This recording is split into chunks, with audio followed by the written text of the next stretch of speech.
Our story began with the wrath of the heavens, which descended upon the city in the form of lightning bolts that struck high-rise buildings with devastating force. From that moment on, hordes of terrifying monsters and dangerous dungeons became an integral part of the human world. Powerful and extremely cruel creatures began to mercilessly exterminate people who were not prepared for what fate had in store for them. All these terrible events led to humanity being on the brink of extinction because it simply could not cope with the onslaught of incredibly strong opponents. But suddenly a glimmer of hope appeared for humans, because along with the destruction of civilization, talents appeared, gifted by some generous god. Thanks to this, people began to awaken their inner strength and call themselves hunters, hoping that they would be able to wrest their homeland from the clutches of terrible monsters. Since then, order has reigned in the world, but since survival became above the law, the strong were revered far more than everyone else. So hunters had to improve their skills and strengthen their positions. In order to be considered the highest class of society, hunters descended into the dungeon to kill bosses, obtain treasures, and increase their level. This moment came to be known as the era of hunters, because that was when they literally flourished in their craft. To maintain their reputation and strengthen their position, they had to work hard and never stand still. This is exactly what the sad, dark-haired guy was thinking about. He had a chance to get a rare profession, but he never thought that everything would turn out this way. He dreamed of becoming a hunter, but his mediocre performance meant that, in the end, the hero would turn out to be just an ordinary warrior. Passing by ancient frescoes, he reflected on how warriors once faced difficulties in close combat and suffered many losses. But even after that, they improved and could not be compared to others. After all, in their world, being an ordinary warrior was the most primitive craft. And that's exactly what the cheeky guys decided to remind the brunette, who were not averse to mocking his failure. The smirking guy with purple hair said that he had no doubt that his acquaintance would become a newly minted warrior who was slightly stronger than an ordinary person. According to this show-off, no guild would take in an orphan who had no money and no mentor. But our hero was not bothered by these words. He was much more interested in a fly buzzing by. Noticing that Wang Fei, his former classmate, was literally boiling with suppressed anger, the brunette raised his hands reassuringly and seemed to finally notice the person who was trying to talk to him. He remembered the information that the purple-haired man had awakened a rare gift of ice magic, but magicians were very weak physically. So he was eager to verify the truth of these words, but his interlocutor was not at all afraid. He behaved as if he were ready for battle, but despite this, he hid behind his comrades. The bold young man did not expect anyone to interrupt their confrontation, which was supposed to humiliate the weak brunette once and for all. The purple-haired boy's companions asked him to turn his head and look into the distance. Their faces showed that it was really important, so our hero couldn't help but be interested too. Turning his head, he saw a raider team from the Spirit Hunters Guild approaching them. Seeing them here in person was a real privilege. Everyone knew that this was the strongest guild in the eastern city, so they treated these guys with well-deserved respect and awe. The townspeople especially admired the warrior, who was the fourth storm archer and had reached level 95. The brunette immediately recognized this man as the deputy head of the guild, whose name was Zhao Ming. He had only seen him on billboards before. Wang Fei immediately ran up to this man and asked if they were recruiting new members to their guild, because he really wanted to join them. Zhao Ming didn't say a word, but a beautiful but stern blonde woman answered instead, saying that they were just raiders and that the person in charge of recruits was downstairs. Still, the man asked what kind of gift the guy had, and he said he was a rare ice mage, after which they promised to give him a card. After looking at the newcomer with contempt, the blonde said that as soon as she went downstairs, she would leave him a card with the guild's contact information. Everyone else also tried to impress the guys in order to get their contact information, but our hero thought that with his abilities, it wasn't even worth trying. The girl was so tired of all the shouting that she raised her voice and said she wouldn't waste her time, because anyone who wanted to become a member of the guild could contact the administration. Finally, the brunette decided to try his luck and ask what she thought about the prospects for warriors. Her eyes flashed with anger, but she did not humiliate the young man, instead coldly saying that he would have to wait. Reflecting on the blonde's predictable reaction, the guy couldn't help but be amazed at how people behaved when they saw a truly strong person. Some were ready to literally kiss the ground the guild girl walked on. In their reality, only strength mattered. so the future of an ordinary warrior was already predetermined. Even low-level guilds didn't want to take people like him, so getting into the Spirit Hunters was something out of the realm of fantasy for him. The guys whispered that today the raiders were planning to raid the Black Dragon's lair, most likely using teleportation to get to the right dungeon.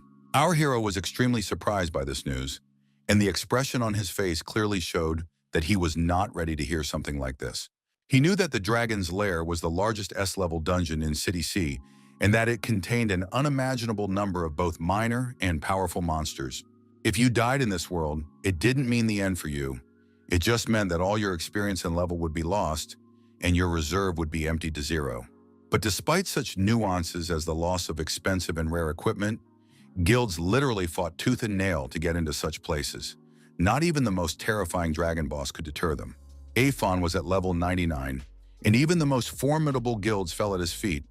But the Spirit Hunters never failed in their raids. So, a glimmer of hope burned inside our hero, telling him that these guys could defeat the terrifying monster that possessed monstrous power.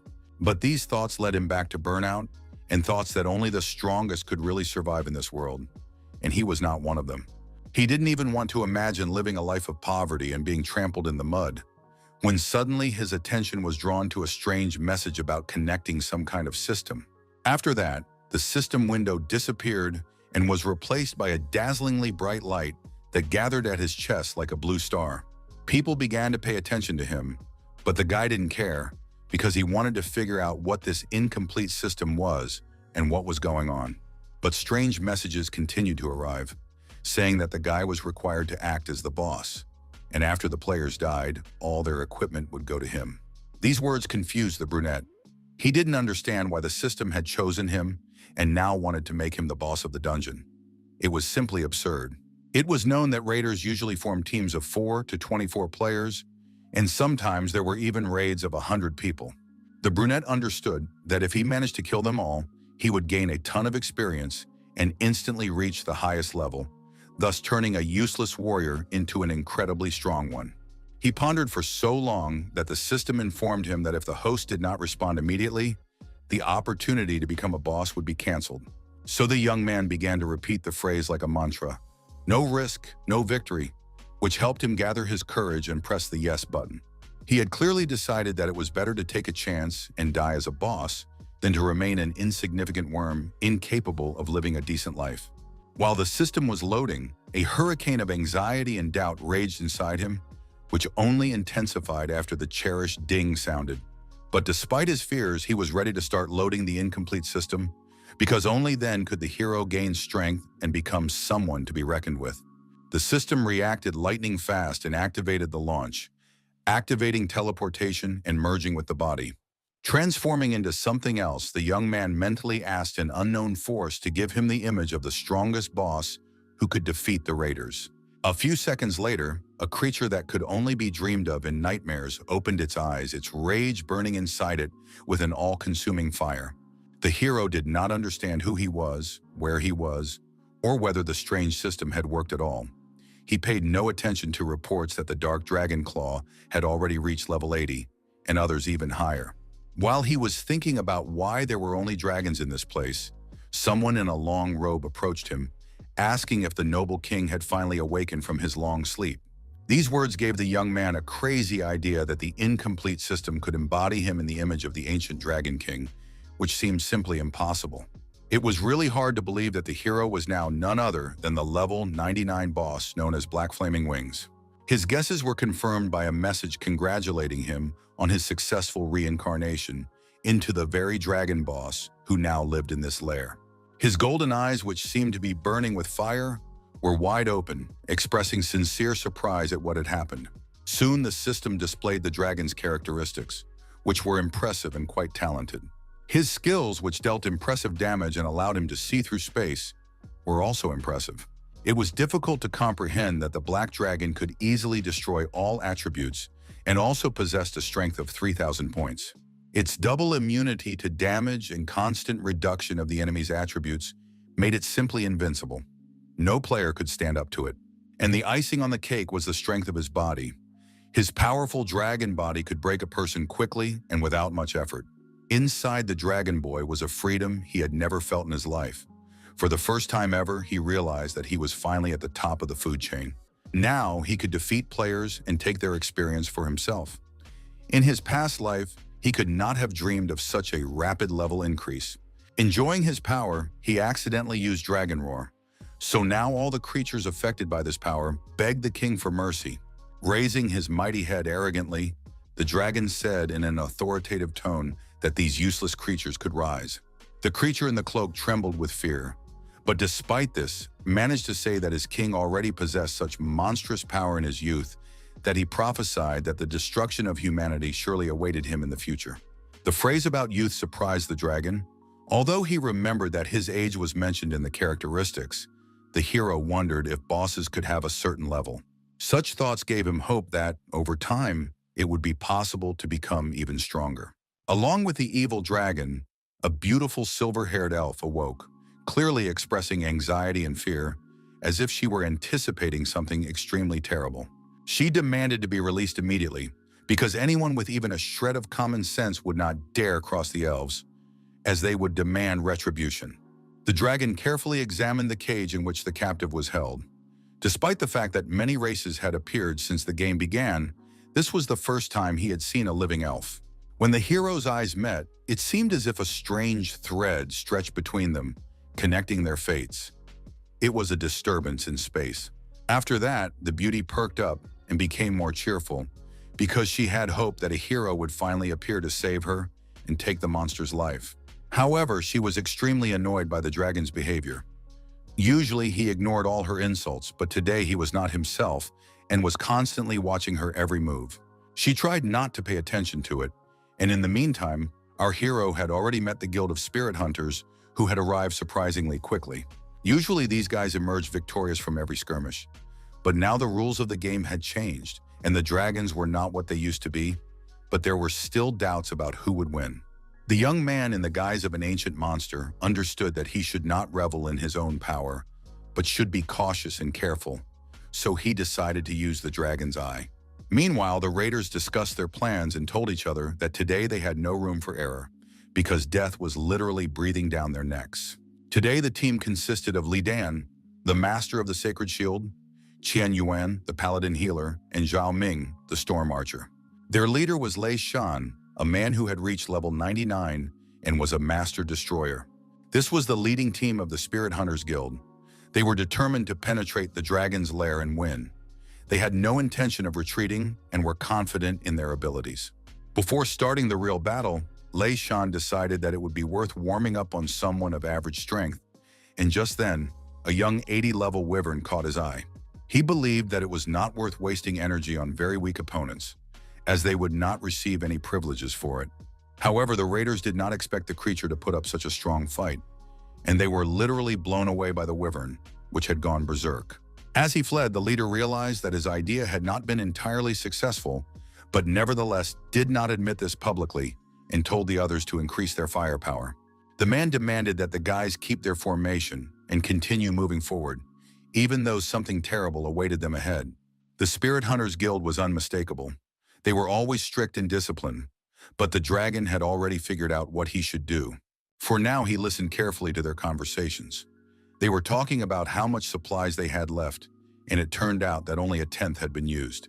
The monster decided that he would find any way to make things more difficult for these cocky guys. He wanted to make them scream in terror and cry in despair at their hopeless situation. That's what happened when the terrifying monster fell on them straight from the sky.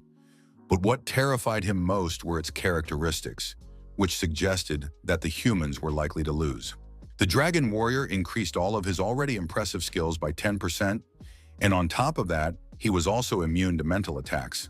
When Lei Shan saw that an elite monster had appeared before him, he immediately began to run away in terror because he did not expect to encounter something like this at all. The man ordered his companions to immediately form a line of defense and make every effort to protect themselves from the rapidly approaching monster. The only problem was that the creature they had to fight could move so fast that it seemed as if it could teleport.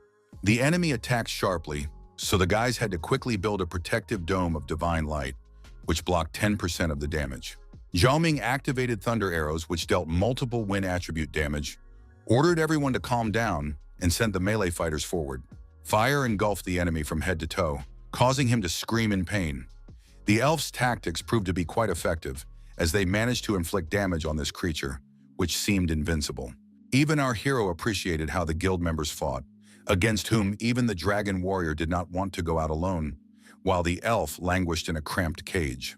She lamented that the dragon had sent his subordinate to certain death, but he was not at all remorseful. On the contrary, he decided that if one monster was not enough, then he could send several. The guild members were happy that there was only one monster, but now a whole horde was moving towards them, which would be much more difficult to deal with. The people were extremely frightened, because they understood that a crowd of elite monsters was advancing on them. Monsters that could cause irreparable harm to their lives. Now even Zhao Ming was alarmed, because they had never encountered anything like this before. And now they had to quickly come up with a plan of action to defeat 6 powerful enemies. However, the head of their guild shouted that these elite monsters were nothing to them, because their team specialized in hunting spirits. So he ordered the guys to regroup and focus on the wounded, because they needed to support each other and not let the monsters attack as a group. Our hero in dragon form didn't like this behavior. He thought his elite monsters would scare them, but the humans apparently decided to stand their ground until the end. Unpleasant doubts began to arise in his mind, so he wondered if their level was really insufficient to defeat him. Seeing how skillfully the people had handled yet another test, the dragon wondered anxiously what other tricks these guild members might have up their sleeves. A real rage flared up inside the hero when he realized that the guys were not coming to him, and a logical question immediately arose in his mind. Where were they going? Thoughtfully raising his clawed paw, he surmised that there was something interesting in the direction the warriors had gone. Therefore, the dragon hurried to be the first to find the tomb of the dragon slayer, which was the subject of legends, and no one was 100% sure that this place really existed. There he found the skeleton of a man who continued to glow from within. It was the bearer of the dragon's heart, an item that allowed its owner to ignore the talents of dragons. This news, to put it mildly, did not please our hero, because he was so happy with his power that the prospect of it being ignored was not very joyful. He realized that this was a strategic game in which victory required weakening the opponent. So if the guild members succeeded, they could well win. Anger overwhelmed the dragon so much that he began to unconsciously rock the cage in which the tortured captive sat, who wanted to be finally freed. She was increasingly surprised by the fact that her captor was so indifferent to what was happening, which was clearly a bad sign, so she began to fear that the monster would decide to leave his lair. As if to confirm her words, he flapped his mighty wings sharply and took flight, and all his subjects began to praise Lord Alphen, who had decided to confront his enemies personally. With anger flashing in his eyes, Alphen rushed forward, for he understood perfectly well that his ill-fated opponents already knew about the object that could weaken him and bring victory to his enemies. He decided that he simply could not allow them to get it, because then all his dreams of becoming stronger would turn to ashes. Stepping forward, the guild leader said that none of them had expected so many surprises, but the problems began as soon as they entered the lair.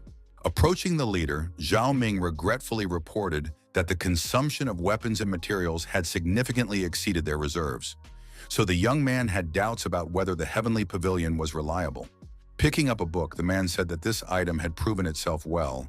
He had exchanged it for a universe ring, and believed that the heavenly pavilion could not deceive them. Chen Yin joined the conversation, reminding them that they were not far from the Black Dragon's lair, and the blonde man was afraid that the boss might interfere with them. But Lei Shen just waved it off and said that they shouldn't worry, because the dragon was stupid and wouldn't attack if they didn't touch its lair. He wanted to repay the monster for all the suffering and losses. The young man had no objection to leaving the Black Dragon with the leader, as he was much more interested in the elf girl, who would be forced to obey their commands. Their conversation was abruptly interrupted, as both men sensed something strange, a distinct feeling that enemies were approaching. The leader wondered if monsters could really fly, because until then he had only seen small dragons with wings. He knew that flying dragons were only guards, so it was unclear why they were here. Lifting his head, Zhao Ming's eyes widened, his face expressing genuine horror. He asked Lei Shan to look at what was approaching them. Everyone immediately realized that this time, they were not dealing with just a flying dragon. The creature was so huge that there were no words to describe its size. Suspicions began to creep into their minds that the boss was right in front of them, and it became obvious when they noticed the black, flaming wings. Now, even the guild leader was so frightened that his eyes seemed about to pop out of his head. He couldn't believe that this was really possible. Gritting his teeth in anger, Zhao Ming clearly stated that there was no doubt that the bastards from the heavenly pavilion had deceived them. When Chen Yuan asked what they should do, the animalistic fear in his voice was clear. He couldn't believe that they would actually have to fight Afon himself. He didn't understand how they could win without the heart of a dragon slayer. So he asked the commander to come up with some ingenious plan to save their lives as quickly as possible. Afon greatly enjoyed watching fear literally eat away at his opponents from within. He never thought he would ever see the Hunters Guild in such a state. When the already shocked guild members realized that their powerful opponent was about to use his skills, they simply did not know where to go. No one expected it, but at that moment, a blue fire flashed, flying straight into the dragon's head and knocking out almost 3,000 points. It was Lei Shan, who decided to use his powers at just the right moment and now appeared to the defenseless warriors as a heroic savior. When he ordered the black dragon to be killed, his voice rang with steely confidence, because in his opinion, the hunters could do anything, and after victory, they would get everything they wanted. These words instilled the same confidence in the guild members, and they began to say that they would gut the monster and then take the rewards they liked best. The young dragon sighed irritably, annoyed at how easy it was to inspire these weaklings, who were like sheep waiting for their shepherd. Watching them try their best to summon their abilities, our hero just smiled and mentally wished these fools good luck. The commander ordered Li Danyu to activate the protective barrier and use hatred. The healers had to direct all their mana to his defense, and the rest had to support Lei Shanya and Zhao Mun. According to the map, they were very close to the tomb of the Dragon Slayer, so the commander believed they had every chance of retrieving the item they needed and winning. The dragon attacked first, swinging its mighty tail to literally sweep away its enemies with a single blow. But they were no fools and noticed this move in time. When the tail hit the ground, there was an explosion that shook the earth. If anyone had been hit by such a powerful blow, they would have had no chance of survival. Our hero had no intention of giving his enemies a break, so he glanced at each member of the guild to assess the situation and come up with a plan of action. Suddenly, a bright flash caught everyone's attention, impossible to miss within the cave walls. It turned out to be the power of Afon's skills, which had finally begun to work and demonstrate their legendary might. Things were not going very well for the guild members, so it was decided to activate the Triple Holy Shield, which protected the owner and his friends for 3 minutes. Our hero could not have imagined that so many guild members would survive until this moment. Moreover, it seemed a little strange to him that they were all still eager to fight. Lei Shan was so focused and fierce that sparks were literally flying from his eyes. Zhao Ming ordered all amplifiers to be directed at him and the guild leader so that they would be invincible. One thing became clear to the dragon: he had to focus on defense because he was facing an A+ level force. It was hard to believe, but despite the fact that the guild members had been ambushed, they almost immediately went on the offensive. Soon we will find out how successful this move was. Attacks began to rain down on the dragon, one after another, with bolts of energy striking him and forcing him to tense up. The leader and his deputy worked hard and tried to make sure that every attack hit its target, and to be honest, they were doing quite well. The cave turned into a veritable branch of hell on earth, with fire everywhere you looked, burning everything in its path. Barely catching his breath, Lei Shan ordered his subordinates to prepare, because the second wave was coming soon, during which they had to take away at least 5% of the enemy's health. The blood vessels in his eyes were already beginning to burst from the strain. For the first time in a long time, the battle had exhausted the man so much. But another disappointment awaited him, because even after using all his strongest skills, they only managed to inflict 10,000 points of damage and were unable to break through the dragon's defenses. One of the team members tried to convey to the commander that their enemy's talents were simply insane, but the proud man said that they should trust him and continue attacking. Hearing these words, Afon almost yawned out of boredom and irritation. It seemed to him that he had to fight off a swarm of mosquitoes, not serious opponents. However, these people could be praised because, despite the failure of the plan, they did not lose their composure, and their faith was worthy of respect. But despite this, their end had still come, because our hero decided that it was time to send these annoying insects to a better world. So he broke away from the ground and flew up sharply, growling fiercely. letting them know that this was the beginning of the end and that no one would escape their terrible fate. The fire flared up again so intensely that it began to consume everything in its path. The warriors did not immediately understand what was happening because everything was happening too quickly. Looking at all the chaos he had created with his own hands, the dragon was satisfied and felt proud because despite the fact that the guild members were A+ level, he had managed to win. His enemies lay motionless, their unfortunate bodies seemingly on the verge of death. But no, they showed signs of life, for their chests rose and fell, even though their breaths were extremely labored. Despite the complexity of the situation, their commander tried to get up and ordered the others to do the same, overwhelmed by thoughts of why the dragon's skills had returned at this particular moment. Everyone understood perfectly well that despite the boss shouting and trying to urge them to action, it would be impossible to continue because he had used up all his skills. Only Lei Shanyu himself had to accept the fact of his failure, and watching his opponent slowly closing in on him, he was finally ready to do so. It seemed to him that the dragon would no longer attack because it had used up too much energy, but that was not the case at all, and when the man saw the monster in front of him, he screamed in horror. He couldn't utter a word when the monster opened its wide mouth, inside which a burning flame was already brewing, ready to take his life at any moment. At the moment when it seemed that the situation could not get any worse, Aphan unleashed his power, which could easily fry anyone who stood in his way. And so it happened. Fire engulfed Lei Shang's body, but he continued to scream at the dragon, showing his defiance of his fate. But these cries were in vain, because soon a system message announced that all intruders had been eliminated, congratulating our hero. When other messages began to arrive, Aphan couldn't immediately believe that he was receiving so many experience points, and he felt a mixture of surprise and indescribable joy. It seemed to him that the notifications were about to burst from the updates that were coming in literally every second. The experience gained reached almost 1,000,000 points, which meant that the maximum level before the first transformation had been reached, so the operation had to be completed as soon as possible. Finally, the name of our hero, Su Yang, appeared on the screen. His characteristics were not impressive, but they were quite promising.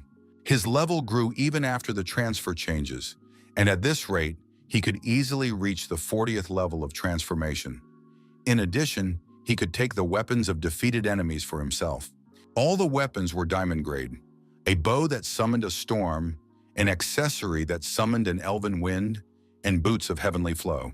But the most interesting weapon was the platinum one, which was a two-handed fire sword. Our hero immediately remembered that the bow belonged to Zhao Ming himself, who must now be tearing his hair out over the loss of his weapon, which could fetch billions at auction. In addition, the dragon received many basic agility potions, skill scrolls, fire-baptized scrolls, and a stone barrier. His eyes burned with greed. It seemed impossible. Su Yang thought he had fallen into a dream where all his dreams came true, and he gained unheard-of power. But the highlight of it all was a special item, a broken boundless gem that could remove level restrictions. Among all the items, the dragon was most attracted to the sword, but he still couldn't shake the desire to use the gemstone with which he could kill anyone. However, fire spells consumed too much mana and energy, even though they could deal significant damage with their fiery attacks. He had to make a choice right now.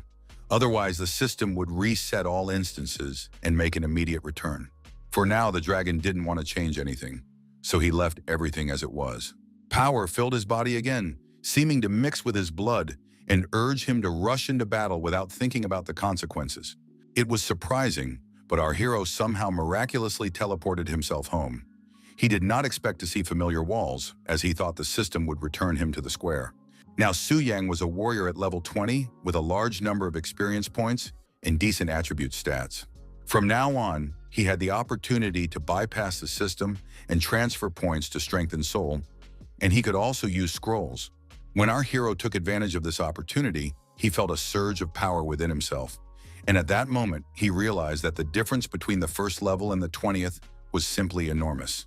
However, he did not consider that his unexpected burst of power could lead to chaos in the room, which he would now have to clean up.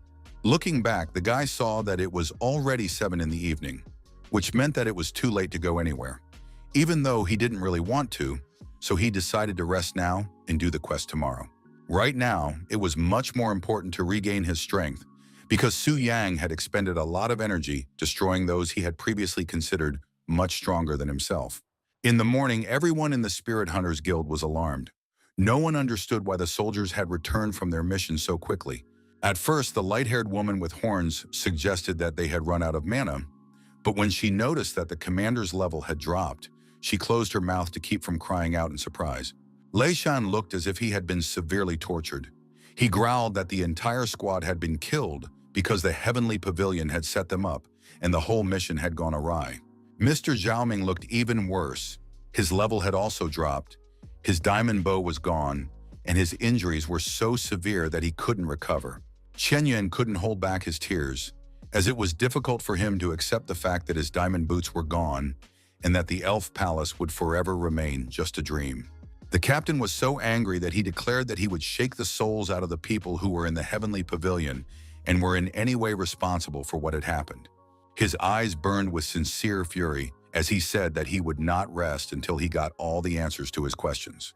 At the same time, there was a commotion at the Ninchin orphanage, where a little boy was excitedly asking his grandfather to look at all the things that had been delivered to their yard. The elderly man, who could barely walk without his cane, asked the courier if there had been a mistake in the delivery address, but was told that Su Yang had paid for everything.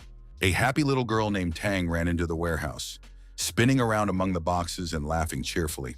Her cute little face expressed such sincere joy that for a moment everyone stared and did not notice that one of the heavy boxes at the top was swaying. The little girl only noticed the danger when it was too late to do anything about it. Her eyes widened with fear, and instead of joy, her face expressed horror. Fortunately, fate was kind to her, and her savior was in the right place at the right time. One movement of his hand changed everything. Su Yang managed to catch the falling box and thus saved Tao, whose life could have been cut short in an instant. But fortunately, the tragedy was averted. Seeing that their brother Su Yang had come to visit them, the children ran to him with excited cries and declarations of how much they had missed him. The last to approach him was an elderly gentleman who said with a warm smile that his protege had grown up and apparently started a business. The young man did not say that the money had come from another source. The old man anxiously asked Yang not to even think about joining the guild, because the monsters were extremely ferocious now. The young man did not say that he was the very ferocious creature that everyone was talking about. It was clear that the man was very worried about this, and he asked his protege to be careful not to lose his level and experience. Smiling, our hero reassured his grandfather, saying that he was not afraid of any monsters, then added that he still needed to make the move, so it was time to go home. The man was extremely surprised by these words because they meant that the boy had awakened, and this was even more surprising than a meteorite hitting the earth. There was also unpleasant commotion in the temple, with everyone discussing the incident that had happened to the spirit hunters who had been defeated by the Black Dragon.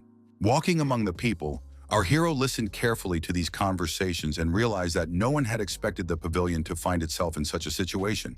It became clear that the guild had bought the strategy from the heavenly pavilion, which is why they were so confident of victory, because the pavilion was the best raiding organization in the world. But when our hero remembered how many different weapons and equipment this organization had, he began to think only about how great it would be to kill them and get all of it. Suddenly, Wang Fei, who was walking behind with his friends, called out to him. The arrogant guy was interested in what Su Yang had forgotten in the temple. Coming closer, this scoundrel kept joking and mocking, saying that our hero was probably only here because he was trying to get into someone's guild. Activating his magical power, Wang Fei announced that fate was smiling on him today, allowing him to continue what he had not finished yesterday, namely teaching a lesson to someone weaker than him. Reveling in his success and self-confidence, the guy said that today the guild would not save Su Yang because now he was facing a full member of the organization with unmatched skills. But his self-congratulatory monologue was interrupted by a fist that slammed into his face, which was now contorted with pain. With his new abilities, it was easy for Su Yang to send someone who behaved so inappropriately flying. Now, finally, the scoundrel's mouth was shut, thanks to the fact that his life force had been reduced to 5% by the blow. Turning his gaze to Wang Fei's friends, Su Yang said that their leader, judging by his face, was not going to live long, but they could still be fought. These words made the guys freeze in fear. When it finally dawned on their empty heads what danger they were facing, the guys started running as fast as they could, not wanting to say goodbye to their lives. Their legs moved so fast that our hero could barely contain his laughter. It seemed absurd to him that those who had always pretended to be tough guys turned out to be ordinary cowards. Su Yang's attention was drawn to someone who had come too close to him. But what bothered him most was that this person moved so silently that it was impossible to notice their approach. It turned out to be the tower guide, who smiled and said how strong the gentleman in front of her was, asking if he had any questions. Putting on a mask of true indifference, the young man said that he would like to enter the portal. Nodding her head, the attendant asked him to follow her. As they walked, the girl couldn't wrap her head around one strange thing: how someone who looked like a novice could have the aura of an unprecedented level 20 professional. She assumed that this strange boy had inherited his power, but it was all too dubious. She had never encountered anything like this before. Approaching the statue of movement, the servant explained that the sculpture itself determines the profession and level of those who want to use it. Then this amazing magical structure would give a task, the reward for which would be exactly what the person who came to it needed. The statue was so large and beautiful that Su Yang couldn't help but admire it. His companion explained that the tasks were divided into 4 levels. Based on Su Yang's potential and abilities, the guide advised him to take a 3-star task, but the young man asked why he shouldn't take a 4-star one. The attendant apologized for her words, which might seem rude, but still said that the young man was a relatively weak warrior, so he would not be able to complete such a task alone. Hearing that he was being prematurely labeled a failure, a flash of rage flared up inside the hero, but he managed to suppress it and not show his anger. By pressing the right buttons on the screen, the guy made a blue system window appear in front of him, informing him that the transfer process had started. He had 4 tasks to choose from, each more difficult than the last, as the guide had said, so he had to make the right choice. The strangest thing was that among the lists there was a 5-star task that no one had warned him about. It could not be completed as a team, but it gave its own bonuses. Su Yang immediately asked the woman what this task was and why it had not been mentioned. Among other things, he was interested in what privileges it gave the temple. It turned out that they had kept quiet about it because it was extremely difficult and no one dared to take it. But the guide did not know about the privileges. According to her, only the abbot of the temple could tell them about them. She explained that in order to allow professionals to maintain the 20th level, they prevented the wrong choice of tasks because the strength of the country was determined by the strength of its inhabitants. It was obvious that the difficulty of this task was off the charts. Not only did you have to kill a whole bunch of monsters, but you also had to hunt monsters alone, and you couldn't really use any equipment. Our hero understood that he couldn't do it without help from higher powers, but 100 soul points weren't lying around on the road, so the offer was extremely tempting. His thoughts were interrupted by the guide, who wanted to know what the young man had decided to choose.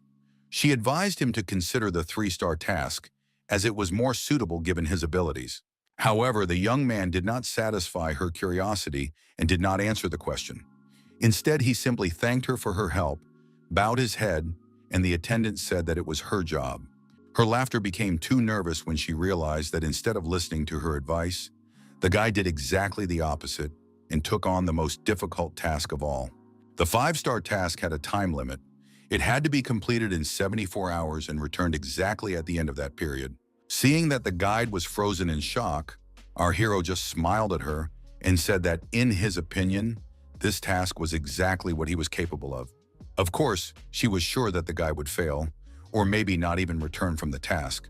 But Su Yang reassured her and said that she shouldn't worry so much, because he would be back before the time was up. Ji-I'd realized that this crazy guy was so interested in the temple's privileges that he was willing to take an unimaginable risk. She became truly frightened because she realized that the young man was walking to his certain death, and she had allowed it, so she had to urgently report everything to the abbot. At that moment, the teleportation center announced that due to energy fluctuations, the gates would be opened a few minutes later. This news made those present a little nervous, but they were urged to remain calm. Su Yang was also unhappy about all this because it was unexpected, but he decided that he would use the time to figure out how to navigate the moon jungle. Among those waiting was Shu Yan, a member of the Ghost Rain Guild and a Class 5 warrior, who said discontentedly that small towns often experience delays with teleportation. She was accompanied by Su Yang's classmate, the blonde Gu Xiaoqian, who was asked not to stray too far. She nodded, but at that moment, she stared at Su Yang, who was passing by nearby. The red-haired witch quickly noticed her sister's interested gaze and immediately asked where she knew him from. The blonde was embarrassed and said that he was her classmate and that they had both received their professions yesterday. Knowing that the portal opened in the moon forest, Zhu Yan thought it strange that a newcomer would go there, and her sister decided to warn the guy about the danger as soon as she heard that the teleport had started working. But she didn't have time to do so, because the guy, who she thought had ended up there by mistake, was one of the first to enter the portal. Passing through the shining portal, our hero found himself in the moon jungle, which required its visitors to be at least level 20. Landing on the ground, the young man immediately began to look around, wanting to understand where danger might be lurking. At first, he didn't notice anyone and decided that everyone had already gone hunting for monsters. But the guy had no idea that the hunt had already begun. Only not for monsters, but for him. Sensing danger, the young man reacted quickly, which helped him avoid death at the claws and fangs of a powerful enemy. He had to face a monster called the Azure Wolf, a creature with level 20 abilities. Fortunately, the young man had equipment that would help him defeat such an enemy without much trouble, which calmed him down a little. So, without wasting a second, he took out a sword from his arsenal that literally burned with the power hidden inside it. With a giant flaming sword that was at the platinum level, Su Yang felt more confident and believed he could win. His hero level did not allow him to use such a weapon, so he was extremely lucky that the spirit hunters had dropped this miracle, which now belonged to him. But there were also setbacks after his dragon adventure. The young man accidentally broke a pile of precious stones while drilling, but he was able to sell it for $1 billion and now had just over $1 million left. While he decided that it was worth selling the bow, the expenses did not matter much. Su Yang thought that even its former owner, Zhao Ming, could buy it back, even though he would feel like a real loser. Everyone knew that low-level monsters weren't very intelligent either, because they didn't give up even when defeat was obvious. So the guy decided to use the super shield, which could withstand even the strongest damage. This action helped him push the enemy back a short distance and confuse him, which played into his hands. However, he was also caught up in the whirlwind of power, so it was difficult to maintain his balance. Luckily, the hero was able to quickly get out of this state. Looking at the defeated enemies, he thought about how lucky he was that the wolves had come to him, because it would have been difficult to find them. Throwing up a stone that summoned monsters, he began to shout loudly, trying to attract the attention of the other wolves, which he intended to kill in the same way as their kin. 5 minutes later, a huge number of bloodthirsty creatures gathered around him, eager to devour the one who had taken the lives of their brothers. Su Yang also had gifts for them, such as a potion and a scroll called Baptism by Fire, which creates a firestorm, killing all enemies in the area of effect. Thus, the wolves met their end, which was extremely unpleasant and terrifying. Killing the Azure Wolves earned the young man a lot of experience points, which would be useful to him in the future. But the battle was not over yet, because wolves were converging on the guy from all sides. It seemed that he had summoned absolutely all individuals of this breed. He decided that he should try to beat them with numbers, so he activated the necessary power and was ready to use it for its intended purpose. At this time, other warriors were walking through the forest and did not understand what was going on, because during their entire stay here, they had not encountered a single monster, although usually there were plenty of them. They were shocked that the only monster they had encountered did not even look at them, but immediately ran in the other direction. One of the guys shared his guess that someone must have used a stone to summon the monsters, so they ran to the summoner as if spellbound. Everyone began to protest in unison, saying that it was unfair, and they wanted to teach a lesson to the smart aleck who decided he could take their loot. But they didn't expect to see a pillar of fire that was so close that they had to try to move away so that it wouldn't incinerate everything in its path. Looking at this impressive sight, the guys decided that it was worth thinking about how advisable it was to go in that direction, because, to be honest, they had no desire to do so. The power was so mighty that the guys simply couldn't wrap their heads around how a third-level mage could possess such abilities. They understood that the one who had summoned the fire could simply wipe out everything around them, so none of them had the slightest desire to engage him in open combat. Amidst all this fiery madness, our hero paid no attention to it, because first of all, he had created it himself, and secondly, he was thinking about defeating the boss. Progress on the task was quite good. All the Azure Wolves had been killed, and only the boss remained. And our hero was determined to complete the final task and destroy the one who would help him complete this mission, which turned out to be quite simple. The system advised that only a team of 3 or more people with at least level 20 abilities should visit the Alpha Wolf's lair. It so happened that these conditions were met by one of the teams, which included the 22nd level mage Zhang, the defender Li San, and the jungle archer Zhao Wu, both of whom were at the 21st level. Zhang believed that by defeating the Alpha Wolf, he could obtain something truly cool and then replenish his supply of silver equipment. He planned to send Li San first. They were silenced by the concerned voice of Zhao Wu, who was very attentive and was the first to notice that someone was approaching them. Seeing the guy walking peacefully alone, they thought with disappointment that they had a competitor who could take their prey. At first, they thought he was just a newbie who had gotten lost. But then Zhang said they could use him as bait to distract the boss so they could take everything of value. The rest of the team thought this plan was brilliant, and they rejoiced until the ground beneath their feet began to shake noticeably. But Su Yang wasn't surprised at all. It seemed like he was expecting something like this, because his steps didn't get any more uncertain than before. The boss was already waiting for them, because the many deaths of the wolves had angered him, and now, due to his state of rage, all his stats had increased by 30%. Wielding his sword, our hero knew that he would have to fight a very difficult opponent who could literally bite him in half at any moment. The first to see the enraged boss were the guys, who could not have imagined that the monster would be in such a state. Now they did not want to fight him because they were overcome with fear. But Zheng still decided to come out of hiding, saying that if they didn't try, they would get nothing, especially since no one knew when they would have another chance to deal with the boss. He wanted to wait until their enemy started eating the boy and then seize the moment to take everything of value. But the man did not expect that everything would turn out completely differently. Absolutely no one present could have imagined that Su Yang would not only be able to repel the Alpha Wolf's attack, but also seize the initiative in the battle. A short time later, the system sent the long-awaited message stating that the boss had been killed. Standing among the flames that did not burn his skin at all, Su Yang thought that the tasks that had previously seemed impossible to him were now too easy. Watching some boy take all the valuable items, Zhang just grumbled greedily that the catch wasn't that great and was only good for selling.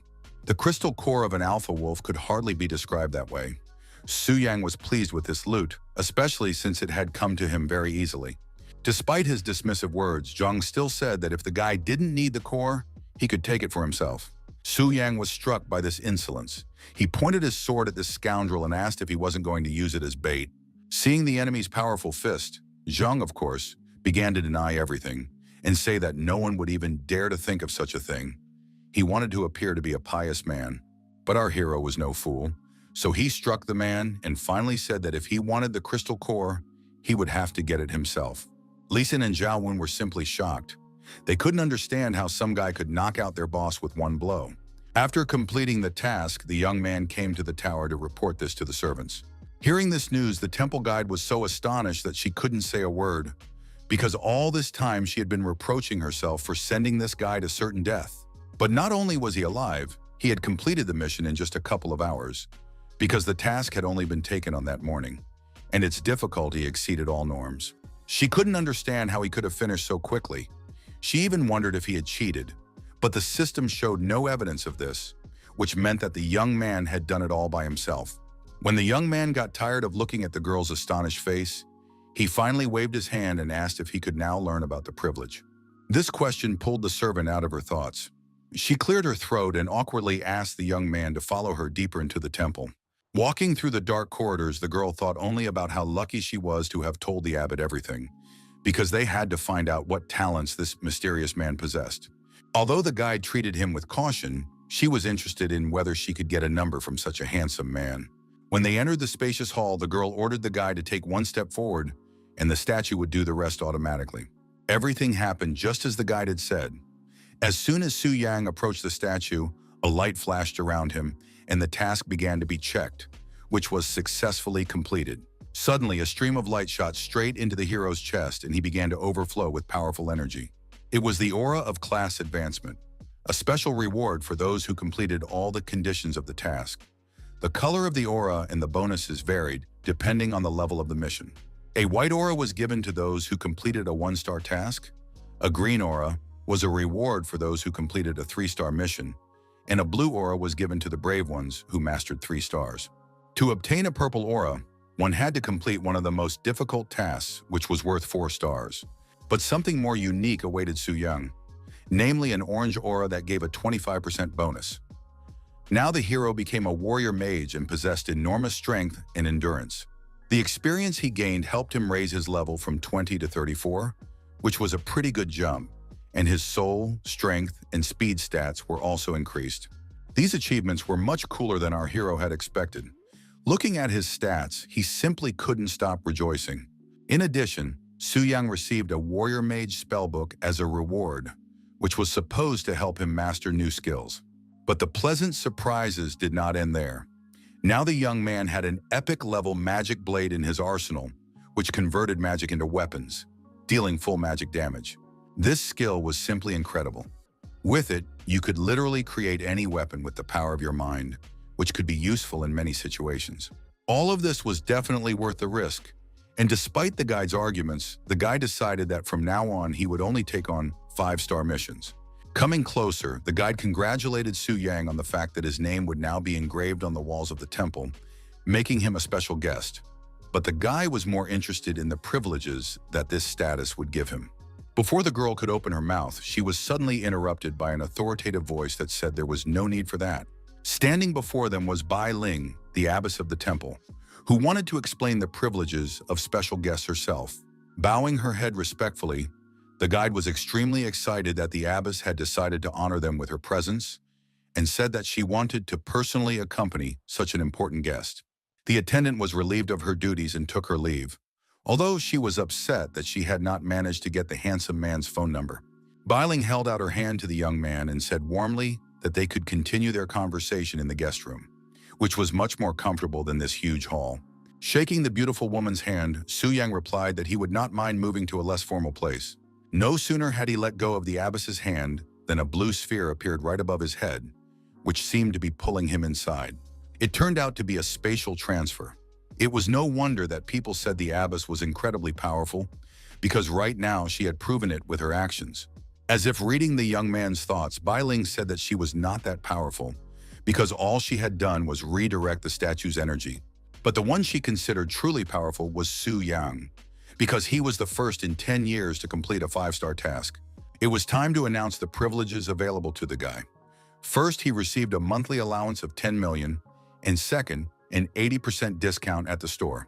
It must be admitted that such privileges were worth all the effort our hero had put in, because he did not even expect to receive such a huge amount of money every month.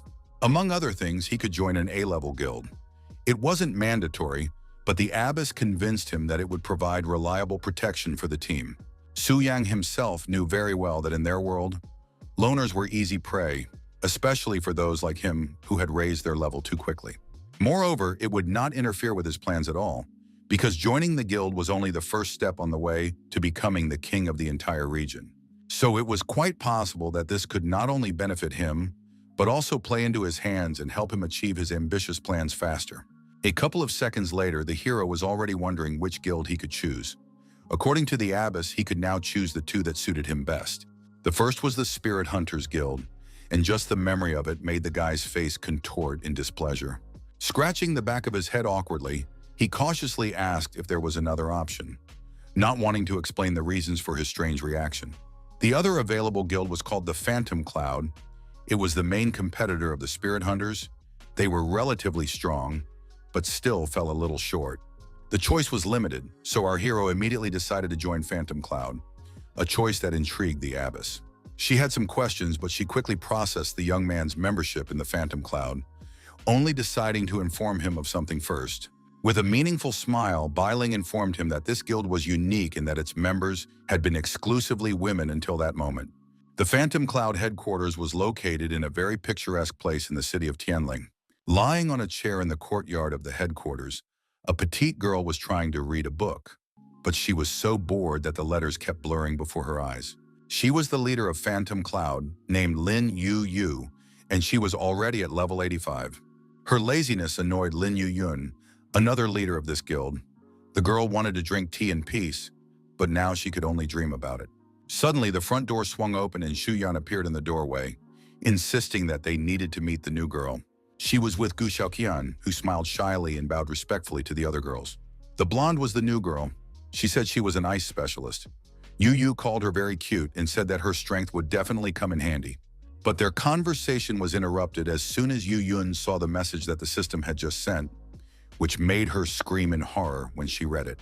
When the other girls asked anxiously what had happened, she told them that a guy had joined their guild. All the guild members were shocked and excited, and they were now eagerly discussing his arrival. Some thought there had been a mistake, as they had restrictions on men. Then it turned out that he had come to them through the temple. This guy had completed a 5-star quest and could now choose any guild he wanted, as he was considered a special guest. Hearing this, the girls were impressed because it was hard to believe that someone had accomplished such a crazy feat, but they wondered why he hadn't chosen their competitors.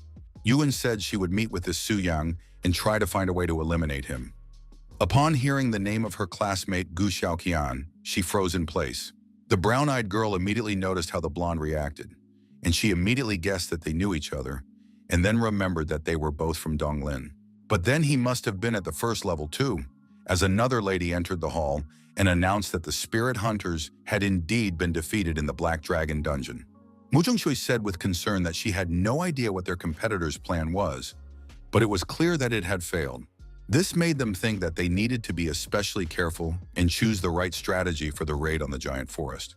She also mentioned that Zhao Min's weapon had been put up for auction, and of course the cunning girl had raised the price so high that the spirit hunters had to spend a lot to buy it back.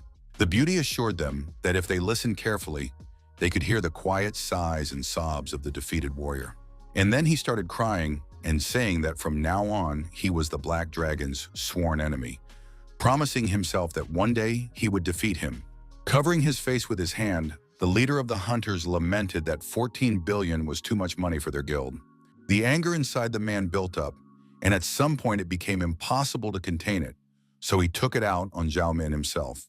Now that they had returned the equipment, the commander ordered everyone to return to their usual duties, which seemed to include Zhao Min himself, who from that moment on began to limp slightly. The Hunters Guild gathered for a council meeting. Their most important warrior did not particularly believe Lei Shan's words that their tactics had failed them, because this had never happened before. Zhao Tai, the head of the Heavenly Pavilion, reminded them that they had cleared the Black Fortress 5 times before, and based on their past actions, had devised a perfect strategy in which every step was agreed upon. Lei Shan was already losing his temper. Slamming his hand on the table, he said that they had stuck to the plan, but the dragon's behavior had not been as described in the strategy. Lo Qi, the 5-star shadow assassin, responded by boldly declaring that they were all idiots for devising a strategy only to have it ruined by some mid-level bastard. These words angered Lei Shang so much that he could barely contain his rage. But despite this, he still found the strength to calmly ask his colleague to watch his words. But the latter did not slow down his insolence and continued to say that the man needed to train more to stop losing, or else accept his failures with dignity. The leader ordered Liu Qi to bite his tongue, reminding him that the Heavenly Pavilion never gave false information because it valued its reputation, so he decided to personally test his strategy. Zhang Kexin, a 5-star healer, believed that this was the right decision, so they did not object to Lei Shan going with them on reconnaissance. Zhang Jun agreed with this opinion because he understood that they needed to prove the accuracy of the strategy created by the Heavenly Pavilion. Even the rough and bold Liu Qi stated that he had no objections, although he clearly demonstrated his uncertainty about Lei Shan's competence as a warrior. But the objections clearly came from the one who decided to make a dramatic entrance, using a black misty shell and opening the door with his power. Everyone immediately jumped up from their seats, as they were quite frightened by the unexpected appearance of the uninvited guest. The head of the Heavenly Pavilion urged everyone to remain calm, for before them stood Mr. Chen Lun, who had just arrived straight from their headquarters. The skinny necromancer in a gloomy dark robe with skulls reminded Zhou Tai that if he was going to the Black Dragon's lair, he should let him know. Bowing to his leader, the commander of the Heavenly Pavilion apologized and began to explain the situation. But Chenlin interrupted him, saying that he would go with them. The old necromancer began to talk about delicious souls that would make his treasures even stronger, his goal being a dragon that would surpass all his previous prey. Seeing that a fairly strong team had been assembled, consisting of 5-star professionals and an expert from headquarters, Lei Shan realized that the trip to the dungeon was not scary at all. The man was pleased with both outcomes, the killing of the dragon and the death of all members of the Heavenly Pavilion, because then they would definitely pay for their mistakes. In the silence of the moonlit night, he thought only that all his enemies might kill each other, which meant that his problems would be solved by themselves. That same night, Su Yang lay quietly in his bed and watched the chat of his new all-female guild. He didn't stop talking for a second, so it was very convenient to put his phone on the silent mode. His attention was drawn to a system notification informing him that someone was interested in Stormcall. The guy immediately became curious about who the new bidder was, as the auction was now turning into a real race. The chat offered fabulous sums, ranging from 550 to 600 million yuan. The system reported that the initial price had jumped by 40%, so when asked if he wanted to sell the lot, he immediately clicked yes. The transaction process was initiated, and since our hero was a prominent member of the alliance, he received 5% of the auction price. So now the guy had more than 15 billion in his account. So now the guy could relax with peace of mind and look for tasks tomorrow, the feeling of power intoxicating him. He slept until exactly 7 in the morning. His internal clock wouldn't let him sleep any longer. He woke up just in time because the system reported that 5 members of the research group had gone underground, so he needed to establish a connection. Getting out of bed, the guy lazily thought that he didn't want to fight anyone first thing in the morning. He was so warm and cozy that he wanted to stay home.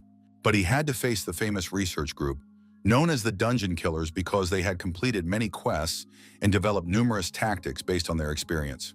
Of course, our hero was eager to find out how strong these guys were. He suspected that their visit was somehow connected with the defeat of the spirit hunters. When the connection was finally established, Su Yang's familiar human body changed and became a huge and powerful dragon torso.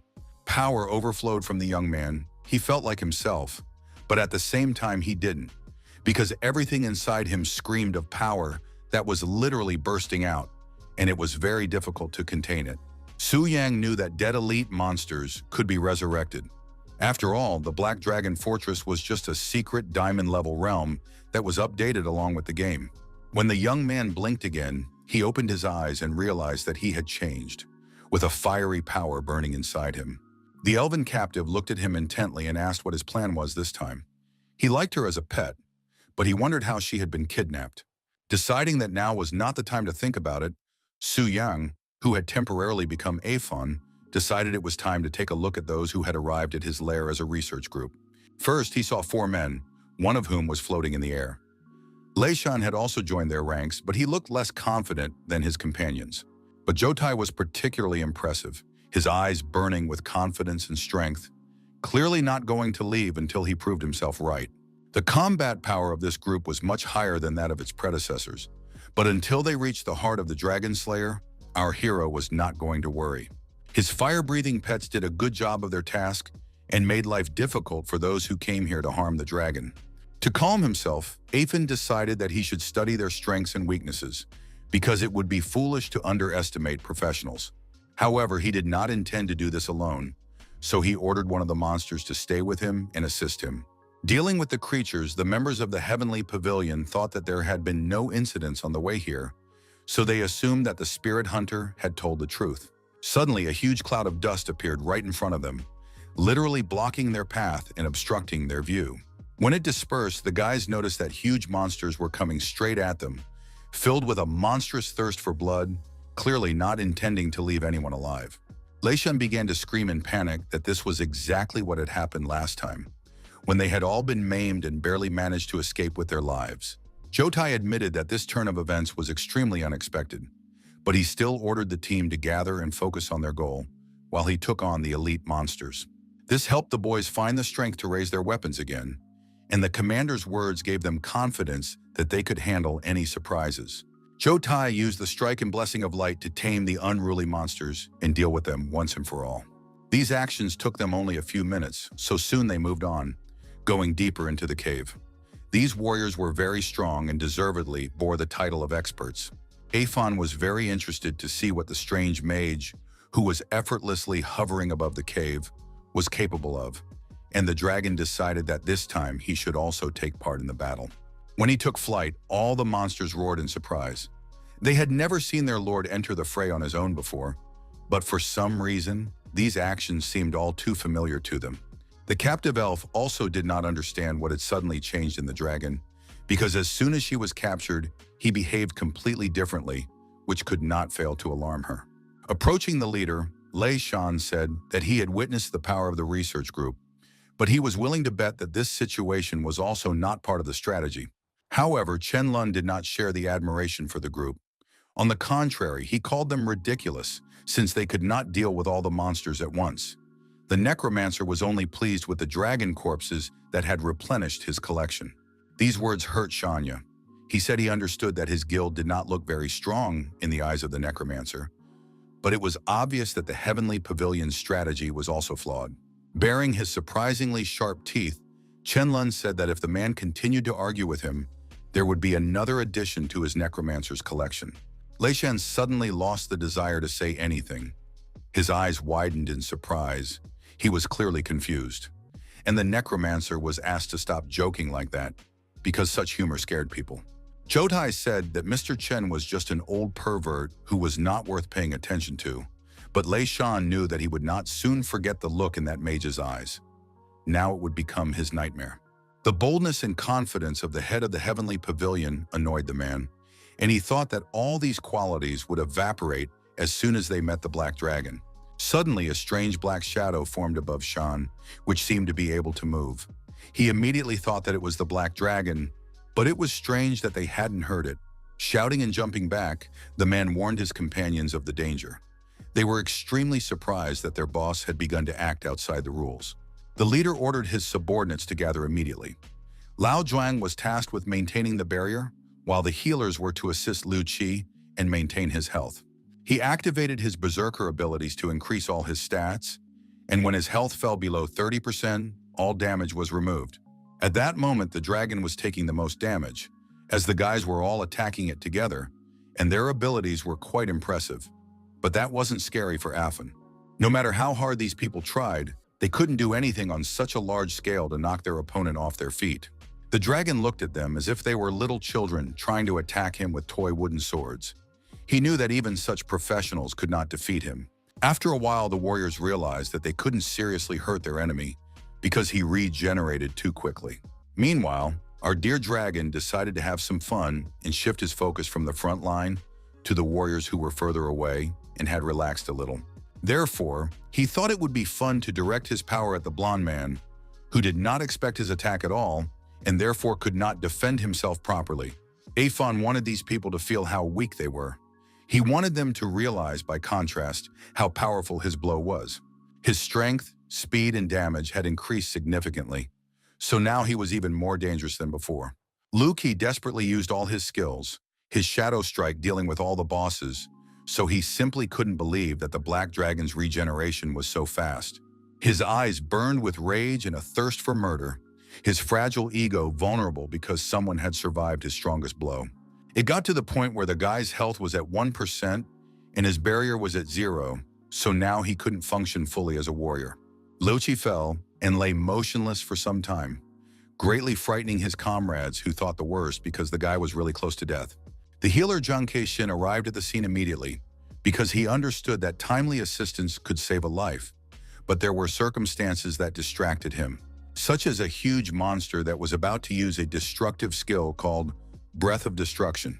Hot flames filled the entire space around them, and it seemed that the fire was everywhere, and there was no escape. When Aphon discovered that the warriors were still alive after his attack, he decided that the fire would soon finish them off, and there was no need to worry. The team members were indeed unharmed and almost unscathed, but they were terrified that the boss was not playing by the rules. It seemed to them that he had suddenly gained intelligence and, having studied their weaknesses, had developed his own tactics. They survived not by chance, but because of the mountain barrier, which negated 90% of the damage and restored their health. Mr. Chen finally decided to join the game. He considered his companions useless and decided that he could do everything on his own. The terrifying man activated his necromantic abilities and began chanting an ancient spell that would help him achieve his goal. With the help of ancient magic, he summoned an ancient bone dragon named Maltus.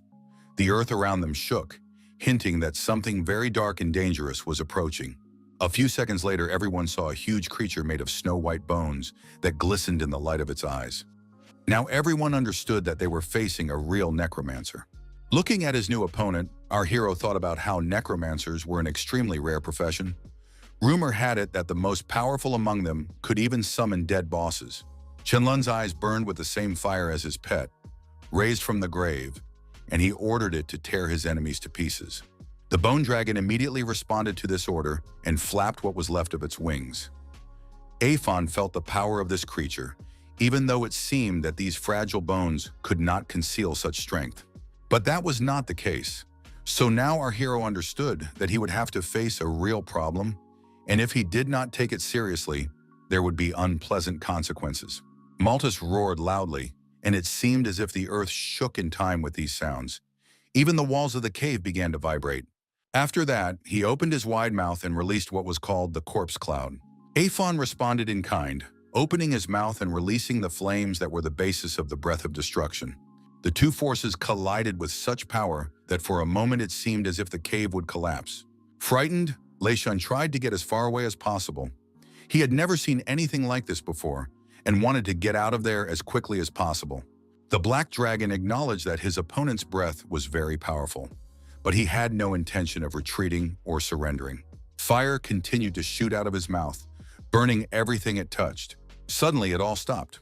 Amidst the dust and smoke, our hero tried to see where his opponent had gone and why their battle had ended so abruptly and unexpectedly. Our hero had not yet figured out where to expect an attack, when suddenly a white bone paw grabbed him and began to pull him toward it with great force. Hatred flashed in Aphon's eyes. He realized that he had been tricked, as if he were a newborn dragon who had not yet seen life. As he was dragged along, Aphon could only think about how this creature could have survived after what he had done to it, because such an attack was impossible to survive, even for someone who was already dead. A satisfied necromancer walked around his pet, unable to stop rejoicing that his fresh corpses were blooming and smelling. His joy became more and more justified, especially after the extent of Malta's physical damage became known. It was obvious to Aphon that if everything continued as it was now, and he continued to lose strength, defeat in this battle was not as far off as it seemed. In order not to think about defeat, our hero decided that there was only one right solution, and of course, it was a counterattack that could make the enemy regret being brought back from the dead. But the enemy was no pushover either, as he repelled the attack so skillfully that Aphon had to fly upward to avoid being hit. At that moment, the black dragon realized that Maltus had never used his bone wings, and then he understood that apparently he simply could not fly. It seemed that the same thoughts came to the necromancer, who ordered his pet to attack from a distance, since he could not take advantage of an aerial attack. The obedient dead puppet did just that, launching fireballs at the enemy from its position below. These pathetic attempts to cause harm only amused Aphon, who deftly dodged them, making full use of his wings. At such a height, even necromancers were defenseless. And meeting his gaze, the dragon realized that the man understood this very well. For the first time in all this time, a note of panic could be heard in Shenlun's voice as he called on Malta to return and defend him. But of course, Aphon had no intention of letting his bone friend do that. His plan was to show everyone what he was worth and how powerful he was. So, using the dragon charge, he killed the one who was already dead, after which the snow-white body flew rapidly downward. The necromancer's vital signs began to drop so rapidly that they soon reached 20%. His head was spinning, and his body seemed to have stopped listening to him. The fact that the mage still had health left and did not die in the first second surprised the dragon, because he considered him weaker. But that only provoked Aphon and increased his thirst for death. While the head of the heavenly pavilion tried to drag the necromancer away, he ordered his men to immediately erect a protective barrier to stop the dragon. Shenlun couldn't help but notice that Jotai always appeared at the right time and saved all the team members. Without him, they would have been dead long ago. The men talked about how they hadn't seen Lu Qi in a long time, and Aphon hadn't noticed his disappearance at all, but now he was worried that the scoundrel had gone after the dragon's heart. Suddenly, the blond man loudly announced that their comrade had returned, and all the team members strangely perked up and began to confidently say that now they would defeat everyone. Watching the member of the heavenly pavilion slowly approach his comrades, the dragon thought that they were rejoicing too soon. He was distracted from these thoughts by one of the monsters, who shouted too joyfully that he had returned to his native abode. This servant was not as useless as the others, for he had fulfilled his task and did not fail the mission. He had indeed managed to find the dragon's heart. The object resembled a beautiful pendant, its surface resembling amber, on which an image of a dragon's head was engraved. Jody watched all this closely, and when he realized what had happened, his eyes widened in surprise because he couldn't believe it was possible. Aphon was simply delighted that his protege had finally proven themselves and helped him carry out his plan, because now, with the dragon's heart in his possession, he was confident that victory was within his grasp. When he touched the surface of this object, an electric current ran through his body, and everything inside him tightened with anticipation of power. Oh, he was right. It seemed as if something had ignited inside him, a small spark that ignited a storm within him, and now he was consumed by the power that enveloped him. All the team members froze, anticipating something clearly bad. And these guesses were confirmed by a system message stating that a change in the Black Dragon's strength level was inevitable. The already high diamond level was raised and now reached stellar. The heavenly pavilion was also restless, the ground shook, and the towers began to sway slightly. The high priestess was informed that a surge of spiritual energy had been detected, and Bailing said with concern that she could feel a powerful aura emanating from some hidden realm. Noticing the huge pillar of light, the abbess could say the obvious. Something truly grand was coming. The members of the expedition were also shocked. They could not have imagined that the hidden realm could improve in such a way. Now Aphon was even stronger and more dangerous. He was the one called the Wing of Black Flame. To be honest, he himself was extremely surprised by the fact that his level had risen so sharply. It was extremely unexpected.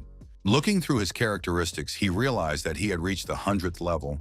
All his indicators had increased, and he had also gained a new skill and the ability to impose a ban on resurrection. This skill could not only completely destroy the souls of professionals, but also prevent them from being resurrected. When the system announced that another improvement was available thanks to the key item being found, Aphon thought something strange was going on.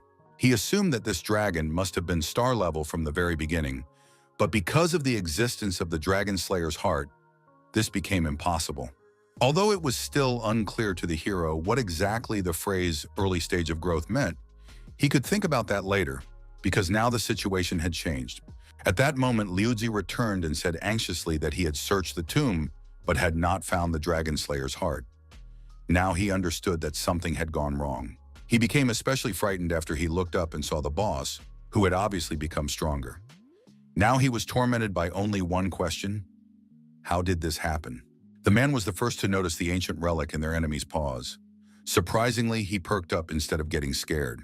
His behavior greatly frightened Jotai, who panicked and shouted for the guy not to do anything stupid and to return to them immediately. But Lucci was already unstoppable. A plan began to form in his head. It was crazy, but it seemed like the only option, so the warrior set out to carry it out.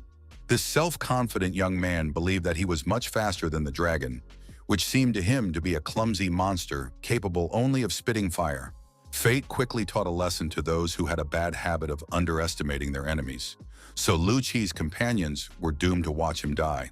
This sight traumatized them greatly.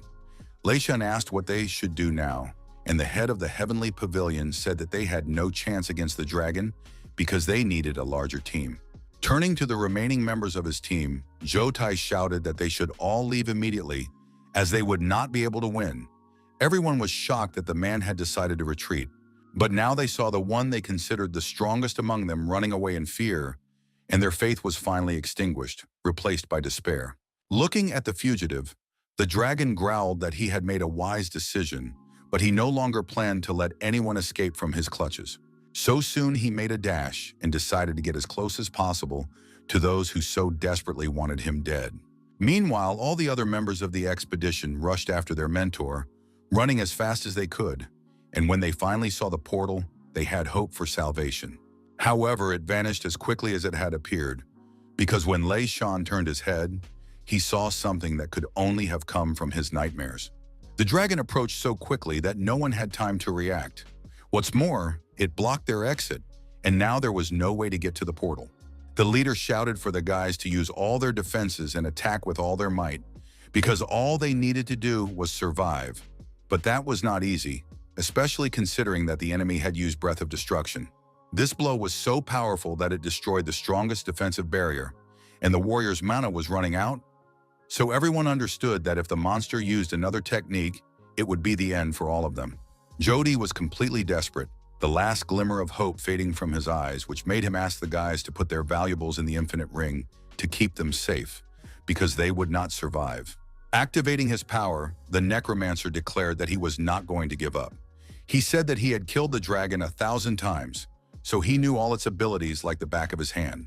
He began to laugh loudly and move as if performing a strange ritual dance, accompanying his movements with an ancient spell that he recited in a chant. These actions raised the white bone dragon again. But in addition to this, Chen Lun summoned a legion of cloudwater. This skill summoned all the dead creatures that were on the battlefield to fight on the side of their master. The necromancer ordered his risen pets to tear to pieces anyone who posed a threat to him. He wanted that handful of trash to be dead. But our hero had no intention of giving up and retreating. He prepared for battle, determined to use his best skills. When the bone dragon attacked and used its flame, Aphon discovered that this fool couldn't even leave a scratch on his skin. But he was very much capable of wounding his opponent, for he possessed a destructive power that could move mountains. The bone dragon was literally a puppet to him, easy to get rid of, so it was no obstacle to getting close to the necromancer. Blood flowed from Chen Lun's face due to the tension, and he said that even if he failed this time, he would definitely return to consume the enemy's soul completely. The old psychopath began to laugh and regret that the star-level dungeon could not be repeated, as he wanted to torment the monster a little more. Since they had come this far, the dragon simply could not allow the necromancer to leave so easily. He wanted to try out some new skills on him. It became hotter again, and the all-consuming flames began to blaze with incredible speed. Even things that shouldn't have burned were burning.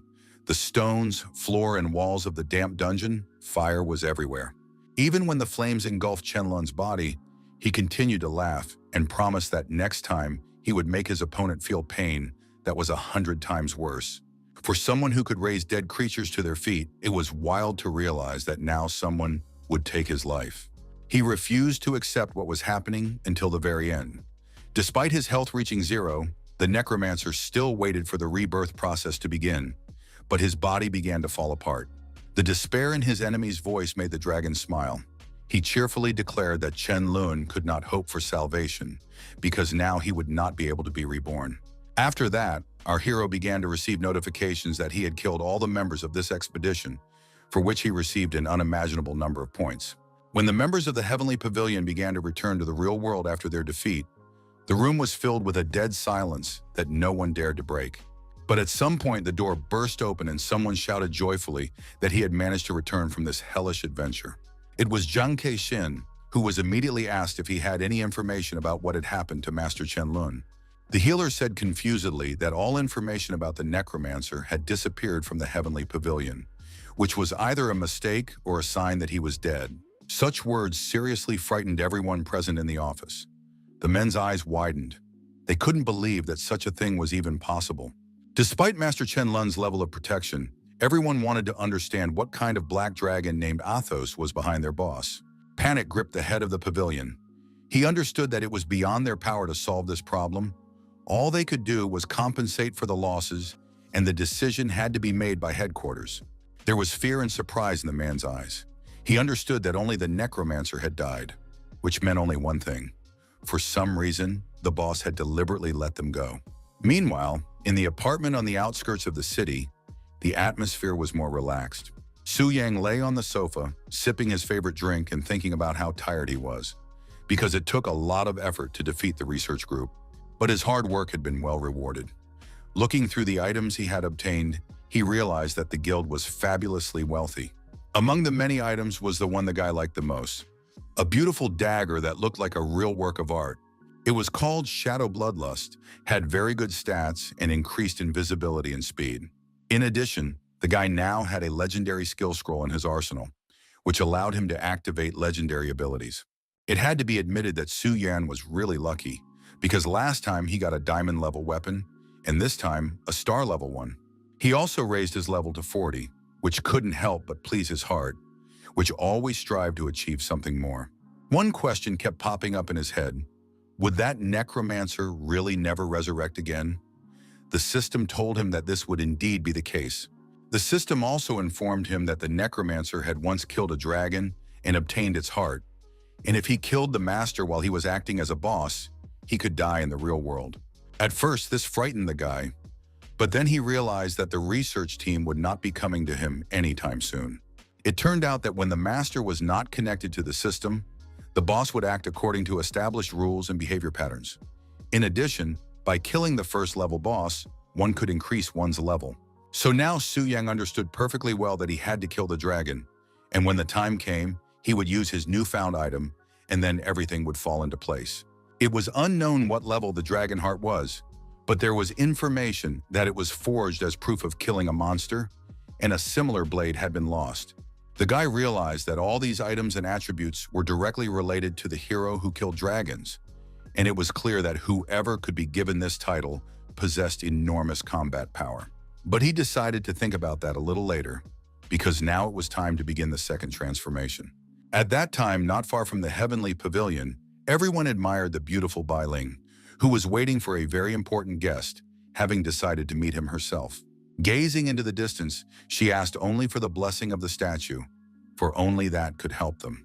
As soon as Su Yang approached the beautiful woman, she immediately greeted him, calling him a brave warrior. He was surprised that she recognized him.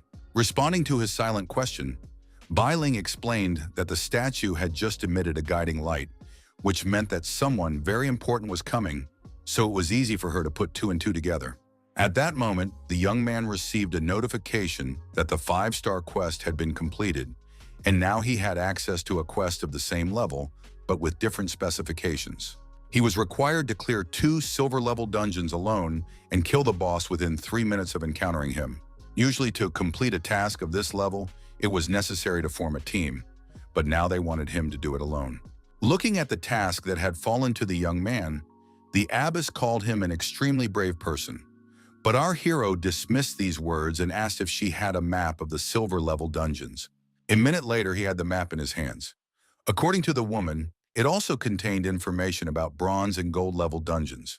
Having received what he wanted, our hero wanted to turn around and leave, but the lady asked him to stay a little longer. She believed that he needed to know that there had recently been an incident in the dungeon and the difficulty had increased, causing many professionals to disappear. This reminder brought a slight smile to the guy's face because he knew the reason for these oddities, but he still promised the abbess to be more careful. Finding the silver dungeon among thousands of low-level ones was quite a task, especially considering the fact that there were so many people, which greatly angered the hero. Su Yang had already passed through more than 7 dungeons in a row, and all of them had been captured by someone else. He had already thought that luck had abandoned him after the equipment was purchased. Looking ahead, the guy saw people and became very upset, because he also needed to go there, as there was the entrance to the Cave of Suffering. His attention was drawn to the familiar hairstyle of one of the boys. And yes, he was right. It was indeed Wang Fei, who was already trying to get to know the girls. One of his unfortunate victims was Gu Xiaoqian, a blonde girl who looked at the boy and didn't know how to get rid of him without seeming rude. But the guy wasn't afraid to seem rude. He said that there was nothing written in the dungeon saying that it belonged to the Phantom Cloud, so that meant that the strongest one was right. Our hero decided to intervene in this dispute because they were being rude to the girls he was in the same guild with, and he didn't want to leave this dungeon at all. At that moment, the guy started hinting to the blonde that she could stay with them and have a good time, which embarrassed the girl so much that she didn't even know how to respond. She didn't have to think of anything to say, as her response to the scoundrels was a sword that ended up right in front of their faces. It belonged to Helan, a sword master who was a member of the Phantom Cloud, was at level 61, and her class was at the 3rd transformation. Her impressive stats scared the guys off a bit at first, but then Wang Fei said they had nothing to fear because they were also at the 3rd transformation. A burly martial artist named Li Zhen looked at his opponent sternly and said authoritatively that a woman should know her place. The cheeky girl asked if the scoundrel had grown up in a barn, since he had such manners, and she suggested that his brain was inversely proportional to the size of his muscles. To which the strong man replied that the one with the bigger fist was right. Despite her inner protest, Helan understood that if they entered into a fight, they would not win because she was with low-level novices. But retreating was also dangerous because it was unknown what these scoundrels might do if they showed weakness. They had already begun to decide who would attack first when their argument was interrupted by a new participant in the discussion, who said that if they chose the one with the bigger fist, then he should start. Su Yang didn't look like a superhero who had come here to save everyone. So questions immediately arose about who he was, what his purpose was, and why he was helping the girls. Only Gu Xiaoyan silently lowered her eyes. The last time she saw the guy was in the center of the teleportation, and she was glad that he was okay, but the blonde didn't understand why he suddenly showed up here. When Wang Fei saw our hero, he literally boiled over with rage. He didn't want to believe that this annoying character had decided to stand in his way again. Li Jin advised Su Yan to start begging for mercy right now, because they had their third transformation, with which they could squash him like a mosquito. But instead of running away in fear, the young man boldly stepped forward and greeted the blonde, who was completely confused, as if nothing had happened. Helan immediately asked her companion with interest if they knew this guy, and she said embarrassedly that they were classmates. This news surprised the red-haired beauty, who asked the young man if he was lost. The hero replied that the second transformation task required a silver-level dungeon. The girl's eyes widened in surprise when she realized that if the guy was Gu Xiaoqin's classmate, then he had reached level 40 in just a couple of days. Activating his magical power, Wang Fei asked threateningly if Su Yang really thought he was that cool, or if it was all just a pretense. He suggested that our hero reveal his stats so that everyone could see what he had achieved. But Su Yang just smiled and teased his opponent by saying that he was only at level 10. In his arsenal, he had an excellent punishment for players below the 10th level, which could lower the level of the one against whom it was used. It was this power that Su Yang decided to use against this arrogant scoundrel, who thought he could do anything, but now he was sent flying. So now Wang Fei was sent to the city because his health was at 0, and the system informed Su Yang of his victory and that he had earned 100 experience points. The scoundrel's friends, who got what they deserved, started running towards him and saying that they were very sorry that it had turned out this way. But Li Jin was not going to let such humiliation go so easily. He jumped and in an instant was right in front of our hero, who did not even blink at the sight of such a maneuver. The man growled threateningly that he would not leave alive the one who killed his comrade in arms. So now he had only himself to blame. These words were meaningless to Su Yang. He took a flaming sword from his inventory and was ready to repel any attack from Li Jin. Turning to the girls, he said that if they wished, they could join the impending battle. These words interested Helan, and she said that the boy had decided to provoke 2 players with the third transformation at once, and she said that she would not let her new acquaintance go just like that. So now the red-haired beast teamed up with the strong guy and decided that they would return to their feud right after teaching this young ignoramus a lesson he would remember for the rest of his life. Li Jin had no objections, so he wasted no time and immediately rushed into the attack, putting all the strength he had in his powerful body into the blow. His ally was not far behind, jumping so high that she could easily gain momentum and gather strength so that her blow would be no less powerful than that of the strong man. However, they did not take into account the fact that their opponent was so agile that it was easy for him to dodge the rough hands delivering reckless and chaotic blows. Li Jin did not believe that a novice could develop such stunning speed, so he decided to try his Thunder Tiger strike on him. It was the very same technique that had never failed him before. His enemies feared it like fire and fled in terror when they realized that their opponent's fists were about to burst into flames. However, this time everything turned out differently, because the enemy was not like any of those he had encountered before. He possessed abilities that would be foolish to deny. A real nightmare was unfolding around Su Yang. The canyon had turned into an exploding branch of hell, from which it was difficult to escape. But our hero still deftly dodged the attacks. Even when 2 enemies attacked him at once, he managed to put up a shield, which made him almost invulnerable to those who considered themselves much stronger than him.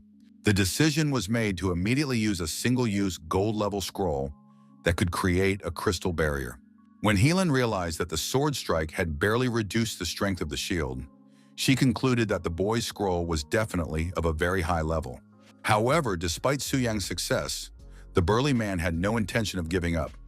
He began destroying everything around him and shouting that he would not rest until the boy was dead. It seemed as if this warrior had literally jumped out from under the ground because he appeared before our hero so unexpectedly that he recoiled.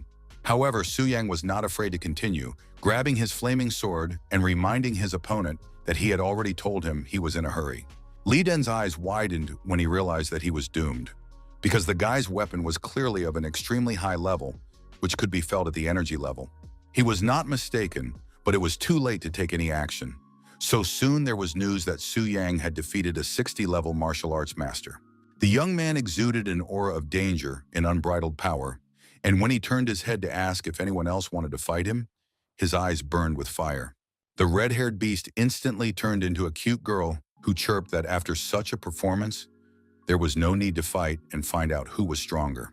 Coming closer, Chu Yang said he agreed with her, especially since he didn't really want his guild friend to be kicked out of the game, even though she had gone against him. While the girl was trying to comprehend the meaning of his words, he ordered someone to inform the guild leader that this dungeon was his. He entered a dungeon called the Cave of Pain, which was only recommended for those who had reached levels 20 to 40. Apart from the Dragon Fortress, this was our hero's first official dungeon run, and this realization refreshed his mind. As far as he could remember, this was supposed to be the lair of the goblins. His expectations were justified when he saw a green-skinned monster, but a question immediately arose in his mind. Why was it alone?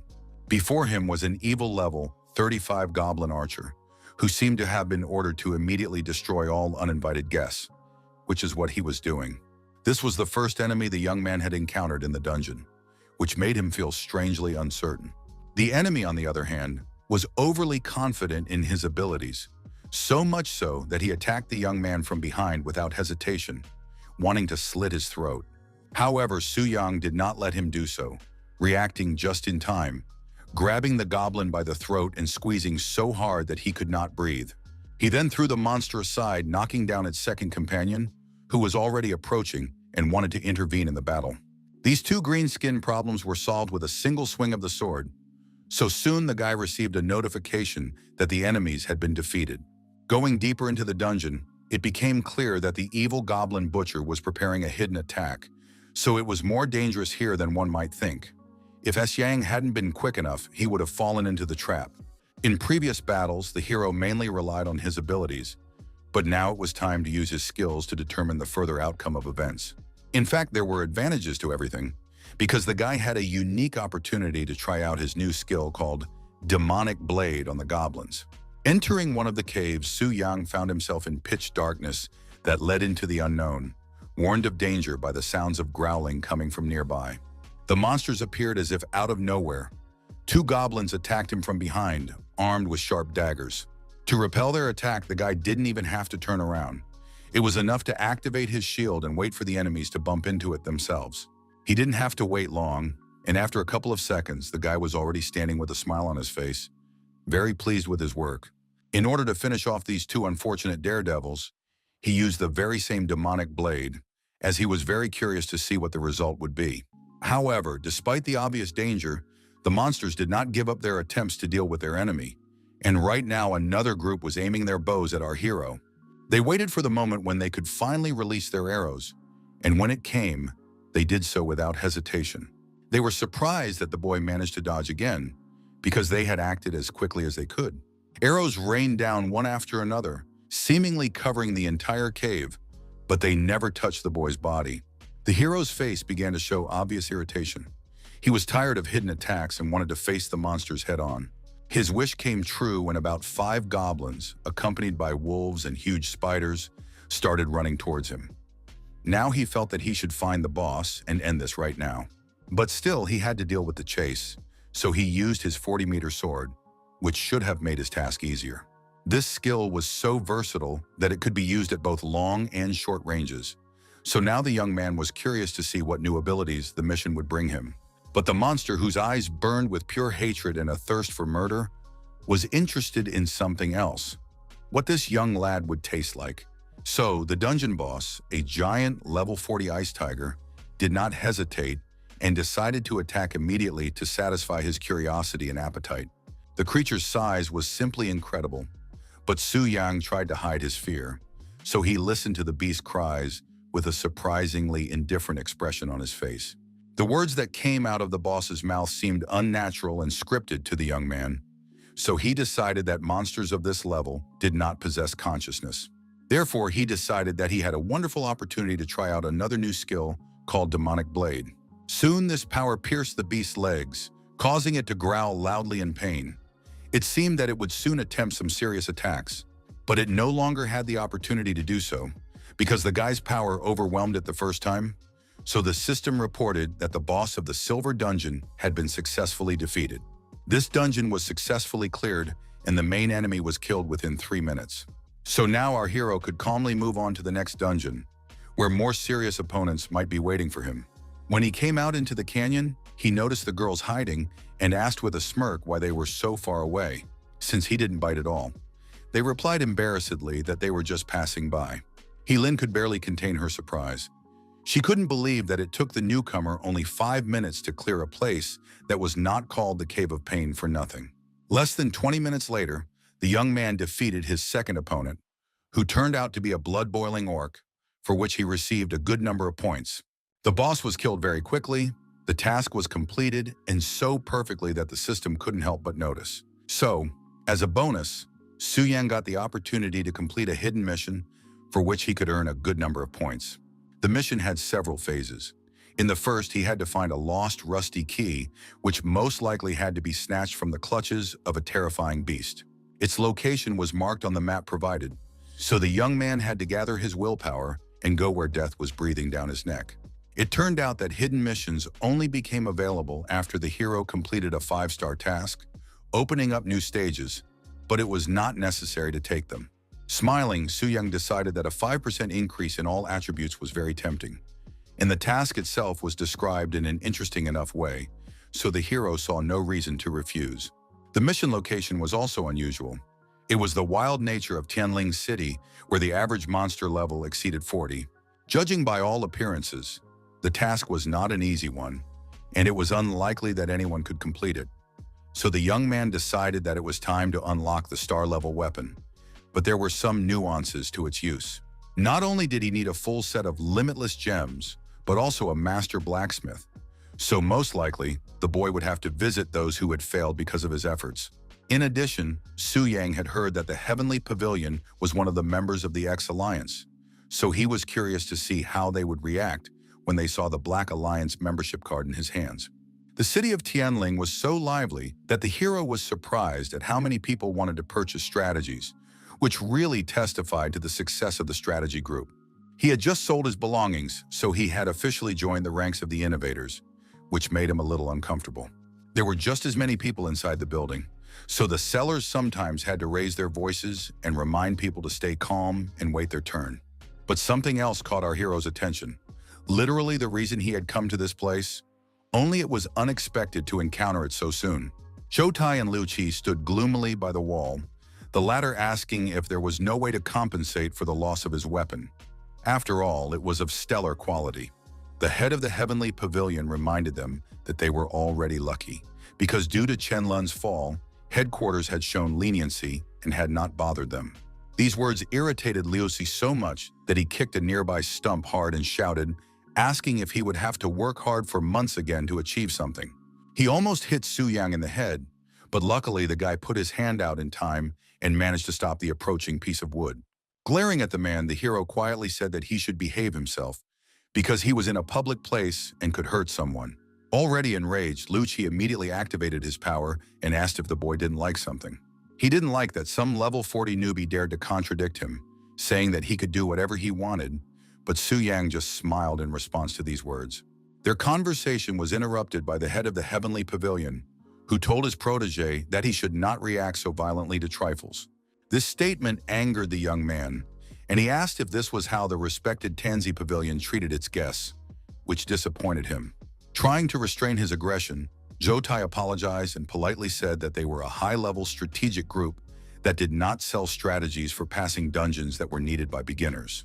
The time had come to pull out the Black Alliance membership card from his sleeve, Su Yang did so slowly, arrogantly asking the men to open their eyes wider. At first, Lu Qi didn't understand, so he asked why he should be afraid of some card. Su Yang didn't believe that this guy didn't understand what kind of card he was looking at. But when it was right in front of the men's feet, they suddenly recoiled. The chief administrator suddenly appeared before them, so Lu Qi only had time to mumble hesitantly that he had been eagerly awaiting his arrival. Jia Yue, the chief administrator of the first city of Yongfen, a man who had reached the 120th level, stood in the building and looked around sternly. He quickly and confidently approached Lu Qi and slapped him hard across the face with his palm, causing him to recoil. Unable to stay on his feet, the man fell to the floor, saying in bewilderment that he did not understand this action because they were brothers. He never got an answer because the manager had already gone to Su Yang to apologize for what his subordinates had done to him. Looking at the young man with an analytical gaze, Jia Yue noted that he was very young and already had a black card from the X-Alliance. He assumed that this was all because of the completion of a 5-star mission. When our hero confirmed his guess, the gentleman turned to Zhou Tai and ordered him to treat their guest with respect. After that, he said that he needed to leave the room, and Lu Qi had to go with him because he needed to find out about the next dungeon. As he left, the scoundrel shouted threats at Su Yang. Seizing the moment, the young man decided to find out where the master blacksmith was in Tianling City. He was also interested in whether there were any precious stones in the area. The man was silent for a while, clearly thinking, then said that there was an unlimited amount of stones in their city, but they were very expensive, to which Su Yang replied that money was not a problem. When a heavy bag of gold appeared in front of Zhou Tai, he quickly said that he would find the necessary gems himself and bring them here. It was amusing to watch the head of the Heavenly Pavilion's expression change, but Su Yang was more interested in the temple's past, as he was impressed by its polite head. Checking the map, the hero went out into the street, wanting to find the old wolf's forge as soon as possible, which was hidden in a very inconspicuous place.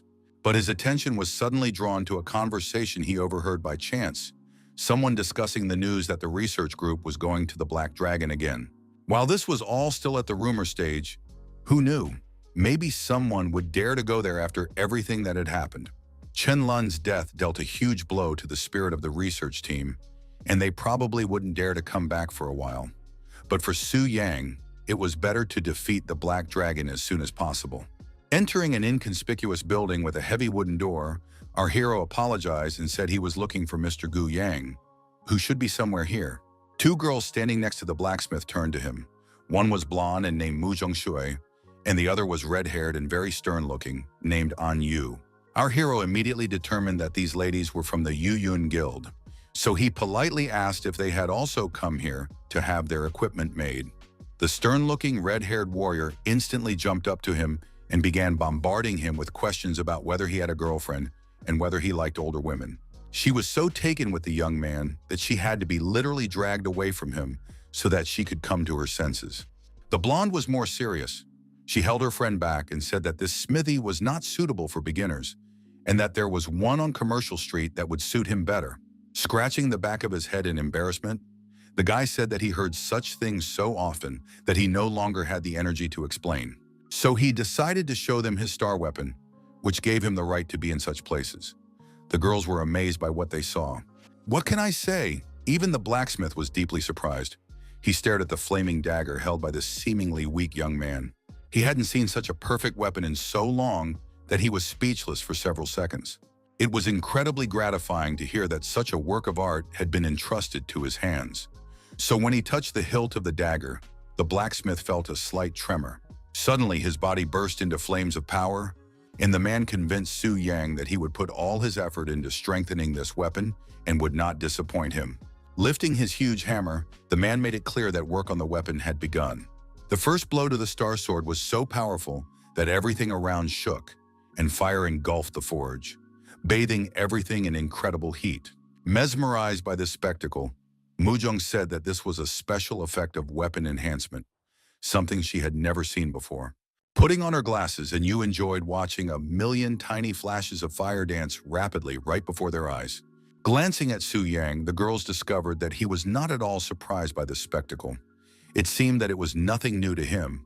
Noticing her friend's intense gaze, Yu smiled and asked if she liked him so much that she was now infatuated with this newcomer. Looking at these noisy girls who were arguing all the time, our hero thought for the first time that he had chosen the wrong guild. Several hours passed, and finally the blacksmith proudly announced that the sword was ready. He held the refurbished weapon in his hands, which now shone even brighter than before. When the guy asked how much he had to pay for the work, the master said that he usually charges $1 billion for such work, but today he felt an inexplicable surge of strength, so he would do everything for free. But our hero had no intention of using the services of such a master for free, so he wanted to transfer the usual $1 billion to the man. In exchange, the hero said that he would often use the blacksmith's services, and the gentleman was satisfied with this offer, so he eagerly awaited the young man's next visit. The girls were impressed that he not only refused the free service, but also smiled after spending $1 billion. After visiting the blacksmith, Su Yang immediately went to the outskirts of Tianling City, where the mountain range of wild spirits was located. Those who had undergone the second transformation had to come here. This mission had certain requirements for attributes. The Shadow's bloodlust had to be 300 points, as did speed and strength, and our hero had more than enough of all of these. But despite this, he still took with him a variety of elixirs that were supposed to make his life easier. So, plucking up his courage, he jumped without hesitation into the black abyss that lay directly in front of him. He felt no fear, only anticipation of something new.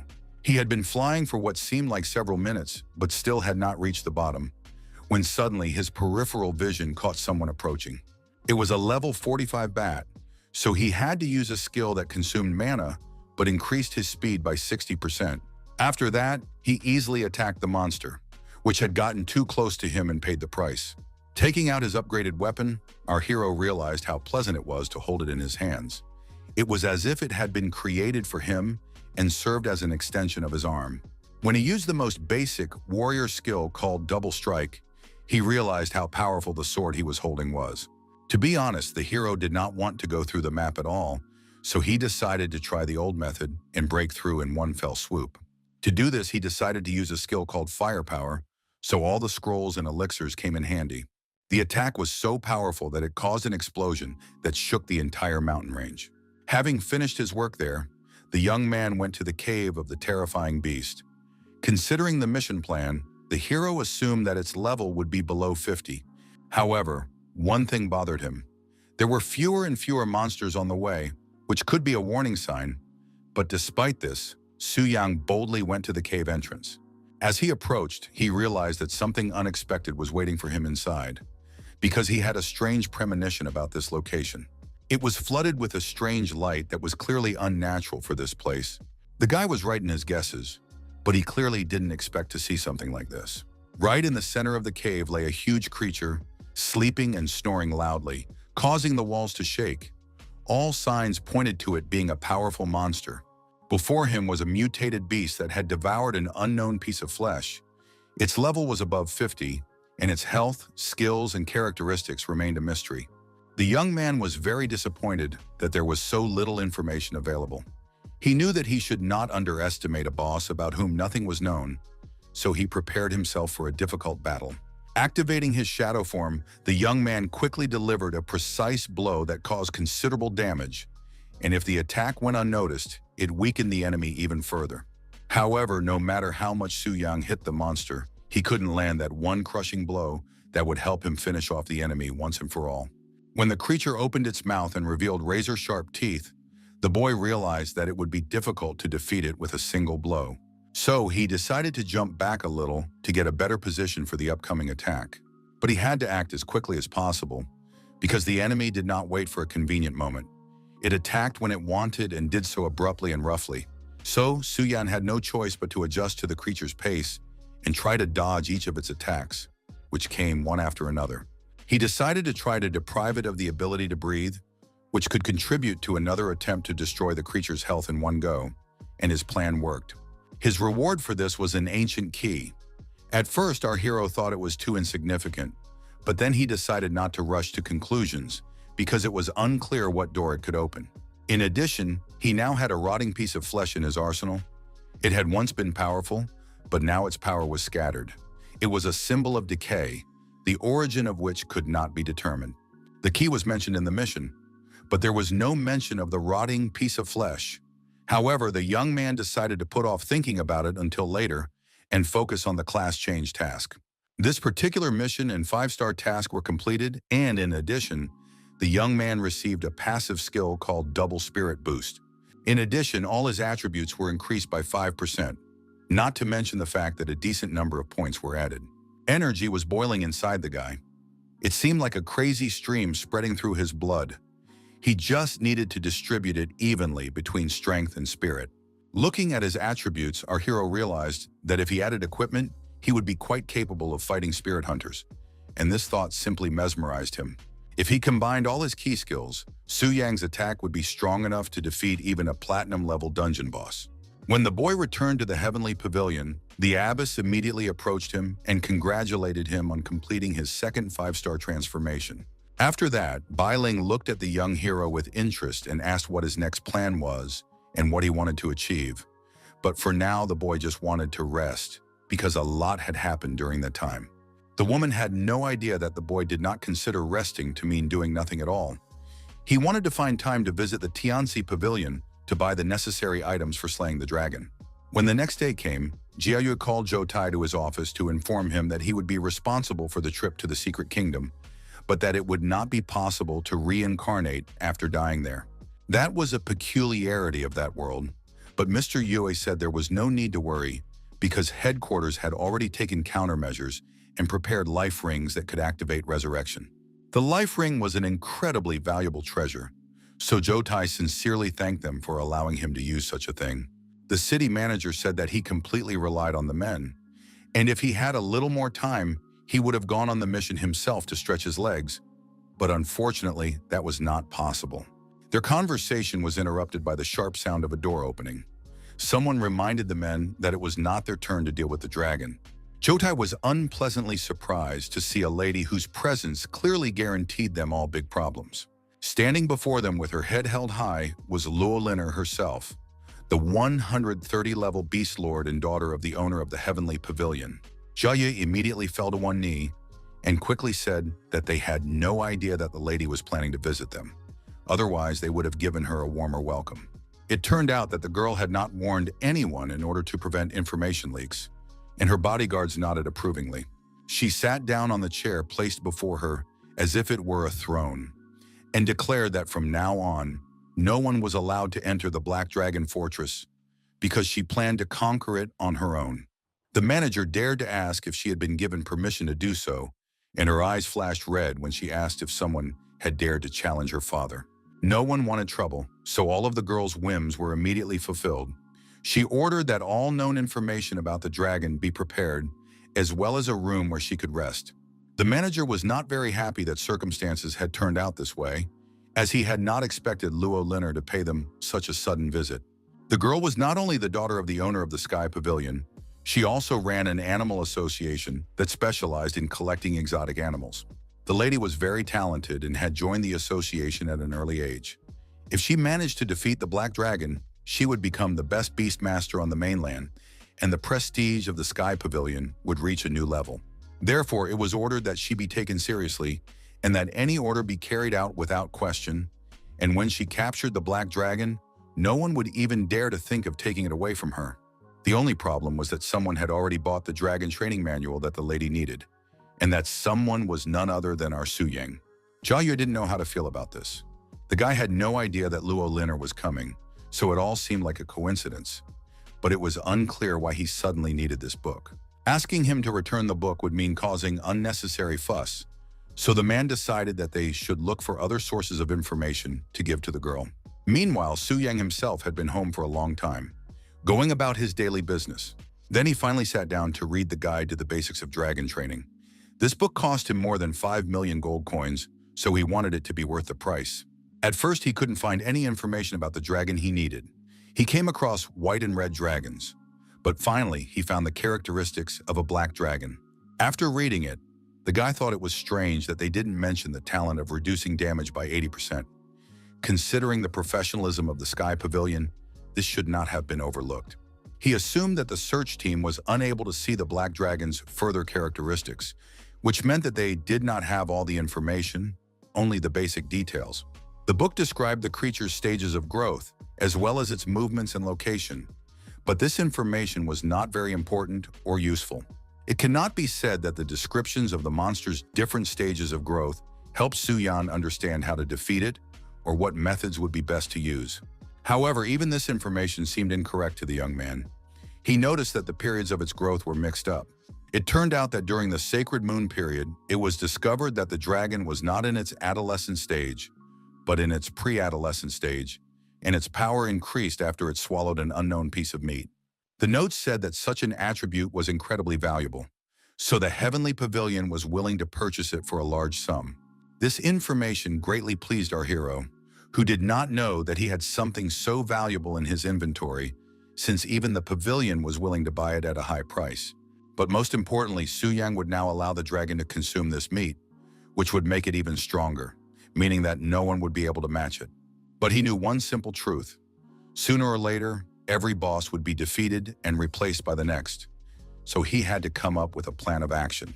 The system informed him that as soon as the guy was killed in the form of a boss, he would receive the dragon as a pet. This news not only surprised him, but also frightened him. At first, the hero thought he had misheard or misunderstood something, but the system assured him that it was a simple procedure, and there was no need to worry. On the one hand, the presence of such a pet even pleased the guy, because it was a symbol of power that even the World Animal Association could not afford. He already imagined summoning his pet right in front of the guild, but with his current strength, it was unlikely to happen anytime soon, and it was unclear whether it would end well. It seemed that the time had come to act, and it was obvious that it was worth trying something new.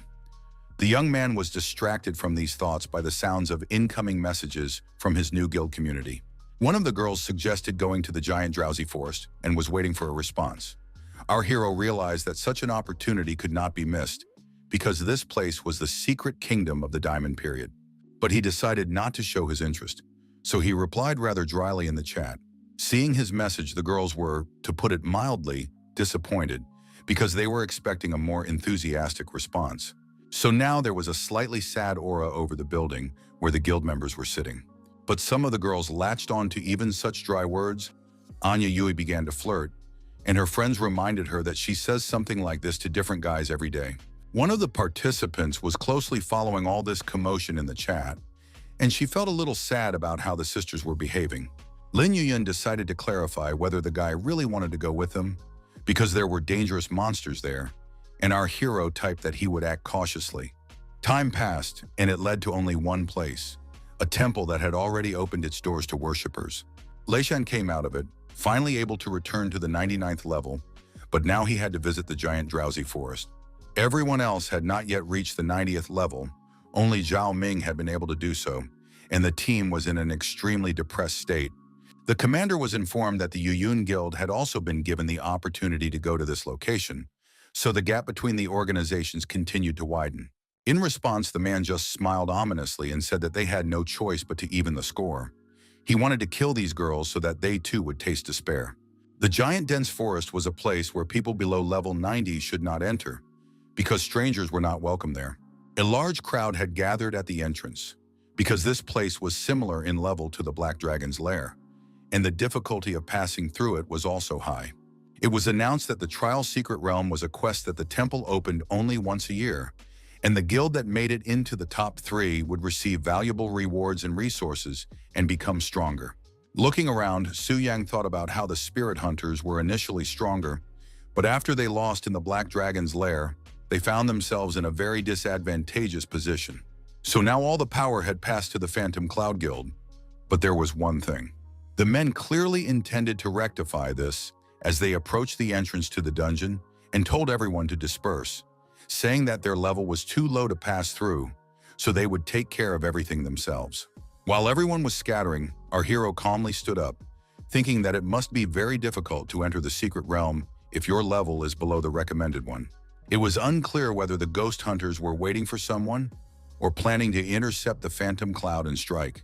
A level 72 stalker approached Su-yan and rudely asked why he wasn't leaving, saying that he must not have heard their leader. The young man replied that he just wanted to look around. For this, he was kicked roughly and told to leave immediately and not ask unnecessary questions. Our hero was not going to tolerate such rude behavior towards himself, so he intercepted another blow from the scoundrel.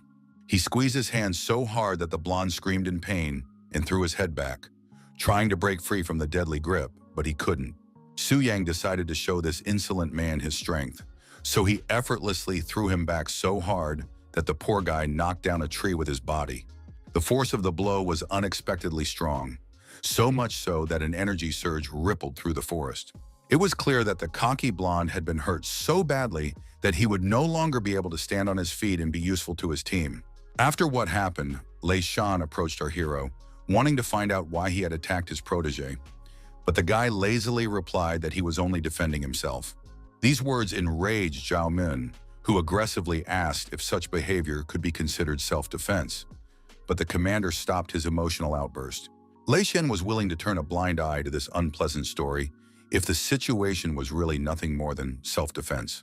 The elf couldn't believe that the chief would just let this insolent guy go, but the man calmly explained that they hadn't come here to get into trouble. Sitting nearby, our hero listened to reflections about his belonging to the Phantom Cloud Guild, but Shan reminded him that only girls were allowed to join. And soon they appeared, three beautiful warriors who were as dangerous as they were beautiful. Approaching their rivals, one of them said that it was funny to see those whose sortie had already led to universal destruction once before. The brown-eyed beauty suggested that they had come here specifically to hinder their success and preserve what remained of their reputation. Smiling broadly, the man laughed arrogantly and said that the girls would never go to the secret kingdom because they simply couldn't get there. Suddenly, magic enveloped the space around Lei Shang, and he immediately understood what was going on. So he turned to Mu Zhongshui and asked her why she had decided to act without her leader's orders. The girl had indeed used her magic, directing a stream of cold air at the enemy. She was just very tired of him talking too much and doing nothing. The men didn't mind throwing a few punches, so they said they would be happy if they could resolve all their misunderstandings today. Suddenly, Su Yang joined their heated argument and asked in a strange tone if the commander was sure they wouldn't make it to the kingdom today.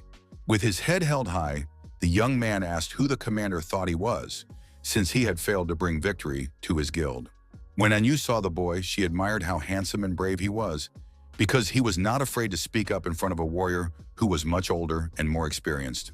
Today, Su Yang met the new members of his guild, Zhu Yan, the mistress of demonic winds, and Ji Muzi, a bard who wanted to capture the moment when the man appeared in their society. The first to approach the young man was a brown-eyed girl with blonde hair. She said indifferently that they had finally met, and Su Yang apologized for not showing up at the guild at all. After looking him over, his new acquaintance realized that he was hiding many secrets, because despite his inexperience, he possessed 5 transformations, a powerful weapon, and was a VIP member of the temple. One of the ghost hunters maliciously said that he wanted to kill Su Yang because Anyu clearly liked him, but she didn't even look at him, even though he had flirted with her many times. Lei Shan became even more angry when he realized that he was facing a full member of the Phantom Cloud. Gritting his teeth, he asked if the boy dared to criticize his actions. Smiling smugly, our hero replied that if the man thought so, he could try to hit him. A second later, an arrow was flying towards the guy, but he managed to catch it deftly and prevent himself from being wounded. He decided that it was worth returning the uninvited gift to the one who had decided to present it, so with a simple movement of his feet, the boy fought back. None of his opponents expected the weapon to actually return to Zhao Min, who now stood with his eyes wide open. After that, Lei Shan's composure cracked, and he no longer tried to appear good, instead unleashing his cruel side, which wished death upon anyone who stood in his way. He saw Su Yang in front of him, and his eyes filled with blood and rage, because all he wanted was to put the insolent man in his place. Coming closer, the guy asked if the ghost hunters had come here just to cause trouble and prevent them from completing their mission in peace. Our hero reminded these people that they would be held responsible if they deprived them of the opportunity to enter the kingdom. These words made Lei Shang tense, and he asked what that meant. Instead of answering, the young man activated his power and decided it was time to use the scrolls to teach these ignoramuses a lesson. Seeing the skill scroll, the commander was deeply surprised.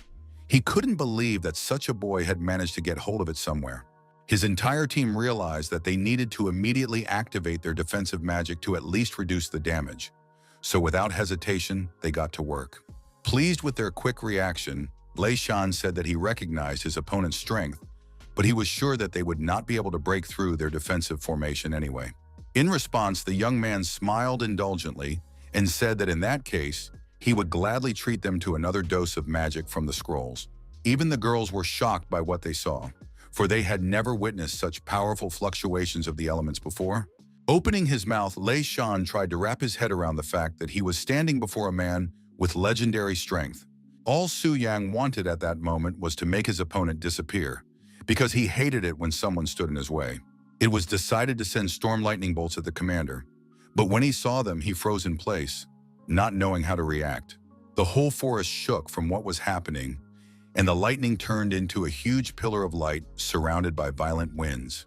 When the elements began to subside, our Su Yang said, as if nothing had happened, that now that they had dealt with the problems, they could finally enter the secret kingdom. His allies were speechless, literally frozen in place, staring in silent horror at the young man who harbored incredible power. The brown-eyed girl asked how he managed to deal with the hunters in an instant, and Mu Zhongshui added that even with the legendary scroll, it was simply impossible. Holding out her sketches, Zimuzi informed the girls that she had captured everything on paper, which helped her notice that the boy had used other abilities as well. Looking at the girl's drawing, her two friends simply froze in place because it was so beautiful and realistic that they didn't want to take their eyes off it. Thanks to this, it became clear to the others that the young man had first used the scrolls to destroy the defensive formation and then resorted to his own abilities. It was a brilliant plan, and the ladies understood this. Mu Zhongshui admired the resourcefulness of someone who could not defeat the enemy with his skills alone. Now the girls saw Su Yang as the strongest member of the guild, who was able to show them so many amazing skills. Their collective admiration for the guy was interrupted by him. Su Yang approached and awkwardly asked if they planned to enter the dungeon. Passing between the trees, the guy noticed that they were unnaturally tall, so he warned everyone to be careful and keep an eye on their surroundings. An Yu decided to talk to the boy and asked him if he thought they would be able to get inside. He nodded affirmatively, and then the girl asked him to protect them if anything bad happened. As soon as she finished saying this, which didn't sound serious, something flashed and rustled in the bushes, and now An Yu was seriously alarmed. But it was just a fluffy rabbit, a cute animal that scared the girls to death, who were listening intently to the slightest rustle. Only then did the creature that the cute rabbit was running away from appear. The two-headed velociraptor did not look harmless, so Xu Yan screamed loudly. Her friend fearlessly rushed forward, saying that they needed to stop panicking and start acting, because it was just a small monster. Lin Yuyun was a holy knight, so she had no shortage of bravery and courage. She threw herself into battle headlong and never doubted what she was doing. Soon, a second monster appeared, a giant level 95 bear, one of the elite opponents. Su Yang's allies began to scream loudly, and the young man came to their aid in time and asked why the warriors were making so much noise. Lin Yuyun decided that she had to support the guy and show that their guild was strong for a reason, that they knew how to do more than just scream and dress nicely. Meanwhile, our hero had already tried out his new abilities and found that his support skills were very useful in battle. So much so that they helped him knock back a huge bear, thereby disorienting it. Using Cloud Mark, the guy inflicted such heavy damage on the enemy that it could no longer get back on its feet. With his back to Lin Yuyun, our hero said that he was pleasantly surprised by their cooperation, and the girl said that their chances of victory had increased significantly. Each member of the guild used their skills for the common good. Lin Yuyun fought bravely, while Mu Zhongshui used ice magic. Su Yang, in turn, did what he did best, killing enemies as quickly and efficiently as he could. When it came time to fight the boss, the group discovered that they were facing a failed version of a level 98 hybrid giant. The girls were a little scared because there were various scary rumors about this monster. But Su Yang convinced them that everything would be fine. His confidence was impressive. Her confidence spread to Lin Yuyun, and the warrior's eyes lit up with fire as she said they could begin their attack. Blows rained down on the monster from all sides. It clearly did not expect such an onslaught, because all it could do was roar loudly in pain. Meanwhile, one of the mayor's staff members stood in his office and reported that there had been a clash between the Phantom Cloud and Ghost Hunters guilds. Jia asked with interest how it had ended, but was not at all surprised when he learned that the Ghost Hunters had fallen. He believed that the men's rash actions were to blame.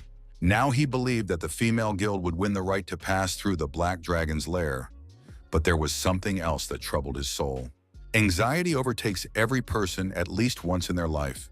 In such moments, Lin Yuyun found solace in battles or training, and now she thought only of victory. And these thoughts became reality. The boss fell, and the Phantom Cloud Guild emerged victorious from this difficult battle. The guys were overjoyed when they saw the system message that the Phantom Cloud Guild had completed the trial in the secret realm. Looking at the guy, Lin Yuyun asked why he didn't deliver the final blow and gave her the opportunity instead, to which he replied that she needed it more. After that, the girls immediately rushed over to Su Yan and told him that they couldn't have done it without him and that it was high time they became friends and got to know each other better. Mu Zheng was the first to notice that the young man was uncomfortable, so she ordered the girls to stop behaving that way immediately, saying that it would be better to focus their attention on the loot. Su Yan was also offered to choose something for himself, but he refused, saying that he didn't need anything, as he already had everything, including diamond-level equipment. When the young ladies realized that they already had all the materials necessary to complete the fifth transformation, they wanted to celebrate the event. Our hero was also invited to join them. His eyes lit up, and he felt the desire to do so. But he couldn't immediately find the right words to agree. And he didn't have time to do so, because the system notified him that a network intrusion had been detected, which required his immediate attention. So all he managed to say was that he had urgent business to attend to and would not be able to attend the dinner. Urgent matters really couldn't wait, because if he didn't transform into a dragon and repel the attack, he would have to face the consequences. So, finding himself in the mighty body of an ancient monster, Su Yang, or rather Lord Afon, wanted to know who was the daredevil who decided to invade his domain. At that moment, a beautiful blonde elf was moving cautiously through the dungeon, his appearance so angelic that his presence here seemed too alien. This was an elf named Akar Lawrence, a court mage of the 100th level, so this guy could give his enemies a very unangelic shakeup. He took out his golden sword and activated its power, ordering the filthy monsters not to stand in his way. Assessing the situation, our hero decided that elite monsters could be sent to him because the elf was not strong enough to kill him on his own. So a priest, a demonic dog, and a blood warrior headed towards Akar Lawrence to kill the uninvited guest and sacrifice him to Lord Afon. With an ominous smile, the blonde elf realized that he was facing some kind of scum that he could kill with just a few spells. His power filled the cave, and he arrogantly declared that those who decided to oppose him would not live longer than a couple of minutes. But the court mage did not yet know what dark energy he would have to face in battle. A sharp blow wounded his beautiful face, which was now contorted in a grimace of pain and disgust. He was disgusted by the sight of blood, and if it weren't for the princess, he wouldn't have been in such a terrible place. Therefore, he decided to do the dirty work as quickly as possible and go to the bright castle with the princess. To do this, he summoned a mountain giant who would become his weapon and shield. Of course, the dragon didn't like that his enemy had easily defeated the level 95 monsters. It was clear that this guy was much stronger than the previous team. Afon was intrigued by his words about the princess. It seemed they knew each other, so he could try to get some information from his captive. Turning his head, he found that the young elf was sleeping peacefully. It was absurd how she could snore calmly in her sleep when she was being held captive by a bloodthirsty monster. So Afon decided to be her alarm clock, tapping his huge claw on the cage and calling her to wake up. Rubbing her eyes, the elven beauty calmly asked who could need her so much that it was worth depriving her of sleep. Her sleep vanished when she saw a huge dragon's eye right in front of her, and then heard the question of whether she was really a princess. The girl was stunned by the fact that the dragon could speak.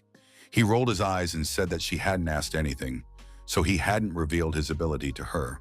According to her, he was an evil monster who didn't seem very intelligent, so there was no point in striking up a conversation.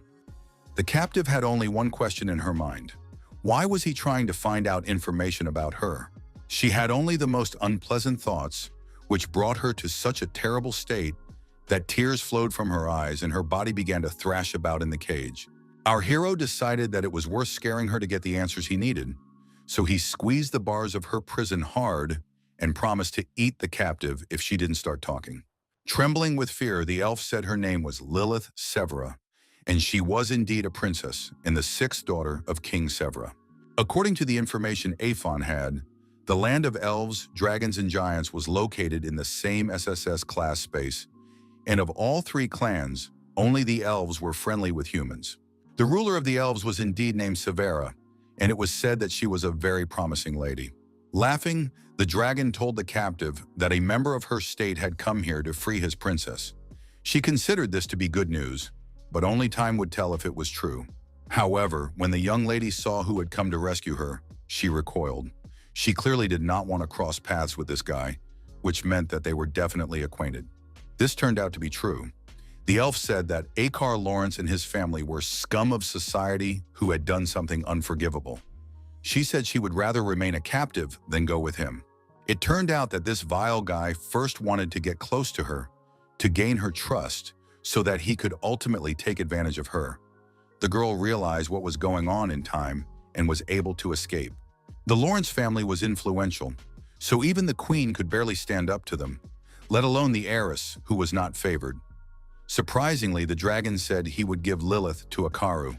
Aphon explained that he did not want to risk his life because the enemy possessed the sixth transformation, which made him incredibly dangerous. So he had a choice: either give up the princess or face death. The only thing that could change everything was if the dragon knew his enemy's weaknesses. So Lilith immediately said she would tell him everything she knew. In fact, Aphon had no intention of giving her up. He just wanted to scare him, and his plan worked brilliantly. According to Lilith, the members of the Lawrence family were born with powerful spiritual strength, but their bodies were so fragile that they could barely withstand one transformation. Because of this, the family had long covered their bodies with a powerful barrier of mana, but breaking through it was extremely difficult, if not impossible. So now the girl was in complete despair because she understood that this scoundrel would take her anyway, and the dragon thought to himself that she should trust him a little. Our hero began to wonder if he would be able to move on to the next stage with this piece of meat. Then he would become more powerful and be able to deal with the elf. After consuming it, the dragon would enter a new phase, but it would only provide external protection, not the complete protection he so desperately needed. But then a brilliant idea came to Aphon's mind. He assumed that human equipment should also work on dragons, which meant that weapons could be used. Lilith decided to tempt fate and asked the dragon to let her go, because she was much more afraid of falling into the hands of this monster with an angelic appearance. However, this question remained unanswered because the ancient monster suddenly disappeared somewhere. It turns out that Aphon used a skill called Shadow Body. He himself did not expect it to work, but it did. Meanwhile, Lilith couldn't understand how such a huge creature could have escaped so quietly. The dragon was immensely pleased that he had not only equipped Shadowkill, but also gained a shadow body, and that his equipment, weapons, and skills had been transferred to this body. So now his stats had increased significantly, and he could calmly engage in battle with that elf. His strength had increased 100-fold, which meant that he no longer had to fear the uninvited guest. Akar was getting closer and closer to the dragon's lair. He confidently ordered the beast to immediately release the princess, and when there was no response, he decided that the creature had backed itself into a corner and was trembling with fear. He wanted to use forbidden spells and destroy the entire place, but then the princess would die too. However, he would resurrect her because the thought of marrying her filled him with real delight. Deciding that this was a good idea, the court magician activated his power and prepared to use it, wanting to destroy everything to the ground. At that moment, a huge paw appeared above the scoundrel, followed by a roar in which he could make out the words that thanks to him, the stereotype about elves had been destroyed. The blow of extraordinary force knocked the man off his feet and reduced his health to a critical 6%, causing Akar to cry out loudly. He landed very hard, sliding across the stone floor of the cave with his whole body. Aphon listened with pleasure to the enemy's questions about how he had managed to appear so suddenly and how he had managed to destroy his barrier. Having enjoyed the elf's screams to his heart's content, our hero decided to use a fire attack. It was his new technique, called Fire from Hell, a name that accurately described what was happening. So the court magician Akar Lawrence was destroyed. And not just destroyed, his body was literally burned to the bone. Looking at the burning body of this scoundrel, our hero decided that he would not reproach himself and consider this murder a sin because he had cleansed the earth of a terrible elf. As a reward for his victory, Afin received the legendary attributes Stone of Summoning and Scroll of Spells, as well as the forbidden curse Thunder Haunting. The Scroll of Spells was particularly impressive, as it allowed him to withstand 7 attacks from 6th-rank opponents. The dragon knew that forbidden curses were spells of the highest level, said to be powerful enough to destroy an entire city. So, the scoundrel Akar presented our hero with valuable gifts, but Su Yang never received his clothes. Still, he was glad that he had killed the elf. The lonely cage swayed slowly on its chain, and the prisoner was already feeling a little seasick from being rocked back and forth all the time. But now Lilith was only thinking about whether the dragon had gone to Akar to get even with him. She was a little angry with herself for worrying about Aphon, but it was better to stay with him than to be with Akar. The monster appeared as suddenly as it had disappeared, its appearance shaking the entire space and causing Lilith to freeze in surprise. When the girl began to ask questions about the court magician, she learned that after Aphon's attack, he had been burned alive, so now she could rest easy. It seemed incredible. The princess knew how powerful Akar's defenses were, so she was surprised that the dragon had been able to break through them. Now everything seemed even stranger. For a while, Aphon looked strangely at his captive. She couldn't stand it and asked what was wrong, and the dragon explained that he didn't understand why she didn't have the same abilities as all the other royals. It turned out that the 6th daughter carried a curse placed on her by the king of the giants, which not only blocked her powers, but also shortened her lifespan. Looking at the girl, it was clear that her life had not been easy. So if our hero had not intervened in her fate, the Akar would have brought her new suffering. All these thoughts made the hero do something unexpected. His paws approached the cage and began to shake it violently. Lilith screamed and closed her eyes in fear, tears welling up in her eyes. She didn't want to believe that the real nightmare was yet to come. But then everything suddenly calmed down, and she opened her eyes, not understanding what was happening and why the dragon was behaving so strangely. Aphon announced that his captive was now free. At least the cage no longer held her in one place. She asked why he was doing this, to which Aphon replied that he was a kind creature who would soon rescue her. But for now, she was allowed to live here, and none of the monsters would touch her. The elven princess did not understand why they treated her so well, and what exactly her captor meant by freedom. But her questions remain unanswered again, because the connection was interrupted. But from the outside, it seemed that the huge monster had simply fallen asleep. As the young man's consciousness returned to his body, he thought that next time he would have more courage to meet the research group, because he had gained new powers. He was distracted from these thoughts by the sound of an incoming message, which brought him back to the real world. When he saw 99 unread messages, he thought his guild members had gone mad. They were all sending him very strange messages, hinting at spending time together. There was too much attention, so the guy decided to reply only to Lin Yuyun, who would surely tell everyone else that he was sorry he had to leave so quickly. The girl was very pleased to see his messages and wrote that she understood the reasons for his absence, because everyone has their own personal matters. She sent him a photo from dinner, and Su Yang smiled as he looked at his friends having fun. He realized that Lin Yuyun was a good person with whom he could get along well. The next day, our hero decided it was time to visit the Heavenly Pavilion. There he unexpectedly met his former classmate Gu Xiaoqian, who modestly came over to say hello. The blonde shared that thanks to her predecessors, she was able to reach the 20th level. Then she asked how the trip to the Diamond Kingdom went. From Su Yang's story, she learned that he had reached the 60th level and had come here to complete a 3rd-rank mission. To be honest, the girl thought that our hero would stop communicating with her because she had not reached the same heights. But the guy said that he believed that a bright future awaited her. These words made her eyes sparkle with hope that this would turn out to be true and that success would soon come her way. Su Yang added that he couldn't wait for the moment when they could fight side by side. Now Gu Xiaoqian blushed and smiled, saying that she would try her best. After this conversation, the young man decided to take on another mission, the purpose of which was to prove his strength. While he was reviewing the conditions, the abbess approached him and asked him to be careful, as there were rumors of the Red Moon appearing. This was a special phenomenon in which all the monsters of the secret realm became extremely wild and dangerous. And there were too many monsters where Su Yang planned to go. But the main problem was that there was no definite pattern for the appearance of such a moon. It was only announced on the morning of the day it was supposed to appear.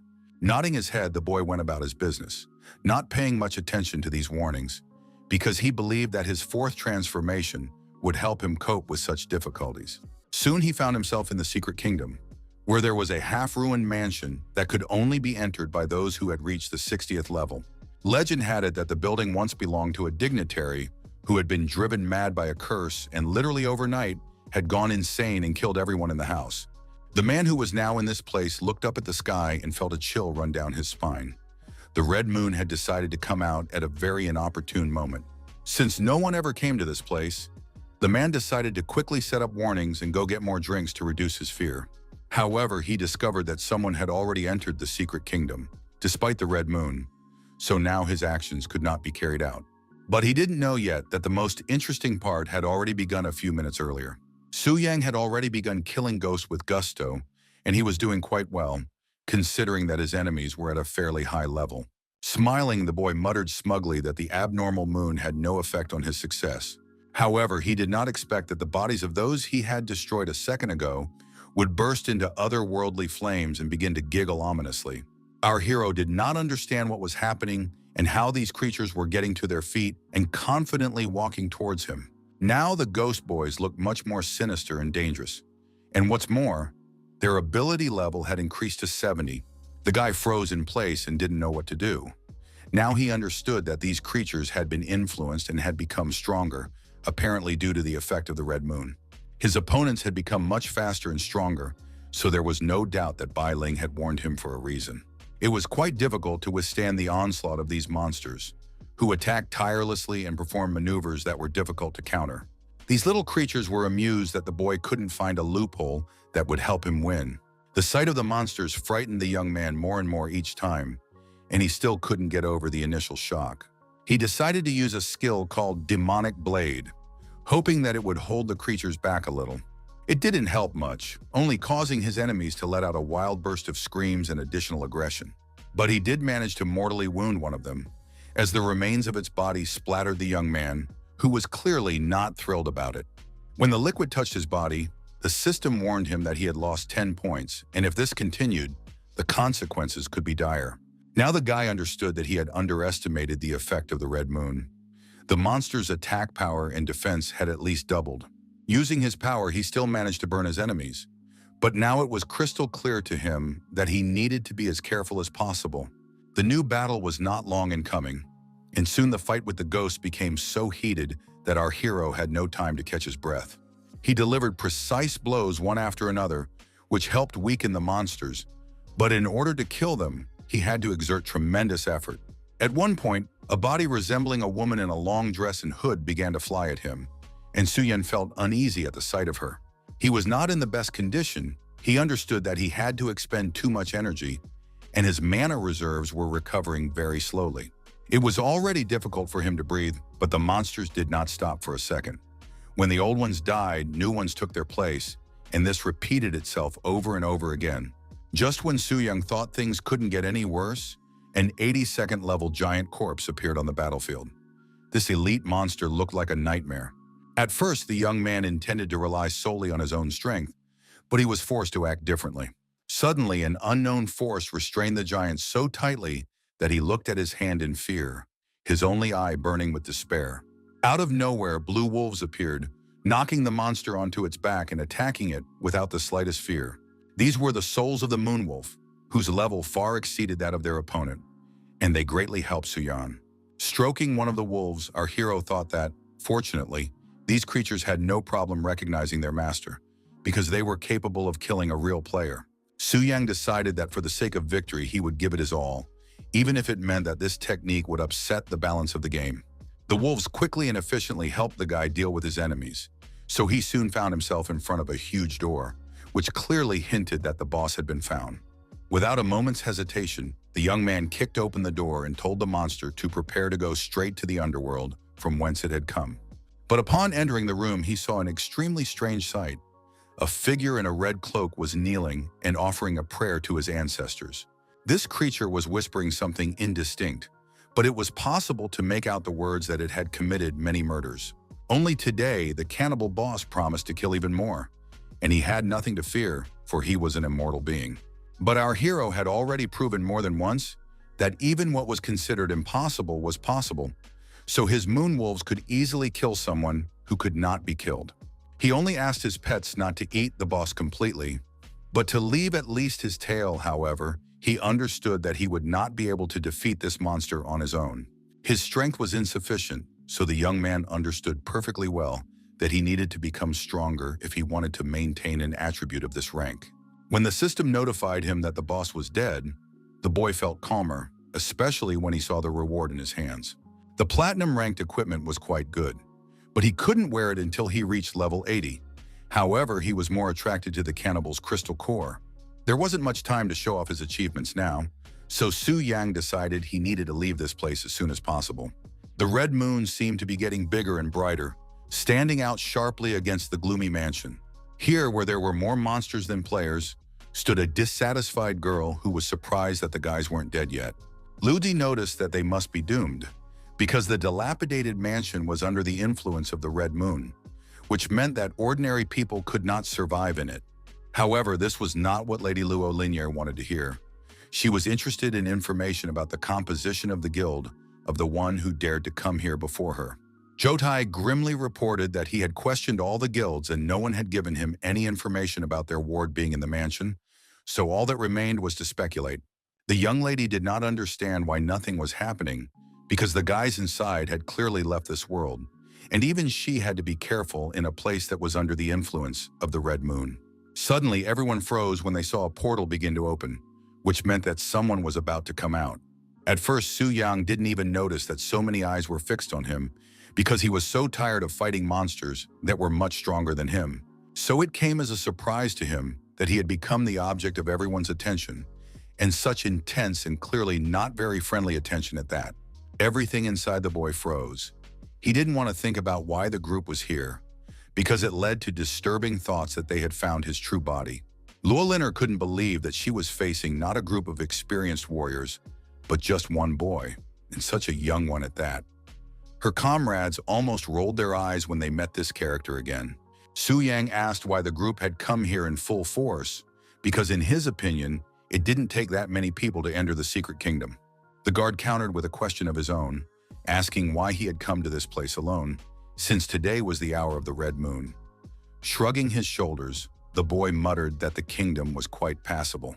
While the man was trying to scold Su Yang, a young lady approached them and ordered him to shut up and step aside. She couldn't wait to ask this seemingly weak young man if he really was able to defeat the monsters and get out alive on his own. Su Yang confirmed that this was indeed the case. She said that his strength was impressive, then meaningfully held out her hand and demanded that he give her the crystal he had received after killing the boss, saying he could name his price. Such blatant insolence confused the hero. He was embarrassed and asked who she was and why she thought she could make demands.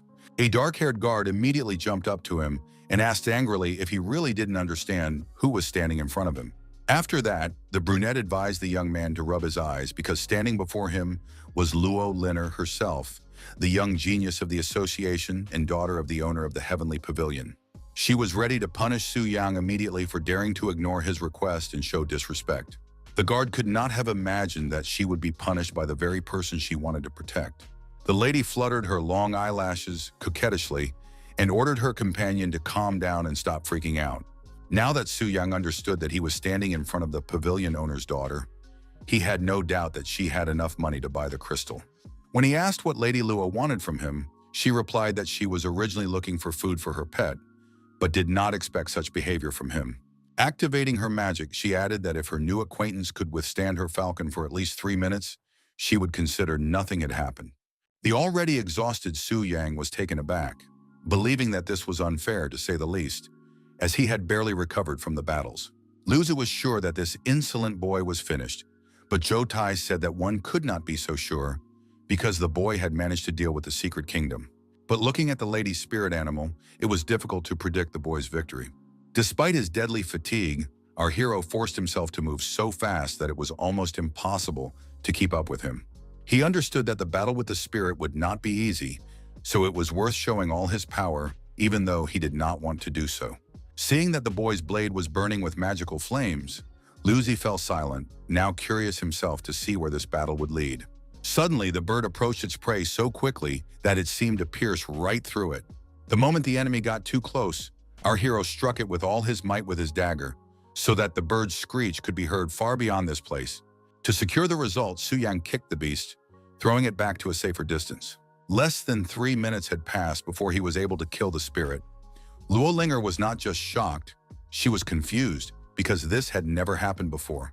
Looking at her expression, our hero reminded her that she herself had said to hold out for 3 minutes, and there was no ban on killing the bird. After that, he could hardly expect forgiveness from this girl. Her power flared up like a lit match, and the young prodigy was ready to send him to the other world. When he felt her powerful aura, he was much more frightened than when the ghosts appeared. Everyone shouted at the lady not to engage in battle, because this guy had a special status, but she didn't care. Then she suddenly froze, as if the meaning of the words had only just reached her, and the girl decided to find out what they were trying to tell her. They told her that Su Yang was an important person in the temple and a member of the Black Gold League. Now it was clear that she was facing an important person who could complete 5-star tasks. Miss Luo remembered how difficult her first 3 transformations had been, so much so that she needed the help of the pavilion. But this boy had achieved everything on his own. Wanting to get rid of the girl as soon as possible, our hero asked if he could leave. Gritting her teeth in anger, Luo hissed like a wild cat. After that, she jumped on her horse and said that they were returning to the pavilion right away. Looking at the lady, our hero thought she was amazing, and he even wondered if she could handle the black dragon. Opening the system window, the guy suddenly discovered that he had not completed the second task, which was related to the Earth Dragon. So he headed for the mountain range that served as the entrance to the ruined formation. Lo Liner and her entourage also arrived there.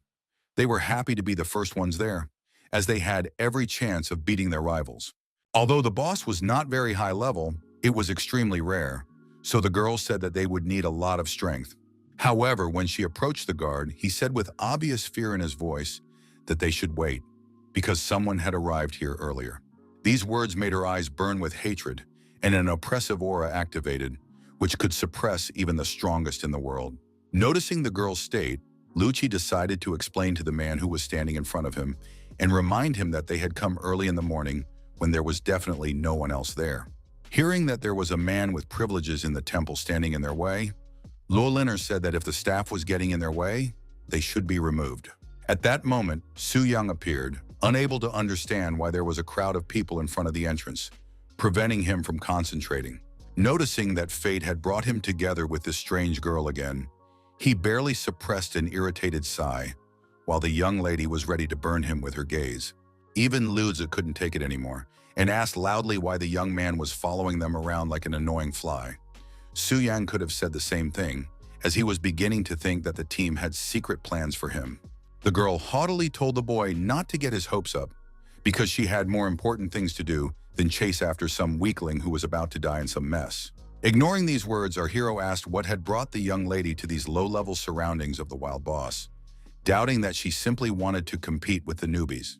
Jotai answered for her, saying that his mistress was preparing to subdue the Wing of Black Flame, so this monster was just training before the big game.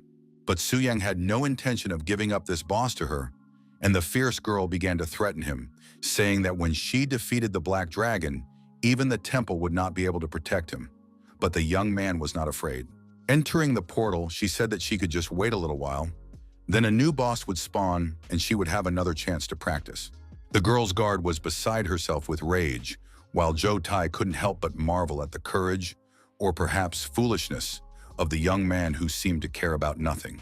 Every time, only one question arose in his mind. Would Su Yang really act alone? Walking through the dungeon, our hero wondered if this pompous girl would be able to subdue the Black Dragon, especially if she had a research team on her side. He also didn't know what tricks people like her had up their sleeves, because their status allowed them to enjoy certain advantages. All these thoughts faded into the background as soon as he saw the dragon of the rocky abyss. The monster resembled a sleeping lizard and looked much weaker than the Black Dragon. It was a wild boss of the 61st level, snorting peacefully and clearly not expecting to be attacked any moment. Activating his power, our hero realized that the star weapon would be enough to win, since he couldn't use the wolf spirit and demonic blade anyway. So he decided to use the soul mark.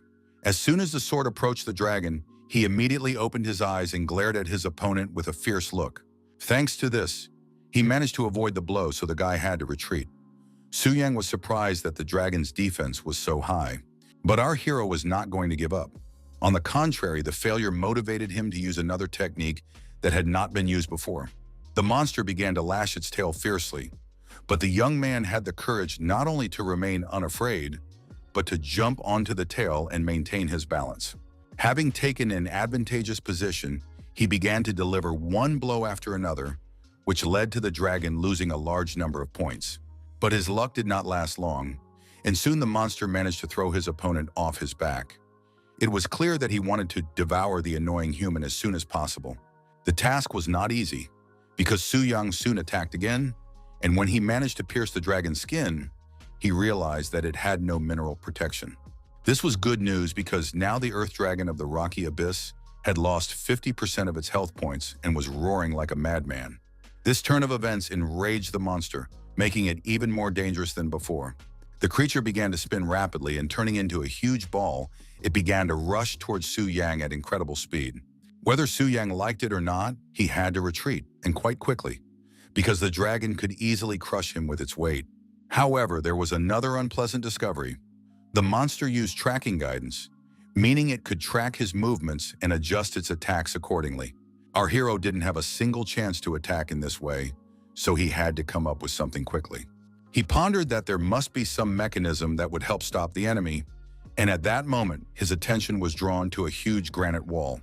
In it, the guy saw a clue to the puzzle of how to kill this creature, which did not want to accept its fate. Using the shake skill, our hero managed to stun the dragon with this blow, increasing the damage dealt by 20%. Realizing that victory was not so far away, the young man decided that it was time to stop standing on ceremony and use all available resources. Meanwhile, there were those who were constantly watching the portal through which Su Yang had passed. Lotu was not a very patient person, so he had already asked Zhou several times if they were just going to stand there and wait for something unknown. Even the guard was getting tired of waiting, and she began to tell her mistress that it would be more sensible to return because the boy would definitely not defeat the monster alone. Refuting this assumption, a system notification arrived, stating that the boy had done it in just 20 minutes, breaking all previous records. Luki stood with his mouth open, unable to comprehend this information. He even suggested that the boy had cheated, but there was no evidence. Everyone froze when the one who had caused so much noise with his exploits began to emerge from the portal. Our hero emerged in the armor of the Earth Dragon of the rocky abyss. He looked quite comical, but what was even funnier was that the strange girl and her entourage were still there. Their faces were so funny that it was impossible not to laugh. They were also having a lot of fun because the sight of this armor caused a fit of laughter mixed with tears. Of course, the guy was upset that he was being laughed at, and he wanted to immediately put the costume back in his backpack, but it was already full and the stats were too good. The same could not be said for the costume, but despite its comical appearance, Su Yang began to be defiant and said that before laughing, the guy should try to achieve his results. Lo Linger said that his abilities were obviously good, but he still had nothing to be proud of because he had only defeated an Earth Dragon, which was extremely far from her goal. These words irritated the young man so much that he couldn't help but say that in that case he would subdue the Black Dragon much sooner than she would. The spoiled lady's eyes widened. No one had ever treated her that way before, but apparently she needed to get used to the fact that she didn't always get everything she wanted because of her status.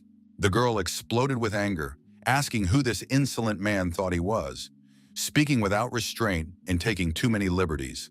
He became quite irritated by this attitude, so he growled that his name was Su Yang, and he was not only a VIP at the Temple of Reincarnation, but also the one who would subdue the Black Dragon.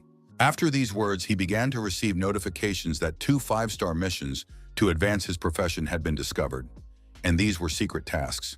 The first one was to take him to the deepest part of the Sleeping Mountains, where there used to be an underground prison that served as the laboratory of a great magician. Su Yang knew that the monsters in that place were very high level, but he was to be provided with the necessary equipment. And so it was, he was allowed to use the rusty key and the life forces and blood of the Earth Dragon, the blood being a remarkable alchemical substance. So, dismissing the spoiled daughter of a rich daddy, our hero said that he had more important things to do than argue with the girl. Watching the guy leave, the men just grumbled that he was indeed too cocky, but they were more interested in what the young lady planned to do next.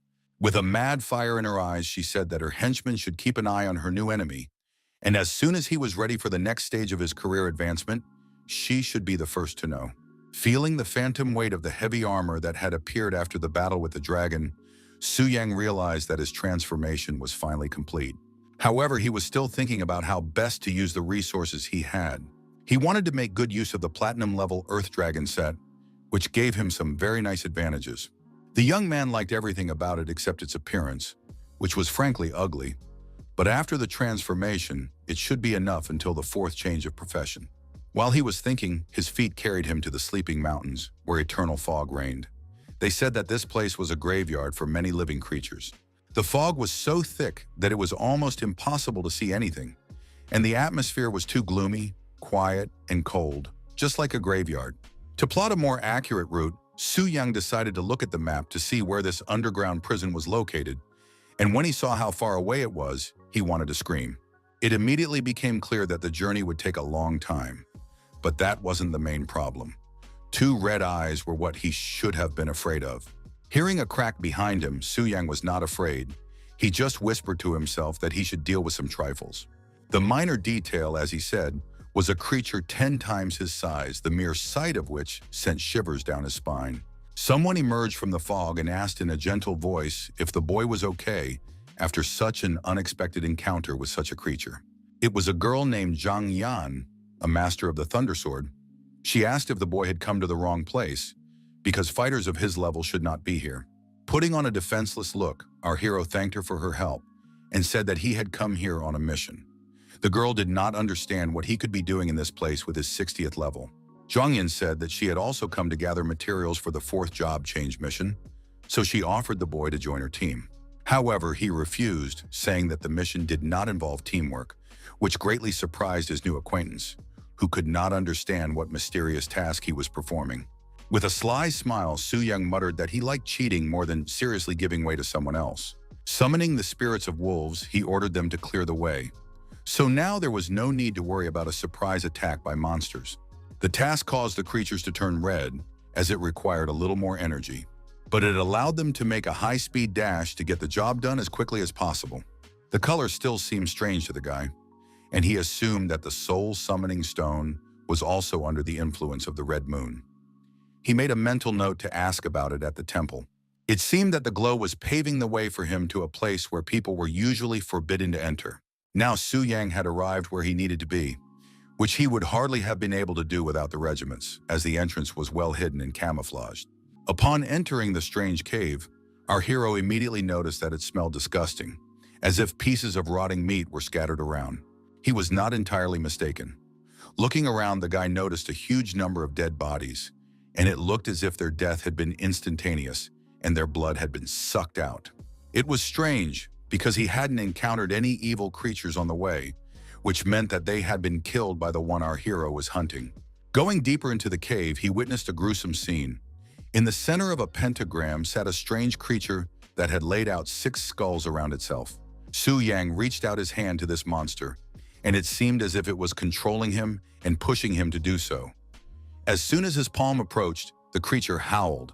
After that, the boss, who was a zombie possessed by a dead mage, began to grow in size until it became a real giant. Once upon a time, this mad mage sought blood glory, but then died under mysterious circumstances. Even after death, his evil intentions did not dissipate.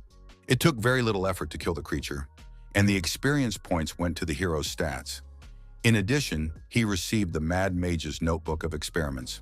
This book was a very dark subject, revealing things that were not customary to talk about in decent circles.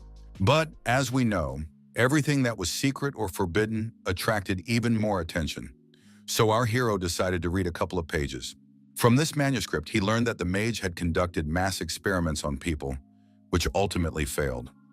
Su Yang did not understand what this vile book would give him. But then he realized that for obtaining the book, he had received a reward called the Blood Blessing Ritual. This special ritual was described in the book. It allowed a person to gain power from blood and restore the glory of their family. It seemed that now the young man could constantly increase his bonuses, but a question arose in his mind. Wasn't it too risky, since it was precisely because of this that the mad magician had died? After thinking for a moment, the young man realized that the description said to use the blood of a powerful creature, but the mage had used ordinary people for this, which led to failure. And he did indeed have the blood of an earth dragon, but when it came to powerful creatures, what could compare to the wing of black flame? An interesting thought suddenly popped into our hero's head. He wondered if he could connect to the boss when no one else was around, and the system sent an affirmative response. Glancing at his spiritual pets, the guy ordered them to stay here and make sure no one destroyed the magic circle. He activated the instant connection system and waited for that strange feeling when he regained his dragon body. So, after a couple of seconds, he was already in that place that had become all too familiar to him. Lilith Severa was completely exhausted from being alone. She was incredibly bored in this cave. She couldn't understand what was wrong with this dragon because he promised to give her freedom, but in the end, he just sleeps and does nothing. To be honest, the girl didn't really believe in her liberation because she had been kidnapped quite a long time ago, and only one scoundrel, Lawrence, had come to rescue her. The rest didn't care about the cursed princess. Suddenly, Affin woke up and roared loudly. The girl jumped up in surprise, her heart nearly leaping out of her chest with fear. This angered her so much that she began to scold the dragon, saying that he must have gotten up on the wrong side of the bed.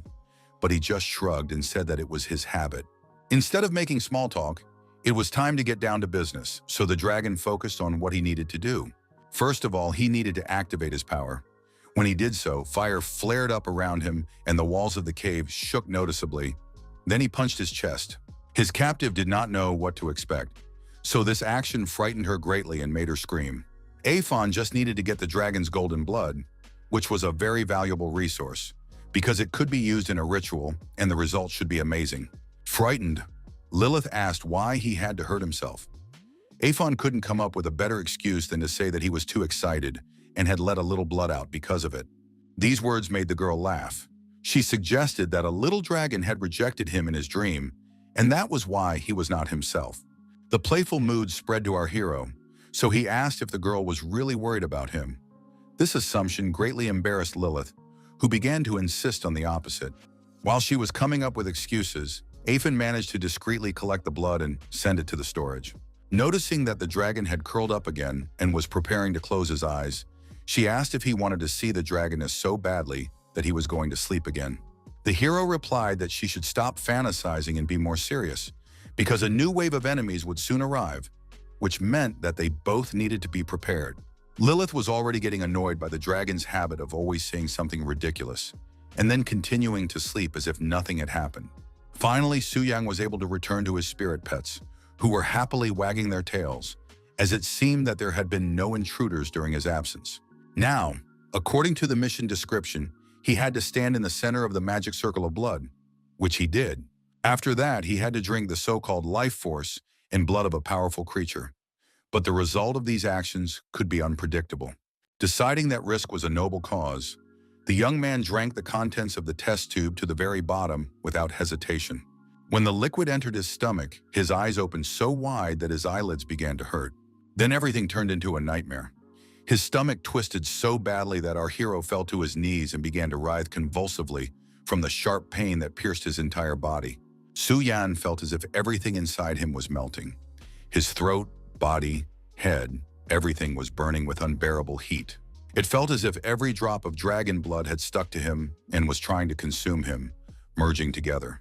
The wolves became nervous, sensing their master's condition, and were worried that he might die right before their eyes. They wanted to help in any way they could, but the guy found the strength to turn to the animals and order them not to come near. He explained that this was just part of the ritual, that the weak were unworthy of receiving blessings from the strong, because only the strong could become more powerful through painful trials. Several more agonizing seconds passed before the weaving of the cocoon was finally completed. Our hero froze, looking like an unbreakable statue covered in strange red scraps. The wolves entered the magic circle and began to sniff cautiously. There was no reaction, but then suddenly the cocoon began to crack and an otherworldly light shone through. Su-Yang opened his eyes and now his pupils were the same as a dragon's, which meant that the blood blessing ritual was finally complete. The hero's body became noticeably stronger and more masculine, and it seemed that it was his muscles that were tearing the cocoon and freeing his limbs from their bonds. The young man felt as if he had undergone a complete rebirth, which was much more significant than his previous professional upgrades. Now he could easily compare himself to a powerful 5th-level fighter, and visually he looked much more impressive. It turned out that the ritual had increased all his characteristics by 50%, and in addition, he had gained a new skill that burned everything in its path. Activating the flame, our hero realized that it was truly ferocious, literally the embodiment of destruction and power. Only now, holding it in his hands, did he understand the full might of fire. Stroking his spirit wolf, the guy realized that animals understand the law that power inspires fear much better, which means that the weak must obey the strong. He couldn't wait to try out the power of the black flame. So, snapping his fingers, the young man summoned a real firestorm that was simply impossible to control. Then he realized that he should be more cautious, because it was possible to miscalculate the power and create enormous trouble. Like now, for example, because now he was forced to run away with his wolves, far from the place that could burn him to the ground. Behind him, everything was burning, thick smoke rising above the quiet mountains. Only Su Yang and the silent rocks knew the reason for this chaos. Now the secret of the blood-blessing ritual was finally gone, because it was impossible to use it again, which once again reminded him of the importance of controlling his power. Opening the system window, Su Yang decided it was time to change professions. However, he froze in place when he heard a cry for help. The voice was female and very familiar, and the young man immediately thought of Zhang Yan, the master of the Thunder Sword, whom he had met earlier. Her clothes were torn, and fear was clearly visible in her eyes. She was afraid not of death, but of something worse. Clutching her sword, she said that if the enemies came closer, she would kill them immediately. However, these words did not greatly deter the men, who drooled over her and said they could protect the poor girl. Understanding what they were hinting at, Zhang Yan called them scoundrels and asked if they weren't afraid that the Guild of Changing Professions would punish them. But this did not scare the criminals either, because they already had more than one human life on their conscience, so they had long been on the Guild's blacklist. So they considered the girl a real gift of fate, because their wanderings in the wild had lasted more than a month, and now their prey had fallen into their hands. The men laughed loudly and reached out their hands to her, but Zhang Yan knew that she would not tolerate such humiliation and would rather die than let the scoundrels touch her. Suddenly, there was a loud thud, and red drops of blood splattered into the air. The hand of the one who dared to approach the girl was severed, and now the scoundrels stared in shock at what was left of it. It was Su Yang, who said that he had long heard about a gang of scoundrels attacking lone players, but he did not think he would encounter them today. The enraged man ordered his team to immediately seize the boy. He wanted to break all his limbs and torture him to death. Hearing these words, Zhang Yan begged the boy to run away, because their enemy was not him, but her, and his death would not help her in any way. But Su Yang was not going to listen to her. Before, he would have had to use the legendary artifact to fight the 4 4th-level transformation players, but now everything was different. When the men attacked, they were very surprised that their opponent was moving so fast. They clearly did not expect Su Yang to use his power, and they flew away from him at such a speed that falling was inevitable. These cowards were so insignificant that they did not disdain attacking from behind, after which they could no longer be called warriors. But for Su Yang, such an attack was not surprising, because he knew that these rats would behave in this way, so he successfully repelled the attack and counterattacked. After that, the red-haired thug's platinum sword broke with a single touch, and he assumed that the boy possessed a weapon of starlight level. But instead of retreating, the thugs decided that the young man was a better prize than the girl, because he was sure to have more valuable items on him. These words motivated his warriors to move forward, and now that they had heard them, they decided that they would finally be able to get rich and return to normal life. This desire only made Su Yang smile, because his opponents should have been afraid that they simply wouldn't have time to spend the money they were going to take. He told his frightened opponents that he had no need to be merciful to people like them. Our hero was interested in applying his new skills, so he activated the black flame of destruction without hesitation. This helped him kill his enemies, but when the guy saw the props that came to him, he felt so disgusted that he realized these people really deserved to die. As expected, the black fire wing flame really did have a deadly effect. Approaching the girl, Su Yang asked if she was okay, but all she could say was to ask what kind of power he possessed. But our hero said it was his secret. After these words, Zhang Yan regained her composure a little and thanked him for saving her, as well as apologizing for not realizing at first how powerful her new acquaintance was. This brave girl, who was not afraid to stand up to the villains until her last breath, asked the guy what his name was, and he satisfied her curiosity without hesitation. Zhang Yan instantly recognized his name, having heard it a million times from An Yu, who admired the new guild members. It turned out that yesterday, Yu Yan was hanging out with the girls. An Yu drank a little and started telling everyone about the exploits of a certain Su Yang. So now, everyone who was with them in the restaurant knew about Su Yang and what he was capable of. Our hero thought that his ally was a real chatterbox. Time was running out, so our hero said it was time for him to go, and if the girl had a ticket back to the city, he would leave her. She nodded approvingly.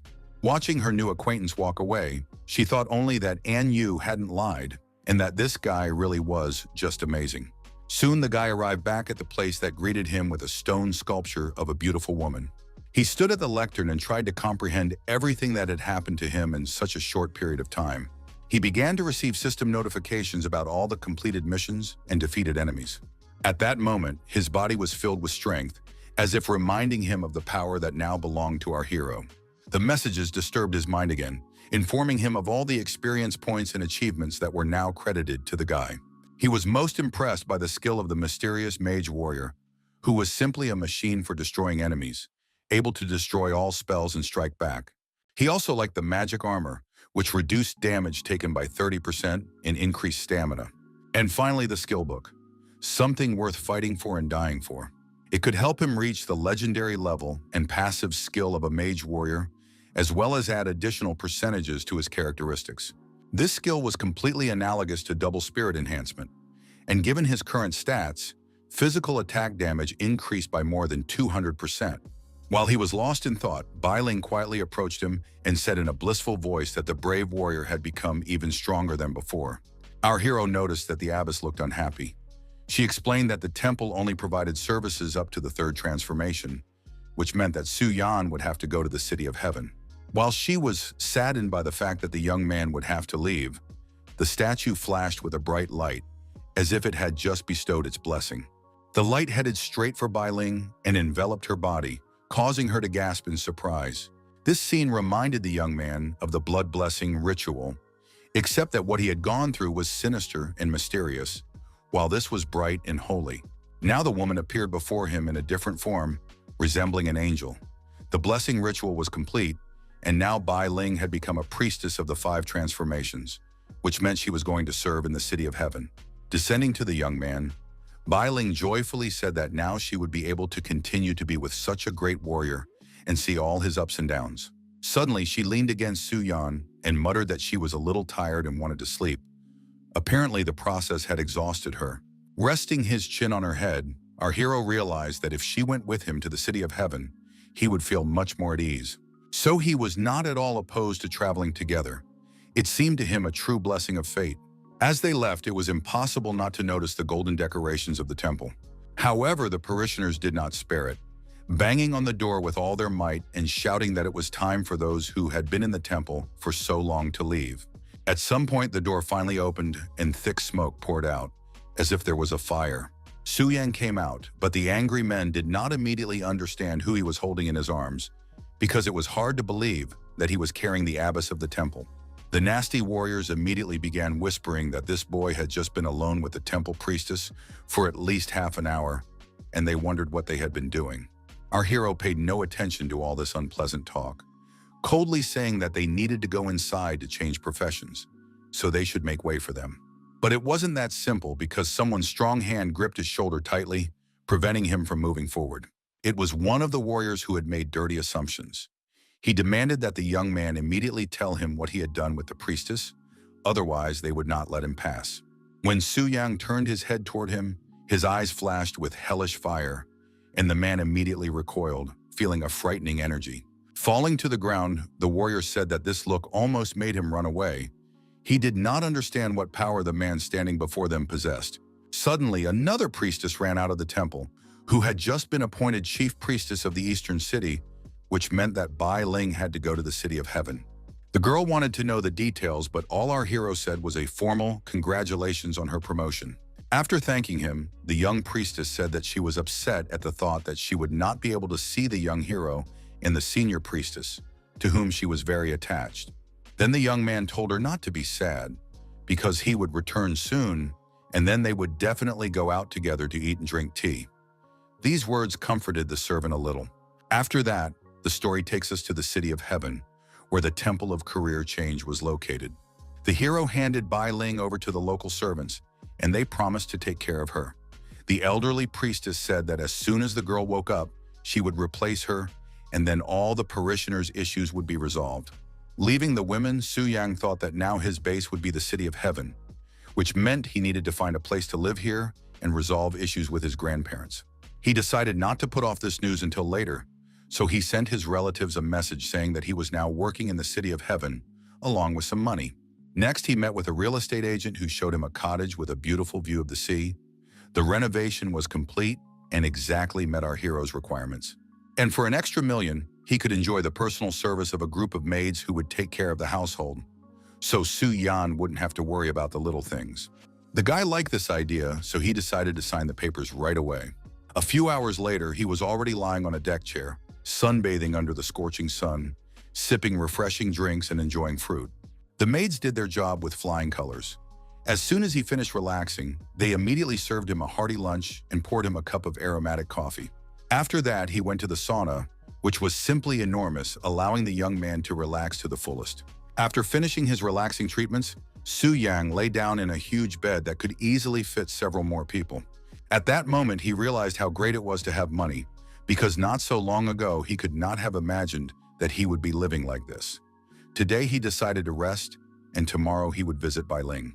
The girl was having a very difficult time. She was in a restless sleep and frowned all the time, as if in pain. After a while, she finally opened her eyes and rubbed her face sleepily.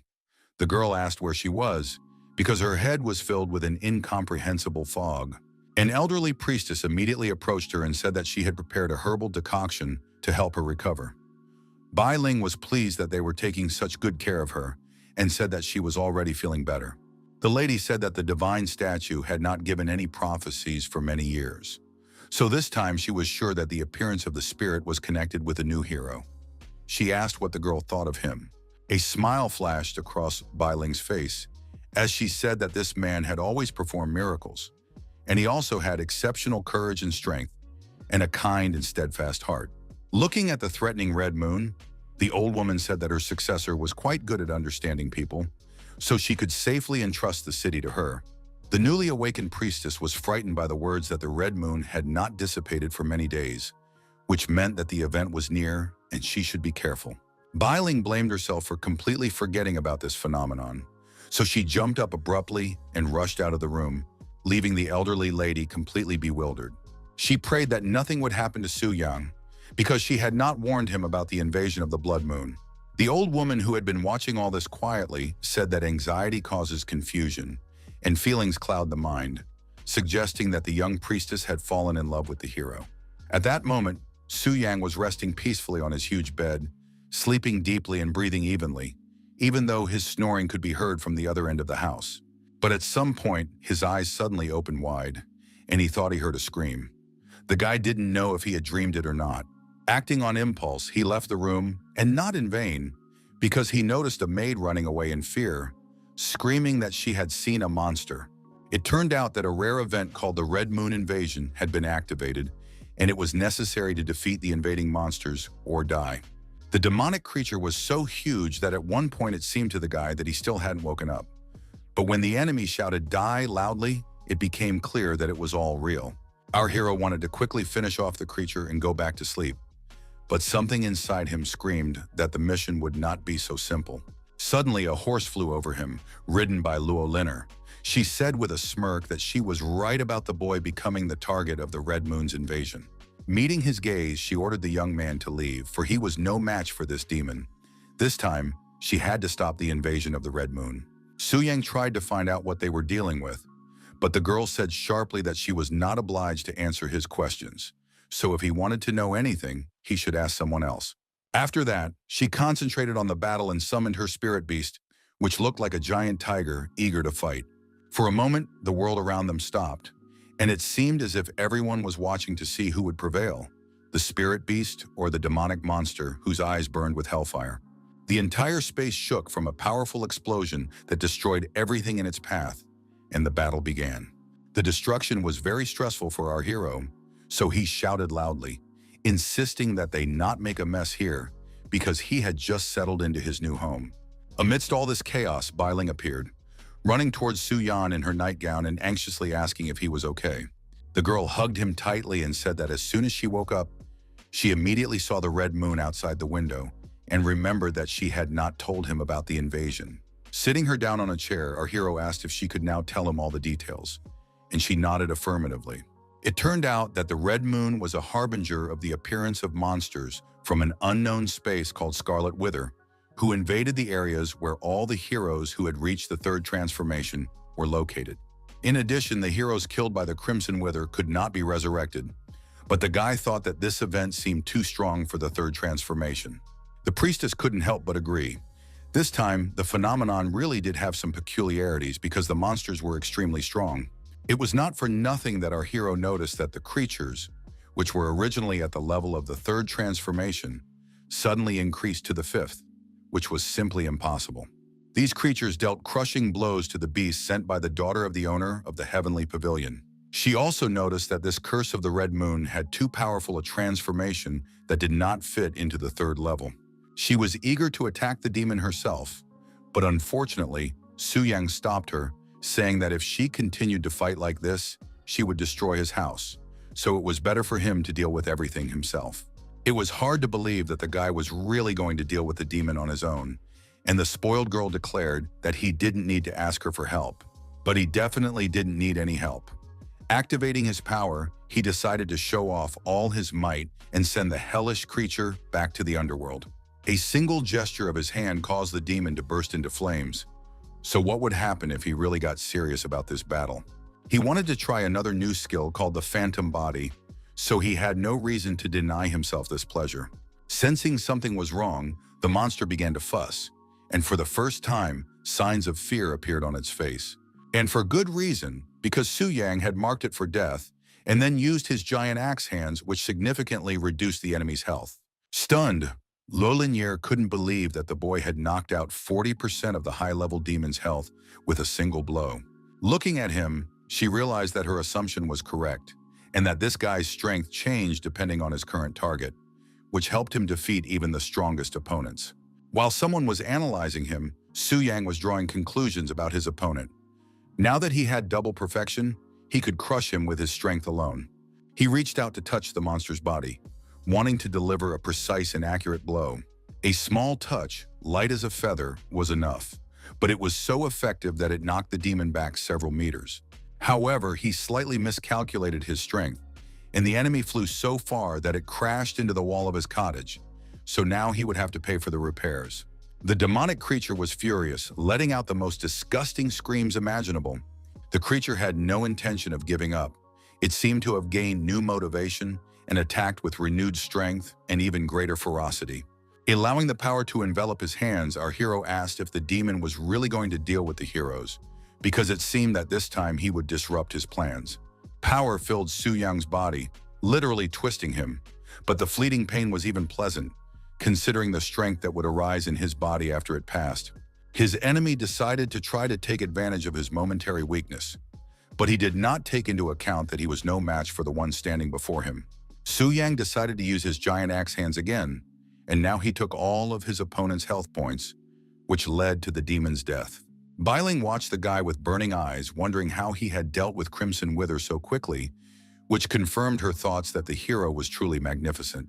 Gritting her teeth in silent anger, Loliner thought about how she had survived several invasions of the Red Moon, but she had never seen such a fierce fight as this man's.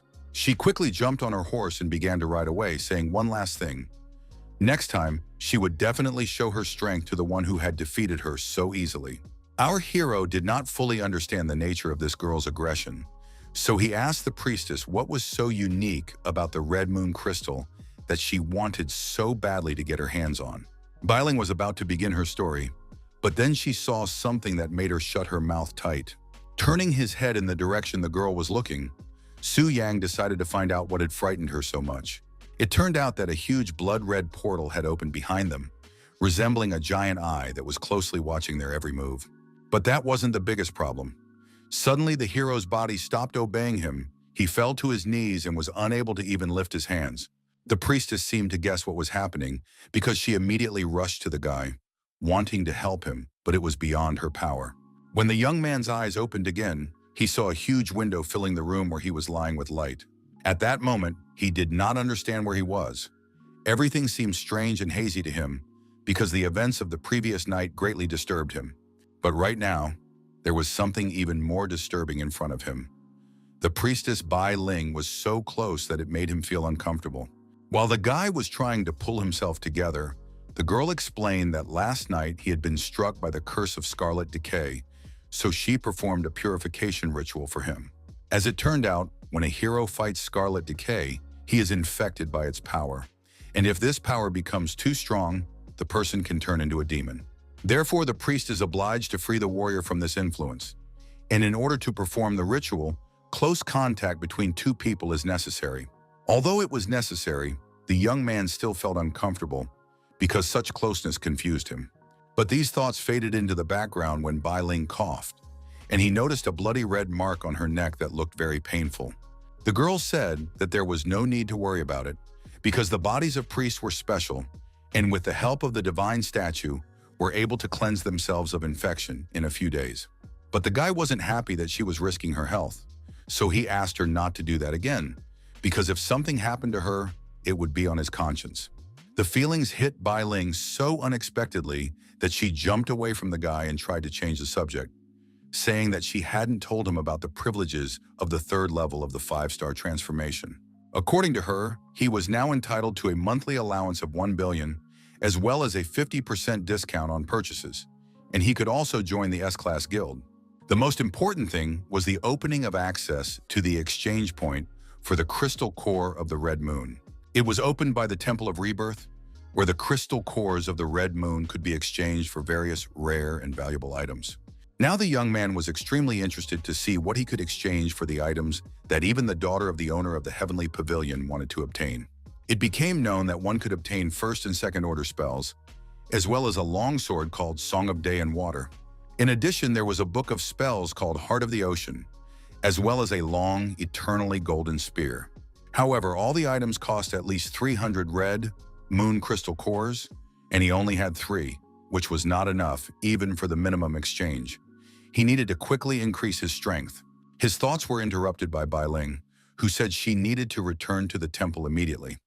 The guy also had something to do because he needed to repair the damaged areas. The girl told him that a very important guest was expected to arrive in the heavenly city today, which surprised and intrigued Su Yang. In the city of dragons in the very center of Longxia, a magical portal opened. An unfamiliar person walked confidently amid the surprised exclamations of the crowd. It was Mingji Zhenxi, a level 128 Beastmaster, the daughter of the Mingji family. Those walking behind her discussed the fact that their master had paid a huge sum of money so that the young lady could subdue the dragon. An old man in black robes emerged from the crowd and greeted the travelers to Longxia. His name was Li Lao, and he was the consul for external relations in this place. He asked if the young daughter of the Mingji family was really going to defeat the dragon, and the lady's companion said that there was no need to worry about her because the girl had impeccable talent. In the eyes of this girl, the elderly consul saw that she was young and energetic, someone who would stand her ground to the very end. Zhenxi interrupted their conversation, delighted that her companion, Wu Si, and the consul had already met and had time to discuss something. The young lady was very curious and sociable, so she immediately told the old man that they had arrived very recently and hoped that he would teach them more. Pointing to the portal, the consul immediately explained that the Black Dragon Fortress was located in the City of Eternal Winds, and that in front of them was a teleportation point, which they needed to enter. While the young lady waved cheerfully to the old man in farewell, her companions could not believe that he had sent them to the dragons so quickly and had not even thought to accompany them. Hearing their indignation, Zhenxi began to scold her companions, reminding them that they were guests and therefore had to play by someone else's rules and not cause trouble. Looking at her, Wuzi thought that such behavior could leave her with nothing in the future. This was the main disadvantage of her master's excessive protection. Luo Linner and Zhou Tai watched them from above, and the girl asked if this girl was really a talented ruler of the beasts from the Kingdom of Flowers. Her companion nodded affirmatively and suggested that her main target was the dragon.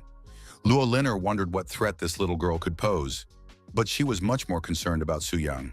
Jota reported that he had recently conducted an investigation and learned that Su Yang had only recently received the initial title of warrior and had independently improved his skills and level in a very short time. It was surprising that he had achieved everything without the help of his guild. The girl was amazed that this mysterious guy surprised her with his unexpected actions every time.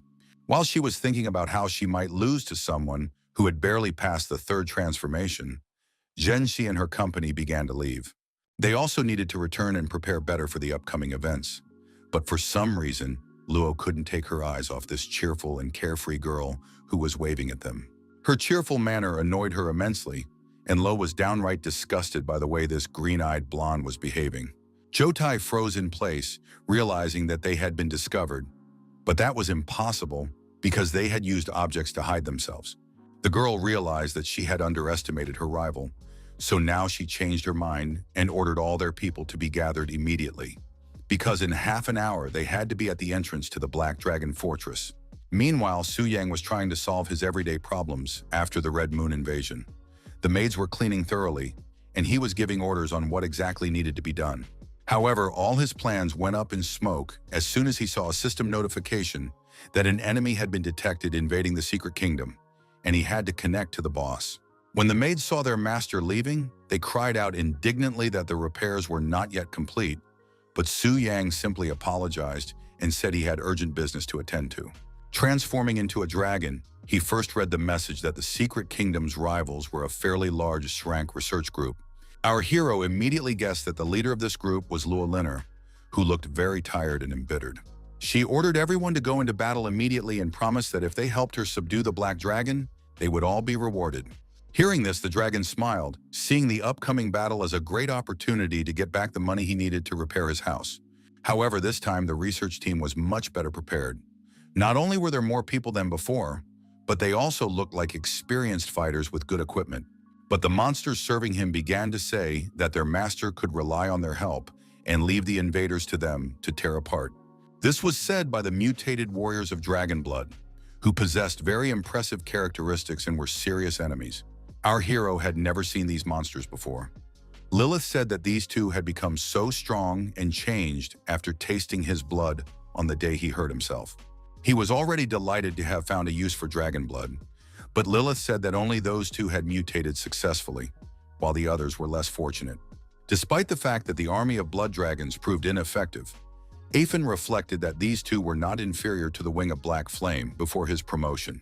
After examining these warriors once more, he ordered them to demonstrate their strength and go to the enemies to hold them back. Noticing that his captive was in a very bad mood, Aphan decided to ask her what was wrong, but she did not answer his question. In fact, she was very concerned that this time the group of heroes was powerful enough to defeat the dragon, which she did not want, so there was no joy in her heart at all. At this time, the group led by Luo Linner was desperately fighting those sent by Aphan, and they were fighting much more skillfully than in previous times. Luo noticed that the head of the heavenly pavilion was very tense, and she said that even if the dragon advanced to a higher level, the small monsters would not change. However, they had no idea how wrong they were about this. They were used to the idea that there could be no significant changes, but that time had passed. Now 2 new elite monsters awaited them, but Luo showed no emotion. She simply coldly ordered them to be destroyed. Zhou ordered to separate these creatures and not give them the opportunity to use combined skills. But soon they discovered that one monster was immune to physical attacks and the other to magical ones. So now the battle was complicated by the fact that they had to use the right attack on each creature, and God forbid they got it wrong. They used a skill called Instant Kill with a Shadow Strike, then decided to finish it off with a Fierce Strike. This helped as they knocked down one of the dragon's minions. Bleeding profusely, the monster muttered that it had died for the greatness of Lord Athos. However, the group of warriors was mistaken in thinking that he was dying. On the contrary, all his characteristics increased sharply. Getting to his feet, the monster growled that he would now kill the invaders. The boss decided to summon small monsters, and now the guys had to be more careful, because they could use group reinforcement, so they had to divide the battlefield to prevent them from uniting. Lo Linner said that they needed to stop panicking and continue weakening the enemies, and that they needed to give her all their strength to attack the boss, as her beast would also join the fight. These words encouraged the weary warriors. They believed that with their mistress's abilities, no dragon with its petty minions could threaten them. And at first they were indeed lucky, even managing to seriously wound the second elite monster. It seemed that Llewellyn's spirit beasts were fighting these creatures on equal terms and fearlessly plunging right into the thick of the action. The girl watched the events unfold from her horse and told them to leave her the bloody skin of the defeated enemy and not to kill him completely. Hearing this, the monster groaned in pain, cursing the invaders, not understanding what else these vile people wanted from him. It turned out that the girl realized that it was a dragon in human form, so she thought that it could be tamed. Power pierced the creature's body and it screamed loudly, sensing that the human wanted to tame it, but trying to resist it with all its being. However, Lo persistently ordered it to become her strength, and at some point, this order became not just persistent, but impossible to disobey. At some point, the monster forgot who he was, and the young mistress convinced him that he was her loyal servant, ready to give his life for her. His kinsman begged his brother not to succumb to the charms of this vile girl, for they were servants of Aphon and could only give their lives for him. Aphon was extremely dissatisfied that the enemies had not only invaded his territory, but also tried to capture his monsters, which enraged him. He understood that with such a team, he could not win even at the level of the Shining Moon. So the decision was made to swallow the strange piece of meat. Seeing the foul-smelling piece in the dragon's hands, Lilith could barely suppress the urge to vomit, and when she thought about Aphon chewing it, she felt even worse. If this was the only way to win, our hero was ready to suppress any feelings and do what was necessary. Yes, the dragon didn't like it either, but in order to finish off the girl, he quickly swallowed a piece of meat and pretended to enjoy it. However, his bravado faded as soon as the disgusting taste of sewage appeared in his mouth, so he couldn't hide the look of disgust on his face. The effect was immediate. The dragon's body glowed, and inexplicable processes began to take place that were supposed to increase his strength. The glow became more intense with every passing second, so much so that at one point Lilith thought it might blind her. Even the members of the research team noticed a pillar of bright light, which was approximately where the black dragon was spending his leisure time. When Otho's subjects saw this light, they realized that their lord had not abandoned them, and this gave them strength. Such a powerful force emanated from the dragon's fortress that Lo Linner was confused for the first time, because she did not understand what was happening and how to proceed. Still in shock, the girl barely managed to stifle a scream when she saw the mighty dark body. Spreading its powerful wings, the black dragon finally decided to reveal itself to those who had come to its lair. Following this, the guys began to receive alarming messages saying that the boss had begun to mutate and had now risen to the level of the Shining Moon. Not to mention him, the dungeon itself had reached a higher level and was now more difficult than ever. The transition to the new level was complete, so now Aphon understood that it was time to crush those who dared to enter his lair. Luki shouted that this was some kind of joke, because before that, the level was lower. Jotai barely restrained him, but even though he was shocked himself, he understood that they all needed to calm down. They all began to ask the lady what they should do, because the boss at this level was beyond their power. To tell the truth, Luo herself had no idea how to get out of the situation, so she started saying that it must be some kind of dungeon error because what was happening was unreal. Gathering his energy, Aphon wanted to teach a lesson to the naive lady who thought his power was some kind of system error. Seeing that the girl was confused, Jotai took control and ordered the protective spells to be opened and all damage reduction skills to be transferred to him. The team members began to obey all orders without question, trying to hold on with their last ounce of strength, using all their abilities to survive. But they could do nothing against the pure destruction of the fiery hell. The dragon enjoyed watching the light of life gradually fade from the eyes of his opponents, and this time was no different. Jotai, who could barely find the strength to keep his body in a sitting position, thought about the incredible force they had to face. But he did not want to give up because they were also well prepared and could give a worthy rebuff to the one who considered himself invincible. Aphon did not expect the group to activate the Emerald Circle of Life, a power that restored full health to those who were dying. When the full recovery took effect, Lo decided to use Chain Attack, because now she thought she had found the dragon's weak spot. Aphon had no intention of giving in to these people, so he used his skills. Thunderous Roar, Firestorm, and instant kill of piercing darkness. Despite all his attempts to kill his enemies, they managed to inflict considerable damage on him and made him nervous.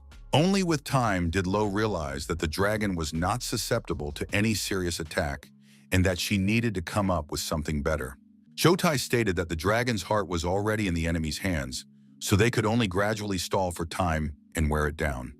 That was their plan.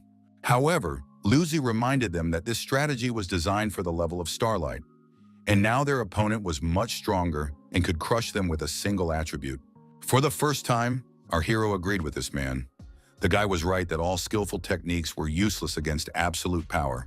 Everyone tensed up when they noticed that the boss was about to attack again, and their defense had not yet been activated. So in fact, they were powerless against the dragon's strike, which could literally sweep them away from their places.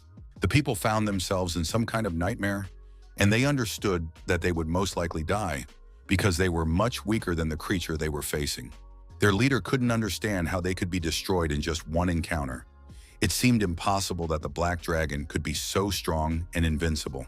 Her companions shouted that she should run away as soon as possible, and they would try to delay the enemy. But she had prepared for so long not to simply give up.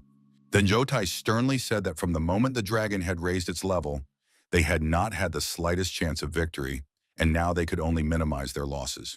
As upsetting as it was to the girl, she understood that the man was right, and it bothered her.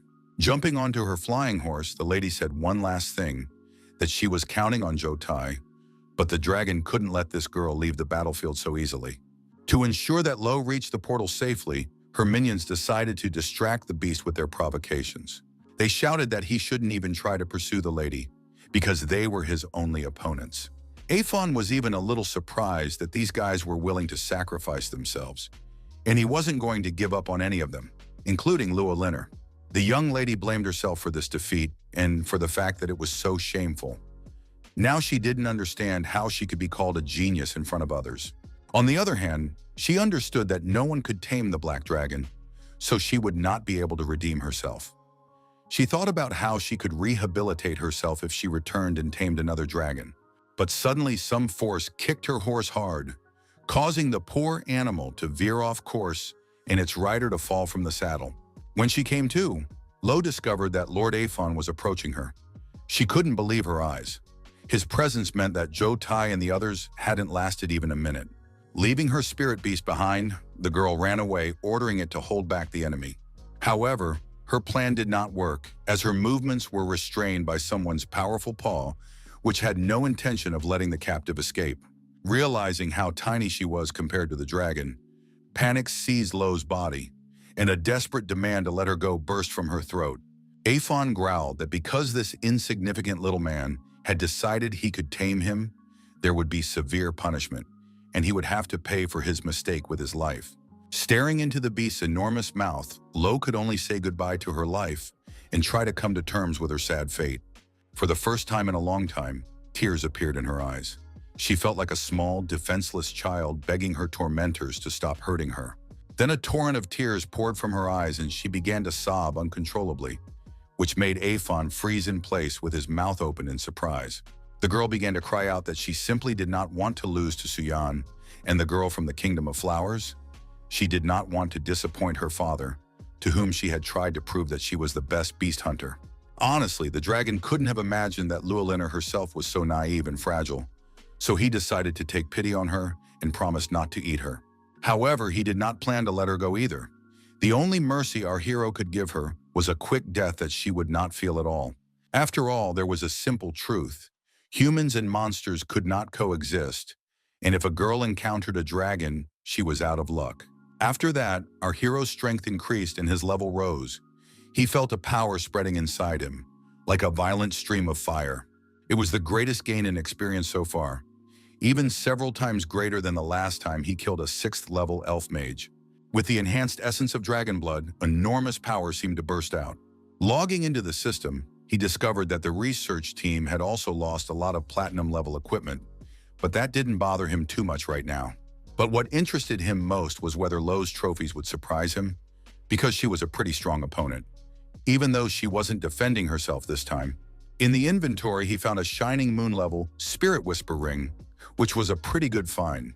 The item was encrusted with a boundless stone, which could permanently increase the mental power of its owner. The stone also removed level restrictions, for which the dragon was even ready to thank the lady.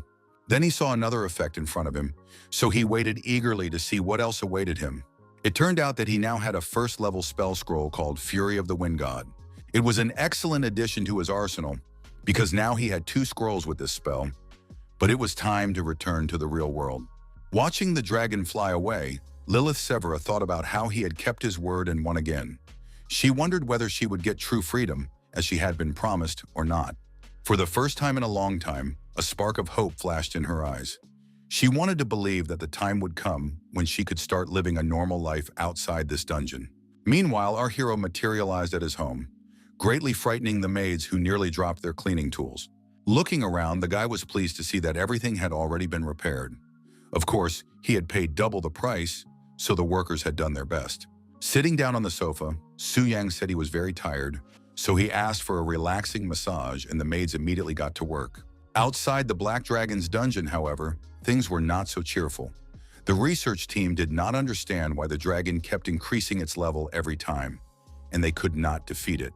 Their moaning was interrupted by Zhou Tai, who asked irritably if anyone had seen Miss Luo. Everyone instantly realized that they hadn't seen her since they left, which meant that her body had been burned, just like theirs had been last time. Listening carefully, the head of the heavenly pavilion heard quiet, barely audible sobbing. He followed the sound and soon found the missing lady, who was sobbing with her face buried in her knees.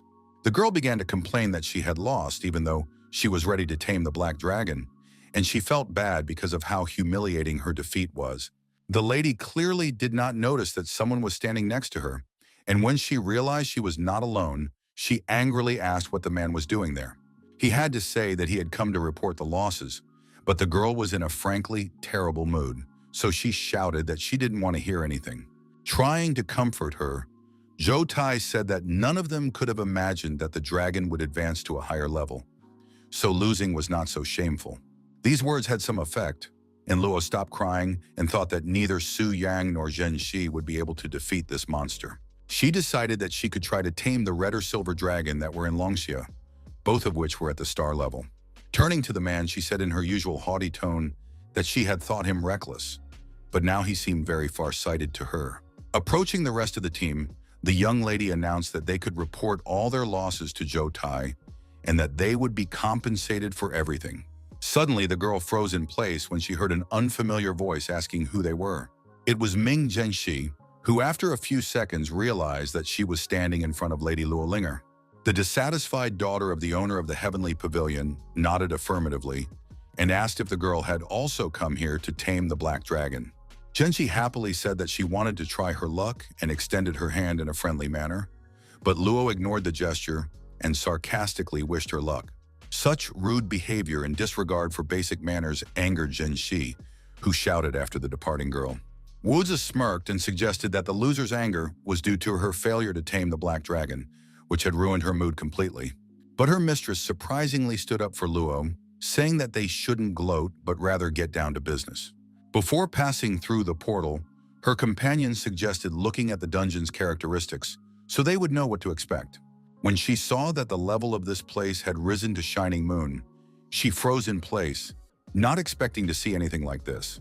Their companions approached to read the specifications for themselves, and when they did so, they began to say that they had been set up because the task was impossible to accomplish. It was decided to contact Li Lao, but he was unable to assist, merely expressing his regrets and suggesting that they stay in the City of Heaven and rest for a while, after which they would discuss the details. In fact, the old man simply did not know what else to do, because he could not believe that the dragon had really increased its level. Nothing like this had ever happened before. The next day, a new traveler appeared at the entrance to the Black Dragon's dungeon. It was Su Yang, who was surprised to find that today was surprisingly quiet, which was not strange because there was no one left who could challenge him. So, feeling an unprecedented confidence within himself, our hero activated his power and declared that he alone was the boss of this dungeon who would put an end to the rivalry. As always, a gloomy and very heavy atmosphere reigned in the Black Dragon Fortress, weighing heavily on those who entered. Previously, Su Yang had been connected to the boss and watched the fighters from the top of the fortress, but now it was finally his turn to enter as a warrior, which was a strange feeling. Looking at the monsters that were inexorably approaching, our hero immediately recognized them and shouted that they should open their eyes wider and understand who was standing before them. A sly smile played on his face, the expression of a man who knew the course of events in advance. Opening his eyes, he showed everyone his dragon pupils, in which burned a fierce fire of strength and power. Without understanding why, the creatures began to fly away from him, as if they had seen someone who could tear them to pieces with a single movement of his hand. That was indeed the case. They sensed Lord Athos' aura and could not understand what the newcomer had to do with all this. They tried to understand why this frail young man seemed deadly dangerous to them. But looking closely at the flames burning around him, it became clear that they belonged to Lord Athos. Our hero gritted his teeth and ordered the monsters to immediately get out of his way and not interfere with him. The monsters obeyed him and flew away with a squeal. Su Yang could have easily defeated them, but he believed that it was not worth wasting his strength on minor opponents when he could fight the Black Dragon. Snapping his fingers, he summoned the soul of the Dark Moon Wolf, which immediately responded to his call. The young man ordered the creatures to stay here and use the power of the shining moon to force the other minor monsters to stay away. Meanwhile, he was ready to act like a real boss, ready to destroy everything and everyone that stood in his way. When the dragon suddenly woke up, Lilith was startled. She did not expect another fighter to decide to appear in the lair so soon after the research group's last major failure. The girl sadly thought that once again, some unfortunate souls would fall victim to the ferocious dragon. Every time the monster won a crushing victory, her belief in miracles diminished. The Black Dragon was a huge creature that inspired terror and made the blood run cold in one's veins. Even the spirit animals that served Su Yan were frightened, especially after they smelled their master on the monster. But if the beast ate him, they would also die. Suddenly, the dragon began to harm itself, so the wolves thought it had completely lost its mind. Lilith immediately remembered that the last time the monster injured itself, she noticed that its talent did not work on itself, and everything could become critical if it reduced its health too much. It turned out that Su Yang had ordered the dragon to stay put and suppress its health recovery as much as possible, ordering all the monsters to do the same. Then our hero shouted loudly, announcing the severing of the connection that had formed between them. The wolves were truly happy when they saw that their master was still alive, which gave them hope for a quick victory and made their fear recede. Looking at the one who had helped him realize his dream and become strong, our hero could not say that he felt nothing for the great dragon. But now the young man understood that he had a new path, and it was time to move on. And for that, he needed to close the issues from his past life. So Su Yang ordered this creature to die, and then become his reborn friend, with whom he would conquer the whole world. After 2 tense hours, it was still not over. The guy could barely stand on his feet from exhaustion, and the wolves were greedily gasping for air, their mouths open and tongues hanging out. The hero's hands trembled treacherously, but he was not going to give up, even though it would be really difficult for him. Slowly but surely, Athos's health was getting worse and worse. But despite all his efforts, his stats still hadn't dropped to 0. Finally, our hero himself felt what it was like to be a hunter. He understood that if it weren't for his exaggerated characteristics, he probably wouldn't have been able to break through the enemy's defenses. After drinking one of the potions he had in his arsenal, he decided to make one last push and finish what he had started. Meanwhile, Lilith was still lying on her bed, her sleep extremely restless and painful. At one point, she woke up and froze in fear when she heard the dragon's roar, which was full of pain. Nothing like this had ever happened before. She felt incredible fear when she saw that the low-ranking monsters were beginning to disappear, which could only mean the death of their master. The girl ran toward the roar. Her eyes widened in surprise when she realized that the black dragon's aura had suddenly disappeared. It was as if it had become easier for her to breathe. To be honest, the guy himself couldn't believe that it was really over, that victory was his, and the dragon was defeated. Watching the creature that no one could defeat fall apart was even a little sad. But he was pulled out of these thoughts by notifications about how many experience points had been added to his personal stats. That wasn't all. After its death, the dragon dropped some kind of weapon that was clearly not ordinary. Everything inside the hero screamed that he should go and pick it up, so the young man touched the shining hilt without hesitation. Lifting the strange sword in his hands, Su Yang felt a strange sensation of some kind of frenzied power that literally wanted to tear his body into tiny pieces. Now he had a large sword made of dragon bone, and the system immediately familiarized him with its characteristics.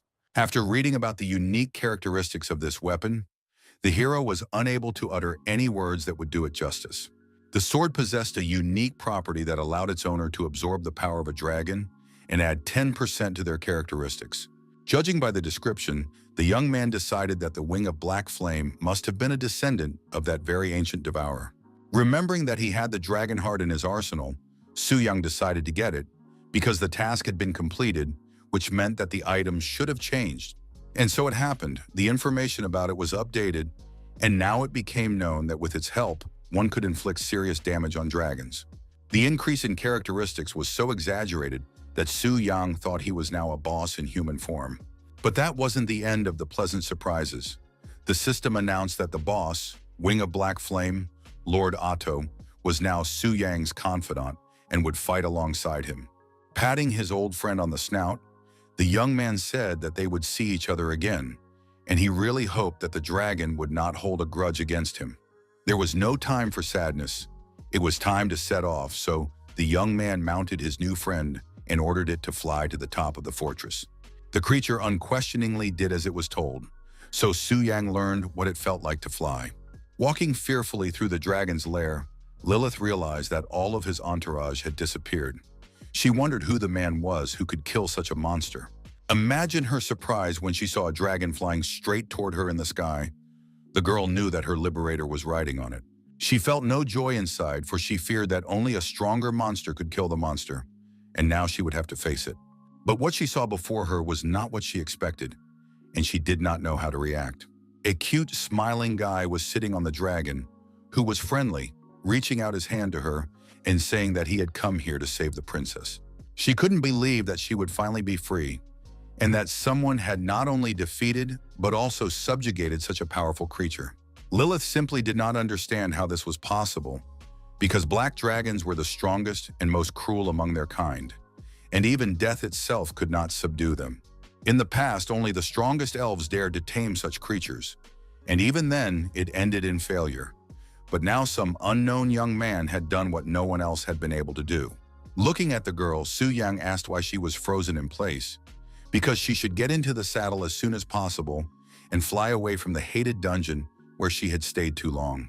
Overcoming her uncertainty, Lilith took the boy's hand and let him help her climb onto the dragon. She was so confused and bewildered by the whole situation that she had no idea how to react to what was happening. Flying seemed scary to her, so the former captive couldn't take it anymore and screamed at the top of her lungs. This amused the guy a little, and he told her to open her eyes because she was missing an amazing view. Trusting this stranger, Lilith realized that she had done the right thing because he had lied to her about the view. Being in the monster's nest, she could not have imagined that it was so beautiful here. For the first time in a long time, she felt true freedom, as if someone had freed her from her shackles, her body filled with an inexplicable lightness. For a moment, it seemed to her that the dragon himself had told her that she would soon be truly free. The girl thought that he, too, had always dreamed of leaving this place. She started talking to Aphon, saying that she couldn't even imagine how hard it must be for him, too. Su Yang decided not to tell her that it wasn't a dragon at all, so he simply announced that they would now pass through the portal and find themselves in the real world. Leaving the dungeon, they found themselves in a wasteland outside the secret kingdom, where some warriors were fighting strange creatures. Noticing a shadow above their heads, the people did not immediately understand what it was and thought that it was going to rain. Only after a few minutes did it dawn on them that there was a giant dragon directly above them, the size of which was simply beyond comprehension. When its huge paws touched the ground, it seemed as if everything around them jumped and shook. Aphon's roar was so powerful that it made the grown men run as fast as they could, thinking that the boss had appeared before them, which was indeed the case. But it wasn't worth killing him, because it was just a spectacular appearance by Su Yang, who scared everyone around him. Lilith asked uncertainly where they would go next, and the guy said that first he could take her to the city authorities' residence, who would be able to send her to the land of the elves. But the girl surprised him by saying that she didn't want to go home, so he asked her what she wanted, and Lilith asked if she could go with him, saying that she had promised herself that she would marry the one who freed her. Scratching the back of his head, our hero thought that his original goal was not to save the girl, but now he couldn't get rid of her, so he would allow her to go with him. The elf was pleased with this outcome and, emboldened a little, she even asked how he had managed to defeat the dragon, but the young man said that it was a great secret. Ending their conversation, they headed for the city, where multi-story buildings rose up to the heavens. The city was peaceful until the locals heard a strange sound resembling a dragon's roar. Lo and the members of the research team were shocked that the boss had somehow managed to escape from the dungeon and enter their world. But Zhenxi was simply fascinated by the appearance of such an amazing beast in the city of the heavens. The girl wanted to go to the source of the sound and see what the dragon that had terrified everyone looked like. Someone was watching her from the shadows, very happy to remain unnoticed. He saw that the blonde girl was extremely unusual.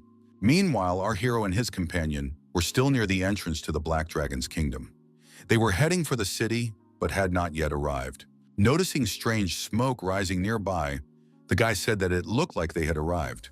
It was all strange, and Lilith did not understand what was happening. Jiayu had already arrived there, bringing with him Wei Min, the head of the City of Heaven, and other men, wanting to find out if a new world boss had appeared. When they saw Afin, they almost fainted from fear, because it had never happened before that a dungeon boss was able to come out. However, they soon learned that things were not at all as they seemed at first glance, as the person responsible for this situation was already coming towards them. When Jiayue realized that the person standing in front of him was a young man they had only met once, he could barely tell his companion who it was. Then Wei Ming was the first to ask a crazy question and asked Su Yang if he had really managed to tame the Black Dragon, and he just nodded affirmatively. The head of the City of Heaven couldn't believe his ears, because no one had ever tamed the dragon of the Shining Moon before, so he said he wouldn't believe it until the boy proved it. Our hero snapped his fingers, and his huge pet roared so loudly that the men could barely stay on their feet. Only then did they believe Su Yang. It all happened so suddenly that Lilith of the North became indignant. Our hero apologized to her for such a sudden display of power. The presence of the elf made Wei Min open his mouth. Her presence was so surprising because she could only be saved if the dragon was completely defeated. The man wondered if he was really facing such a strong warrior who, despite his young age, possessed such power. He did not understand what abilities this young man possessed. The head of the City of Heaven assumed that he was a divine being, which caused him to fall to his knees. Looking at this scene, Su Yang didn't even know how to react. Undoubtedly, he wanted recognition, but the kneeling gentleman was going too far. Reaching out his hand to the city lord, the young man said that there was no need to kneel and asked the man to get up as soon as possible. At that moment, he received a system notification that a new one had been selected for the next stage, and he needed to deal with it as soon as possible. His thoughts about why the boss had appeared so quickly were interrupted by Wei Ming, who began to talk about who he was, mistaking the young man for the head of a global association of beast tamers. Jiayu had joined the conversation and asked if they had received any notification of the arrival of such an important guest. Wei Ming suggested that he was traveling incognito. While the men were puzzled, Zhen Xi joined the conversation. From her appearance, the gentleman realized that she was from the Kingdom of Flowers. The girl with burning eyes approached Su Yan, held out her hand to him, and said kindly that she would like to learn about his experience in taming beasts, as she herself was engaged in the same activity. But then she quickly pulled herself together and said that she understood if he didn't want to talk about it, because every beast tamer had their own secrets. Because of all these questions, Su Yang couldn't say the most important thing, that he wasn't a beast tamer at all, and when he finally managed to do so, everyone stared at him in shock. Now there were even more questions. Zhenxi said she had heard that ordinary warriors could only tame gentle white dragons, and even then, it was extremely rare. Our hero saw that his abilities were being questioned, so he didn't try to convince anyone, but simply stated that he had his secrets, which he was not going to share. In addition, he asked that the townspeople be notified that he would be arriving on a dragon, so there was no need for panic, and the chief promised to take care of it. Looking away, Genshi shyly asked if she could tell her teacher about what had happened. The young man was told that the blonde woman was a member of a global association of beast tamers, and her teacher must be one of its leaders. She was as talented as Luo Liner, but with a completely different personality. The lovely girl said that her teacher was one of the 9 great leaders of the association and would be happy to see Su Yang. The young man was so surprised that the leaders of the global association, who were at least at the 8th level of beast taming, wanted to talk to him about how he had tamed the dragon. He wasn't ready to engage in such conversations at the moment, so he said he had urgent business that required his immediate attention. So he quickly jumped onto the dragon, and before anyone could say anything, took off and flew away. A few seconds later, the city chief said that he had already informed Li Lao that the black dragon had been tamed, which meant that she should return to the City of Dragons. Meanwhile, Su Yang and his beautiful companion were already approaching the city. Flying over one of the mountain peaks, the young man noticed Luo Liner, who was staring at Afo without taking her eyes off him. A smug smile appeared on his face because he understood that he was flying on her dream, the dragon that she had never been able to tame, no matter how hard she tried. Seeing the rider, the girl thought her eyes were deceiving her because it was hard to believe that this simpleton could tame a dragon. As much as she wanted to deny the obvious, the facts spoke for themselves. She lacked practice because others had succeeded where she had failed. This realization made her eyes glisten with tears. She wanted to prove to everyone, and above all to herself, that she had enough strength to conquer the dragon. At that moment, an announcement swept through the city that the secret kingdom of the Black Dragon had been wiped out, so there was no need to be afraid when they saw it above the city. But people were still extremely alarmed and frightened when they saw the huge creature flying over the high-rise buildings. Even from the height of its flight, it was clear that everyone around was whispering about the dragon, in particular that it had been promoted to the level of the shining moon. Meanwhile, at Su Yang's cottage, the maids had just finished cleaning up and restoring the damage. The unfortunate girl wanted to go home and rest, but what she certainly did not expect was that a giant dragon would land in the yard, kicking up the dust she had just swept up. Looking at the frightened maid, Su Yang shouted that he didn't mean to scare her, then apologized. Our hero really didn't want to show off his new friend, but since he wasn't a beast tamer, he didn't have a special place to keep the dragon. Lilith peeked out from behind the young man's shoulder and asked with interest if Su Yang really lived here. He nodded, and the girl said that she liked this clean and spacious place. The young man said that his guest could choose any room she liked, and he would leave her alone because he had unfinished business. Looking at the elf, Su Yang was pleasantly surprised. He thought she would be difficult to please since she was a princess, but Lilith turned out to be sweet and simple, and most importantly, not arrogant. Upon entering his quarters, the young man immediately focused on his powers and asked the system to introduce him to his new boss. The information it gave him shocked him to the core. His opponent was the boss of the Abyss of Demons, the Lord of Original Sin of Divine Level. The level was simply astounding, because even Starlight or the Shining Moon were incredibly powerful. The level of the Scorching Sun was almost invincible, and he had never heard of anything divine. The Temple of Transformation divided the levels, and those that could be achieved were called the Legendary Stage. Only by passing the test of a god could one obtain the title of demigod, and the long road would lead to the divine level. But the problem was that our hero was not even a demigod, so such a task was simply impossible for him. However, the guy remembered that the star-level Black Flamewing had already helped him achieve rebirth, so the question arose in his mind as to how far he could grow now. That's exactly what he decided to find out. So he confirmed the connection, and the floor beneath his feet turned into a portal that would transport him to another reality. As he fell, it seemed to him that some creature was watching him closely with its inquisitive, threatening gaze.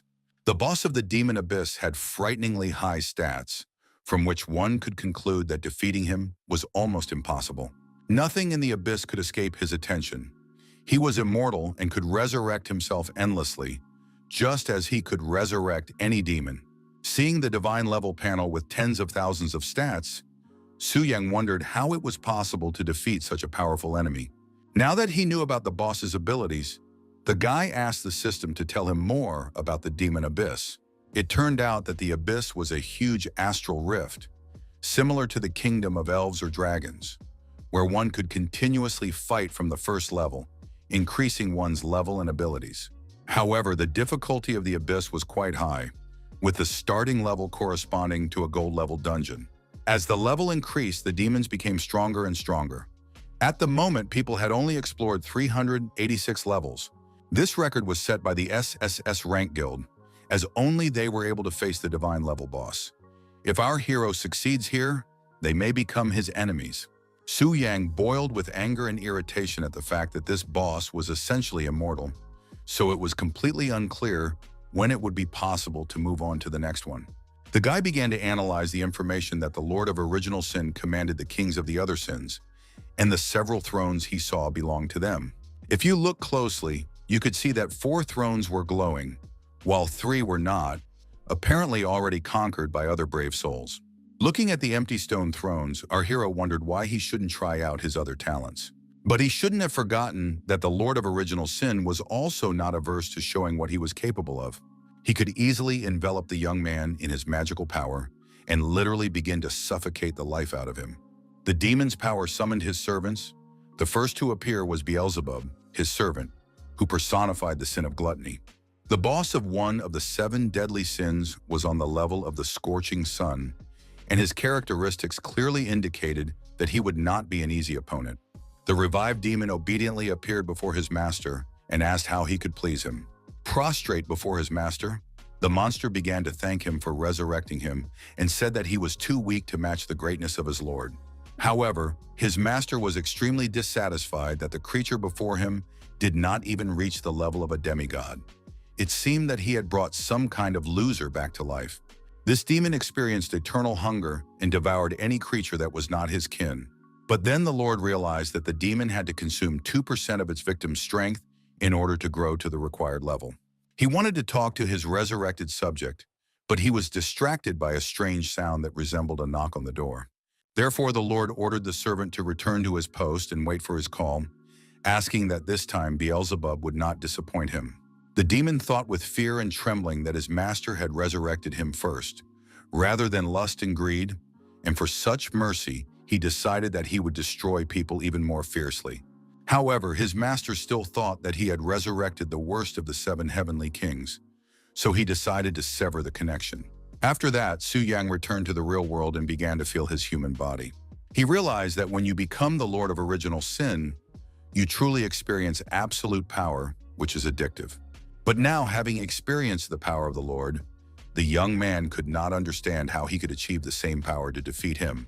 He was distracted from his thoughts by a knock on the door and the voice of a maid who announced that the head of the city, Wei Ming, had arrived for a visit and wanted to speak with him personally.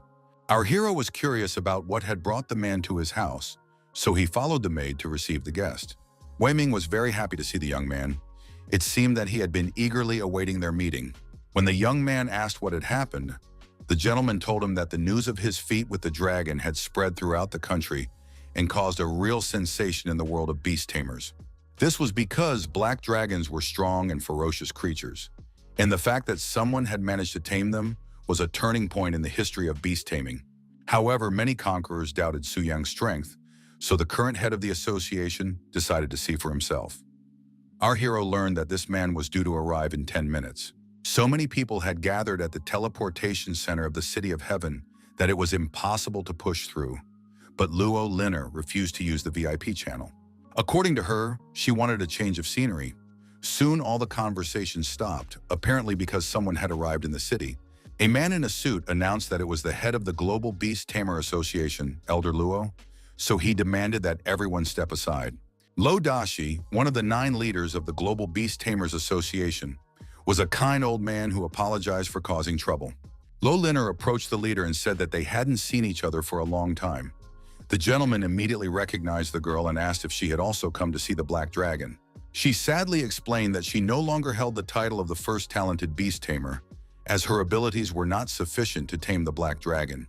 The wise teacher advised her not to dwell on titles, because the most important thing was to cultivate what you were good at. He said that not long ago, the Global Association had found a special sanctuary connected to the Kingdom of Dragons.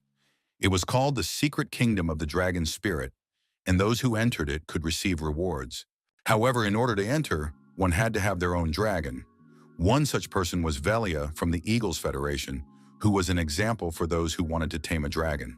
According to her teacher's research, she learned that the stronger the dragon in the secret kingdom, the greater the chance of receiving powerful blessings. So Lo, of course, wanted to use the sanctuary to tame the strongest dragon, and her choice fell on the silver dragon, which was significantly weaker than the black one. Lodashi advised her not to rush, because the kingdom of the white dragon was already secured for her family, so there was no need to worry, and she could calmly communicate with the new conqueror of beasts. The girl disliked this suggestion so much that she suddenly ran away, saying at the last moment that she had something extremely important to do. Meanwhile, equally interesting conversations were taking place in Suyang's mansion. At one point, he and his guests stopped because they heard a strange sound. Suddenly, everything around them burst into flames, and when the fire died down, Luo Dashi appeared before them, smiling and announcing his arrival. It was a time when Afon was resting and snoring peacefully in the backyard. But as soon as he sensed the man's approach, his eyes flew open. And for good reason, because a strange fiery bird was flying right above him, examining him closely. Now the head of the association saw with his own eyes the one about whom there had been so many rumors, which turned out to be true. Su Yang and Wei Ming just stood there, watching in bewilderment as the firebird flew back and forth across the site. It turned out that the man couldn't calm it down after the poor thing saw the black dragon, but when he managed to bring it to its senses, they landed safely. Wei Ming immediately greeted Elder Luo and introduced himself, and Su Yang, who was standing next to him and was the dragon's owner. Luo Dashai was astonished when he saw how young the conqueror was, but then he added that true heroes had always been born young. The young man thanked him, but the old man said he shouldn't be so modest, because he was the first person in their world who had been able to tame the black dragon.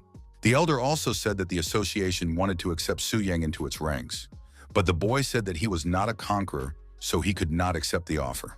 But Luo Dashi insisted that these were minor details that could not prevent Su Yang from becoming a member of the association. But when the meaning of the words that he was not a conqueror reached the old man's brain, his face was contorted with a grimace of incomprehension. Seeing that the man did not believe him, Su Yang showed him his character reference, which stated that he was simply a mysterious warrior mage.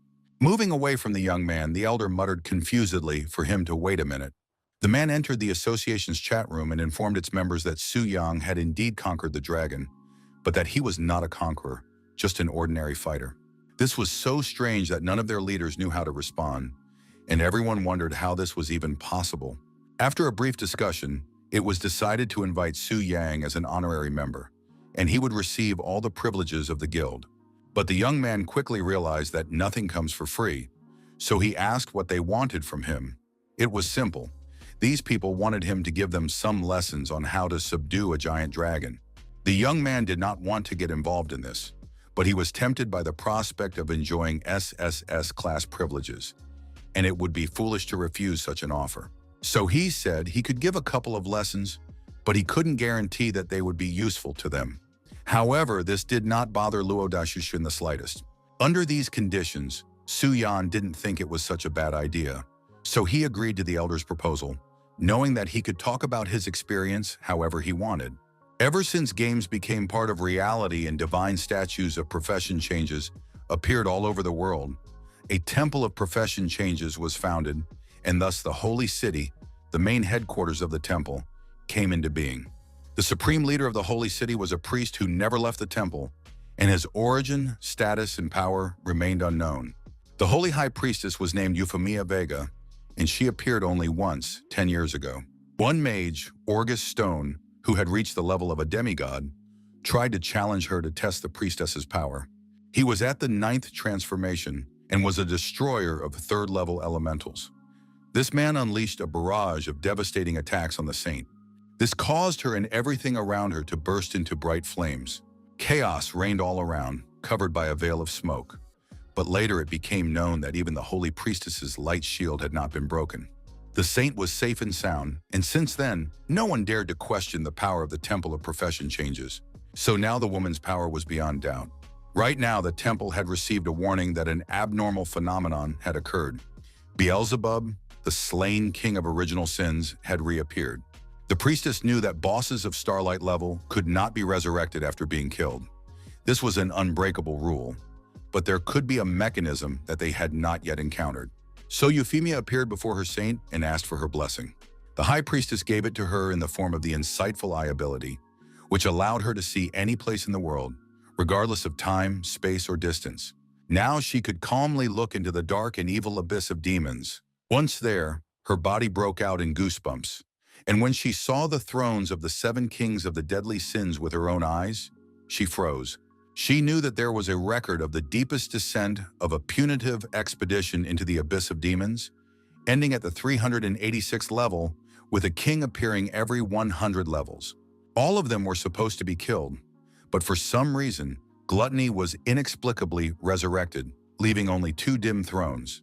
However, there was an immeasurable magical power that prevented even the most perceptive from seeing its true form. Euphemia was not going to put up with this, so she grabbed her magic gesture and ordered it to show its true face before the divine light. This action helped to dispel the thick black fog a little and reveal a person on the throne, but his face remained hidden. Behind the saint, a purple flame flared up, and a voice asked who was brave enough to spy on his master. The light grew stronger, and soon the glow became so intense that it was impossible to look at it. Lucifer emerged from the glow. She was a boss of divine level and the queen of original sin, namely pride. The demon demanded that the saint leave. After that, she used the magical barrier of the abyss, which literally pushed the blonde out of their abode. Withstanding this demon's attack was incredibly difficult, if not impossible. Even the Eye of Insight couldn't withstand it, and the connection with it was lost. The demoness considered Euphemia a cowardly non-fighter who had decided to flee the battlefield. Then she appeared before her master and began to apologize, saying that she dared to return only to distance herself from those who dared to spy on him. Looking at the Lord with adoration, she only dreamed of the moment when she would be able to see his face again. Meanwhile, Euphemia tried to catch her breath. She had not expected that among the kings of original sin, there were such powerful beings of divine level, and she had clearly underestimated her enemies. The image of an ordinary human boy still stood before her eyes, and she wondered who he must be that even demons served him. Her body trembled with nervousness when, a few minutes later, she heard the universal announcement. It said that the Lord of original sin had appeared in the abyss of demons, which was located in a bottomless pit. Carolina, chairwoman of the Global Association of Beast Tamers, listened carefully to the information that their first task was to kill the Lord in order to obtain the divine weapon. Mage Orgus Stone was also interested in the fact that this weapon was necessary equipment for killing the Lord. And the head of the Eternal Battlefield Guild, Tanjong, was tempted by the fact that killing the world boss would unlock the ascension to divinity expansion. They were all amazed that the Lord of Original Sin was actually a divine-level boss. Now even Bai Ling confirmed that this was truly a historic event, the likes of which had never been seen before. Lord Sheng came to his senses and said that he had to leave first because the chairman had called him to a meeting, and he promised to contact him about membership in the association. When they were left alone with Bai Ling, she expressed her concerns about the recent abnormal events and her bad premonition. In response, the guy just smiled, patted her on the shoulder, and said that she shouldn't be nervous because he would take care of everything.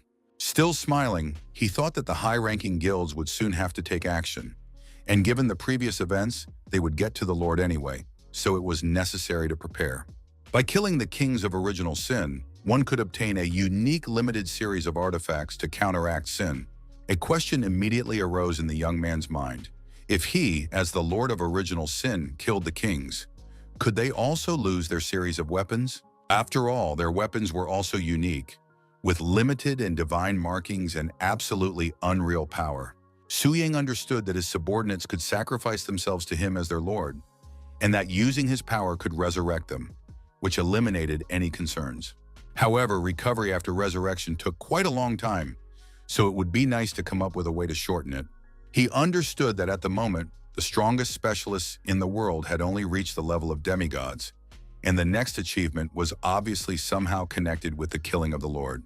Despite all this, Su Yang understood that he needed to be mindful, because if the people who had spent all their energy on leveling up their abilities found out about his tricks, they would clearly not be happy. But now he decided to take on his 5-star mission of the 4th transformation. Meanwhile, the strongest fighters began to arrive in the city, people who wanted to fight the Lord himself. The mage Orgus Stone muttered discontentedly that they had all arrived at the same time, a coincidence he clearly did not find pleasant. The chairwoman of the Global Beast Conquerors Association, Carolina, said she was very surprised that the old drunk had decided to get off his ass and come here. Tanjin said that when it came to the new version of the world boss, even those you wouldn't expect attached great importance to it. The head of the Knights Temple Guild, Bouquet, said that the situation was indeed serious, since the High Priestess herself had sent them a challenge. Their conversation was interrupted just as a strange light flashed nearby. After that, the door swung open and people entered the temple, loudly remarking on how lively it was there, their faces hidden in the shadows. These guys were amazed to see the heads of high-ranking guilds, because legends were literally written about them. And after they saw the high-ranking heads of state, they were literally speechless. They gathered together to discuss what was happening, and it looked like it was going to be fun. Soon Euphemia appeared and thanked everyone for responding to the temple's call and coming to the meeting, the purpose of which was well known. But she reminded them that the once defeated sin of gluttony had suddenly risen again, and that this was most likely connected with the appearance of the Lord of Original Sin. According to her, the statue of the deity stated that only by killing the kings of original sin and obtaining weapons from the Confrontation of Sin series could the Lord be killed. And to increase the chance of obtaining the weapon, the boss had to be killed by a high-level skilled specialist, which is exactly who she had gathered around this table. During all this time, people were able to reach level 386, and every 100 levels they encountered one king of the 7 deadly sins: gluttony, greed, and lust. The mage Orgus and General Tan were at level 372, so the priestess asked them how many levels they could advance into the abyss by increasing their level by 1 point. All this information was so nerve-wracking that Orgus wanted to wet his throat. After that, he was finally able to answer that he could advance about 3 levels, but he was no longer capable of more due to his venerable age. Tanjin stated that the deeper into the demon abyss, the greater the difference in strength between levels, and he concluded that even with his and Orgus's strength, they would not be able to overcome several levels. These conclusions did not please the priestess. She realized that the warriors would need to raise their level by at least 100, which would be a very long and laborious process. Boka said that killing the Lord would give enough experience to raise the average level of the group, but only if the king of original sin was resurrected several times could the time required to raise levels be reduced. But it was unclear how to distribute the weapons from the Confronting Sin series that the boss would drop. Orgus noticed that it seemed like someone wanted to take the initiative into their own hands. Carolina noticed this too, and even threatened that the men were being too bold today. Calm and balanced, Tanjin just sighed irritably, wanting to free himself from this tense situation. Spreading his arms, Boke said that there was no point in wasting time, because it was already clear that weapons were the key to defeating the Lord. The priestess was also quite annoyed by this talk that there were only 7 weapons, and it was not a fact that the boss would drop them all. Her nerves were failing, and she clutched her staff tighter and tighter, as if it were the only thing keeping her from breaking down. But her calm did not last long. A few seconds later, she struck the floor with her staff and shouted loudly, demanding silence. She had to remind them that this was a matter of ascension to deity, so the temple would stop at nothing. Now they just needed to wait a little while to form an expedition. The knight bowed low and apologized for his impatience, explaining that he was just nervous. Tanju had a proposal to create groups by uniting each country, because if only those who were in this hall united, there might simply not be enough people. These words did not surprise Boke very much. He knew that someone would suggest a variation of every man for himself, but Orgus liked the idea. Saint Euphemia thought for a moment, then asked what would happen to the countries that were weaker than the others. The man said that this was a secondary problem. There was only one solution: to hold a vote, so the priestess decided to act democratically. When the vote was over, she displayed the result on the screen and announced that 80% had voted in favor, which meant that the decision had been made. She added that the weak countries would not receive an invitation. Having finished with that, Euphemia announced that the first item on the agenda had been considered, and now the second was to begin, so she asked Carelia to share her opinion. The red-haired woman said that everyone knew that thanks to the secret realm of the dragon spirit, it was now possible to enter the kingdom of these creatures from the human world. She hinted that it was possible to increase one's powers there, but Orgus reminded her that in order to enter, one needed to have a dragon. Previously, only Velia could enter there, but now the situation had changed, because a talented young man had appeared who had performed a miracle by subduing the black dragon.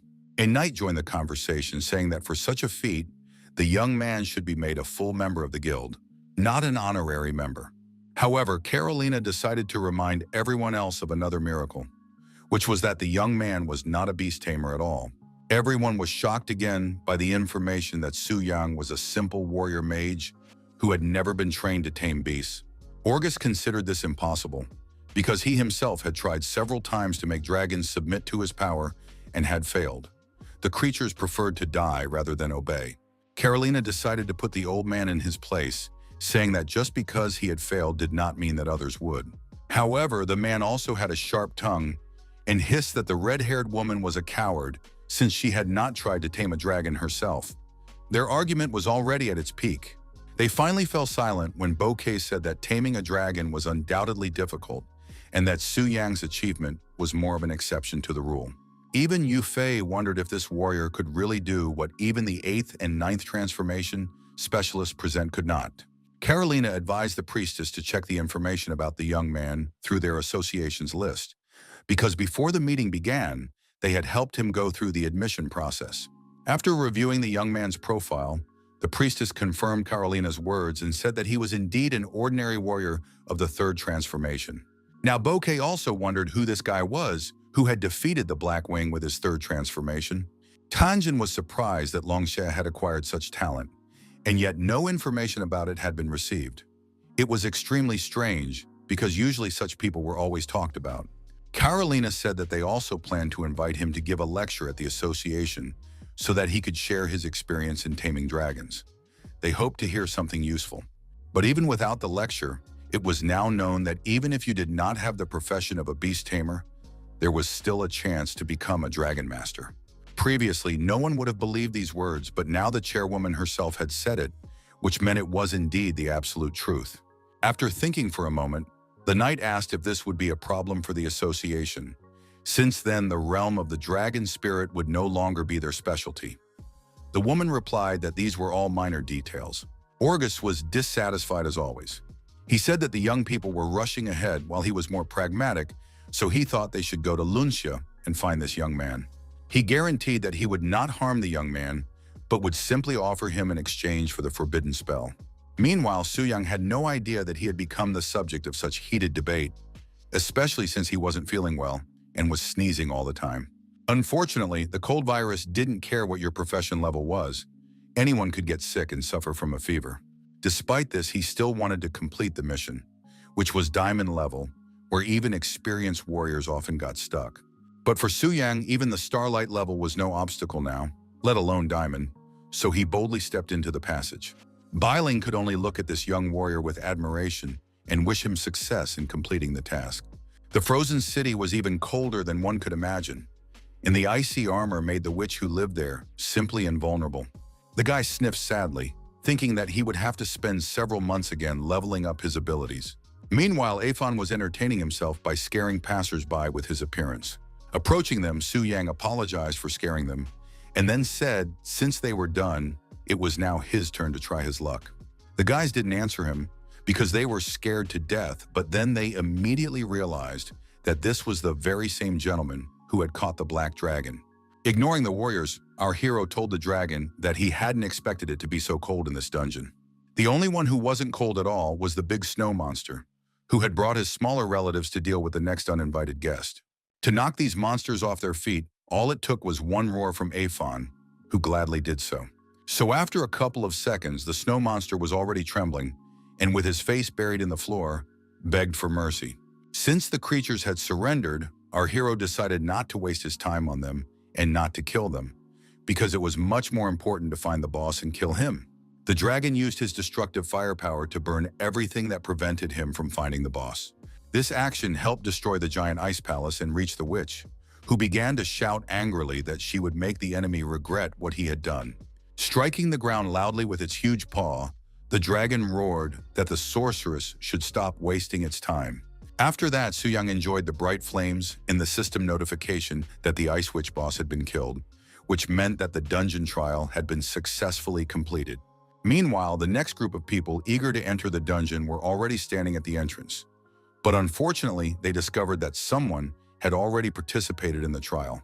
The girls thought they might have a chance, but a man standing nearby said that their hopes were in vain because a brave man had entered who would surely pass it. He explained that it was a guy who had tamed the black dragon, so they all had no chance of even entering the dungeon. Mu Jongshu muttered disappointedly that in that case they should leave, but her friend An Yu said she wanted to see who had accomplished such a feat. But the blonde girl asked her companion to stop going crazy in broad daylight. Their conversation was overheard by a warrior sitting nearby who agreed that they should wait because it was not every day that one could see such a brave man. Orgus and Tanjiang were moving towards the entrance to the dungeon, and the old man with a smirk said that he could endure even such severe cold if a beautiful woman was by his side. They arrived just in time, as the portal had already begun to reappear, releasing whoever was in the dungeon. When they saw the black dragon, people went crazy with excitement, shouting excitedly for autographs. And Yu didn't even know how to control herself, because all her fantasies were focused on what it would be like to control such a creature. The moment the creature lowered itself onto its paws and its rider appeared, everyone was stunned because they expected to see a strong adult man, but instead there was a young boy standing in front of them. When the warriors finally realized that it was Su Yang standing before them, they were simply shocked that it was he, a member of their guild, who had defeated the dragon. Our hero could only approach the girls and smile awkwardly, because he didn't even know what to say in such cases. Lin Yuyun was the first to recover, and seriously asked the young man if everything they had heard about his exploits was true. He nodded affirmatively. The girls had come here to help Mu Zhongshui with the materials, but now that was impossible. Su Yang asked them to wait a moment, then began to rummage through the system. Taking the heart of ice out of his inventory, our hero suggested that the girl take it, since the boss had dropped this material. The blonde girl said she couldn't accept it as a gift, because it was very valuable, but the young man asked her to keep it. Anyu approached her and said that if their friend said he didn't need it, then that was the case and she should keep it. The young man said that even though they had not known each other for long, they were still friends who had explored dungeons together, so she should not feel embarrassed. Suddenly, he sensed a strange uneasiness from the dragon, which immediately spread to him. Turning his head, Su Yang noticed that right in front of Afon's eyes was an elderly man who said he just wanted to touch him. Su Yang was simply shocked that someone could just pick up and touch his black dragon, which inspired terror in all living creatures. He wondered who this old man was, who reeked so strongly of alcohol.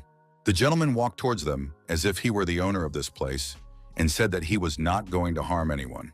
This behavior led the young man to believe that he was standing before some important and respected person. Then the man disappeared as suddenly as he had appeared. Su Yang was shocked because it was clearly a movement in space, as he had not been able to notice his magical movements. Su Yang followed the old man and said that he had made a good move by separating him from the others. He assumed that they wanted to talk to him alone, but first he wanted to know the men's names. Orgus Stone and Tanjan introduced themselves and named their profession, and now everything became clear to the young man. It was simply amazing. The leaders of high-ranking guilds were looking for him, a simple newbie who had just completed the 4th transformation mission. Our hero asked if these distinguished gentlemen had come here just to talk to him about how he had managed to tame the dragon. Orgus became so enthusiastic about his desire to obtain the dragon that his magical power burst forth, and Su Yang was able to understand how powerful he was. Pulling the old man back, Tangjan ordered Orgus to immediately withdraw his power and not scare the young people of Longsha. After that, he said that Carolina had already told them about Su Yang and that they had indeed come to exchange information. Orgus added that if Su Yang shared his experience in taming dragons with them, they would give him the spell scrolls. He thought the deal was very profitable. Yes, this offer was very interesting to the guy, because spell scrolls were his strongest trump card, and he only had 2 left, so it would be nice to get a couple more. However, the young man was concerned that if the world's best specialist discovered that he was deceiving them, he would face a sad fate. Then he decided that, in any case, it was too late to run, so he needed to gather his courage and try to play big. So our hero demanded not scrolls but a book of forbidden spells. Orgus was confused and asked why the young man wanted the book, since he couldn't break the rules of professions for beast tamers and use forbidden magic like a mage. But his companion said that there was nothing unusual about this, because there were also 2 paths of improvement in the warrior profession. Su Yang confirmed this, saying that his profession was called a magical spirit warrior, so he could use magic, after which he was given the book he so desired. He was reminded that some spells had very high mental power requirements, so he might have to wait years to use them. But Su Yang was well aware of this. His eyes lit up when he thought that the thunder of the universe and the wrath of the phoenix were enough to destroy the sixth transformation. Now the old man was very eager to hear what powers and skills the young man had used to obtain such a unique pet. Our hero looked closely at the men, then asked them to soundproof the room, as he didn't want anyone to eavesdrop on their conversation. His request was fulfilled in an instant, and now a shining magical dome could be seen above the icy landscape. It took Su Yang only a few seconds to explain and describe the situation, but he tried to choose words that would satisfy the men's curiosity and make them happy. Orgus was the first to come to his senses. It was clear that he was completely satisfied with Su Yang's lecture, because he said that he was going to look for the huge dragon right now. Tang Jian was more reserved, but said that although he had doubted the young man at first, he now understood that he knew the Black Dragon's dungeon well. While our hero was thinking about how lucky he was this time, and how he managed to deceive the warriors, the desired book appeared right in front of him. Seeing how generous Tang Jian was, the young man felt awkward about the lie he had told, because a resident of Longsha should not deceive another resident of Longsha. The man added that soon the boy would receive notification of permission to visit the secret kingdom of the dragon spirit, which only he and Valia could enter. Our hero knew that the bigger his dragon was, the more valuable the rewards obtained in this realm would be, so he couldn't wait to try his luck. Tanjin also said that a team would be formed to go to the Demon Abyss for training, and he thought that Su Yang had the right to participate in it. The young man asked if the goal was to train, why the Demon Abyss was chosen since they could go anywhere. Tang Jian nodded in agreement with this point of view, then suggested that the young man had already experienced the invasion of the Red Moon, but Su Yang did not quite understand the connection. But the man explained that several hundred years had passed since the era of games began. Yet no one had ever understood what the Red Moon was, and even the temple had not provided a clear explanation. They only knew that those killed by the Crimson Wither died forever, and the monsters from the Abyss were similar to the monsters of the Red Moon, so it was good training. Analyzing the information, the guy remembered that the priests of the temple had opened a shop to exchange jewels for Red Moon crystals, and they also collected impurities from the bodies of brave warriors. Thinking that there was some mystery in all this, the guy said goodbye to Tang Jiang, who said that training would begin very soon. Being around such strong people, Su Yang realized that his strength was not enough, despite having the Black Dragon, and that he needed to work even harder. Therefore, the young man completed one mission after another, wanting to increase his level and earn new skills and achievements. His personal characteristics became more and more impressive, and the missions became more and more difficult, but Su Yang coped. With the help of the book, he discovered new magical abilities that would help him in battle, increasing his strength and opening up new possibilities. Looking at Su Yang's hard work, Bailing was worried because she didn't see the hero looking even a little happy. When she pointed this out, the young man put on a mask of a cheerful warrior who claimed that everything was more than fine with him. At some point, Su Yang realized that he wanted to try to connect with the boss and see what he was capable of. First, he decided to summon the one called Fierce Samael. The fearsome demon came to his lord at the first call to carry out any of his orders. But he did not expect to hear that, in the name of the king, he would be granted death and return to the abyss of demons. Samael opened his fanged mouth in surprise and asked what he had done wrong, that the Supreme Lord had decided to punish him with death. The Supreme Demon looked at his subject and realized that he was a demigod, and his power surpassed that of gluttony. So he was more like the king of original sin. Deciding to look at Samael's personal characteristics, our hero realized that he was not mistaken. His characteristics and innate abilities were simply astonishing in their power. His abilities allowed him to continuously gather life force, which meant that his health could accumulate to terrifying levels. He felt sorry for killing this creature, but now it was better to pretend to be a good boss. The demon was obedient and loyal, so he said that if his master ordered him to die, he would do so without batting an eye. But he was angry about the resurrection of the defeated gluttony. Even without feeling any resistance, anger hung in the air, and the Lord understood that this was his subordinate's ability. The creature's paws clenched into fists when he heard that death was not a punishment, that there were reasons for it, and that if they could resurrect gluttony, they could do the same with him. So the Lord demanded that Samael return to the outer darkness and pay tribute to his power, promising the monster a grand return. After these words, the creature's mouth twisted into a smile, and it said that it was grateful for the mercy and was now ready to surrender to darkness until it was summoned again. Nodding approvingly, the Lord summoned his weapon, which instilled terror with its mere appearance. Then he pierced Samael, who, despite a deep wound in his chest, did not even squeak in pain and accepted his fate with dignity. After that, the Lord's eyes opened as wide as possible, feeling a surge of energy. The power was so mighty that Su Yang did not want to part with these feelings of boundless authority. He ordered Samael to remain in darkness, but added that death would not be eternal. The demon obediently declared that he trusted his master and would completely submit to his will. Meanwhile, events take us to a terrifying place, the abyss of demons, specifically to the 100th level, where another monster was already waiting. He was extremely surprised by what he saw, and it was not easy for creatures like him to evoke such an emotion.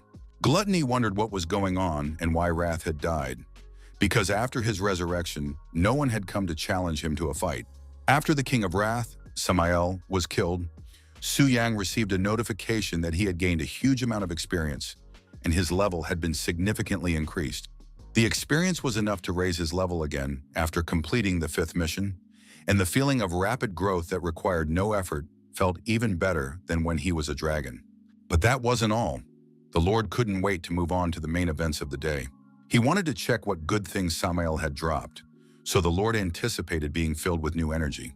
Now in his arsenal were the flesh and blood of Wrath, which increased health, Samael's broken heart, which increased strength, and the demonic horn, which could be used to forge an artifact. But the most interesting thing was the demonic source, because it allowed him to be immune to demonic power within 400 levels. These items were so amazing that our hero was simply shocked, as they increased his strength 5-fold. Now Su Yang had such a terrifying health reserve that even without a direct connection to the boss, he was the boss.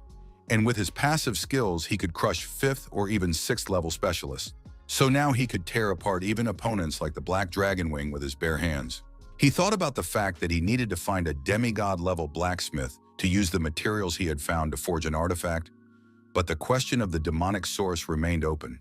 He remembered Zhang's words about the similarity between the demons of the abyss and Crimson Wither, so he wondered if fighting monsters in the abyss could lead to being corroded by demonic power. Or if the demonic abyss was similar to the Red Moon, then it could be assumed that behind the light door of this anomaly, there was someone like the Lord of Original Sin. But there were differences. Those who died in the abyss could be resurrected, but those killed by Crimson Wither remained dead forever, which meant that there was some kind of lord stronger than the one in the abyss. Not wanting to think about it yet, the guy decided to return to his reflections when he truly reached the divine level. Among other things, our hero discovered a semi-divine artifact in his arsenal, namely the armor of the King of Wrath. They radiated a fierce desire to destroy everything, as they belonged to the King of Wrath. But when the wrath passed through the item, it began to destroy the health of the one who used the armor. The weapon was truly magnificent, but the Lord was upset by the fact that he had nothing to fight against sin. It seemed that even Su Yan's luck had run out, but he decided not to dwell on it, because the catch was already good. He was about to disconnect from the boss, but the system notified him that he had unconfirmed special drops. Deciding to see what it was, the Lord pressed the necessary buttons on the screen. Everything around him was illuminated with a golden light, hinting that the discovery would be significant and very interesting. He now had an artifact in his arsenal that helped him resist sin, called Wrathful Punishment. This item could only be obtained after killing Samel, and it helped kill even kings, depriving them of their power. So now the Lord was incredibly happy because he had a weapon in his hands that could kill him. If you got all the items from the Confronting Sin series, you could put a 70% debuff on the Lord, which was pretty helpful in battle. His joy was interrupted when one of his subjects appeared with a request to return to the abyss and bring him news. It was Lucifer, the Queen of Pride, who now sat before him, bowing her head respectfully. She apologized to her master for returning to the bottom of the abyss without permission while he was asleep, materializing a whip, and asked to be punished for her audacity. Looking at the object held out before him, the Lord thought only of what had happened here while he slept. Pride patiently awaited her punishment, and the personality of Su Yang, who was inside the Lord, thought that a true masochist was sitting in front of him. Although he had no idea what was happening and what had happened earlier, it was clear that now was the moment to prove himself as the Supreme Lord. So it was decided to punish the subordinate for her insolent behavior in order to demonstrate his strength and authority. The Lord decided that 2 lashes of the whip would suffice, one as punishment for her insolence, the other to curb any arrogance. The authority in the Lord's voice made Pride tremble with fear and respect. She bowed down before the power of this being. Bowing her head, she apologized for being rude, after which our hero asked what news his servant had brought. Gordinia said that yesterday, while he was asleep, people tried to look into the very bottom of the abyss, which she believed only a sacred high priestess was capable of doing. It became clear that this had happened at the very moment when the temple had issued a world announcement. The fact that the priestess had been able to look so deep spoke of her incredible power. It seemed that Euphemia was simply a fairy tale character who had managed to reach a divine level.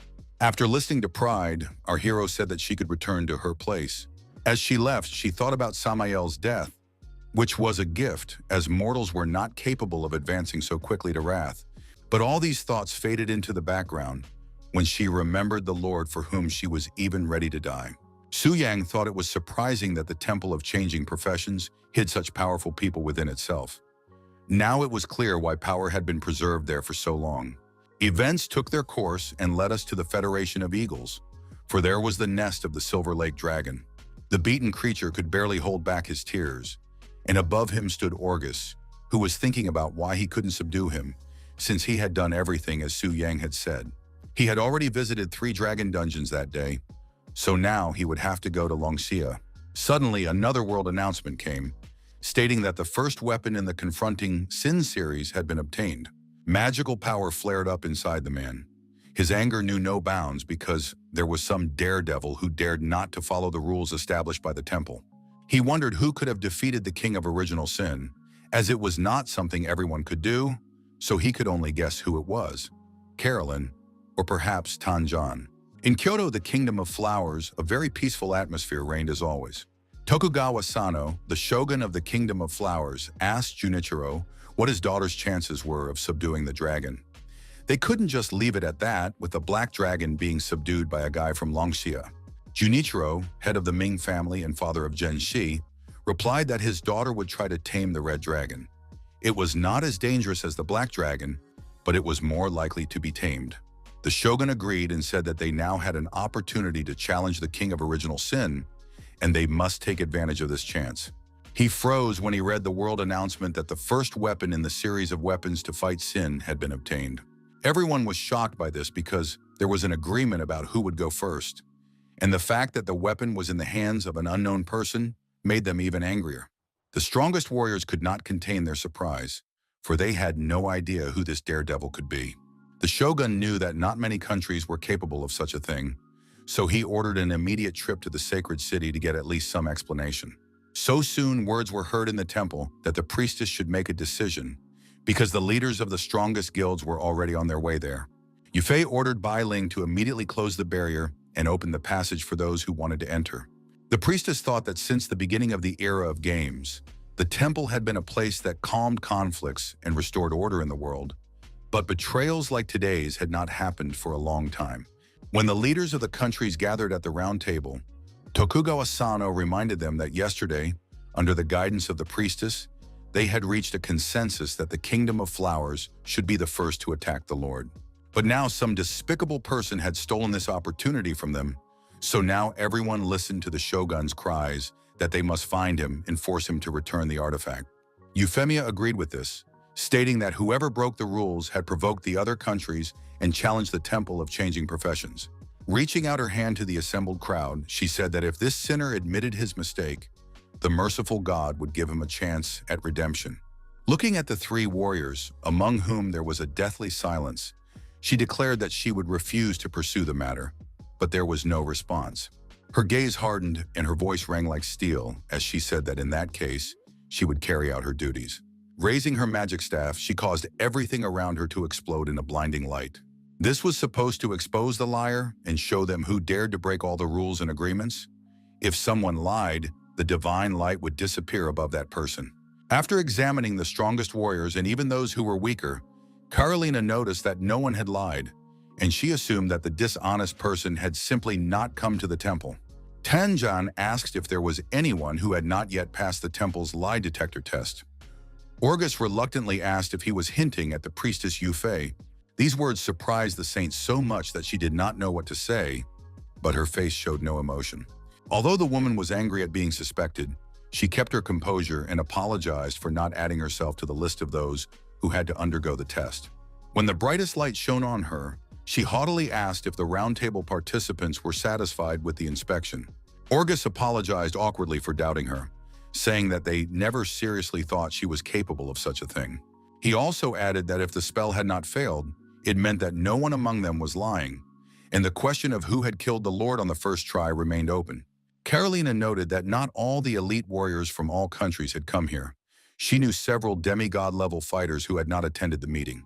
After listening, Yufei added that her spell not only detected lies, it would even reveal someone who had simply passed information onto the killer. Now there were even more questions, because if even the high priestess was puzzled, then the matter was more serious than one might think. The priestess said that they could only move forward. And now that King Gluttony had been killed, the next king would have to be sought at the 200th level. Looking at Lord Tokugawa, she asked if the Kingdom of Flowers would be able to continue with the subsequent trials. The shogun lowered his eyes to the floor and said that they would like to continue, but it was necessary to objectively assess their strength, and they did not have enough. In that case, it was decided to follow the order of the draw and send the Federation of Eagles to the realm of the Abyss, and the victim would receive compensation from the temple. Okugawa was extremely pleased with this turn of events, so he smiled and said that they would follow all the priestess's instructions. Tokugawa reluctantly had to say that the Kingdom of Flowers was not opposed. The priestess also announced that from today, all entrances to the Abyss would be guarded to ensure complete control and prevent similar incidents from happening again. While passions were running high in the temple, Su Yan's house was quiet and peaceful. He was delighted that the weapon to fight sin had been obtained, and his experience points were overflowing. It was a great success that should be celebrated by switching to a new profession. When the world received notification that the weapon had been obtained, he was bursting with pride. It was surprising that his success was celebrated on such a large scale, but it was good that his name was not mentioned, because then he would have been tortured to death. It was clear that this incident would attract unwanted attention from influential people, so he had to be careful, because he couldn't let anyone know that he had the weapon. When he arrived at the temple, he noticed that Bai Ling said with some fear that his promotion had happened too quickly, and everyone thought he was strange. So he probably had to postpone moving to the next level in order not to attract attention, but he didn't want to sit idly by either. Deciding to take a walk around the cottage, he noticed that the maids were washing his clothes, so he praised them and thanked them for their work. Taking one of the girls by the hand, he asked why she didn't use the washing machine, since washing by hand could damage her skin. The maid jumped back sharply from such unexpected closeness, saying that she could wash the stubborn stains better by hand. And then a brilliant idea came to the young man's mind. He should find a suitable place to gain experience and spend a lot of time there. And then everything would fall into place, and there would be no unnecessary questions. At the moment, he could only think of two such places: the secret realm of the dragon spirit and the abyss of demons. So if he chose the former, people would not be surprised by the growth of his abilities. However, there he would have to face people who had considerable potential for conquering dragons. To avoid their appearance there, he could simply become a dragon hunter and destroy all existing winged creatures in advance. After contacting Bai Ling, he asked her to help find information about the current dragon dungeons in Longxia. Soon she reported that there were dragons in the Silver Dragon and Red Dragon dungeons, both of which were at the star level. First, our hero decided to visit his silver friend. The priestess reported that there was one oddity. At that moment, the first 10 people who had signed up for this dungeon were from the Tianzi Pavilion. But this was not surprising, because the guy knew Luo Linner's character. Even if she failed once, she would not give up trying to achieve her goal.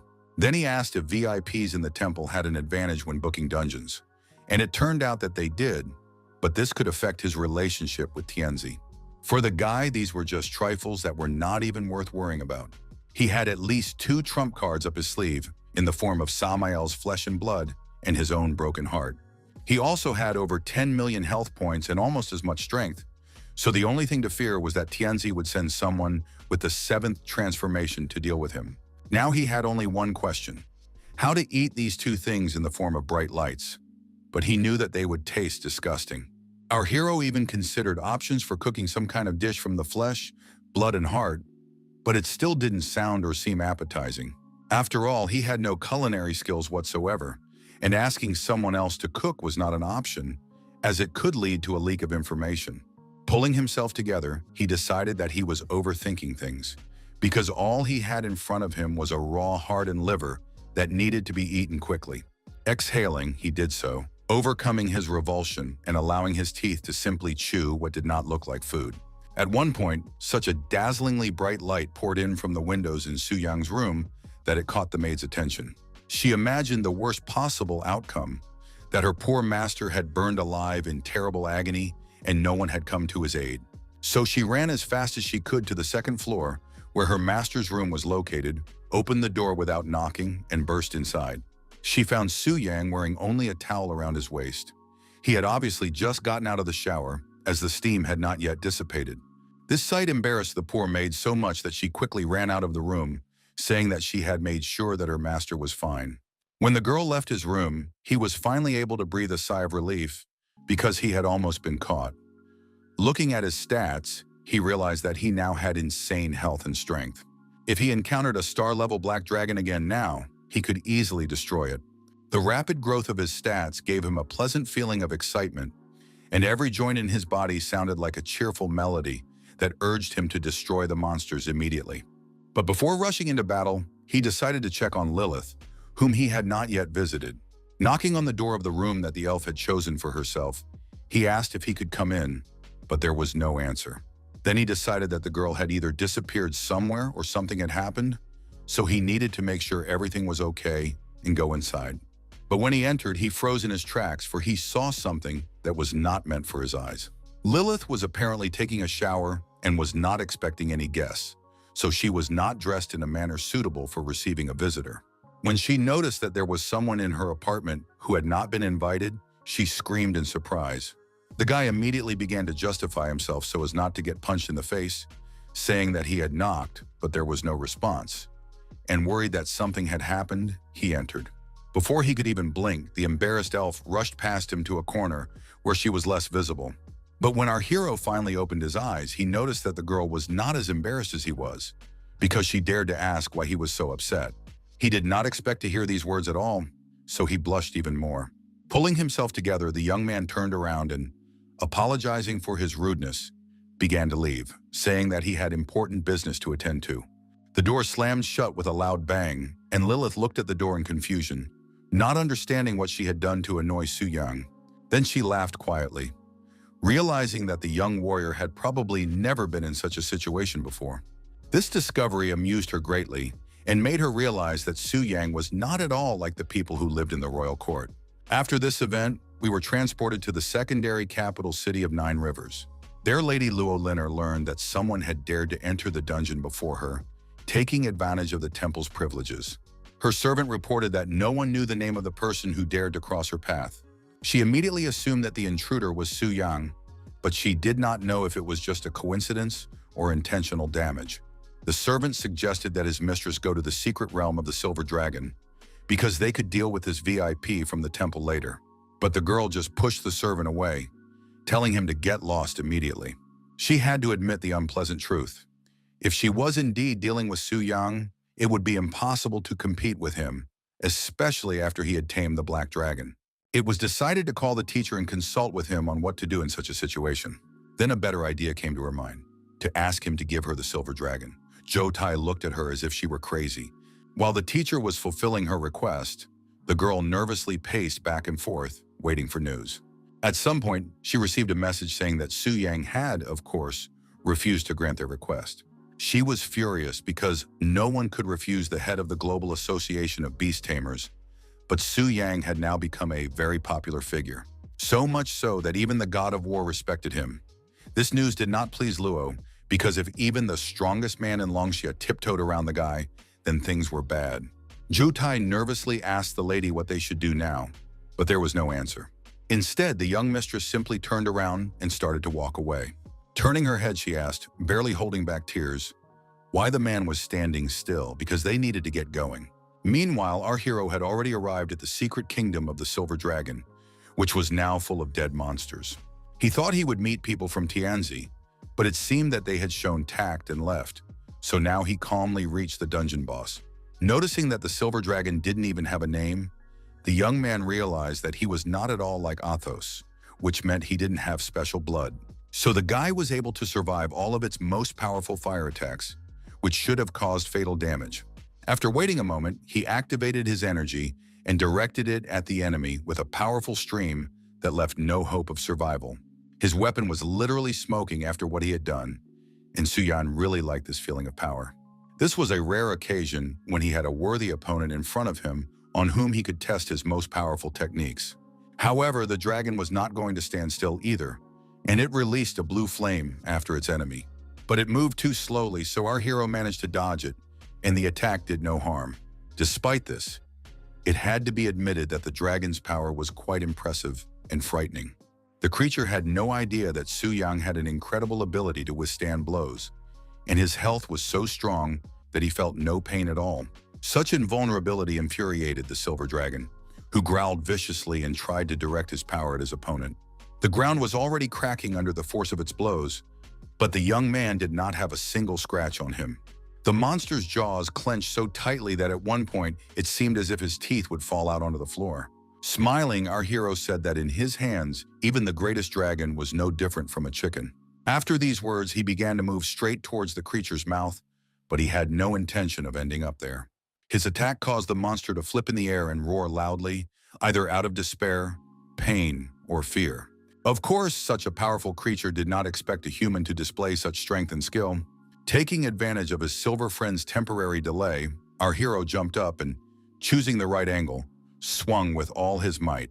His blade ran along the dragon's body from start to finish, and the creature didn't even have time to understand what was happening. After that, Su Yang immediately activated the Devour effect, and his large bone sword absorbed 10% of the Silver Dragon's characteristics. As soon as this happened, our hero was able to immediately see his stats, which had increased significantly. Power flowed through his weapon as if it were a sparkling liquid, and he wondered what would happen when the marks completely filled the sword, but he could think about that a little later. Now it was time to feed his dear Athos. Watching the black dragon devour flesh similar to its own, the guy thought about how he had now reached the maximum level, and his experience was being wasted, even though he didn't have that much to begin with. Now platinum and diamond level equipment seemed useless, so he could only sell it to get some benefit out of it. The black dragon's stats had also been increased by 10%, and Su Yan suddenly wanted to be able to absorb stats as well. He remembered the demons waiting for prey in the abyss. Of course, if they had no claimants, they had no opportunity to plunder and offer royal tribute. Then he realized that gluttony and fury had an ability that helped them take away characteristics and health and give them to the Lord. He thought about how, if there was a way to release them from the abyss into the real world, they would actively take away people's stats and bring them to him as tribute. All this meant that Su Yang could become infinitely stronger by taking away attributes without having to exert himself too much. Our hero shook his head to stop the flow of crazy thoughts, because first of all, there was no way to release the kings of sin, and secondly, there was a risk that they would be killed by top warriors. So Su Yang decided to think it all through later, and for now he had to go to the next secret dragon kingdom. But he was stopped by a message from the World Channel saying that the Red Dragon Palace had been conquered by Mingji Zhenxi. Meanwhile, the young lady stroked her dragon and rejoiced at this victory, for now new doors and opportunities were opening up for her. Wuzi was just as happy because her mistress had achieved something that was extremely difficult to achieve, and she knew that the girl's father would be very pleased. Lilau also acknowledged that all this was extremely impressive, because first a guy appeared who subjugated the Black Dragon, and now the young lady was commanding the Red Dragon. He believed that interesting times had come. So the old man congratulated the girl and promised to take her to the City of Dragons so that she could later return to her native country of flowers. Sitting on her dragon, Zhenxi thought about how she hadn't been able to talk to the guy who had subdued the Black Dragon. She believed that he was truly someone special. She was happy that he had joined the association, which meant that they would have many opportunities to communicate in the future. Luolinor watched the red dragon fly away, seething with anger and unable to understand how this could have happened. She couldn't believe that someone had beaten her twice. First it was Su Yang, now it was the blonde flower princess. The girl was almost crying because she wasn't in first place. Meanwhile, the teachers of both girls argued in the general chat about who was stronger, while other members of the society congratulated the girl and discussed the possibility of there being more conquerors. Ms. Luo was so depressed that Zhou Tai didn't even know what to say to her, because she really was left out again. Even Su Yang found it unexpected that the blonde had come out ahead, which wasn't very good because now he had another competitor. In addition, news was released that a punitive coalition had been formed to fight the Demon Abyss. The murder of King had forced them to be vigilant, so they would most likely take action soon. So the guy mentally apologized to Gluttony because he thought it was better for the king to sacrifice himself to the Lord than to be killed by someone else. At this time, Gluttony was languishing from terrible boredom as no one had come to fight him. Although he thought it would be even better that way, because he felt a chill run down his spine when he remembered the crazy woman who had killed him last time. Suddenly, the demon heard the call of his master, who wanted to see him in the abyss. Gluttony remembered that Samael had recently been killed, so he assumed that now his end had come. But despite this, he believed that if this life had been given to him by the Lord, then he could take it away, which was better than being killed by humans. So, obeying the order, he began his journey, thinking along the way about what to expect. His guesses were correct. The Dark Lord wanted him dead, but asked his slave if he had any objections, as if he had a choice. Falling to the ground, Gluttony declared that his life had been granted by the Lord, and that he had the right to take it away. And the faithful servant did not object. The Lord approved of such loyalty and said that it deserved praise. But despite this, he did not spare his slave and grant him a quick and painless death. His experience points immediately jumped, and he received the essence of gluttony, which increased the demon's health and living body, preventing the chosen target from moving. In addition, the guy now had Beelzebub's source in his arsenal, which protected against demonic power, and his horn, which was a powerful material for forging.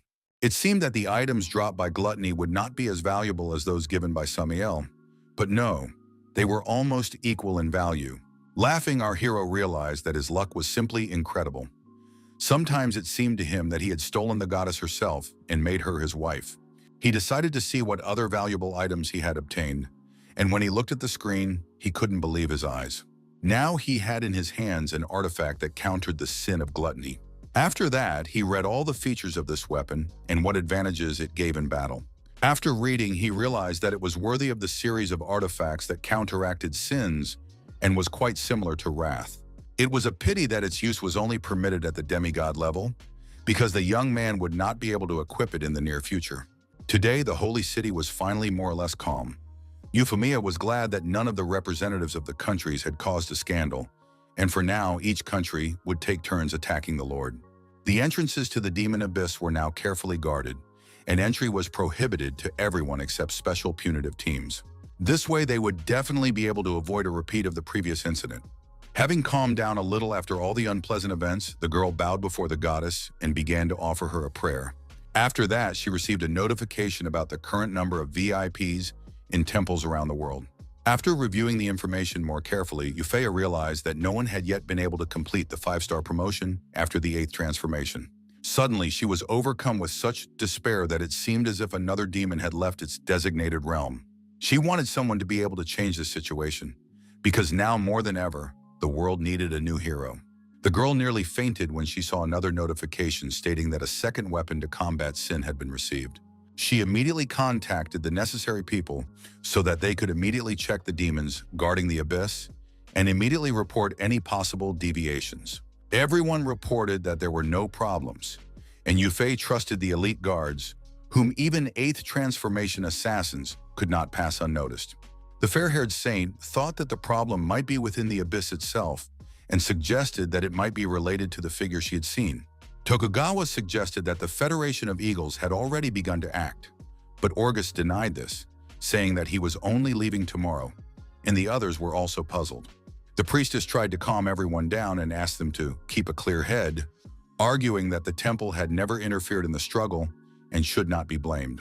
She proposed rejecting the initial decision of the meeting to prioritize the United Squad and attack the Abyss, as this was the only way to resolve the situation, and everyone agreed unanimously.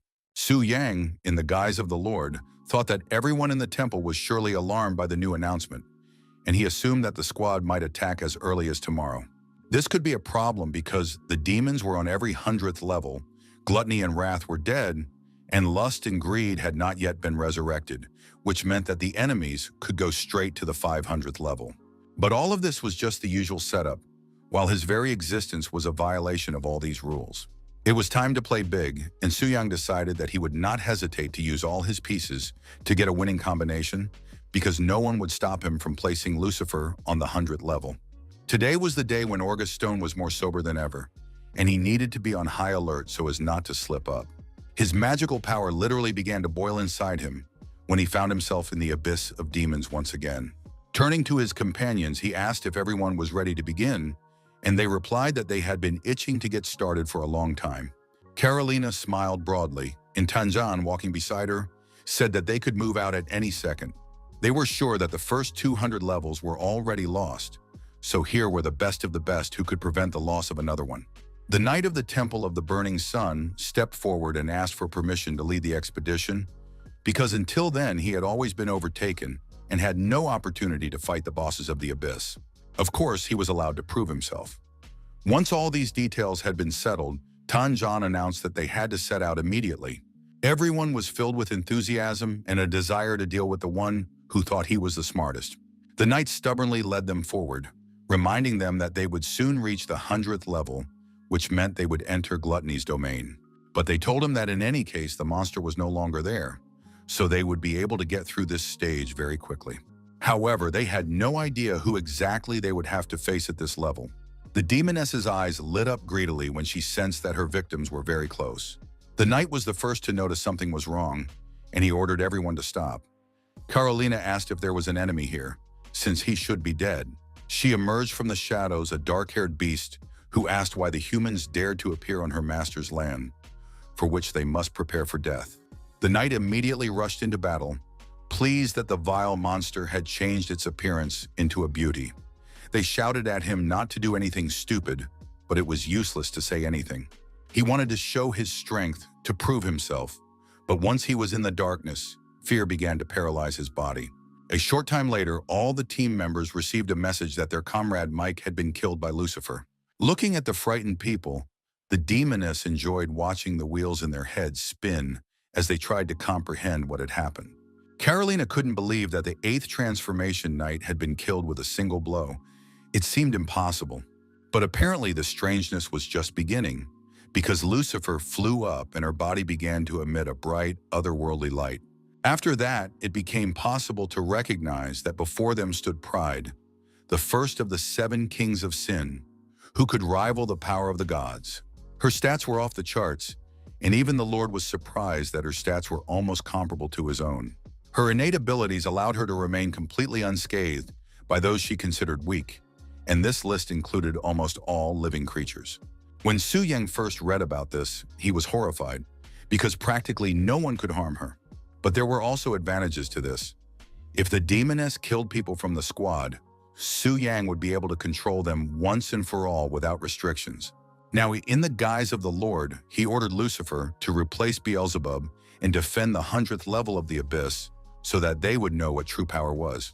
For a loyal servant, satisfying her master's wishes was the greatest joy, so she began to carry out this order without question.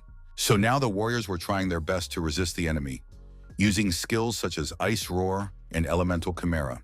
While Carolina provided cover, Bokeh tried with all his might to remove the enemy from their path, because their survival depended on it. For the first time ever, Tanjan ceased to be calm and reserved. Now he was the embodiment of strength and anger, as he shouted that everyone should attack with maximum force. Even August Stone was extremely serious and focused on the common cause, something that would have been unthinkable before. As a result, the battlefield turned into some kind of crazy fire show, and it was impossible to know what to expect. Everyone was busy with their own business, adding to the overall picture of chaos, which the warriors hoped would lead to victory. A dazzling light flooded the gloomy outlines of the abyss, which seemed to have never seen anything like it before. After a while, the smoke began to clear, and people tried with bated breath to understand whether they had succeeded or not. The answer came in the form of Karelin and Bouquet, who were thrown back by an unknown force so far and so powerfully that they could not even resist. No, they had failed. Despite all their efforts, Lucifer's health remained at 100%, and the demoness slowly approached, promising a quick death. The victims had barely recovered from the attack. They didn't understand what such a monster was doing at the 100th level. They had to use all their strength, but the demon didn't even have a scratch on it. But all these discussions could wait, because it was obvious that another attack could happen at any moment. Tanjan ordered all defensive skills to be activated immediately. The demoness thought excitedly about the luxurious feast she had prepared for her almighty lord. He only had to wait a little longer. When the creature's power shot at the warriors, they froze in place, for they had never seen anything so powerful before. Fire burned around the demonic brunette. No, she herself was fire, sowing chaos and death wherever she was and whatever she touched. Her actions meant that only moans and cries for help could be heard through the smokescreen. In the end, only 3 remained alive, those who had gone through a lot and learned how to survive. They did not understand how Boki could have died, because his defense was at a high level. Tanjo suggested that they survived only because the 3 of them delivered the final blow to the King of Original Sin, which was the secret of this boss's mechanics. His comrade Orgus did not understand what this gave them, because with such a large difference in strength, they simply could not do anything. And so it was. Freezing for a second, they all felt the terrible pressure of this woman's power. It seemed she was overflowing with dark magic. A bright light flashed, and the peaceful natural landscape ceased to be so. The 3 survivors sat on the grass in the shade of the trees and tried to comprehend what had happened. Now they needed to lick their wounds and figure out what to do next. No one understood what had happened. Some of the warriors came to their senses and began to say that they had been killed so quickly that they hadn't even had time to react. Boka noticed that everyone looked extremely lifeless, which was not surprising given how devastating the defeat had been. According to the knight, he realized that they didn't stand a chance of completing this mission the moment she first swung her sword. Carolina did not want to admit this, because in that case they could only dream of obtaining weapons and killing the Lord. Tanjin supported her, adding that if they couldn't complete the final step of the ascent to divinity, they wouldn't be able to move on. Orgus lowered his head and admitted that after the High Priestess, this was the first opponent he considered absolutely invincible.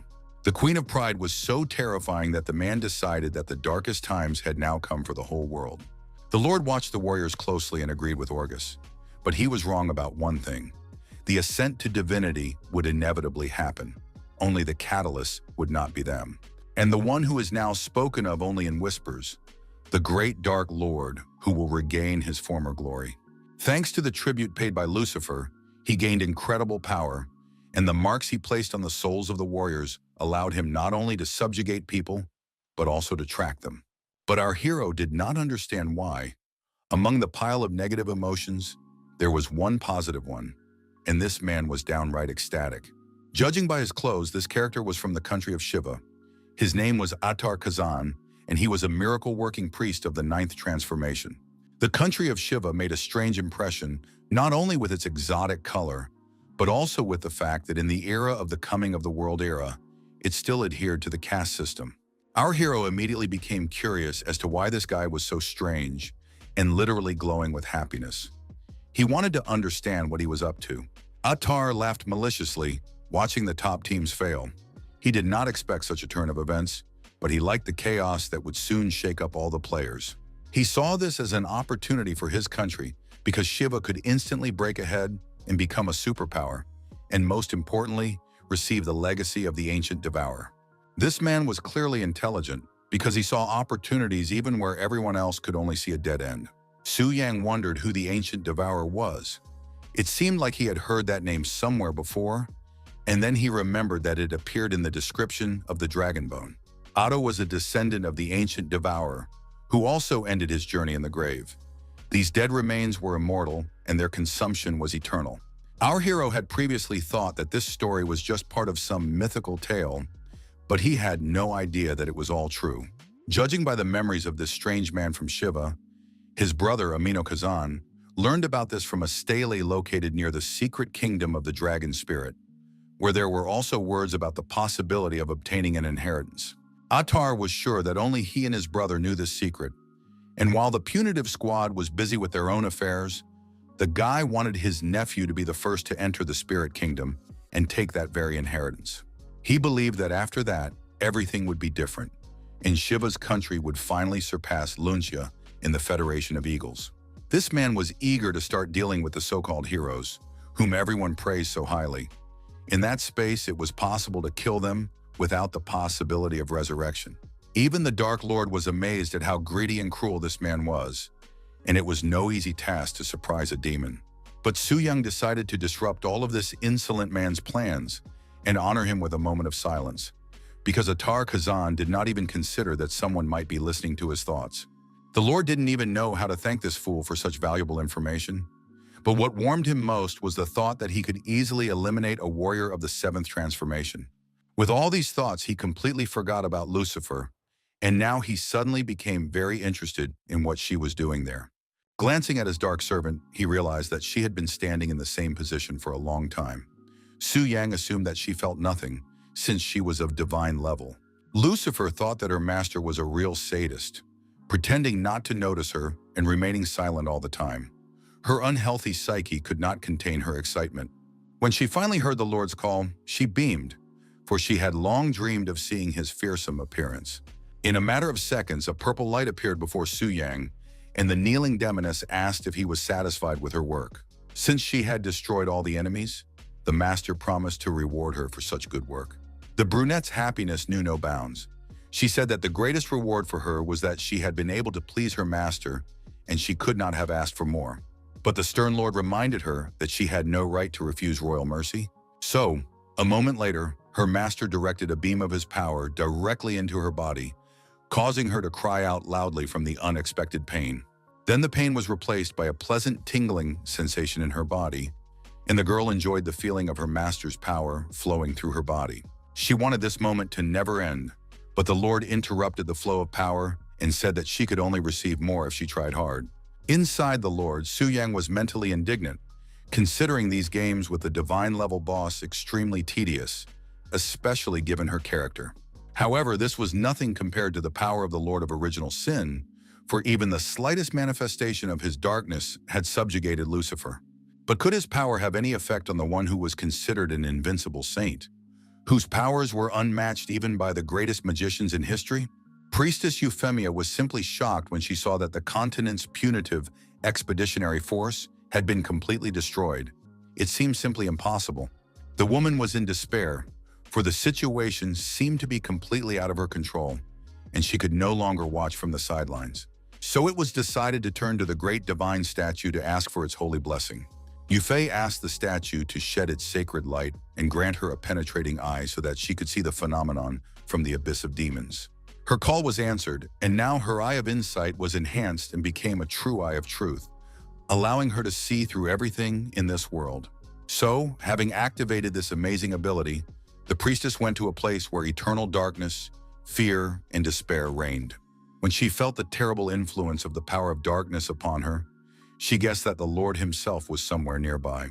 The Lord asked with interest if the high priestess herself had honored his dark kingdom with her persistent presence. She was surprised to realize that the demon knew her. He explained that her squad of fighters intended to conquer the abyss in order to fulfill a world mission, which was no secret to him. He also guessed that the fair-haired saint had come here because they had all been defeated, so the Lord asked how exactly he should greet her. A fear arose within Yufei, because the last time she had used her eye of insight, this creature had been dormant, but now it was awake, which made her think that this was a problem. And the Lord's feelings were completely different now, deeper and darker, such that even the true eye could not penetrate them.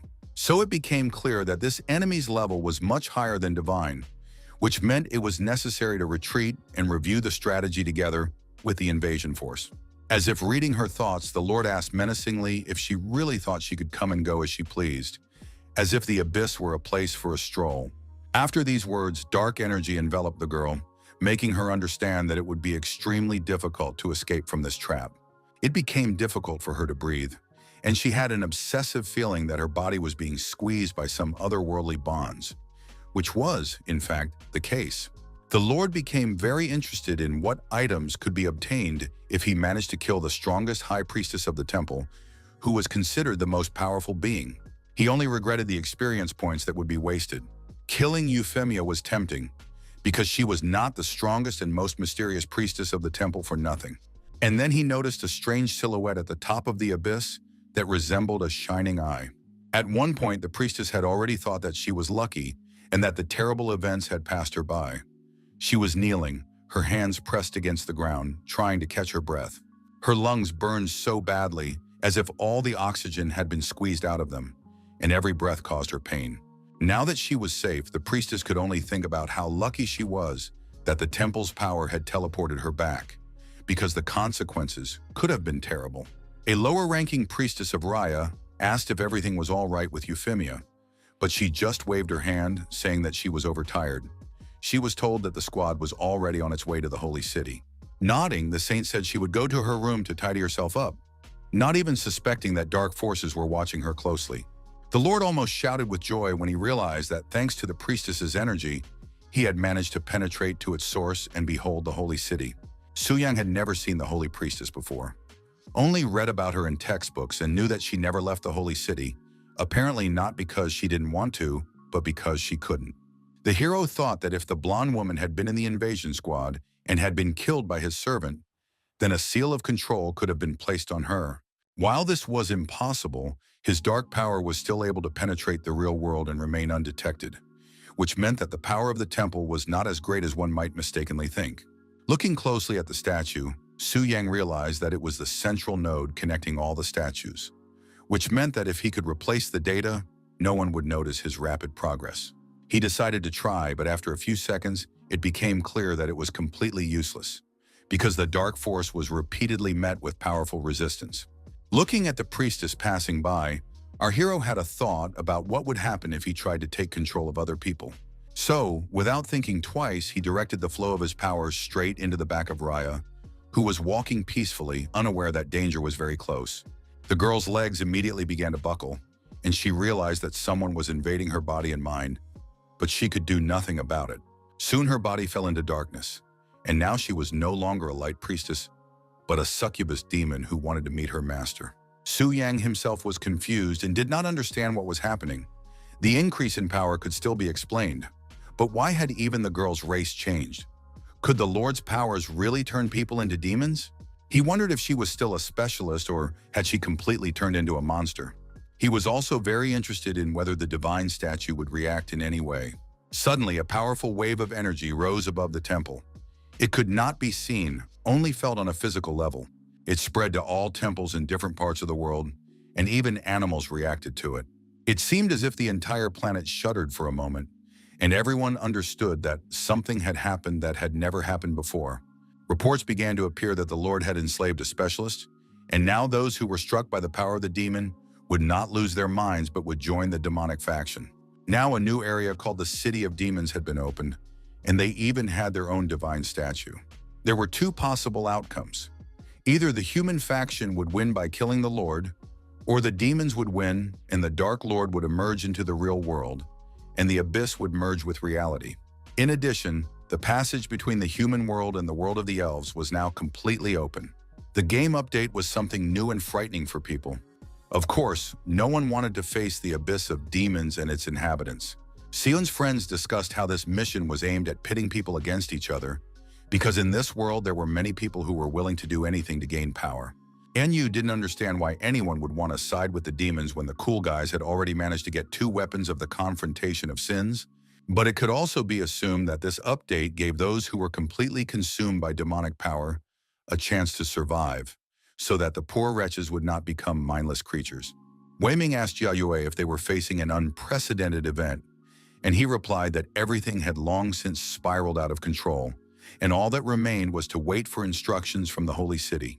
The head of the city of heaven was concerned that the demigods might indeed falter, as his informant on the other side claimed that the weapons had been given to completely different people. The elderly man said that if this really happened, they would have to prepare for the worst-case scenario, and all that remained was to hope that the mission could be accomplished. Meanwhile, the sacred city was also in turmoil.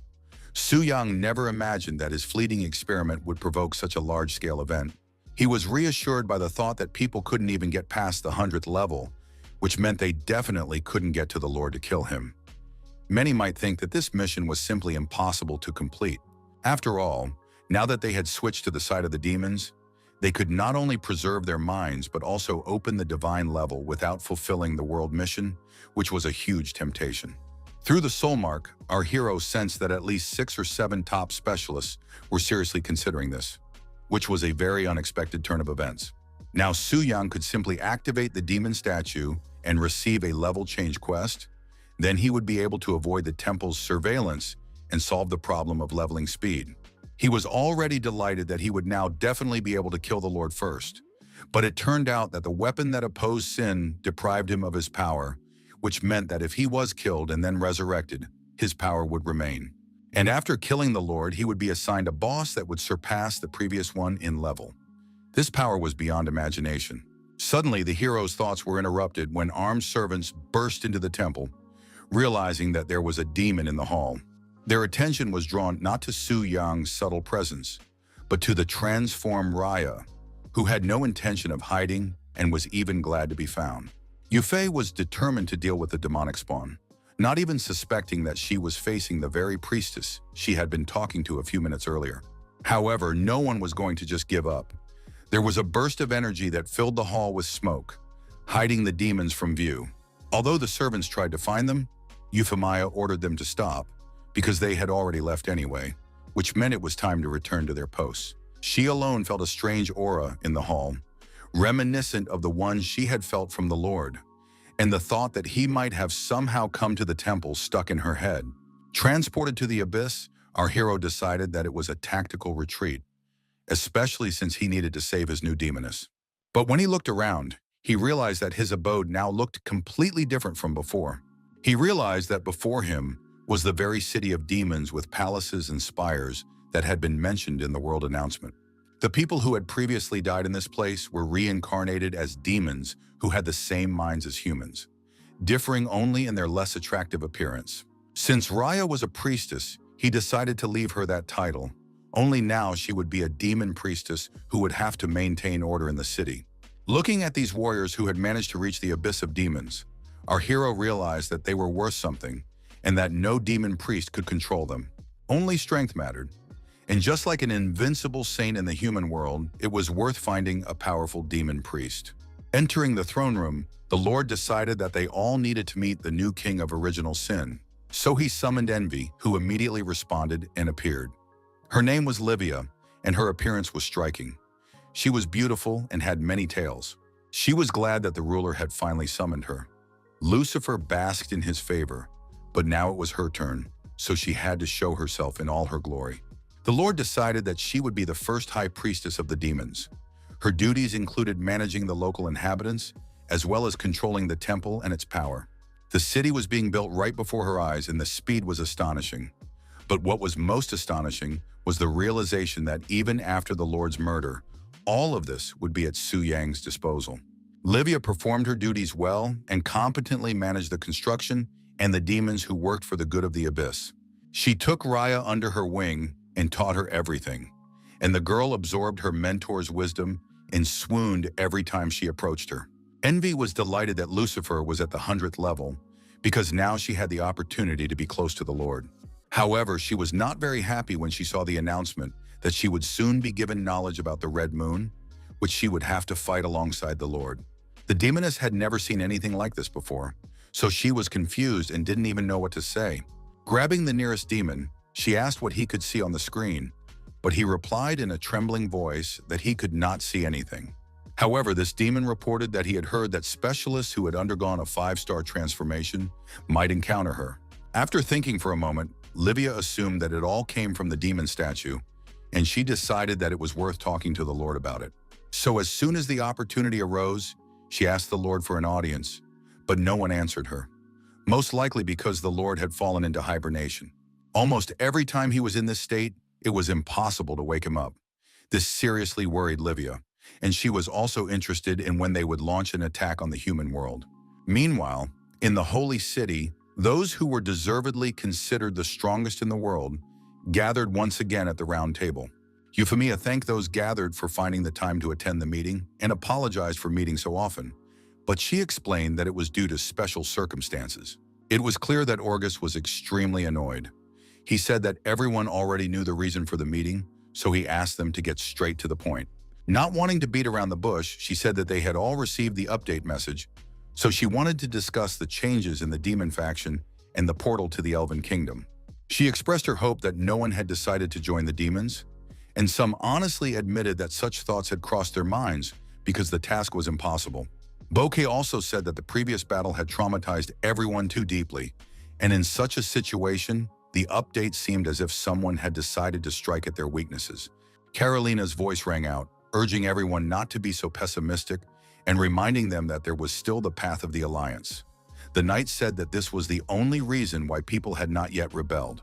The priestess joined the conversation and said that people could not enter the kingdom of the elves without permission, which meant that if they managed to complete the Alliance's task, they would reap enormous benefits. However, Tanjan reminded them that they first had to defeat Lucifer, and they could not cope with enemies of divine level, so they might need to ask the elves for help. The man reminded them that the demoness they couldn't defeat was the strongest of the original sins, and if they could defeat her, they could defeat anyone.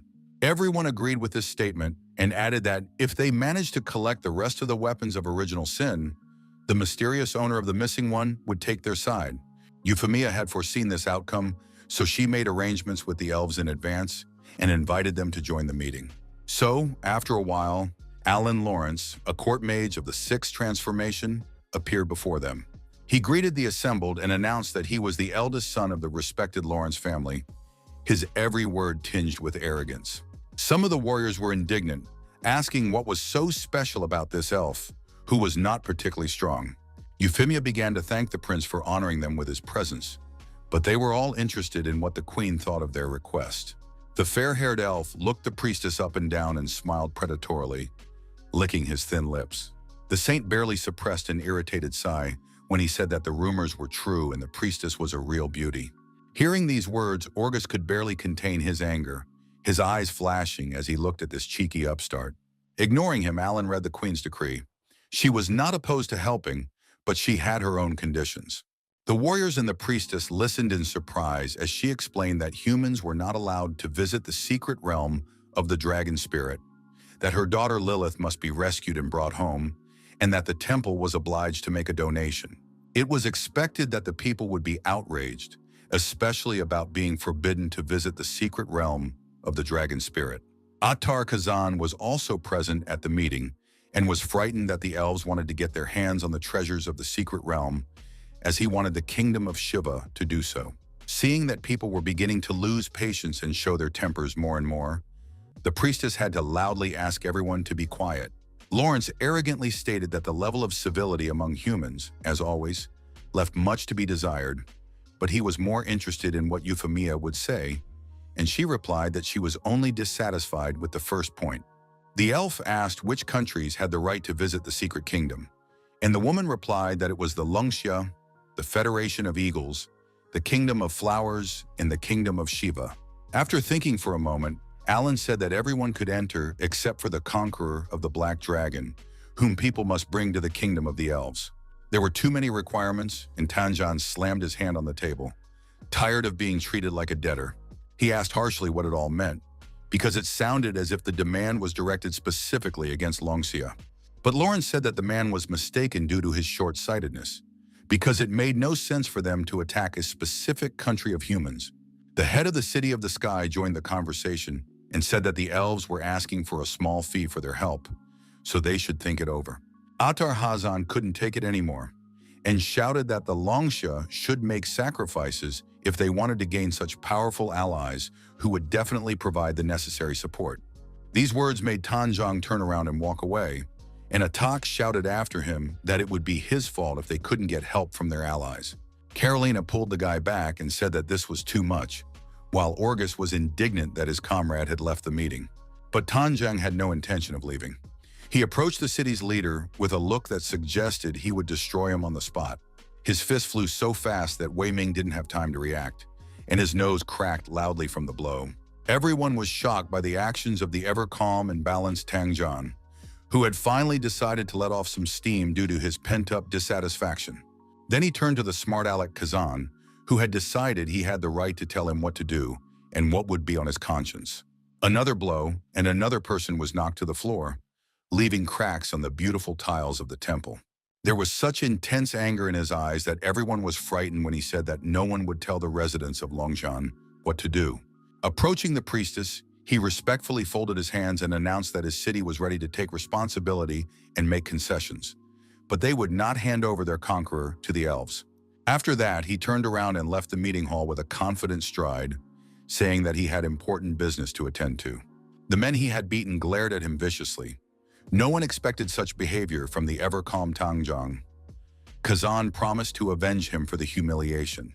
Watching this meeting, Su Yang realized that many kingdoms would rise up against him and that he needed to hone his powers to strike back at them. Our hero froze in the middle of the room, pondering his plan of action, his appearance making the maids feel uncomfortable. But the young man didn't care. He told himself that anyone who dared to challenge the monarch should be severely punished, and he also realized that Tang Jiang's level was too weak. When the space around the young man literally burst into flames, the maids asked anxiously what was happening to him. In an instant, everything stopped, and Su Yang turned to them and said with a smile that nothing had happened.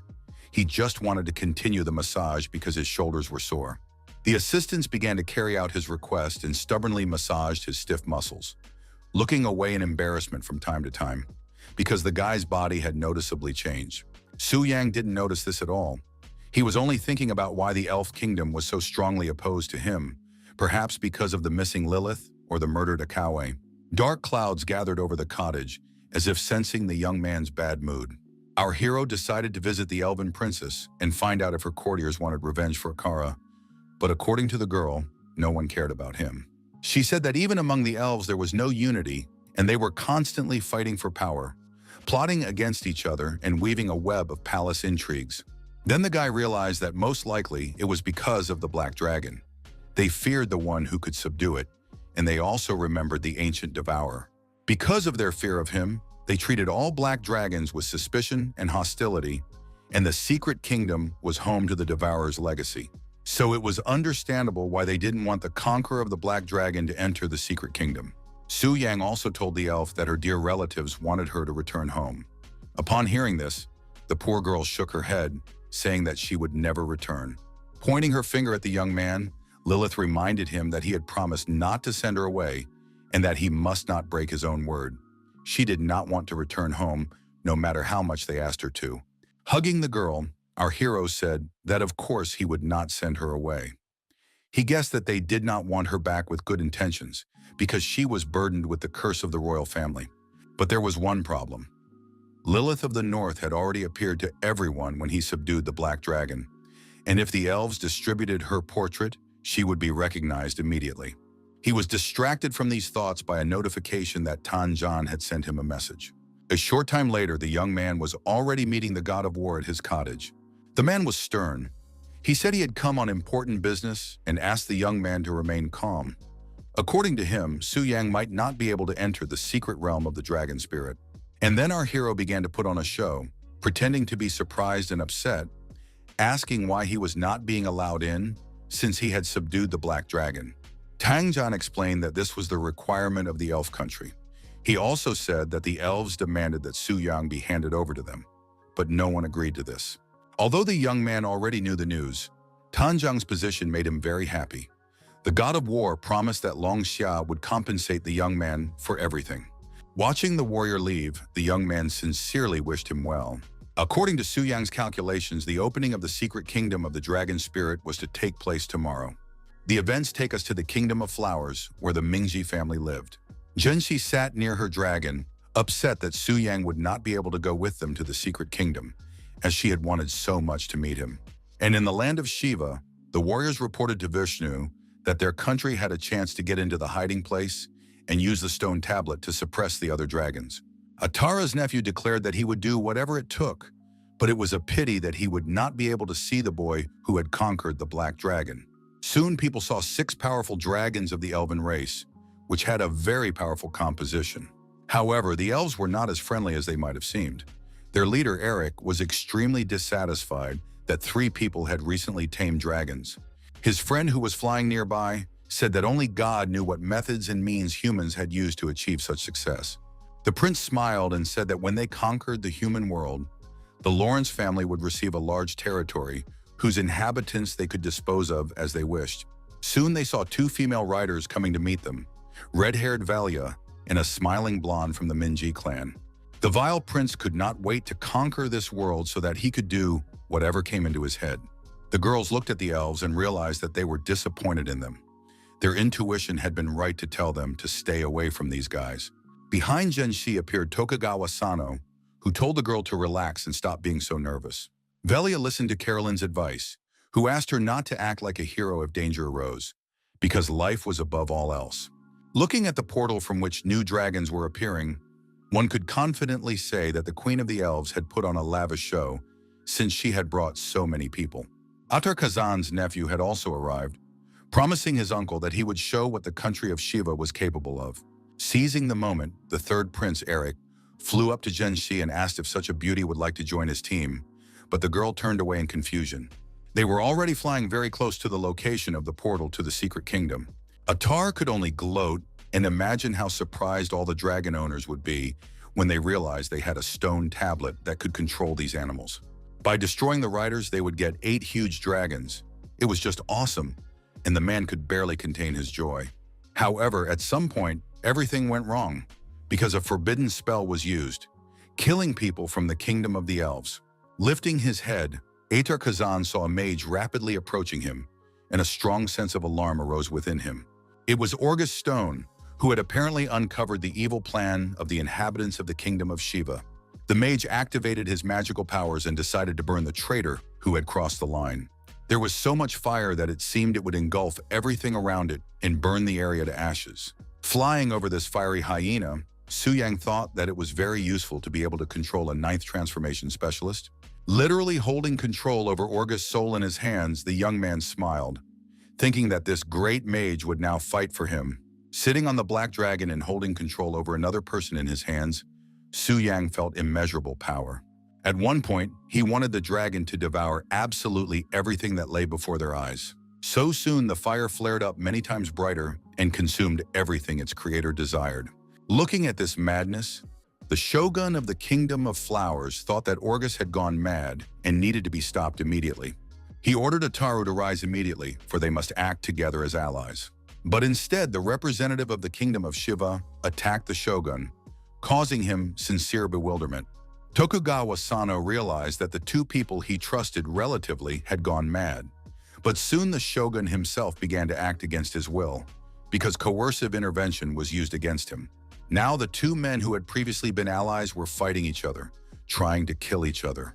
The battle was so fierce that the place where it took place literally shook with every blow the men struck. Su Yang knew that the forced intervention lasted only 1 minute, which meant that the warriors had to make a lot of noise before he disappeared. However, the young man did not expect that the effect of his power would be slightly shorter and that his control over Orgus would already cease. The mage stood with his eyes wide open, trying to comprehend what had just happened, because he had completely lost control of himself. There was destruction all around and immobilized warriors, who most likely suffered because of what Orgus did, who lost control of his own mind. Strange things were happening around him, things that were extremely difficult to understand. The shogun and Atar also came to their senses and immediately realized that they had been controlled by some kind of trick. Atar Kazan was a priest of divine omens, and his intuition had never failed him before. Now he clearly sensed that someone was controlling them all, along with Orgus Stone. It was unbelievable, and everyone understood it, because someone possessed such power that they could take control of another person's mind and body. Orgus joined the conversation, saying that it didn't matter what had happened to them, but while they were trying to kill each other, it seemed to him that a black dragon had flown into the secret kingdom. The others thought for a moment, remembering past events, and then began to say that they had also seen the dragon. They wondered if Longxia was involved in all this. They all agreed that it wasn't Tanjan because he couldn't control minds, so their suspicions fell on the young Su Yang. However, Kazan only smiled, reminding the men that he was only a low-level specialist of the fourth transformation who could not take control of them. Clearing his throat, Orgus said that since their battle with the Abyss began, strange incidents had been occurring one after another. But now the warriors had bigger problems, because due to this clouding of their minds, they had killed the Elven royal guards. And when they were resurrected, the royal court would find out about everything. In any case, the secret kingdom was already closed, and they couldn't capture Su Yang and interrogate him. So Orgus suggested contacting the royal court of the elves. Meanwhile, the most interesting events began to unfold in the secret dragon kingdom. Flying on her red dragon, Zhenxi noticed that he was afraid. And the thought occurred to her that monsters might live here, that even such majestic creatures feared. Atara's nephew understood that the animal's reaction was most likely due to the remnants of the ancient devourer's aura. Alan Lawrence noticed Minji's confusion and said that if she was having any difficulties, they could fly on one dragon, but the girl quickly refused. Prince Eric was surprised that his companion had time to flirt with human girls even while riding a dragon. The mage explained that only the fang of an ancient dragon could suppress the fear in the blood of their beasts, and humans did not have such a thing, so it would be easiest to manipulate a rider who did not have a dragon. Atar's nephew overheard this conversation and thought that the elves were too confident, because with the help of the stone tablet, he would take control of their dragons and they would be trapped. Suddenly, the space was shaken by a strange sound. Velia assumed it was the boss coming, but Zhenxi immediately realized it was the roar of another dragon. And she was right. Flying directly above them was the legendary black dragon, which should not have been there. Our hero stood and counted his opponents. There were 6 of them, which meant a grand party was in store. At one point, Atar's nephew's dragon got scared. So scared that the guy riding it couldn't believe that this black dragon was so scary. Prince Eric shouted angrily. He did not understand why the monster was here, since they had agreed that it was forbidden for him to enter the secret kingdom. He realized that humans were indeed an insignificant race whose word was worthless. The situation was complicated by the fact that the dragons were in a panic and unable to fight, which meant they were all in a vulnerable position. But the prince said there was no need to be afraid because the black dragon tamer was only a weakling of the fourth transformation, so they decided that it was worth killing Su Yang right now. But they couldn't have imagined that they would encounter such powerful resistance that it would be impossible to resist. Su Yang was at his best today, killing most of the elves who entered the secret realm with just one strike. Only the prince and his court magician remained, trying to comprehend that their 4 best warriors had been killed in a matter of seconds. The prince immediately realized that the guy was extremely dangerous, because he hadn't even noticed his attacks. So in order to kill him, they had to use their trump cards. But he didn't have time to use them because suddenly someone's huge fist grabbed him and didn't even think about letting go. When Alan realized that Eric couldn't do anything, he decided that he had to run away as soon as possible. But no one was going to let him do that. So when the elf realized he was being chased, it was already too late. So soon the mage was lying at the feet of the one he considered an insignificant weakling who did not deserve to enter the secret kingdom. While the guy's foot was pressing down on his face, he tried to croak out the words that one cannot behave this way with a court mage. Su Yang's eyes were exactly like a dragon's when he said that if he was offended, he would take revenge 100-fold, and he didn't care who was in front of him. They begged him to stop, but our hero was not the kind of person to stop until he got what he wanted. The elves scattered like little children frightened by a terrible monster, shouting that next time they would definitely kill their offender. But some of them, the bravest ones, still did not give up trying to burn the one who had decided to break the agreement. So soon the beautiful green meadow was ablaze with fire and its beauty was destroyed. Velia couldn't understand why the elves' dragons had suddenly become so lively, because just a moment ago, they had been lethargic. Zhenxi advised her to look into their eyes. The color of their eyes had changed significantly, indicating that some kind of spell had been activated to forcibly control their minds, which usually had irreversible side effects. It became clear that they were seriously intent on killing Su Yang, as confirmed by Alan's words, who shouted that no one would dare to get cocky anymore. But the elves' joy was once again premature, for a strange flash appeared among the flames. This was followed by a powerful burst of energy that destroyed everything in its path. It was unclear how the black dragon and its rider had managed to survive the elves' attack, but now this winged horror was approaching them. He made his way through the smoke, numerous fire attacks, and curses from his enemies. Aphon could endure all of this and emerge victorious. Directing part of his power at the elf, he grabbed him and carried him where he needed to go. The girls watched with bated breath as Su Yang not only withstood the enemy's attack without batting an eye, but also counterattacked. It looked like the elves were in for a rough time. Their dragons also couldn't take their eyes off their powerful black kin. They were afraid because they had never encountered such power before. The green dragon belonging to the guy from Shiva hurried to hide, not understanding whether Su Yang was human or not. He understood that defeating such an opponent in open combat would be impossible, which meant that now he had to lie low, wait for the right moment, and attack from ambush. Alan was reborn in his kingdom. He couldn't accept the fact that he had failed again. This Su Yang was too strong, but at this point, nothing could be changed because the entrance to the secret kingdom was closed, and the only option was to use the scroll of return. When he wanted to do so, the scroll literally fell apart in his hands, turning into 1,000 small pieces.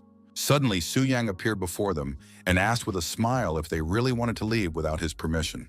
The prince managed to jump back, but his mage was less fortunate and was grabbed by a toothy creature. No one could pull him out or even weaken the creature's grip. For the first time in all this time, Eric asked if they could come to some kind of agreement. Now, feeling his own weakness, he was ready to accept any conditions. These words intrigued our hero, and he asked what if his condition was the prince's life. After that, the heavy dragon's foot landed a few inches away from him. Some kind of liquid splattered his face, and then the young man asked what had happened, because the brave elves had been shouting that they would kill him, forcing Luncia to betray his hero. Falling to his knees, Eric began to say that all this had happened because they did not know him before, but now they realized and accepted their mistake. Su Yang said that thanks to Akar, he had already realized that their race were true hypocrites who should not be allowed to live. The young man met his enemy's gaze and said that he would kill them again and again until the elves' levels dropped to 0 and they could no longer be resurrected. These words frightened the blond man so much that he screamed in fear and tried to get as far away from the young man as possible. After that, Su Yang began to do what he said. As he killed the elves, they screamed that humans wanted an alliance with them, made threats, and simply cried. Raising his weapon, our hero listened to threats that now there would be no alliance, and they would not be able to complete their mission and reach the divine level. But he didn't care. He killed the knights one by one. Status and level meant nothing to him. His list of victims included mages, masters of magic, and even snipers. Only the prince remained, lying motionless, pinned down by his concentration of power. Eric shouted, urging the young man to let him go and fight fairly. Our hero immediately agreed, so the Jaws released the prince, and he was able to escape from the trap to join the battle. After saying that he would be allowed to die consciously, the prince seemed to break free from his chains and used an enchanted weapon that carried the element of storm. The power swirled and burst out of Eric, and he kept shouting that he would kill the insolent boy. Summoning the storm, he began to laugh loudly, and for a moment it seemed that he had completely lost his mind. Adding a little more magical power to his attack, the ordinary storm turned into a destructive one. Directing it at the boy, Eric decided that this scoundrel deserved such a fate.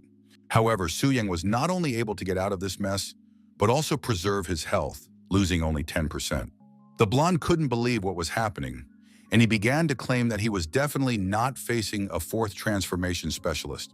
He began to claim that the guy was a boss in human form, but Su Yang merely congratulated his opponent on being perceptive. The young man tried not only to kill Eric, but to make him lose all his levels and no longer be able to revive. Attar's nephew watched the whole battle and realized that he was facing a real monster that even a surprise attack couldn't kill. Just as the young man was about to return to the real world to tell his uncle everything, Su Yang appeared before him. So soon the young man, who was called the Conqueror of Vishnu, also went after the elven prince. Soon the girls appeared, finally realizing that the reports that everyone had died were true. When asked why he had killed Vishnu, Su Yang had to explain that the country of Shiva had secretly planned to kill them all in this place, and he had simply beaten the scoundrel to it. He advised the girls to stay here and not stick their necks out, because this place was far from the paradise it seemed to be, so if they went any further, he couldn't guarantee their safety. The riders did not have time to respond, and the guy had already jumped on his dragon and was flying away without saying a word. As he flew, our hero thought about how he had gained so much experience that he would have been thrilled before, but now it seemed like a drop in the ocean. He didn't even look at the weapons he had obtained in battle, because he knew that they would not surpass the blade from the ancient skeleton of the Devourer. Now he had become even stronger, but the guy understood that the effect of absorbing 7 dragons should be even greater. Suddenly, a system window popped up in front of him, describing a task that required him to kill a blazing, sun-level dragon to complete his evolution. An unexpected thought flashed through his mind. Could the nameless hero buried in this place have been the first owner of the dragon's heart? A huge beam of light pointed him in the direction that would lead him to the location of the ancient devourer. Through the thick fog, he could only see as far as his outstretched arm, which made the task very difficult for the young man. The only consolation was that the dragon's heart was showing him the way, so he could safely send Athos ahead.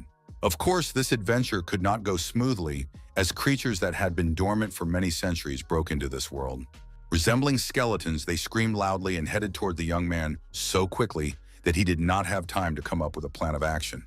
Su Yang immediately guessed that this was the appearance of the ancient devourer. Athos seemed tiny in comparison.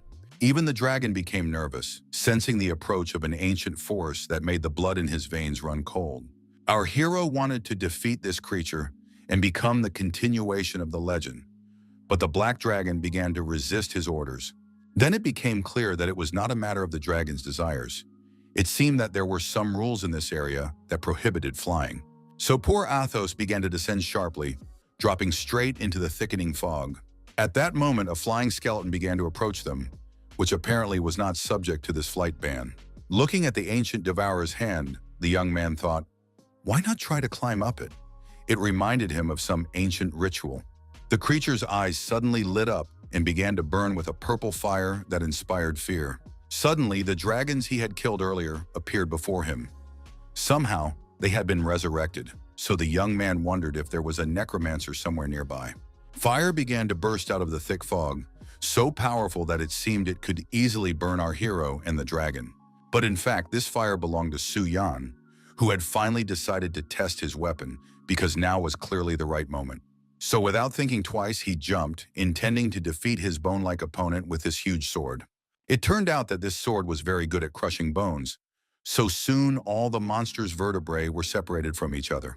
However, they immediately began to resurrect, but the young man was not particularly surprised by this, because otherwise everything would have been too easy.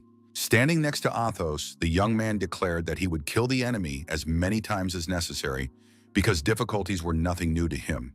At some point, the guy finally realized that he had defeated the last skeleton that wanted to send him to the other world.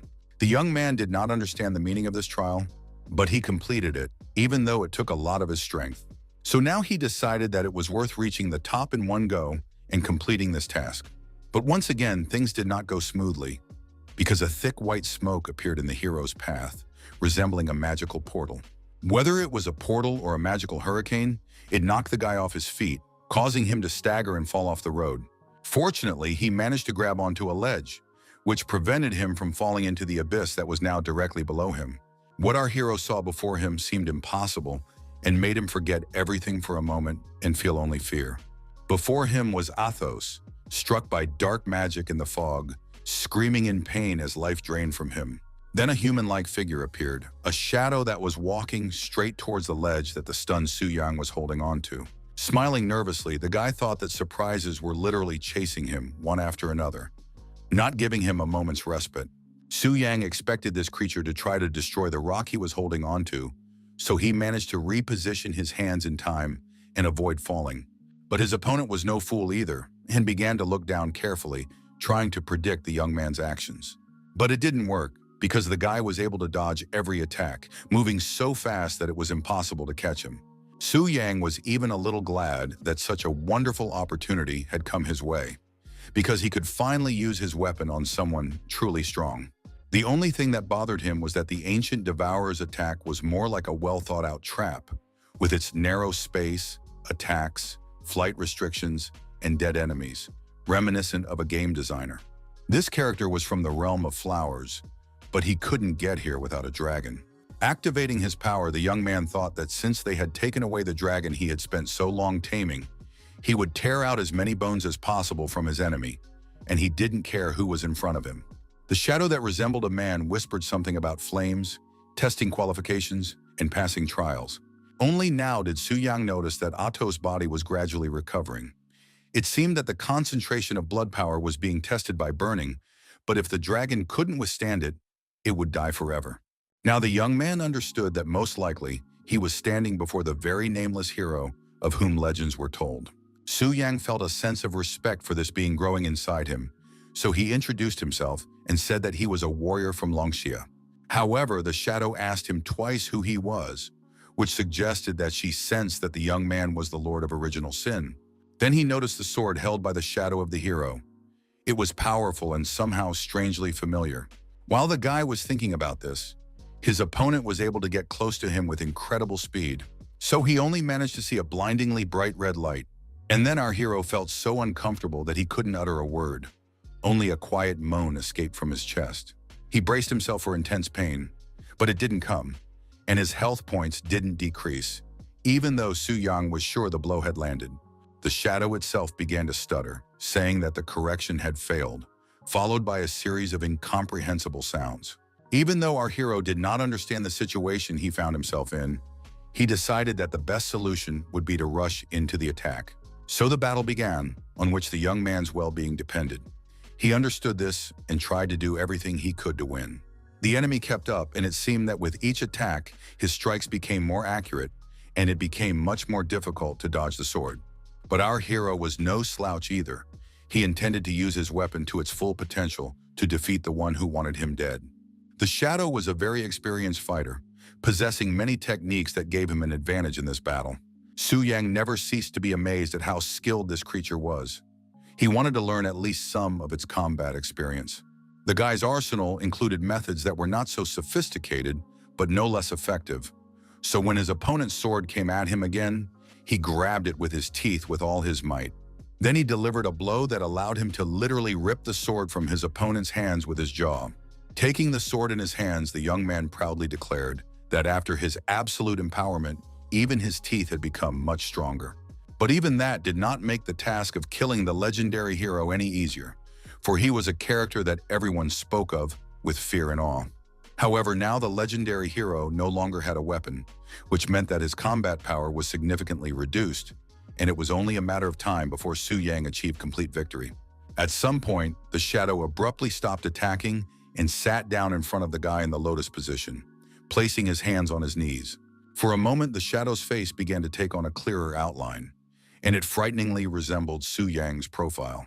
Before the guy had time to think about it, a connecting thread materialized between the legendary hero and his sword, which instantly broke, meaning that the weapon had been voluntarily transferred to Su Yang. Now a new bond had been formed, and the sword belonged entirely to our hero, who had become its rightful new owner. After that, the shadow began to disintegrate, managing to say one last thing, that the new hero must kill Chloris. These words were a mystery to the young man. He could not even guess who or what this Chloris was, or where to find him.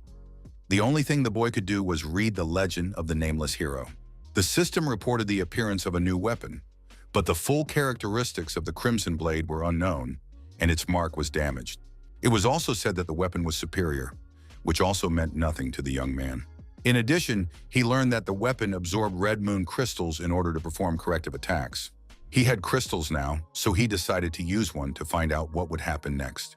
When the system asked if he was ready to charge it, the young man pressed yes without hesitation.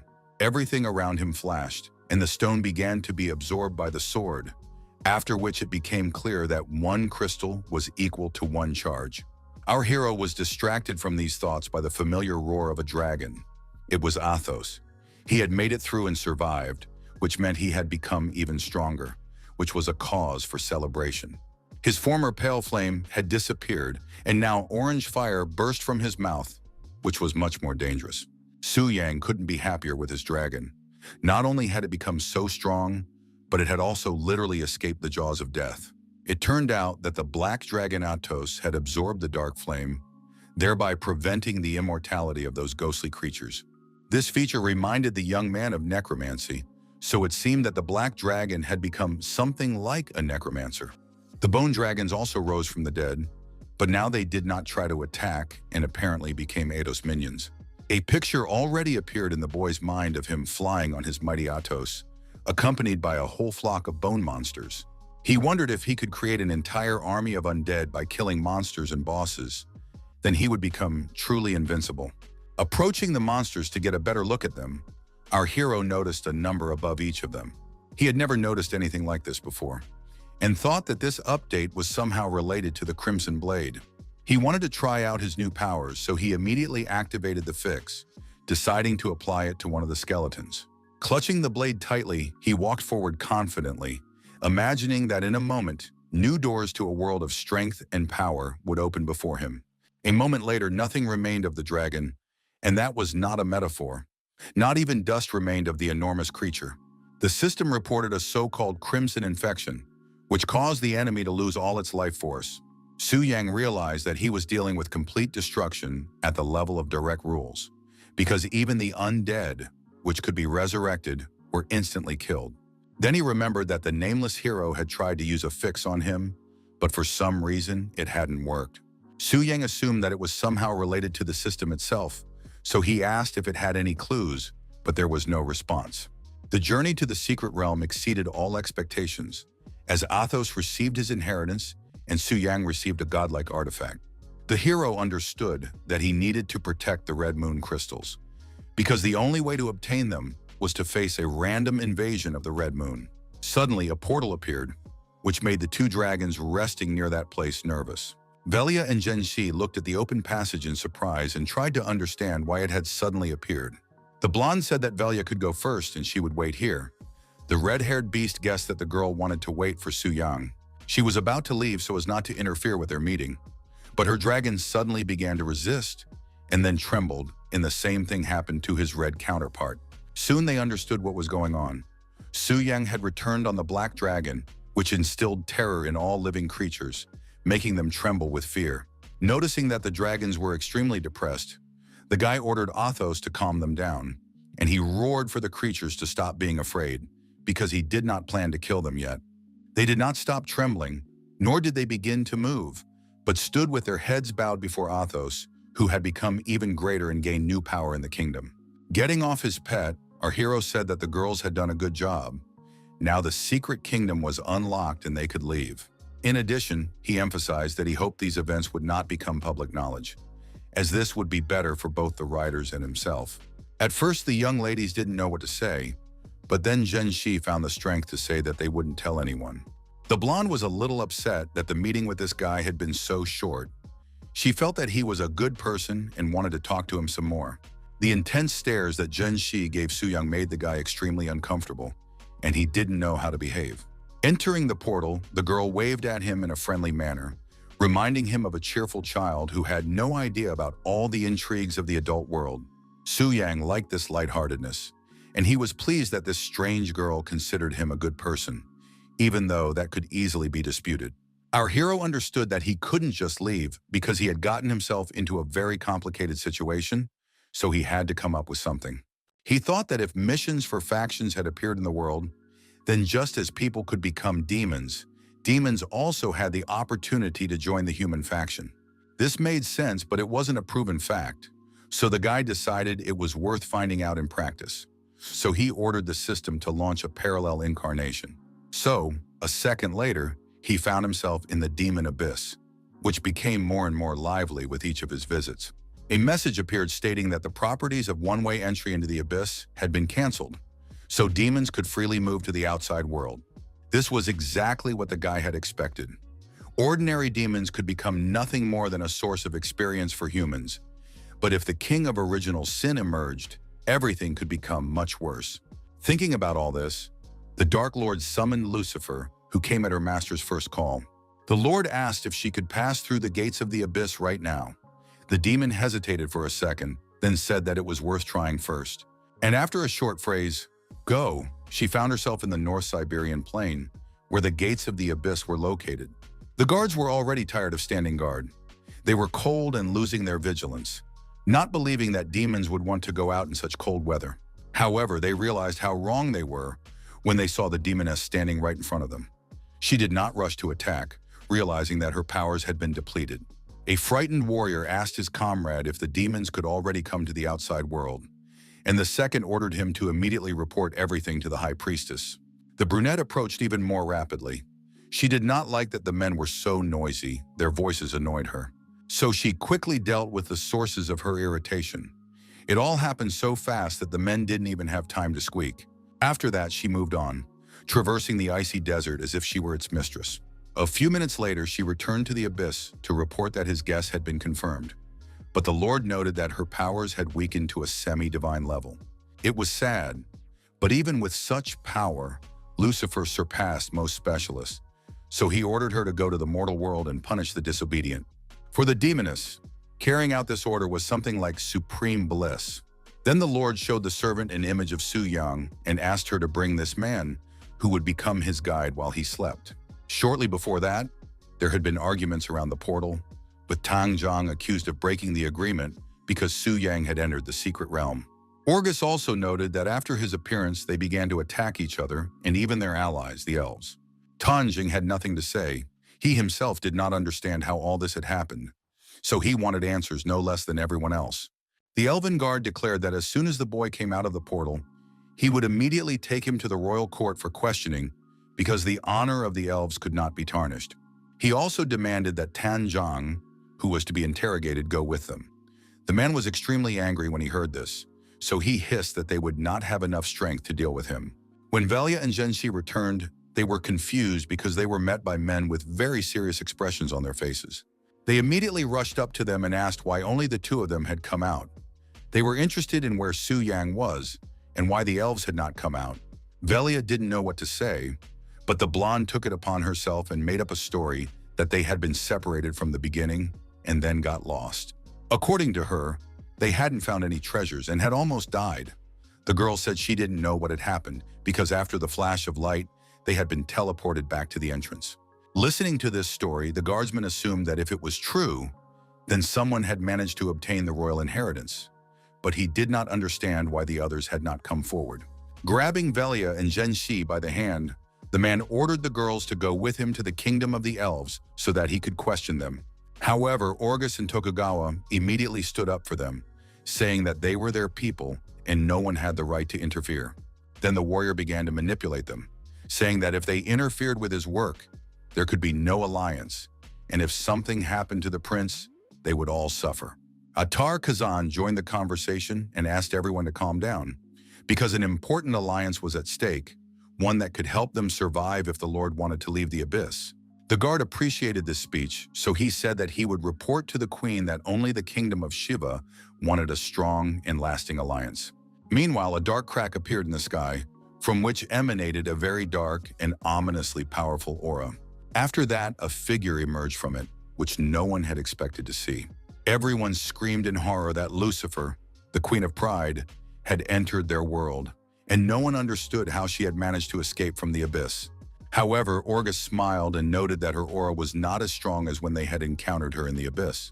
Everyone was sure that even though her characteristics were still unknown, she had weakened a little, which gave them hope. Orgus said that they should forget their differences and focus on defeating the Queen of Pride, who had no place in their world. They decided to entrust the leadership of the offensive to Tang Zhang, who was best at it, so soon the experienced warrior led them all into battle. The peculiarity of this demoness was that only the one who had already killed the King of Sins could harm her, so everyone had to help Orgus and Tang Zhang. The elderly mage activated his power and caused the space to tear apart with thunder and lightning. Tanjing used a skill called the Fist of All-Consuming Destruction, the name of which spoke for itself, hinting at what could be achieved with this power. All this power was directed at the demoness, who had to either die or show her true strength. The space began to burn, and it seemed that no living thing could survive this hurricane of magical power. Lucifer was surprised to find that she was wounded. She was not used to this because her power did not allow anyone to harm her, but coming to Earth changed everything. She realized that people thought they could now defeat her, and this enraged the demoness. She wanted to prove the opposite with all her might, so she used her unique skill, Mastery of Darkness, which pulled all enemies within a 500-meter radius into a barrier, reducing all their stats by half. The warriors realized too late that they were being sucked into a strange vortex of power that had no intention of letting them go. Rising higher and higher under the influence of this force, Orgus noticed that not everyone was being sucked in. Velia, Zhenxi, and Tangjian remained in place, and questions began to arise in the old mage's mind as to why this was happening. Behind them, a bright flash suddenly appeared, resembling the opening of a portal. It was indeed a portal, from which Su Yang emerged and ordered his magical power to activate the soul mark and give the command. Tang Jian couldn't say a word because he was so surprised that he just stood there with his mouth open, staring at the guy. Then he suddenly grabbed the girls by the hands and dragged them up, realizing that they had been given a wonderful opportunity to escape, regardless of what Su Yang had in mind. Our hero knew that an experienced warrior would be able to protect the girls and himself when his mind was back under his control, especially since he had bought them some time. Seeing that the demoness was already approaching him, the guy realized that the time had come to carry out his plan. When she got closer, she realized she was right. This was indeed the person the Lord had spoken of, but Lucifer hadn't expected him to be so weak. Approaching him, the demoness said that she had no idea why her master had chosen such a weakling, because he couldn't even be called a bug, but the guy just laughed. Releasing his master's aura, our hero ordered his servant to put aside her arrogance and help him take one person away. The demoness immediately obeyed and became submissive, because she couldn't believe that the guy really had her ruler's magic. Events transported our heroes to a luxurious mansion. Lilith Severa, an elven princess who had never returned to her homeland, despite her tribesmen's desire to see her in their kingdom, was walking peacefully in the garden. When a huge dark spot appeared in the sky, her watering can fell from her hands and clattered loudly. The elf herself fell onto the tiles and tried to crawl as far away from the crack as possible, knowing that it did not bode well. She was right. The appearance of a demon could hardly be called a happy event, especially considering that this was the second time she had been kidnapped. Lilith started screaming, but it seemed that a dark force was absorbing all sounds, and the girl was terrified of becoming the monster's captive once again. Watching the elf's hysterics, Su Yang just levitated nearby, not letting her know that she was safe and that nothing terrible would happen. The rift closed as suddenly as it had appeared, but now it had taken the elven princess, and who knew if she would ever return to the human world. Meanwhile, Orgus and his company of warriors once again felt weak and helpless because they had failed again. At some point, the old mage realized that Tan Zhang was missing from their midst, having disappeared unnoticed somewhere in the middle of the battle. Everyone was so exhausted that they weren't very interested in his words, and coldly said that they hadn't seen where he had gone. Atar Kazan began to speculate, saying that the demon's power had not touched the man, as if it did not consider him an enemy in the first place. Outraged, Orgus asked what he meant, but the man just turned away and said that only the most terrible assumptions were coming to his mind. He then said that there was a possibility that Tan Zhan and the entire city of Longxia had betrayed humanity and joined the demons. His ally Orgus immediately came to the warrior's defense, insisting that Tan Zhan was not the kind of person who would betray them all. Hazan gave him a sad look and said that despite his good relationship with the god of war, now was not the time to cover for him. The other warriors also confirmed Atar's words, saying that they too had noticed that Lucifer showed no hostility towards him. Continuing to sow discord, Hazan recalled the situation when they attacked each other, believing that this was only possible thanks to demonic power. And then he mentioned that Su Yang had broken the agreement. It was impossible to argue against these points, as they were indisputable. Even Orgus understood that even the strongest warrior was incapable of controlling the mind, but Tokugawa stubbornly disagreed. The shogun reminded them that the demoness's power had not affected Zhenxi and Velia either. So by accusing Tang Zhang, they were also implicating the girls in the conspiracy. The cunning Atar had completely forgotten about the girls, but immediately put forward the theory that their evil traitor had stolen the unfortunate ones, because he was stronger than them, and then the shogun thought about it. The resident of the kingdom of Shiva wanted to annoy Tang Zhang by any means necessary, because if he could stir up conflict, it would be much easier to learn secrets.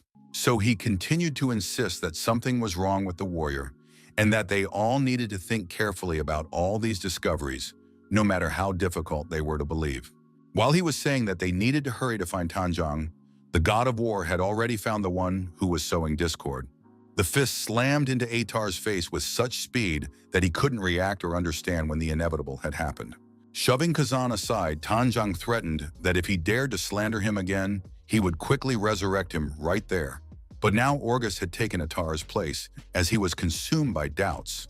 So he demanded an explanation as to why he had not been sucked into the barrier and where he had disappeared to. Sighing irritably, the man said that he was not to blame. So there was no need for explanations, and if they did not trust him, they should go to the sacred city so that the priestess could judge them.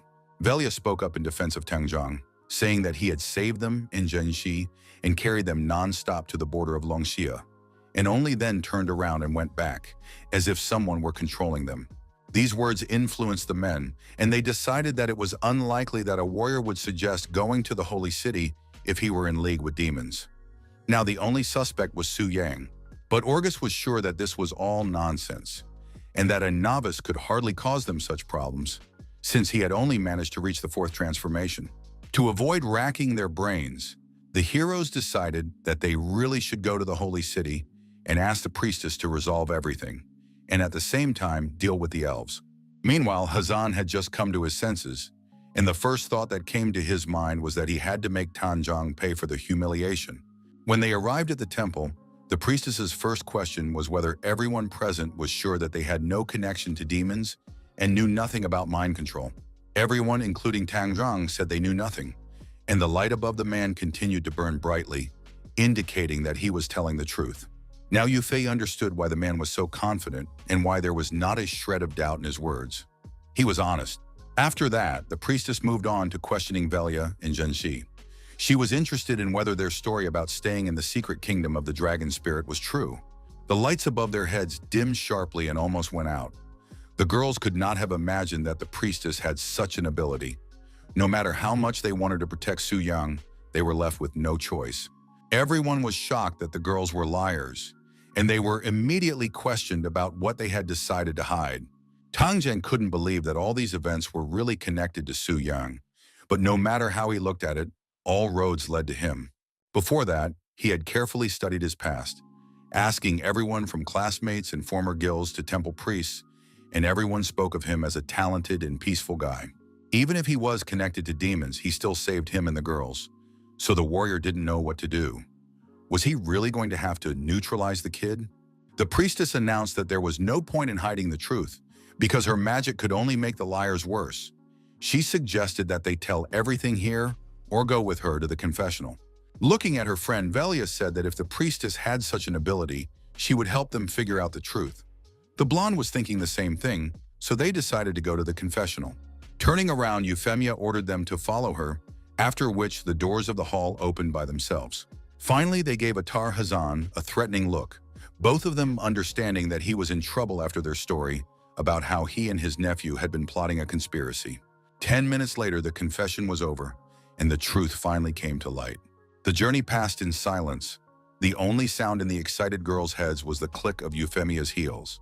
As soon as the priestess entered the hall, she immediately pointed her spear at Kazan, asking if he had indeed planned and ordered Vishnu to kill all the members of the secret kingdom. Stammering, the man did not know what to say, for he had not expected the priestess to somehow discover his terrible secret. According to the girls, Su Yang had revealed the truth to them, after which he had dealt with Vishnu. They had not taken part in this, so now it was possible to find out who was to blame. Atar couldn't believe that his nephew had been killed by some newcomer, but that wasn't the main thing. Everyone wanted to know if there really was a traitor in their circles. When he began to justify himself and say that he had done nothing of the sort, the fire above his head not only diminished, but went out completely.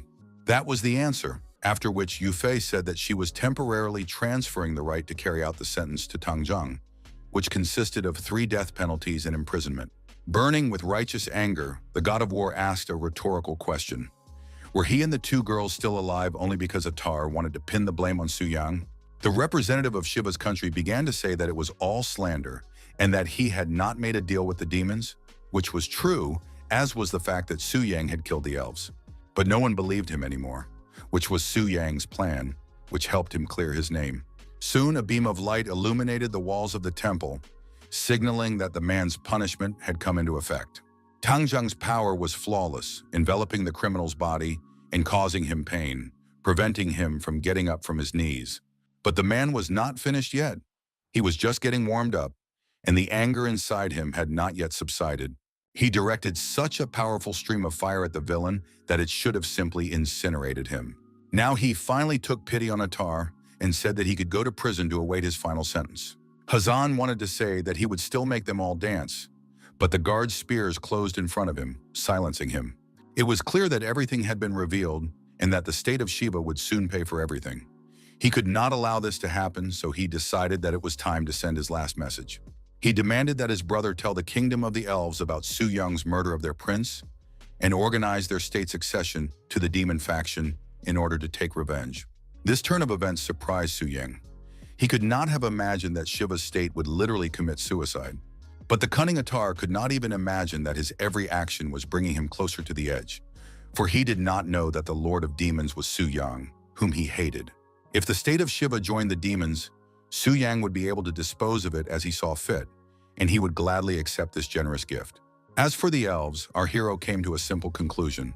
Everyone he had met was steeped in arrogance, presenting themselves as representatives of a superior race, except for Lilith.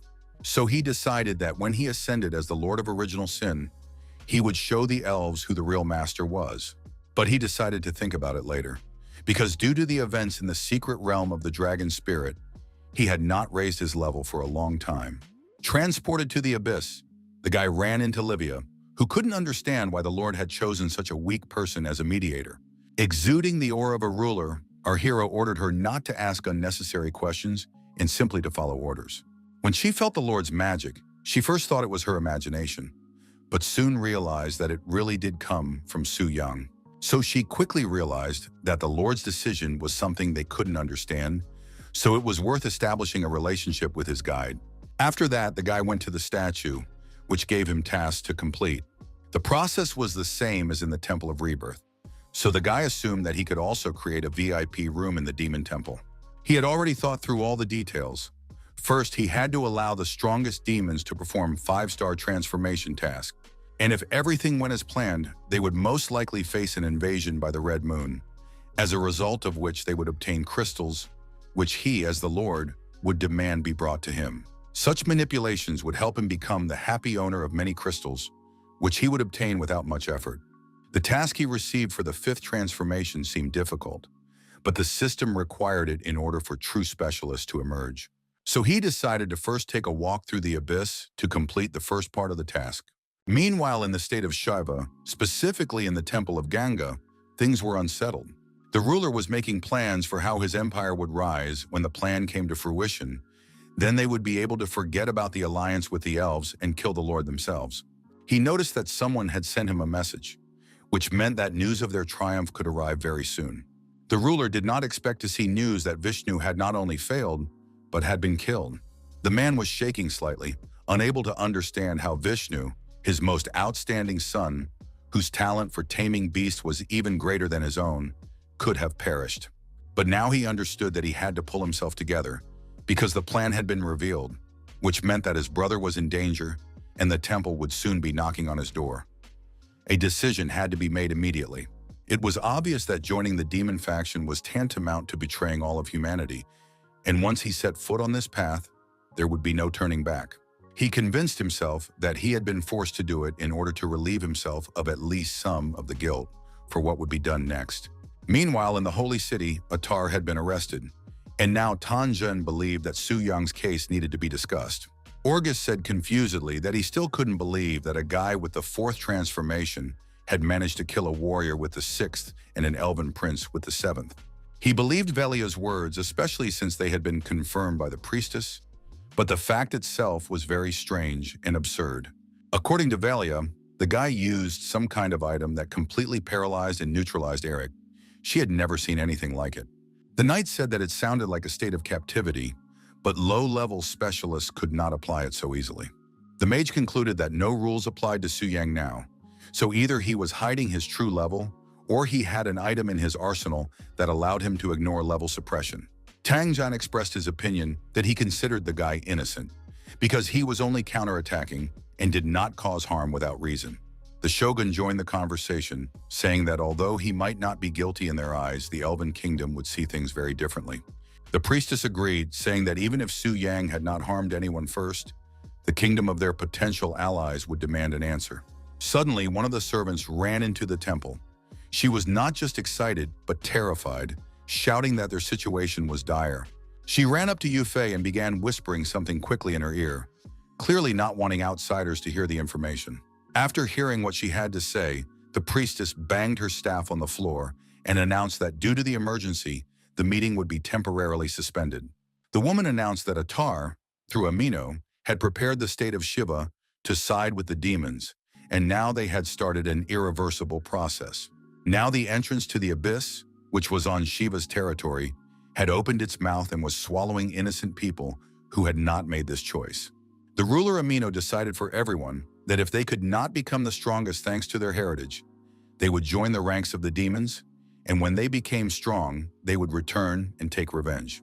He believed that the Lord of Demons would give them enough time to develop and train, so now they would gather strength and then return, and then none of their enemies would survive. One of the servants approached the priest Amino to report on the situation in the country. At present, more than 20,000 people had already been relocated, all of them legendary specialists, and now they were advancing deeper into the abyss. Another servant ran up to them and warned that trouble was approaching, or more precisely, people from the Temple of Rebirth. The sovereign was informed that the enemies had already captured a whole group of people, many of whom were commoners who had succumbed to persuasion and did not want to go to the abyss. Amino asked if there were any Brahmins and Kshatriyas left who had not been transferred. According to the servant, 70% of the Brahmins and 60% of the Kshatriyas had been transferred. By order of the Lord, the Brahmins were to be transferred first, and the remaining Kshatriyas were to join the commoners and be left to detain the people from the temple. However, he knew that the commoners would not be able to resist the warriors from the temple, so he would have to sacrifice some of the Kshatriyas. He was comforted by the thought that sooner or later he would return and then be able to restore and compensate for everything. But now circumstances were such that they needed to hide in the abyss. Entering the most terrifying passage he could find, the ruler found himself on the 20th level of the abyss. All the newly converted demons gathered there, quite satisfied that their base stats had increased by 4%. As they moved forward, they discussed what the city of demons would be like, and some wondered if succubi lived there. Some warriors said that the temple had joined forces with Lunsha to attack their state, believing that they were jealous of them, but now they had the opportunity to take revenge on everyone. Suddenly, they all froze, because a shadow appeared in front of them, and when it came into the light, it became clear that it was a human boy.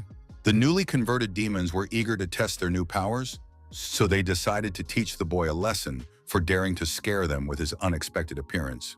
So the first explosion thundered in the abyss, accompanied by fiery power. However, despite the rather strong attack, our hero was completely unharmed. Moreover, his health remained at 100%, and he reported that he was a conduit to the world of demons. Everyone was extremely surprised by the fact that the guide was a seemingly ordinary person. But Suyang continued to say that he was one of the first specialists to turn into a demon, so the high priest assigned him to meet the newcomers. Now the demons were more favorable towards him and smiled as they said he could lead them straight to the city. When they arrived, the guy said that as the demon faction grew and strengthened, new cities would appear, and this place could be compared to a temple of rebirth.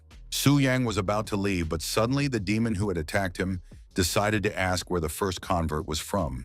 Our hero smiled and said that he was from Longsha, but now considered himself a true inhabitant of these lands. Another demon asked if there were any rules to follow in the city. Su Yang made up a rule on the spot, saying that the high priest punished attacks on each other in the city of demons with the most terrible methods. The guys were also interested in what lay beyond the city, because the abyss was huge and knew no bounds. Confirming these words, the hero added that outside the city walls, the law of the jungle reigned supreme. The blonde-haired demon stretched into a strange smile, as if he were thinking about some interesting plan. His companion asked what was going on and why he was smiling so broadly, as if he had some kind of fun in mind. At that moment, our hero began to polish his blade until it shone. When asked what he was doing, he replied that he was going to punish the unfaithful dog. These words sounded so frightening that they made the demons freeze in place. Only a second passed, and the head of the most insolent of the newly arrived demons was already separated from his body. Everyone was so shocked that at first they froze in place, and when they came to their senses, They began to shout that they must kill the offender. But they did not succeed because they were punished. And after the first demon, the heads of his companions flew off. Su Yang smiled calmly as he watched the life quickly drain from their astonished faces. Only one demon remained alive, now trembling with fear and asking if the guide had gone mad, since he was not afraid of the high priest's punishment. Smiling, the guy said that attacking the townspeople could indeed cause trouble, but there was only one rule in this town, and that was Su Yang himself. After that, a wet sound was heard, and life drained from another demon. The demons ran as fast as they could, believing that if they reported to Lord Amino, they would be able to escape. But Su Yang caught up with them and shouted that since they had come, they had to stay, because no one would let them out of the abyss. Soon news came that an entire faction of demons had been destroyed. There were just enough people from the city of Shiva for our hero to complete his rebirth quest, so he decided to finish the quest within a day. People from the state of Shiva arrived in a continuous stream, which allowed the guy not to even worry about completing the task.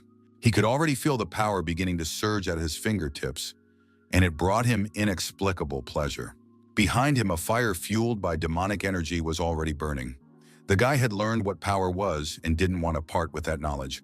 Leaving the fire burning near the statue, he decided to continue the hunt and try to complete the task as soon as possible. When the fire was almost extinguished, a woman approached him who knew exactly whose magic had created it. Livia understood that this conductor had been chosen by the Lord for a reason, and she was alarmed by the fact that he could kill even 6 transformation warriors while being only in the 3rd. Meanwhile, a force that the stone walls had never seen before roamed the dark caves. Su Yang destroyed 10 5th transformation specialists from the demon faction and was close to achieving his goal. Next, he needed to destroy 10 5th transformation specialists, but not from the demon faction. The young man considered that there were a large number of unconverted Brahmin aristocrats in the lower layers of the abyss, and it would be sufficient to kill them. But there was one complication. It was that the dead would be reborn in the temple of Shiva's state, which meant they could start spreading rumors about him, so the entrance had to be guarded. Our hero sensed the presence of Livia, who thought she was well hidden, and told her that he knew she was there. Coming out of her hiding place, she haughtily said that the guy was not bad, since he had sensed her, which she had not expected. These words pleased Su Yan, but he still did not like the condescension in the demoness's tone. He ordered her to publish the task. Specialists from the city were to go to the shallow layers of the abyss and destroy 10 unconverted Brahmin aristocrats of the 5th transformation. She was shocked by what she heard. Yes, she was a demon, but even she was surprised by the guy's cruelty. However, she did not dare to resist, so she bowed her head and said that she would carry out his order, even though she was angry that some human was giving her orders. Soon, the demons began to eagerly study the system messages describing the task, and they realized that the boss clearly did not like the newcomers. Therefore, after a couple of minutes, they were already carrying out this order and killing everyone, despite the cries that they would soon join the demons. As expected, the dead were resurrected in the temple, which was located in the territory of the state of Shiva. The people were so angry that words cannot describe it, because they would have to overcome the temple's defenses again to return to the abyss. One of the warriors suggested capturing several Shudras as human shields to overcome the temple's defenses. The others agreed, considering it an excellent idea, because they would not want to kill innocent victims. But they did not have time to do anything, because the sound of a sword striking was heard. The heads of all 3 were severed from their bodies so quickly that they didn't even have time to understand what was happening. Su Yang admitted that at first he felt a little guilty, but then he realized that he was doing the right thing, because killing such a scum made the world a much better place. Turning his head, he saw that new warriors had been reborn, so he decided to continue in the same vein. An hour later, one of the tasks for advancing to the 5th transformation was successfully completed. So now the hero had unlocked a hidden task for advancement. He had to go alone into the abyss and kill the original boss. The appearance of the hidden task pleased the young man, even though it seemed a little difficult to him. It reminded him a little of the previous task, where the required element was the essence of the Earth Dragon's blood, but this time he needed the power of anger. As he pondered, he realized that he really wanted to use the original dark power of the Lord of Original Sin for fusion, and he was curious about what the effect might be. But first, he needed to look at the boss to understand how dangerous it was. Events led our hero to the darkest depths of the abyss, where the remains of some huge creature lay. When the dragon appeared there, the local demons began to scatter, as they immediately sensed the threat. So soon the path was cleared of unnecessary characters, opening up a view of the area. It was not difficult to spot the firstborn demon boss. He was at the star level and was called the Angry Roar of the Abyss. The demon looked extremely intimidating, and from his mouth filled with a huge number of teeth, questions burst out about who was standing before him and where he got the courage to come alone. Rolling his eyes, our hero asked him to skip all the introductory speeches and just attack, because he had very little time. Such presumptuous behavior made the demon roar with anger, and now he really wanted to punish the guy for such ignorance. A couple of seconds later, a powerful stream of energy was directed at the guy, which could fry a normal person in one go. But after only 5 minutes, it was not Su Yang who was fried, but his opponent, who couldn't believe that some kid could defeat him so quickly. The boy believed that the demon was more resilient than the silver dragon, but he still managed to defeat it. Finally, the monster decided to release the rest of its energy, so a stream of flames that destroyed all living things was directed at the young man again. The demon shouted that he still had a trump card up his sleeve that could instantly kill anyone, but he didn't know who he was dealing with. Emerging from the smoke and ashes, the young man asked wearily if the boss was not tired of fighting yet.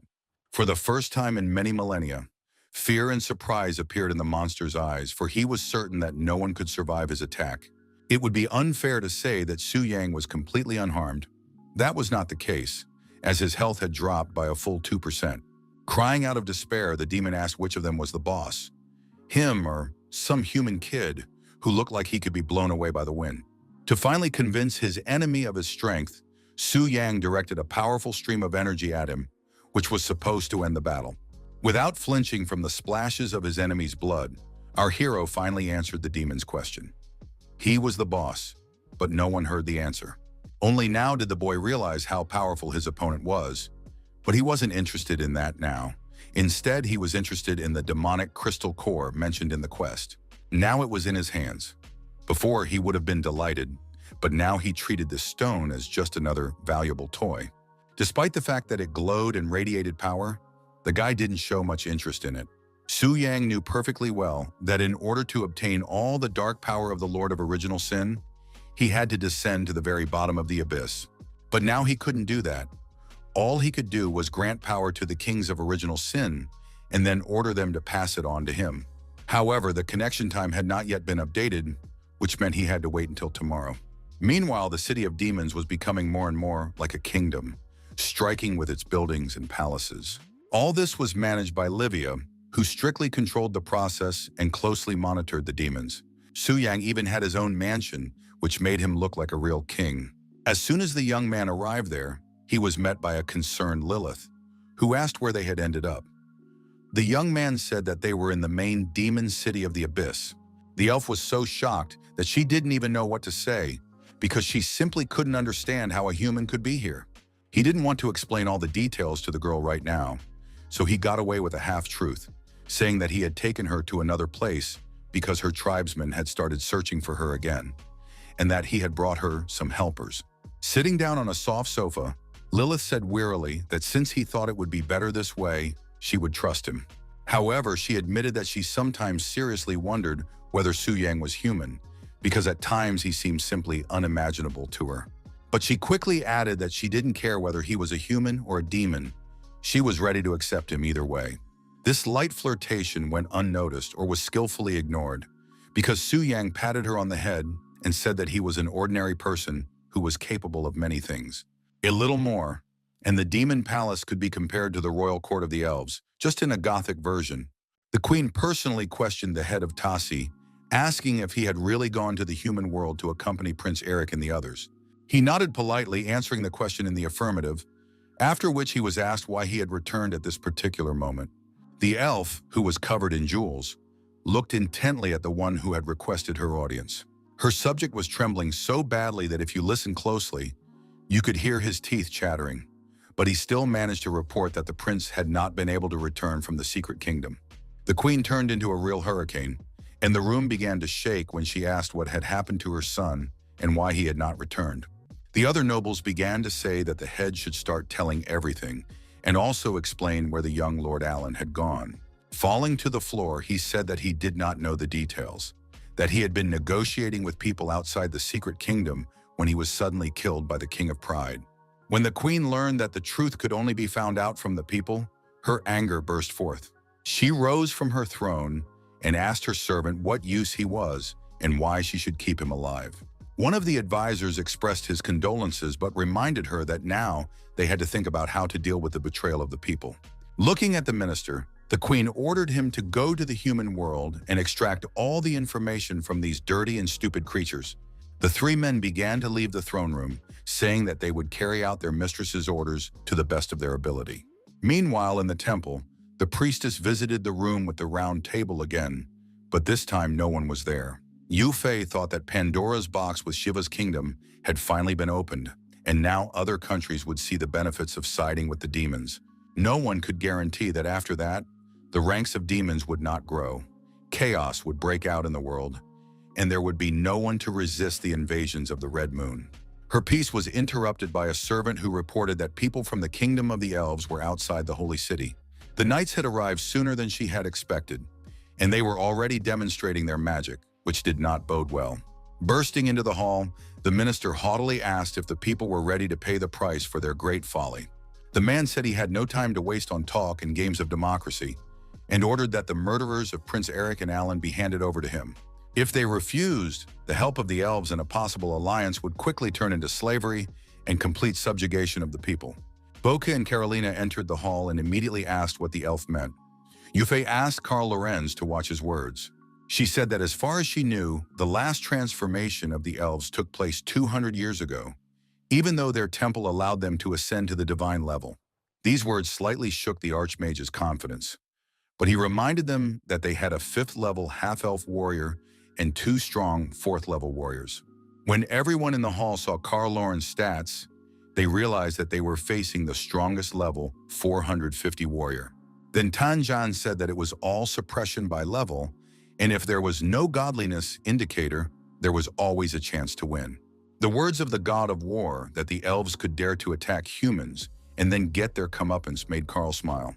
He said that they had artifacts that humans could not withstand. Everyone in the hall was silent, because they understood that, in fact, they did not have a single trump card up their sleeve. The elf said that the head of Tassi had informed him that the state of Shiva was more trustworthy, so he wanted to speak with its representative. Yufei reported that this state no longer belonged to the human race, that they had succumbed to darkness and joined the demons of the abyss. These words surprised the Archmage, because he believed that humans were a fairly united nation, but he was more interested in which humans were willing to betray the murderer and form an alliance. Another slippery character turned out to be Tokugawa Sano, who said he knew the murderer, a guy named Su Yang, who was a resident of Longxia. Tanjin jumped up from his seat and asked the shogun how he could say anything without consulting them. Tokugawa's words poured out like a river, and he began to accuse the strongest among them of using his power and refusing to send the guilty party to the world of the elves. Karl's overwhelming aura began to loom over Tanjan, pressing down harder with every passing second. He demanded to be told where Su Yang was, but no one answered him. Then the elf decided that such matters had to be settled by force, so he activated his magic and asked if the man really wanted to meet his death. The high priestess entered the fray and threatened that Karl could try to attack, but then he would regret it greatly. Surprisingly, these words calmed the man down, and he said that he had heard about survivors from the secret kingdom and wanted to talk to them. Tokugawa, like a faithful dog, revealed all the secrets and pointed to the 2 girls, ignoring the fact that one of them was from his domain. Genshi couldn't believe that her shogun had done such a thing, but she had no idea that he wasn't quite in control of his mind at the moment. Orgus was furious about what was happening. Lately, they had been plagued by nothing but misfortune. Realizing that no one would tell him where the boy was, Karl announced that he was taking the girls away for questioning. The blonde girl was almost trembling with fear, realizing that once they entered the kingdom of the elves, they would no longer be able to predict what would happen.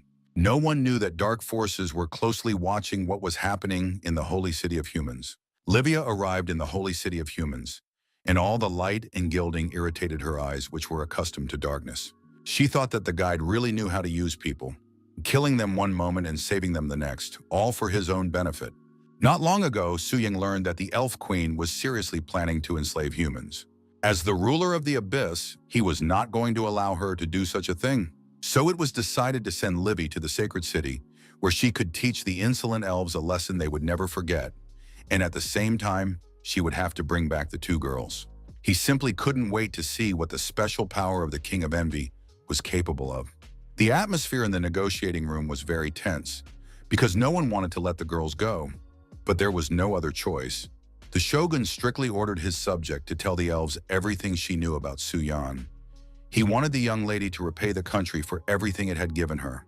He even threatened her that she would become an enemy of the kingdom if she angered Karl or his mistress. The girl thought sadly about how she had been valued before, but now was considered worthless. Even the priestess was angered by these words.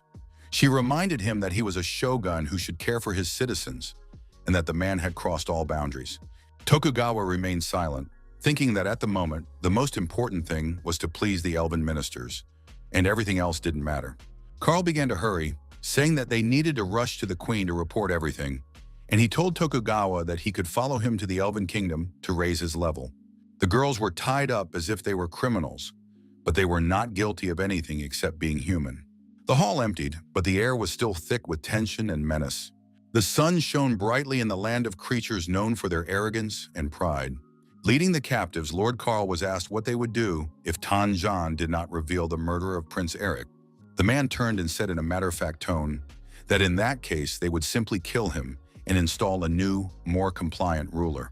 Tokugawa heard these words and smiled secretly, because finally the annoying Tanjang would come to an end. He was lost in his dreams and did not notice that Karl, who was walking ahead, had frozen in place, so the shogun crashed into his back. After that, they looked up together and saw a girl hovering above them. No one had any idea who this lady was. Karl had no information about her, but his keen intuition told him that they were dealing with someone extremely dangerous. So, without hesitation, he activated his power and waited for the right moment to attack. Livia sternly said that resistance was futile, because all their skills belonged to her. She activated her power of the great sin of envy, which allowed her to seize her opponent's power and use it as her own. So soon, the arrogant Karl discovered that the source of his power had dried up and was like a parched well. Livia discovered that the skills she had taken from the man were so worthless that it was not even clear what to do with them. Concentrating her power in her fist, she wanted to try to improve them with a forbidden spell. She used a secret art called the Great Meteorite Extermination. Karl Lawrence was shocked when he realized that his own spell had been used against him, only it had been amplified several times over. So now the elf stood, watching the fire that was getting closer and closer, not understanding how to escape his terrible fate. The only defense he could think of was a forbidden spell from the secret art called the Seraphic Circle. But at the last moment, it became clear that the spell had not been activated, which had never happened before. So this failure left the elf completely defenseless in the face of danger, and the fire engulfed him very quickly. Tokugawa was still trying to save himself. His cloak was burning, but the man ran and begged the higher powers for salvation. However, there was no escape from a character like Livia. She had another entertainment program prepared for the shogun. Now, the fire was no longer chaotic, but resembled ribbons that entwined the unfortunate man's body and burned him with a single touch. Velia and Genshi looked in horror at what was left of the traitor and could only think about what would happen to them now. The dragon rider, who had feared little in her life, was now shaking with fear, unable to come up with any plan of action. But suddenly the fire disappeared, and no one rushed to attack them, which seemed very suspicious. When a black shadow flashed before them, they froze, preparing for the worst, but again, nothing terrible happened. Livia simply opened the portal and ordered the captives to follow her, which seemed very strange because a minute ago, the demoness had killed two of the strongest warriors. The sacred temple was also restless, and the priestess immediately felt an unexpectedly strong burst of energy. And then the auras of Karl and Tokugawa instantly disappeared. Only when the shogun was reborn could he be asked what had happened, but he was trembling with fear and could hardly utter a word. When he was finally able to speak, he said that after he and Karl left, they encountered an unidentified woman who was able to seal their skills and kill them. Euphea understood that such power was beyond the reach of a semi-divine specialist, so it occurred to her that another king of original sin had appeared in their world. But now she was more concerned about the whereabouts of Velia and Genshi, because they had not been reborn in the temple. Memories immediately flashed through his mind of how the girls had also survived the demon's attack last time. Previously, they had accused Attar of conspiring with the abyss, but now he was in prison and the strange events had not stopped. These words struck the shogun as well. Everything was too suspicious and led to very unpleasant thoughts. Everyone understood that suspicion fell solely on Suyan because he was at the center of all the events. But it was hard to believe that the king of original sin was acting on his orders. Meanwhile, Livia tried to understand what Su Yang was thinking, bringing so many women to his place. Looking around carefully, Genshi cautiously asked if they had ended up in the city of demons. Before the demoness could say anything, a familiar male voice suddenly asked the girls not to be nervous. Soon they saw Su Yang walking confidently toward them, acting as if he were the master of the place. A smile played on his face, and his eyes looked at the girls with interest, as if enjoying their confusion.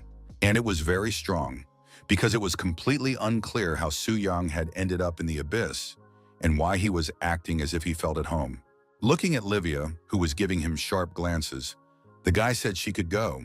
Turning to his guests, the hero said that at the moment he could not tell them why he was here, but he gave his word that they were safe. These words reassured the blonde, and now she was glad that the guy hadn't abandoned them and had helped them escape from the kingdom of the elves. Su Yang noticed how long and intently she was looking at him, so he asked what was wrong. But he never got an answer, because the girl suddenly became embarrassed and lowered her beautiful green eyes to the floor. She didn't know how to react to the fact that the guy was in the city of demons, in the very lair of their enemies, who professed principles that did not correspond to human values. Terrible thoughts flashed through her mind that the guy had become a demon himself.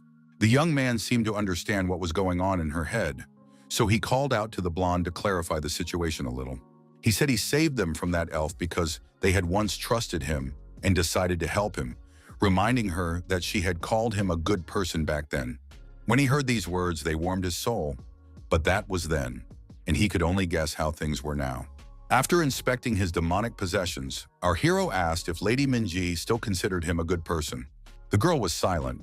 She was truly confused and no longer knew who were friends and who were enemies, because now the demon was polite to them, while their allies, the elves, were showing their dark side. Everything was so confusing that it was simply impossible to find the truth in such a short period of time. All that remained was to rely on her inner feelings, and they prompted Genshi to say that she still wanted to believe Suyan. Her words made the guy smile, and he thanked the girl for her trust. While the two were being friendly, Velia realized that this guy was no joke, because even the king of original sin was being friendly with him. But she couldn't understand how Genshi could be so naive as to really believe that he was a good person who was simply forced to act this way. But she decided that the fact that he had saved them from the elves was enough for them to stay in the abyss until things calmed down in the human world. The mansion was beautiful, even though it was located in an extremely gloomy place. Lilith Severa was not thrilled that Su Yang had brought two beautiful women here. She even thought that he was going to start a harem. Noticing that the girl was not in the best of moods, our hero approached her, playfully tucked a strand of her hair behind her ear, and asked if she was jealous of him. The elf jumped away from him as if she had been scalded with boiling water. She said no firmly, but added that the guy wasn't paying any attention to her at all. Smiling, the young man said that after hearing this, he would try to do everything he could to make her feel more comfortable. Closing the door tightly, he returned to the room and said that today he would only be with Lilith. Late at night, Su Yang was consumed by thoughts that tomorrow he would need to obtain the dark power of the king of original sin, after which he would be able to complete the fifth transformation. He knew that everything was going according to plan in the abyss of demons, but the world of elves had become a threat to him. He had to wait for the moment when he could resurrect Wrath and send him on a reconnaissance mission. An idea popped into his head. If the elves' power turned out to be weaker than he thought, he could send the kings of original sin to take over the elven kingdom. Then he would become the ruler of three factions. Humans and demons would be able to live in peace, and the elves would be doomed to slavery. The hero couldn't wait to see the faces of these arrogant creatures when they finally received his gift from the abyss. Then he suddenly remembered the people of the state of Shiva. They must have almost moved here by now, especially the nobility, led by Amino. Getting dressed, he started to leave the room, wishing that the ruler would pay the price for accepting him into the abyss. Meanwhile, the priestess Euphea could not recover from the thought that the young Su Yang was somehow connected to the abyss, because all the evidence pointed to him. She decided to find answers and went to a place that could provide them. It was decided to request records of Su Yang's career changes. After reviewing them, the priestess realized that 5-star transformations could indeed be difficult. But if the boy was the incarnation of the Lord, then they were child's play for him. Yufei decided to talk to the priestess who was responsible for his career changes before, so she went to the heavenly city. Bailing immediately felt the call of the divine statue, something that had never happened before, but she immediately understood what the call was. It reminded her of a flash of light, a bright spark that illuminated a dark room. This spark suddenly turned into a fair-haired woman who was the third holy high priestess of the sacred statue. Feeling awe and righteous fear, Bai Ling blinked in surprise as she listened to the demand that she tell everything she knew about Su Yan. She said that she would gladly tell her about the heroic deeds of this young warrior. Euphea did not expect to hear such flattering words, so her face contorted with surprise. Meanwhile, Bai Ling began her story about how they met Su Yang in Dongling, when he was just an ordinary warrior and no one even suspected what he was capable of. According to her, every time he transformed, the guy received a perfect 5 stars, and then he was able to crush the Crimson Wither and subdue the Black Dragon. Everyone knew that even the eldest daughter of the Tanzi Pavilion couldn't resist him, literally. That was all Bai Ling knew about Su Yan.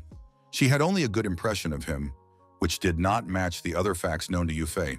The saint turned around and began to walk away silently, unable to find any words to comment on this story.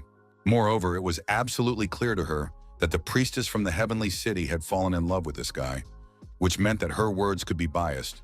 She turned and asked Bai Ling if there was something between her and Su Yang that she had not mentioned, and she had to order the woman to swear by the name of the sacred statue.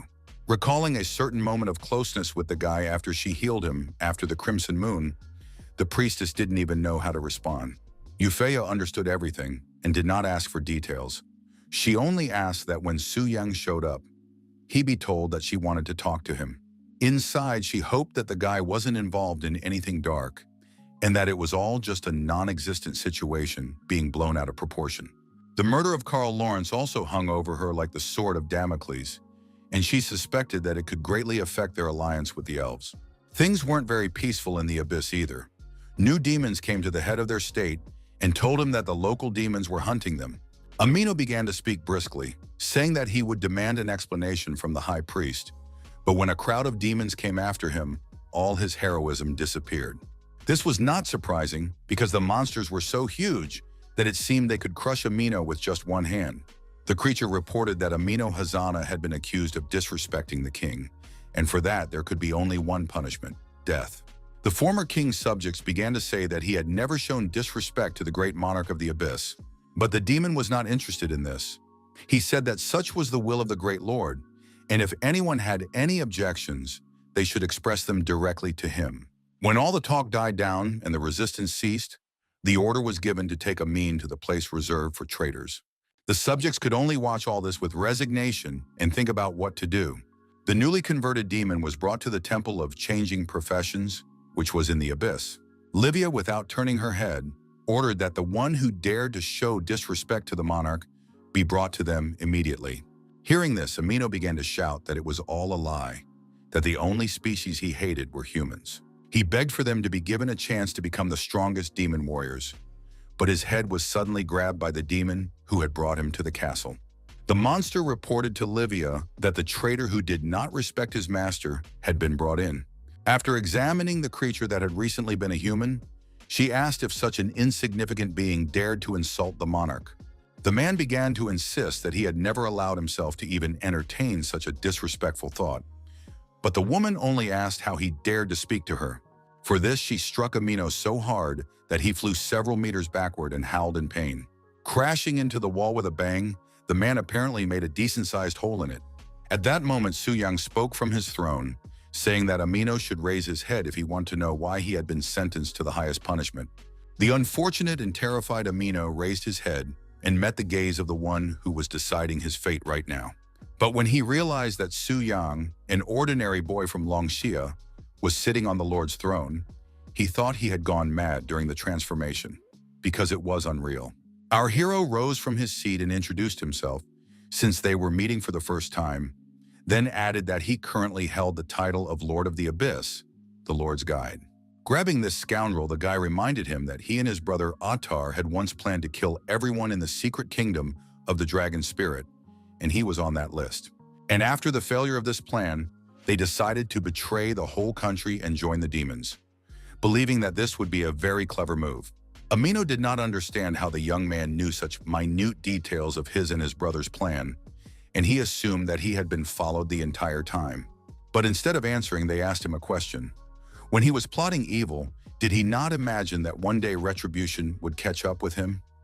Su Yang decided that his father should be reunited with his son, and later his brother would also arrive in hell.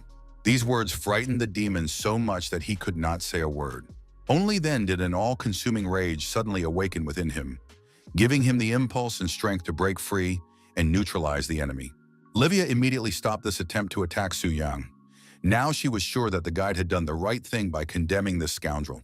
After all, this assassination attempt only exacerbated Amino's guilt.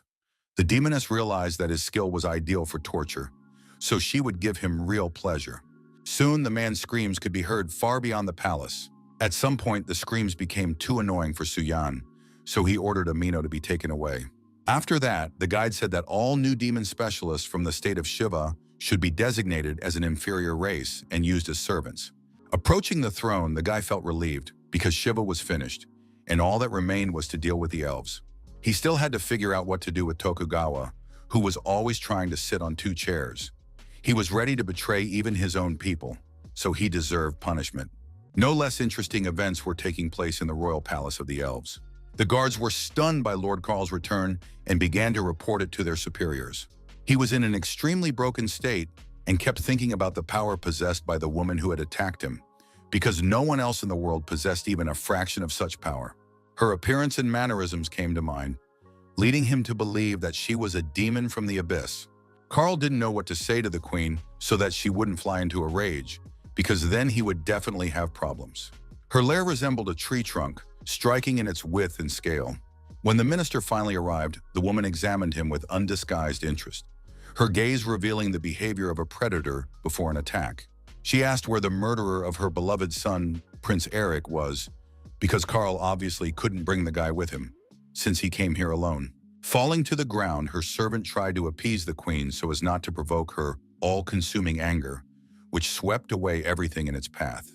The man reported that the murderer had been identified as a young warrior named Su Yang, who was originally from Longxia and had managed to subdue the Black Dragon. Upon hearing this news, the elves began to say that it was impossible to subdue such a beast, especially since the Black Dragon was a harbinger of misfortune, which meant it had to be destroyed. As expected, Her Majesty was so angry that when she struck the armrest of the throne with her hand, she almost broke it. Wood splintered at her feet, but the queen was only interested in finding the man who had sent her beloved son to the other world. Karl said that initially, 2 girls had escaped alive from the dragon's realm, who might have known the truth and could help them find the killer, but after the demon's attack, they disappeared. This news did not please the elven ruler at all, and she wanted to kill the minister who had failed to carry out her orders. According to him, the demon from the abyss was so powerful that he could safely be classified as one of the kings of original sin. The courtiers were frightened, for they knew the power that the minister possessed, and if even he had been killed, then that demon was truly incredibly strong. They feared that an invasion of their kingdom might be in the works. One of the elderly elves said that it seemed that the demons could exceed all their expectations, so he suggested that they quickly form an alliance with humans. Other nobles agreed with his proposal, considering it a rational decision. The queen was not very happy, but if her subjects thought it would be better, she had no choice but to agree to form an alliance with humans and oppose the abyss. However, she had no intention of ending the investigation into Eric's murder, believing that only the murderer's blood could be the price for her son's death. For this decision, her subjects began to praise their ruler, asking the goddess for blessings and wisdom. The queen reflected on the fact that, at that moment, the elves had destroyed 95 black dragons, and in the land of dragons, these creatures had died out even earlier, and none of them had inherited the blood of the devourer. She believed that the dragon tamed by humans was unlikely to have inherited the blood of the ancient monster, so killing it would be easier than easy. However, the queen had no idea how wrong she was. But more on that later. Right now, it was much more important that the Lord had activated the reconnection. As Su Yang transformed into a demon, he was consumed by a long-forgotten feeling of power that always brought him great pleasure. He knew that very soon he would also become that strong, because any great power had to come from you. Otherwise, it was meaningless. But now it was too early to think about that. What was much more important was that the appearance of Lucifer and Livia had aroused the interest of both the elves and the humans, and it was likely that both sides would refrain from taking active action for the time being. This meant that he could finally figure out his power and the artifacts he had obtained. Now his arsenal included the armor of the King of Fury, which increased his combat stats. However, in order to activate it, he had to kill a huge number of demons of various levels and expend a lot of energy to do so. The only consolation was that he had the power of the Lord, which meant he could overcome these difficulties and kill them in an instant. So he decided not to wait too long and activate his power right now. Those living in the abyss saw a dazzling bright light and thought it was a sign that the Lord was watching them. In part, this was true. He did see them, but there was no point in watching them because he needed their lives, which he took as his property. Soon, the Lord began to receive reports that he had killed many high-level demons and gained enough experience. His power grew so rapidly that it began to fill the life of a new monster, which could become a wonderful weapon in the future. A few minutes later, our hero decided to summon Lucifer, whom he had not seen for quite some time. The demoness appeared very quickly and immediately asked what her master desired. It was clear that she was ready to gladly carry out any task. He sent a whirlwind of magical energy toward her and ordered her to convey it to his guide. The Lord became curious about what the demoness thought of Su Yang, so he asked her directly for her opinion of the human boy. Lucifer knew how to answer correctly and in a way that would not provoke conflict, so she said that the guide was her master's choice, which she had no right to question. At times, our hero was surprised that the demoness did not show the slightest insolence to the Lord. He was struck by the striking contrast with how she behaved with others. Livia entered the hall and humbly asked her master for an audience, saying that there was a matter that required his attention. She reported the invasion of the Red Moon. According to her, this information came as a complete surprise, and she too was confused and did not know what this anomaly was. At that moment, our hero realized that the abyss of demons had never before encountered the invasion of the Red Moon. Otherwise, Lucifer or Livia would surely have known something about it. Therefore, he decided to follow the beaten path and use the well-established system that already existed in the Temple of Changing Professions. But then a sudden thought flashed through his mind about what the Red Moon was, and at that moment, a portal opened, pouring out a dazzling red light that attracted monsters. After that, chaos broke out in the human world, and everyone began to flee in the hope of saving themselves, because this phenomenon was killing everything in its path. The demons also did not understand what was happening, because their eyes were blinded by the unpleasant light. Even the imperturbable Lucifer opened her mouth in surprise and tried to make sense of what was happening. Livia also stared, unable to look away, and then the brunette suggested that a crimson gate had opened before them. Monsters began to emerge from these gates, behaving as if they were under hypnosis. Finally, the one called Alloy Wither, or Whispering Chaos, appeared, a monster that had reached the 100th level. Now the demoness realized that the pathetic little man would have to try very hard not to die in his attempts to defeat this monster. She directed a stream of her power at him to drive him away, for no one dared even look in her direction with such a predatory gaze. The creature, to put it mildly, did not like the unfriendly reception it received, but despite the powerful attack, its body was completely unharmed. This surprised and greatly alarmed the girls, because they were used to all living things trembling before their power. But this time, it didn't work, and the enemy was unharmed. Livia couldn't believe her eyes, so she ordered the brunette to step aside and let her deal with the creature herself. Her magical energy pierced Aloa's withering through and through, passing through him as if it were an electric current. But her attack also failed and had no effect. It seemed as if the enemy was in another dimension, and she was fighting some kind of ghost. At that moment, Su Yang, who was in the boss's body, realized one simple thing. The legend that only a hero could defeat the withered aloes was true. It was unclear what to do in a situation where the Demon King had taken control of the hero, and he could not fight in his usual form. When the creature looked at the Lord, its eyes lit up so brightly that it was terrifying. The creature attacked, and our hero struck it with his power, which took away all of its life points. However, this was not painless for the Lord himself, and his subjects stood and watched in shock as he was swallowed up by a strange light portal. The portal turned into a kind of funnel that seemed capable of sucking in life energy itself. Then the space suddenly collapsed and a dazzling flash appeared. Finally, the light became such that it was possible to make out at least some of the outlines of the hall. Su Yang realized that he had already been in this place when he encountered the red moon last time. Only now he was no longer a frightened, weak boy. Looking around, he tried to understand where he was. This place reminded him of the world beyond the gates, so one might think that it was some kind of mental illusion.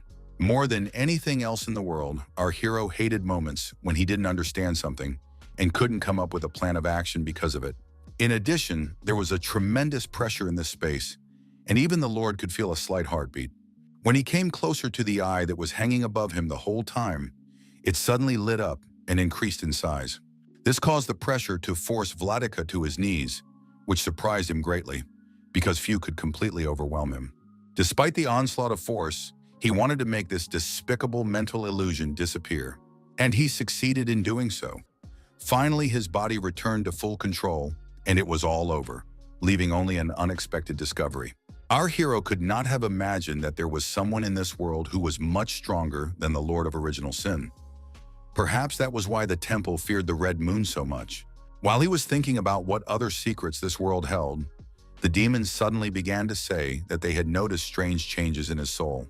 They were concerned that the sovereign had been subjected to scarlet defilement, but he said that it was not important now because he wanted to share his knowledge about the red moon.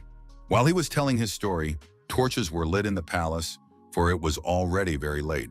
Meanwhile, the girls tried to process the knowledge about the red moon, scarlet decay, and crystals in their minds, but there was too much information. The master said that practice would teach them more than just stories, and he said that scarlet darkness could indeed penetrate the very darkness of the abyss. Livy's skin crawled when she learned that demons who had completed the perfect rebirth could also cause the red moon invasion.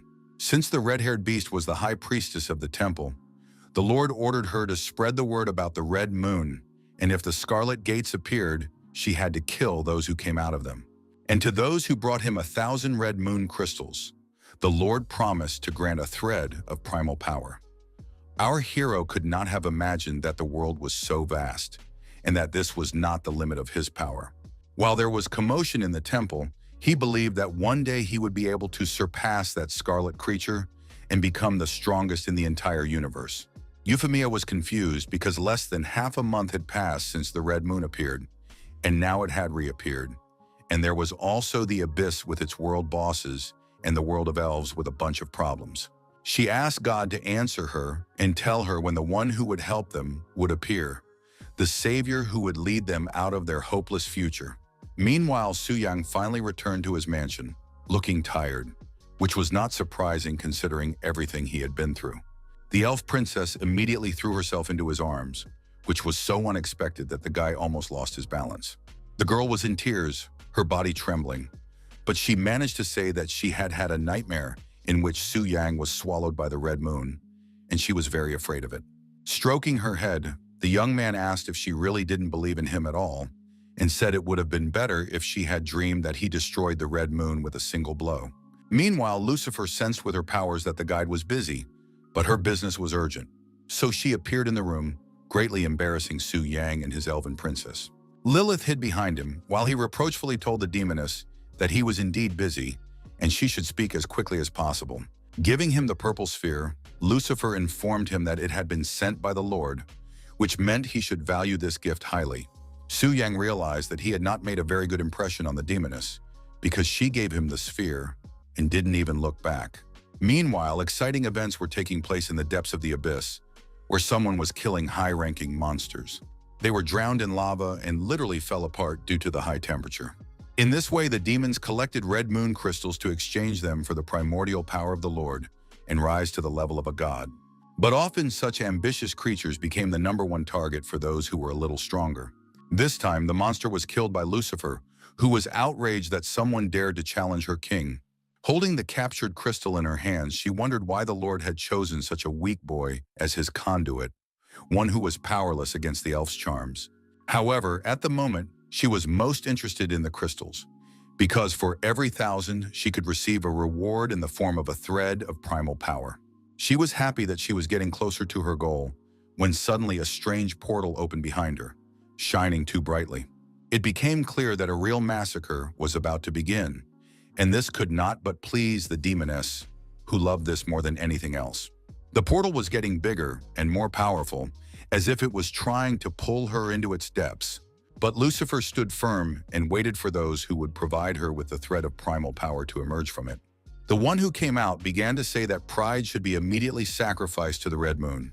The terrible creature that came into the abyss was the Crimson Wither itself, also known as the Singer of Old Times, whose level was divine. The demoness was not afraid. She said that before her was only a heretic spewing lies, whose power was dust compared to her pride. Her opponent did not respond, so she silently materialized a very strange spear. Then she swung it and threw it as hard as she could, and she could do a lot.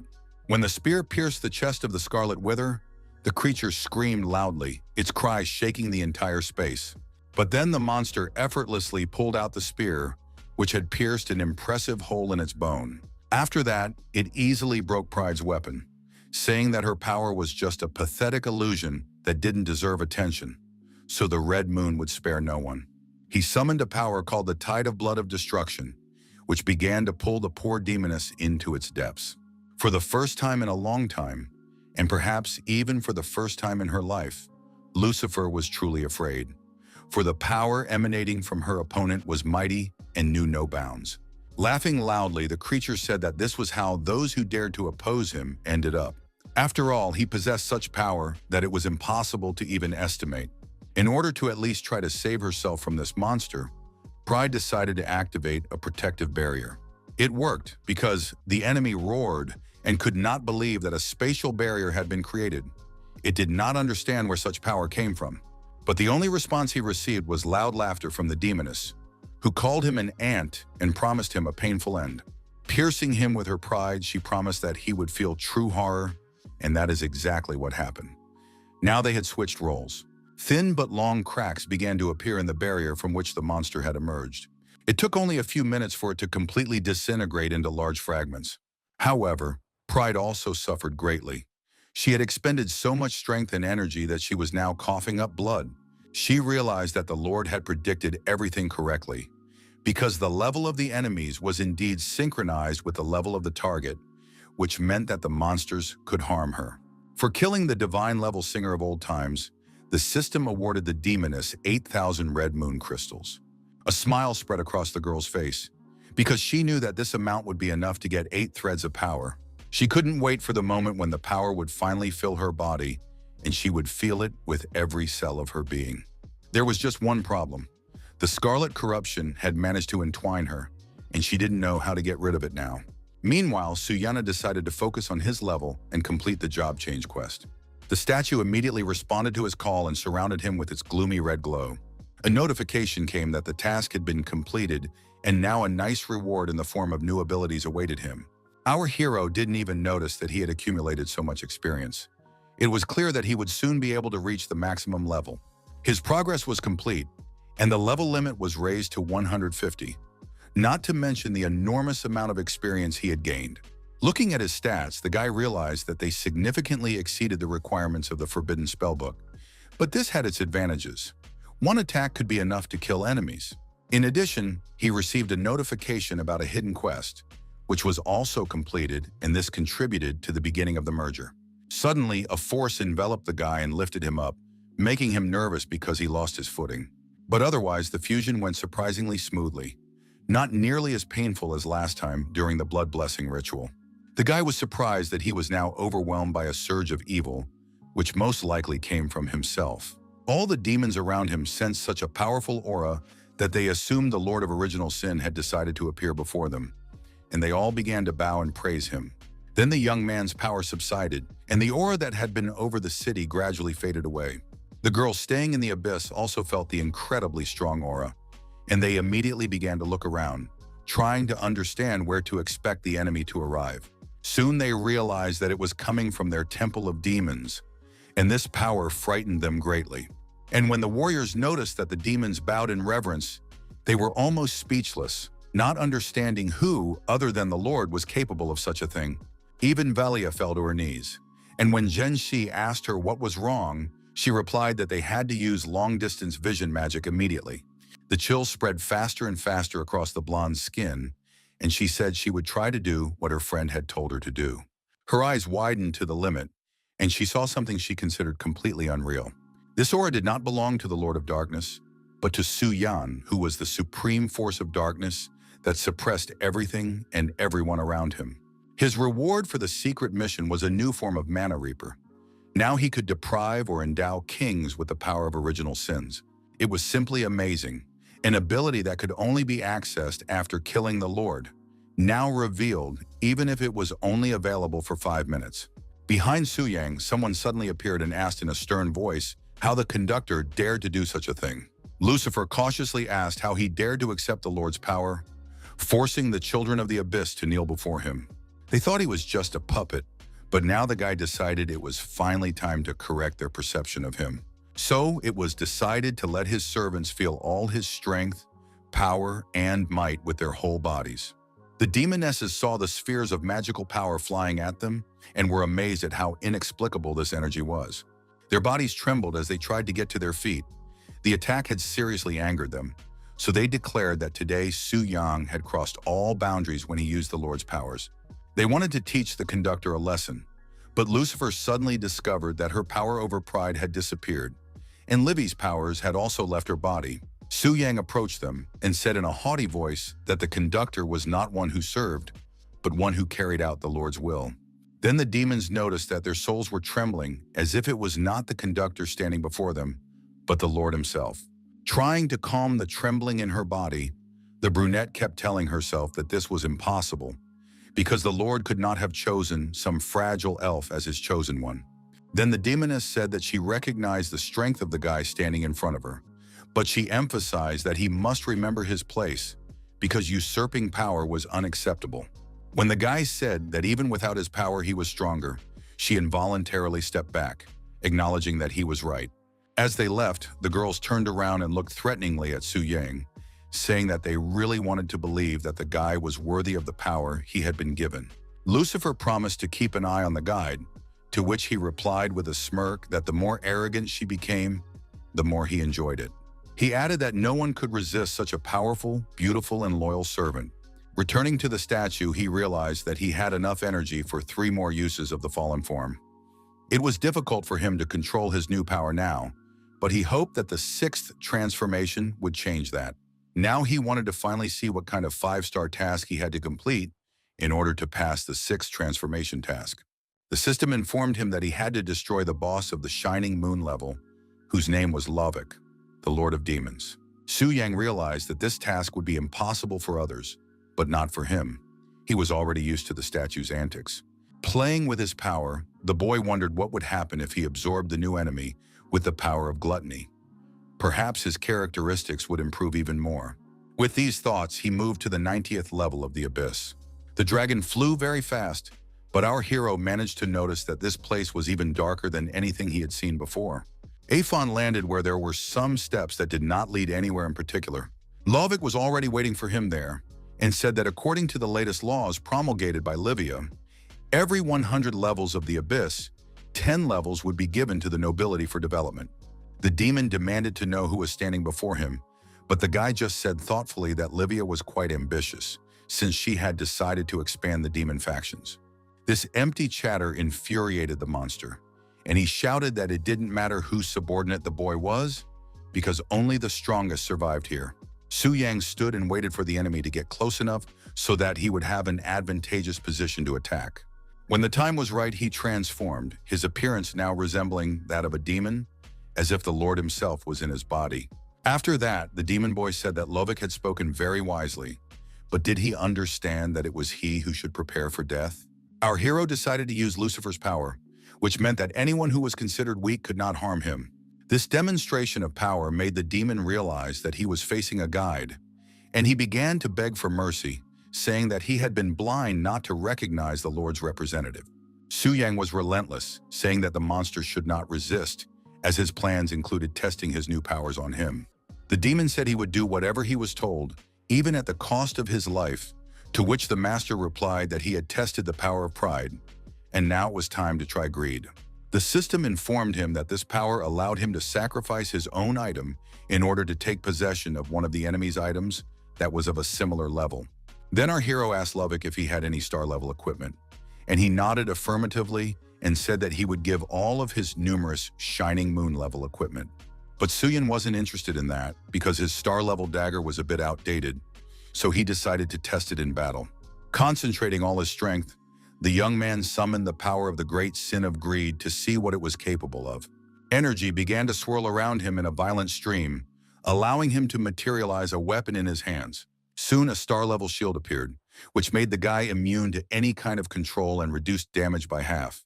The hero liked this item because even though it didn't give him any offensive abilities, its effect was simply brutal. But that wasn't all the powers the young man wanted to try out. He was curious about what the last sin, sloth, was capable of. The system informed him that sloth created an area around its owner in which all items and equipment were invalid. Thus, he and his enemy were trapped in a kind of cocoon, which in theory should have prevented the enemy's power from being used against him. To test this, Su Yang ordered Lovick to immediately use his skills and the spell scroll he had thrown at him.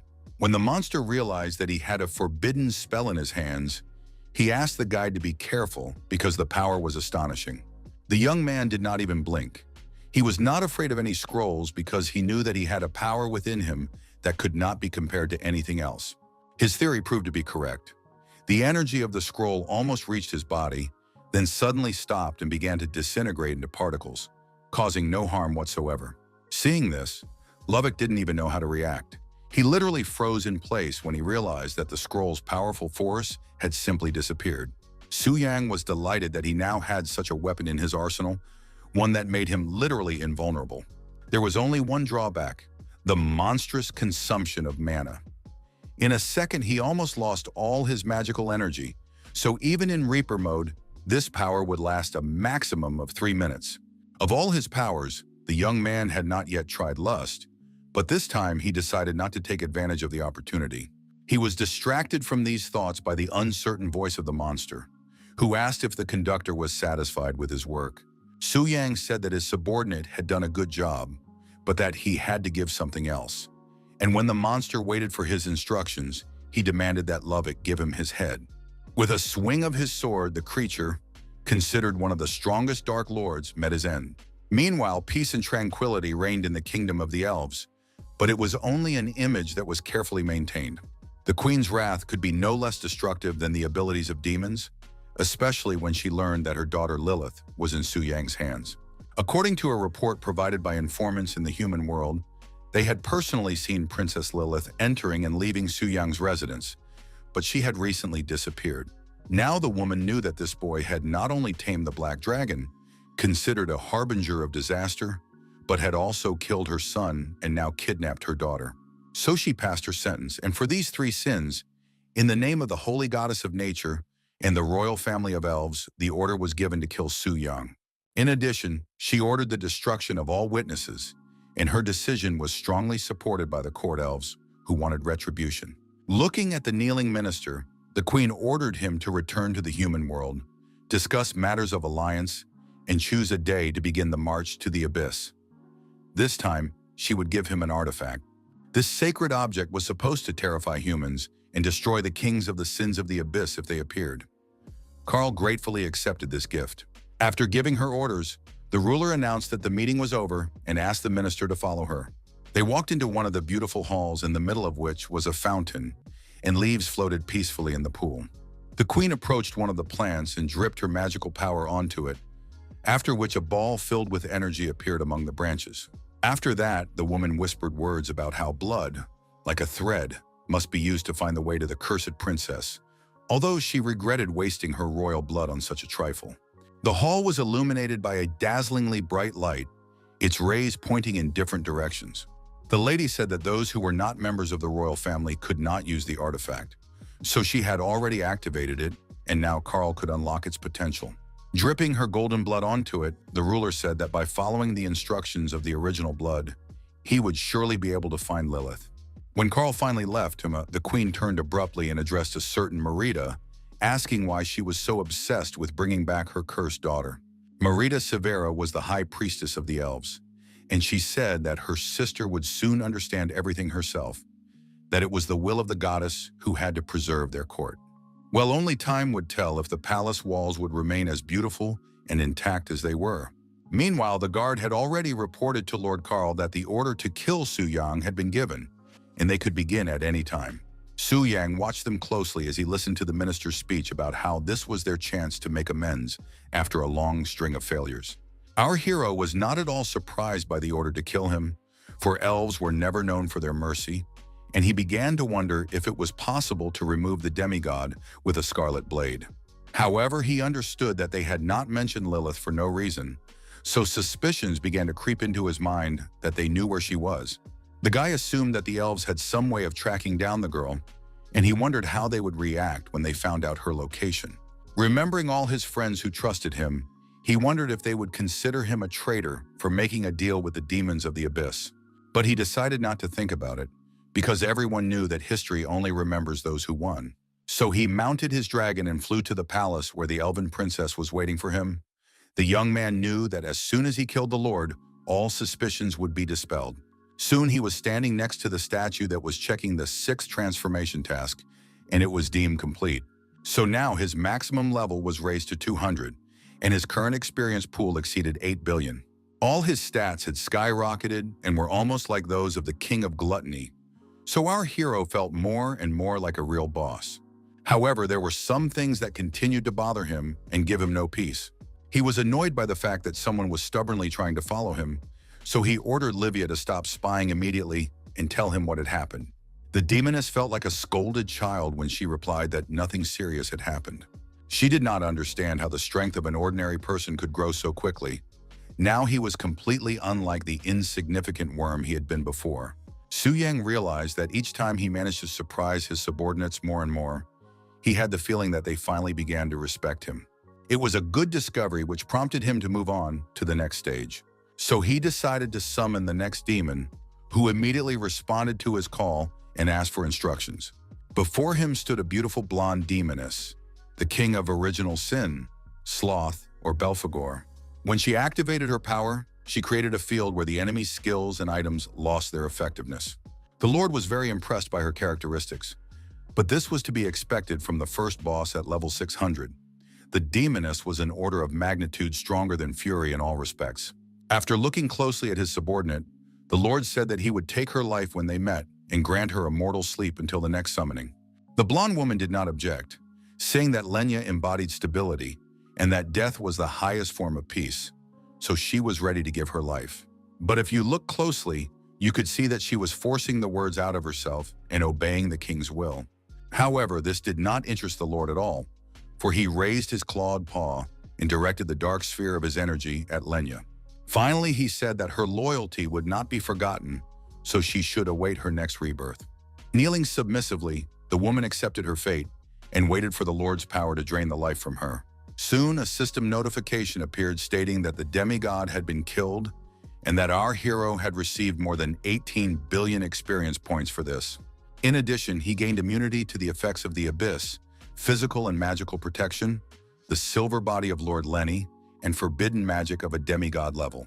Our hero assumed that all these things were originally created for those who defeated the king of original sin in order to strengthen them and prepare them for the final battle with the Lord. As a result, all the bonuses that were intended for the entire squad clearing the abyss now went to him alone. So now he couldn't wait to try out each of these artifacts, which were definitely unique and insanely powerful. The only downside was that there would be another global announcement, and people would go crazy trying to find the one who took the valuable items. The artifact that appeared after Lenny's murder could not be thrown away, sold, or given away. It could only be used by the person who got it. This item looked very strange and was unlike anything else. It resembled a spear, but at the same time it was not one. It was thanks to this artifact that a field of laziness could be created, where any abilities and weapons of opponents became useless. Su Yang determined that all 7 great artifacts of sin opposition had similar characteristics. Their purpose was to create the core of a cleanup squad endowed with similar powers. So, By gathering all the items, it would be possible to defeat an entire army. After these thoughts, the Lord summoned his servants, who were to report on the progress of gathering the red moon crystals. The girls arrived immediately, literally at the first call. They were more respectful to the Lord than to his guide. The Lord was interested in how the collection of red moon crystals was going. Opening the portal, Livia carried all the crystals to the throne room, saying that the Temple of Demons had collected 2,310 stones and presented them to him. When the ruler thanked his servant, she smiled smugly, noticing that the brunette was not very happy. But her guesses turned out to be wrong, because the proud woman said that she had killed the heretics who had passed through the Crimson Gates, thereby earning 8,000 crystals. Now it was her turn to be proud of herself and rejoice at her opponent's dissatisfied face. Livia's jaw literally dropped when she saw the mountain of blood-red stones that Lucifer had presented. The Lord's smile was beyond praise. He said that the demoness was not the first of the 7 sins for nothing, because she had worked hard for glory. After these words, Livy wanted to tear her opponent to pieces because she had come between her and the Lord. Nevertheless, the Lord rewarded them both as promised, sending his power into them and giving them the energy of the source. The girls' bodies greedily absorbed this power, enjoying how it spread inside them, mixing with their blood. The sensations were so intense that when it was over, the exhausted girls could barely speak, but nevertheless thanked the Lord for his mercy. The strange behavior of these two hymns confused the Lord for a second, and he did not know how to respond. But no words were needed, so he began to consume the crystals they had brought, now numbering over 10,000. It was the Lord's turn to enjoy the power filling every cell of his body. After that, our hero realized that he had absorbed the power of the Crimson Blade, and he wondered if it would be possible to see higher level numbers by accumulating more crystals. It was absolutely clear that in order to deal with the elves, he would need far fewer crystals of the red moon. Having materialized another sphere of dark energy, the Lord ordered Livia to pass it on to the chosen conductor. After that, the audience with the Lord ended. The servants bowed and withdrew. As soon as Lucifer was about to leave, the Lord stopped her and said that he wanted to examine her wounds because the day before she had encountered scarlet decay, which pleased the girl. Hearing this, Livia boiled over, because this dark-haired girl had once again crossed her path and stood between her and the Lord. Now the brunette did not even think about how she had annoyed her rival, because all her thoughts were absorbed by the Lord. She was surprised when he rose from his throne and began to approach her with slow steps. This action prompted her to ask what had prompted the king to leave his throne, to which he replied that the brunette was about to see a gift that would make her tremble. Stopping right in front of her, the king placed his hand on her head and asked her to be quiet, and the girl obediently complied. She was also asked not to move, so the demoness did not dare to disobey. Suddenly, a light began to flicker around them, and it seemed as if there was an entire universe between them, in which only the two of them existed. Thanks to his actions, Vladika realized that the scarlet decay was growing stronger, and that the scarlet taint after battles posed an increasing threat, for even Lucifer had been infected. So it was decided to try to repair this incredible scarlet energy and heal the demon. Raising his clawed paw, our hero concentrated all his power in it, which was supposed to come to the rescue. After that, his power enveloped the servant and began to literally pump the blood-red energy of scarlet decay out of her. It was so difficult to hold and control this power that it required all the concentration the Lord was capable of. When he finally managed to extract all the evil from the girl, she began to disintegrate, and crystals of the red moon spilled out of her. Lucifer couldn't believe her eyes. She couldn't even imagine that evil could be transformed into something like this and used to her advantage. Smiling slyly, the gentleman said that if she ever became infected again, she shouldn't suffer, because he could help her get rid of the infection. Still in shock, the brunette quickly said she would do so, finding it hard to believe that she was lying in a mountain of crystals at that very moment. She felt such warmth and gratitude toward her master that she was ready to serve him faithfully for the rest of her days. The master decided to share with her the news that they now had a total of about 13,000 red moon crystals. And with each stone mined, he felt his crimson blade fill with incredible power that could crush mountains. Meanwhile, a delegation from the kingdom of the elves arrived in the holy city, led by the blessed knight and second prince of the kingdom of the elves, Ander Viraya. People whispered that the elven nobles had arrived, accompanied once again by Karl Lawrence, who had brought another royal offspring with him. The delegation was met by representatives of the holy city and welcomed as honored guests. Tokugawa came to meet them and said that regardless of their demands, the Kingdom of Flowers would give its full support. The prince said that they would repay him because they remembered the promise he had made, which pleased the shogun as he felt that Longxia posed a threat to his country. So he decided that as soon as Lord Karl helped him, he would repay everyone who had not treated him with the respect he deserved, with Tanjan at the top of the list. Even the elves themselves were annoyed by how Tokugawa fawned over them, as if he were an obedient dog trying to earn a treat. But Karl decided that they needed an inside agent, even if he was as insignificant as a corrupt shogun. Unexpectedly, the elven prince approached Tanjang and asked what the nobleman wanted from him. Ander asked with a carefree smile if the representatives of Longxi could leave the alliance meeting. These words made everyone who heard them nervous, because such a request was a flagrant violation of all the rules. Lin Sanchong, deputy head of the Immortality Combat Union, boiled with rage, saying that such behavior was simply unacceptable and disrespectful. Karl responded to this outburst of anger by rushing into an attack, saying that a worthless person had no right to show disrespect to his prince. He decided to use the legendary artifact and directed its power directly at Deputy Tangjong. No matter how strong this guy was, he couldn't stay on his feet, because the power of the artifact was just too great. Fire engulfed Sanshun's body, and Tangjong rushed towards him, but realized that he could not help, because the flames simply would not let him near. Then he shouted, asking Karl Lawrence what was happening in their kingdom of elves, and was told that excluding humans from Longxia was supposed to protect the second prince. Anders said that this condition could only be revised if they handed over his brother's killer. Tanjin tried to understand whether the elves wanted to kick them out of the alliance, or whether their real goal was to force Longxia to hand over Su Yang. According to Karl, the delegation would only be ready to go to the Holy Temple to participate in the meeting after the representatives of Longxia were disgracefully expelled. The walls of the temple had never witnessed such events before. So many simply did not know how to react.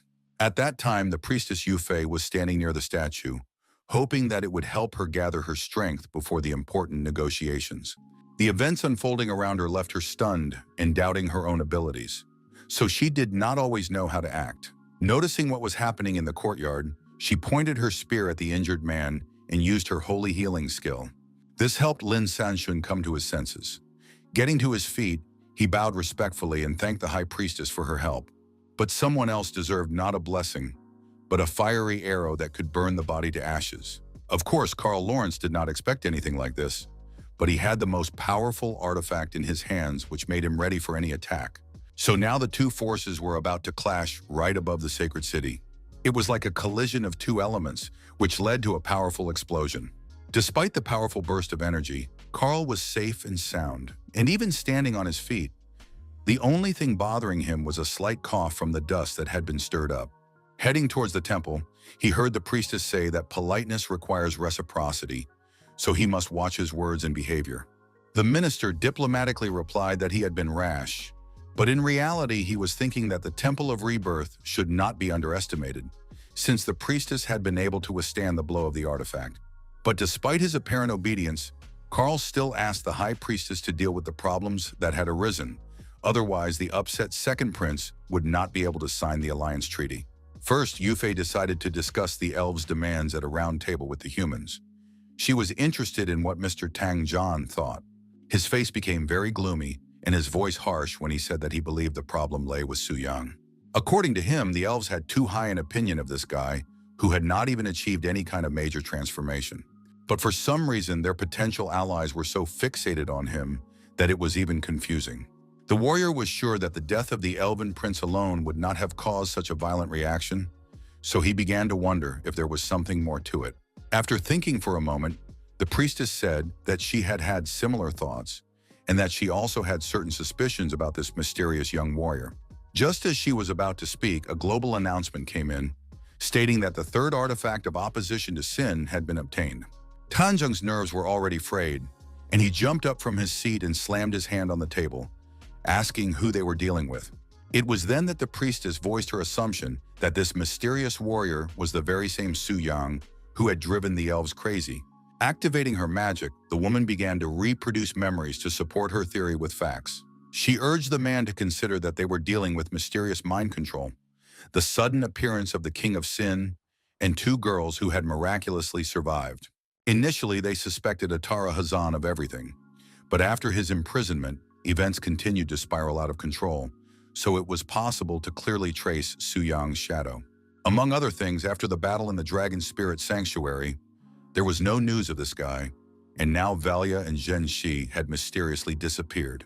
After listening to the priestess, the man said that he had also thought about this, but it should not be forgotten that the guy was only in his 4th transformation, so he was physically incapable of doing all this. Then the saint suggested that the guy was the Lord of the Abyss. These words stunned the man. He didn't understand how that could be. The woman said that at first she didn't believe it either, but after conducting a thorough investigation, she ruled out this possibility. Tan Zhan breathed a sigh of relief, but the priestess knew for sure that the young man was somehow connected to the demonic abyss and that the king of sin was possibly under his power. In that case, it would be easy to get the artifact, but on the other hand, the temple's influence spread throughout the world, so they would have already found clues.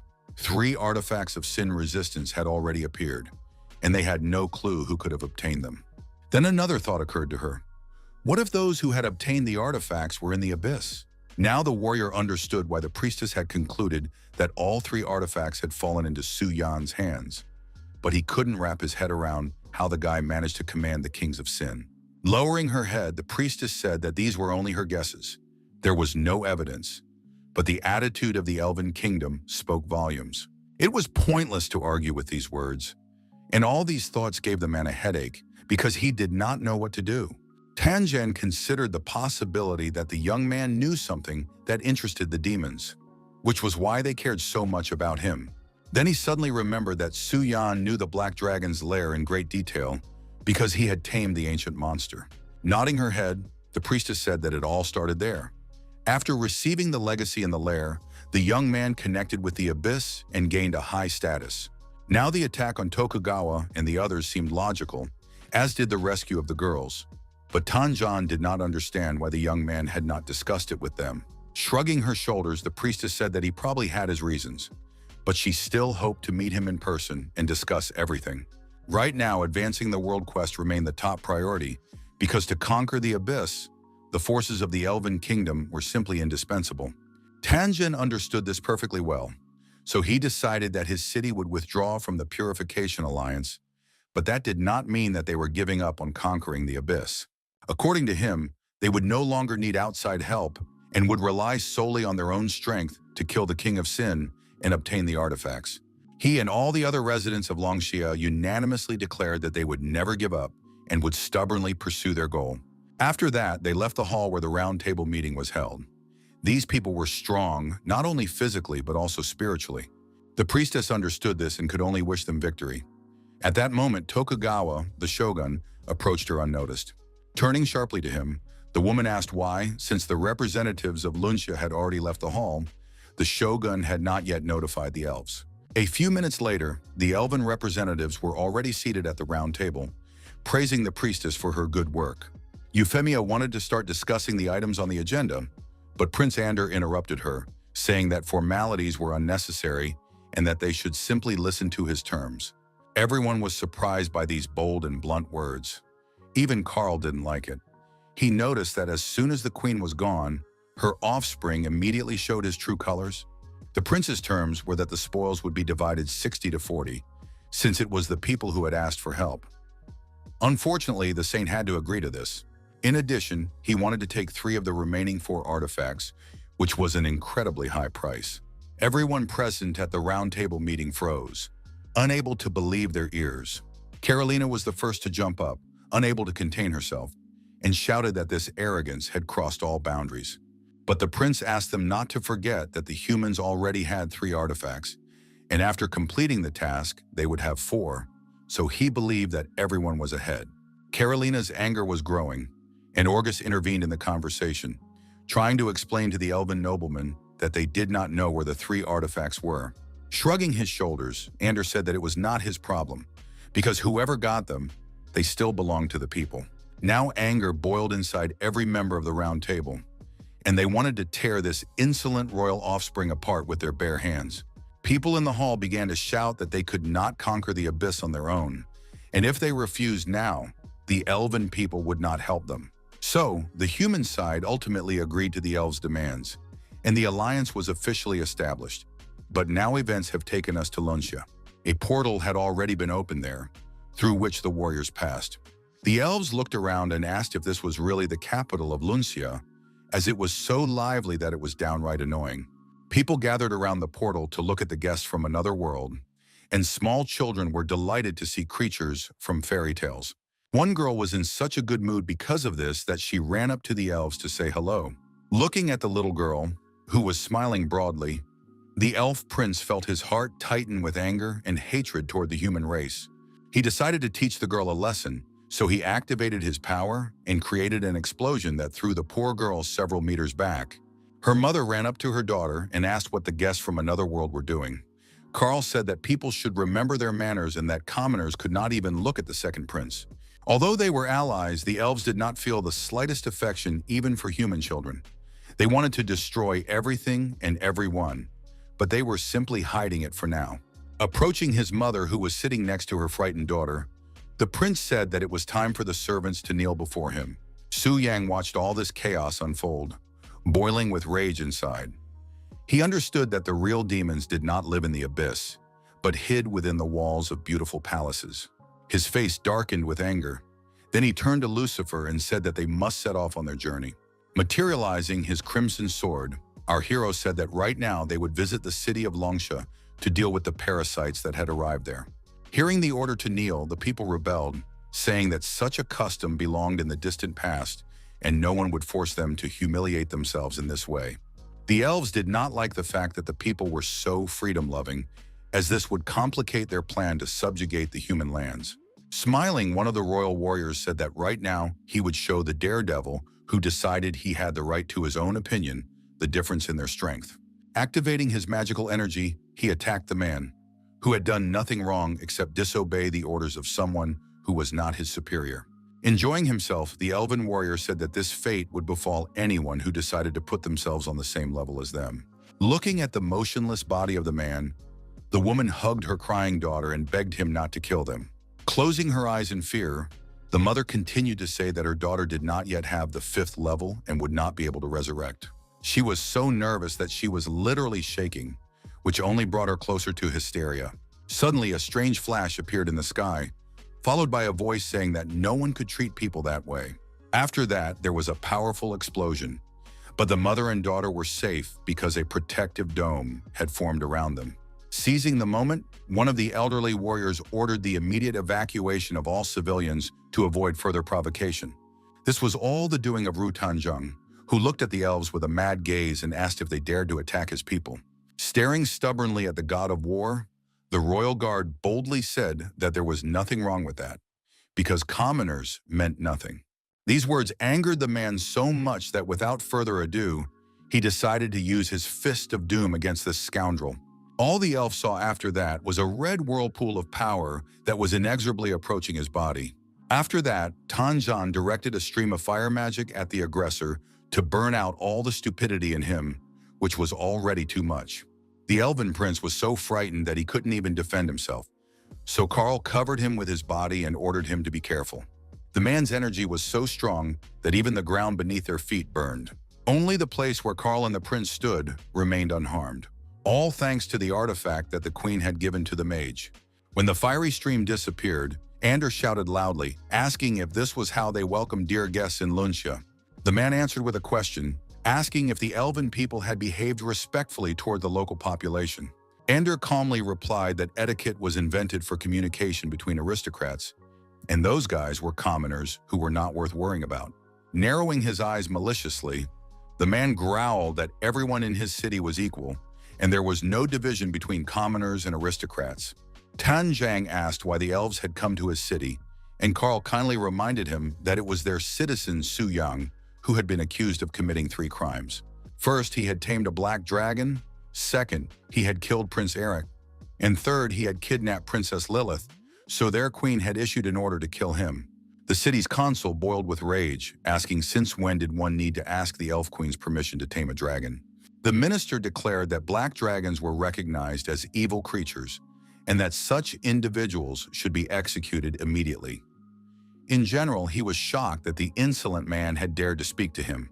Seeing that Li Lao was boiling with rage, Tang Zheng patted him on the shoulder and said that Su Yang was not in the city and no one knew where he was.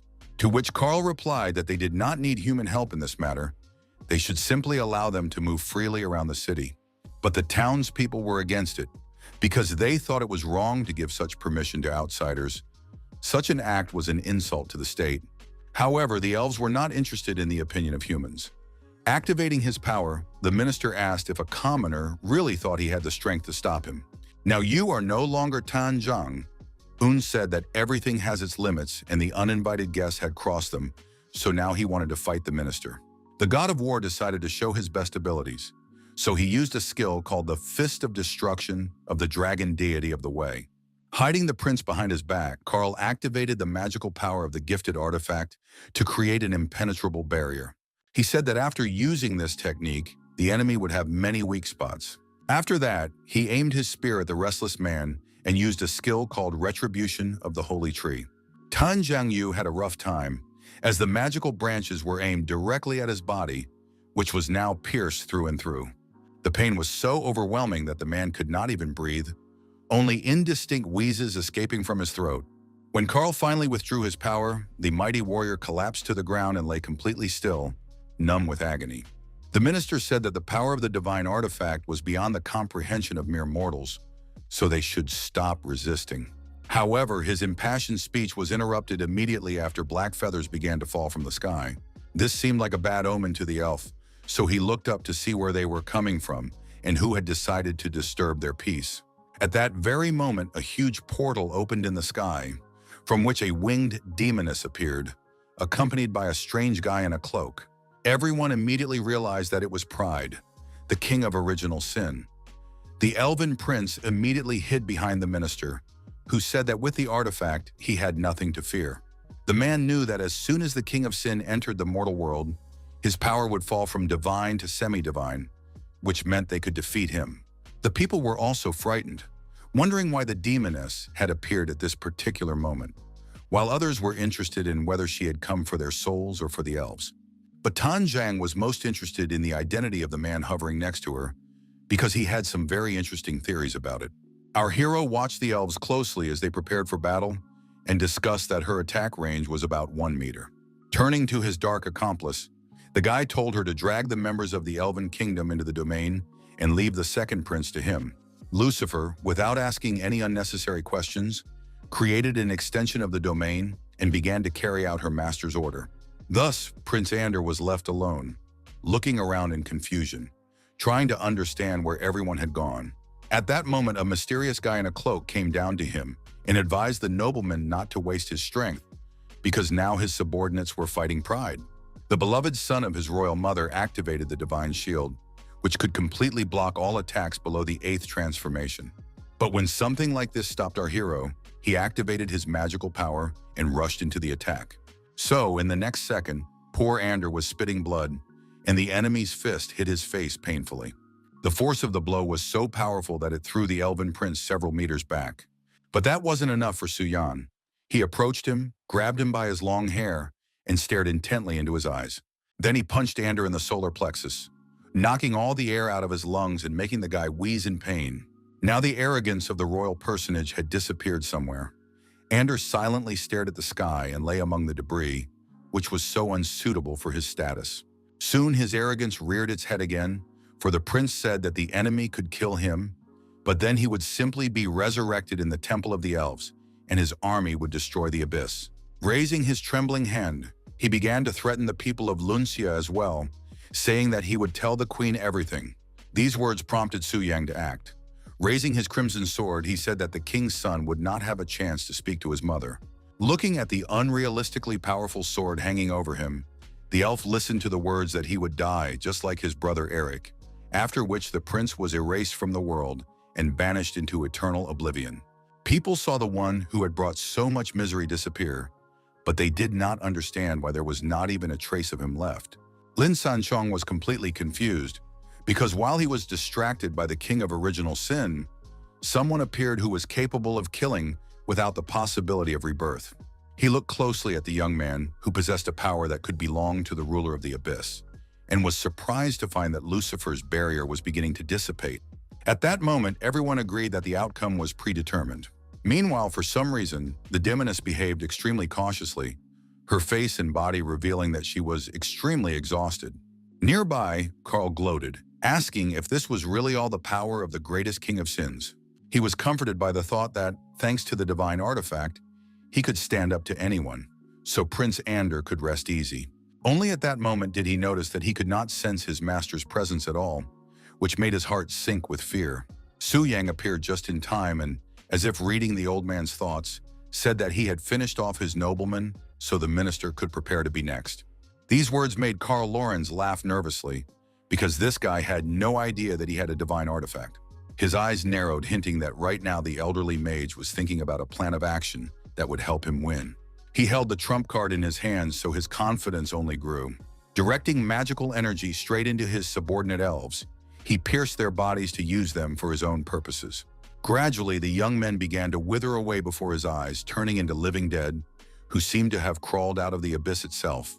The minister decided that since the prince was dead anyway, there was no point in holding back. So the golden threads that were supposed to bring life now brought death.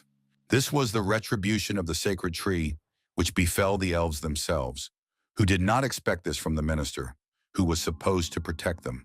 While Carl used his own people as a bloody sacrifice for the divine artifact, the people tried to carry their wounded away from the epicenter of events. Lucifer was downright excited when she saw all the chaos that was happening around her. She returned to the elf, saying that the battle with him was not over yet. Now that her strength had been restored, the demoness was ready to continue. The elderly elf just smiled, saying that she was his main target, who had now taken his bait. After that, he channeled his power into his body and said that now she would see his true might. The artifact flashed and filled the surrounding space with a golden glow. It seemed that this power should bring good, but often something bright brought the most destruction. A moment later, the demoness realized that her magical power had been blocked by these very golden rays. As a result, her body was bound hand and foot, and for the first time in her life, the girl was at a loss, unable to even move. Her bonds tightened, causing her to cry out in pain. She realized that she was in serious trouble. Carl resembled a madman who insisted that the king of sins must die and become food for the branches of the sacred tree. But suddenly, the elf's power began to weaken, and he couldn't understand why until he saw the one who had ruined all his plans standing before him. Su Yang rushed at him with incredible speed, wanting to deal with a creature that had brought so much misery to his hometown as quickly as possible. Smiling, Carl asked if the boy still hadn't learned to assess his own strength properly. Snapping his fingers, the minister summoned the last of his strength to show the boy his place. But Su Yang had the same goal. He sincerely wanted the elves to finally understand that they were not at the top of the food chain. So now two powerful energies clashed in battle, and only the fight would show which one was stronger. Concentrating his energy, Carl directed it at the young man, hitting his target directly, which contributed to the enemy's disorientation. Our hero himself did not expect that he would lose his footing and fall down, which was an unpleasant discovery. But fortunately, he managed to quickly pull himself together and not lose control of his own body, so that in the next second he was ready to repel the attack. Looking at the enemy as if he were a small child, Carl said instructively that he had made a mistake in engaging him in battle, because now he would leave this world at such a young age. These words made the young man smile, because he had used a power that could change the position of the pieces on the chessboard and make him the winner. It was a brooch that activated super armor mode and immunity to control, and the damage received was reduced by 50%. The elf asked haughtily if the boy really thought that some trinket could change the course of the game. Su Yang did not respond to this silly question, because his actions would speak louder than words. His magical energy helped bring the divine artifact into his hands. So now the boy was 100% sure that their sortie had not been in vain. When the shackles fell from Lucifer, she realized with surprise that if this had happened, then most likely her opponent was dead. Glancing at her master, she saw the very staff in his hands, so she asked if he had really killed that powerful elf. After giving his companion a stern look, our hero said that she didn't need to know such details. The job was done, and it was time for them to leave. The demoness's surprise knew no bounds, for Carl not only possessed a divine artifact, but was also one step away from the divine level, and even she could barely cope with him. But this human boy had defeated him in an instant. It was simply incomprehensible. Now she began to understand why the Lord had made him his conduit. At that moment, the limping Tangjan approached them, thanking them for their help and wanting to know the identity of the one who had the power to command the King of Sins. Barely turning his head toward the man, Su Yang did not respond, but as he wrote, his facial features could be seen. This was enough for Tangjan to understand and reveal the identity of the person standing before him. Some time passed and the elves began to return to their kingdom to report to the ruler that her son, Ander, and Karl Lawrence had disappeared without a trace. She couldn't understand how this was possible, so she wanted to find out what had happened in the city of Longxia. She was very disturbed by the fact that the dead had not been resurrected in the temple, so she became interested in where the rest of the embassy members had gone. One of the court elves bowed obediently and said that he would start searching for information right away. A frightening thought arose in the lady's mind that her next son, an obedient servant, had once again been wiped out by that boy Su Yang. But how could that be possible, since the minister had the artifact? Soon, the guards who had gone on a campaign to Longxia with her son Ander began to return. Rubbing the back of her neck wearily, the queen ordered them to immediately tell her everything that had happened in the human world. Shaking all over, the warriors told her that after the alliance meeting ended, they went to Longxia. But there they encountered Lucifer and a mysterious person who killed their leaders. She listened to how Karl had sacrificed these people to the artifact, but she was much less interested in that than in the mysterious man they had mentioned. She was desperate to find out who he was, but the warriors said that his appearance was hidden by a magic spell, after which she flew into a rage and sent everyone away. The already frightened soldiers did not dare to contradict their queen, but now they knew that their lives were worthless in the eyes of their mistress. The ruler did not care, for all her thoughts revolved around Lucifer's accomplice, who could not be weak. Turning to her sister Merida, she ordered her to prepare to ask for divine revelation from the sacred tree. Activating her magic of primeval nature, the high priestess touched the bark of the ancient tree with her delicate fingers. She offered the blood of the royal family of elves as a sacrifice, and in return asked to be shown the last moments of Karl Lorenz's life. She then took out an ancient dagger and cut her snow-white hand with it, dripping blood onto the tree. As soon as the scarlet drop touched the bark, everything around them shook, and the power that had slept in this place for centuries finally awoke. The ancient symbols that covered the hall began to glow with a dazzling light. The women raised their hands, wanting to cover their faces from the otherworldly wind, which was uncontrollable and too powerful. Then they saw a vision. A guy in a cloak, his face hidden in shadow, pierced Karl with his sword, and Karl literally fell apart. The vision disappeared, and in the middle of the hall remained an ancient symbol drawn with fallen leaves. This was the revelation of the sacred tree. It was clear that they needed to find this mysterious killer and take his life, but how could they find someone whose appearance was hidden? Perhaps a spiritual imprint would help them. The will of the sacred tree was a priority for the queen, so she said that it was worth temporarily forgetting about disputes with people and focusing on pacifying the abyss and searching for that person. But that did not mean that the lady had forgiven people for all their offenses. She decided that, in time, she would repay them twice over for what they had done to her sons. Meanwhile, our hero decided to examine the newly acquired divine artifact, which had been forged from the first sprouted branch. This item was truly unique, as it increased characteristics to an unreal level and gave amazing skills. For the first time in history, an elven artifact had found its way into such a dark place as the City of Demons. These contrasts did not bother the guy at all, and he admired the royal artifact, whose effects were so incredible that even Lucifer was powerless against them. Although there were restrictions on its use, if Karl was able to circumvent them, then there must be a way to break the ban. So Su Yang decided to visit Lilith and talk to her. Perhaps she knew some interesting facts about this ancient object. When the elven princess saw the staff, she was amazed at how beautiful it was, and for some reason, it seemed familiar to her. Surprised, our hero asked if she had never seen the divine artifact of her own kingdom, and it seemed that this was indeed the case. Lilith began to question the young man, trying to find out how this item had come into his possession. Our hero said that he was not a thief, but simply got everything he wanted. Then the girl guessed that the hero had killed Karl Lorenz, which delighted her, because she hated that evil mage and his offspring. Su Yang asked if she knew how to remove the restriction from the artifact. After thinking for a moment, the elf replied that ancient legends said that royal blood was needed. To test her theory, she pricked her finger and let the blood flow. Our hero did not want Lilith to hurt herself, so he gently took her hand and asked if she was all right. After that, the effect of the cursed blood, which could even corrode a divine artifact, became noticeable.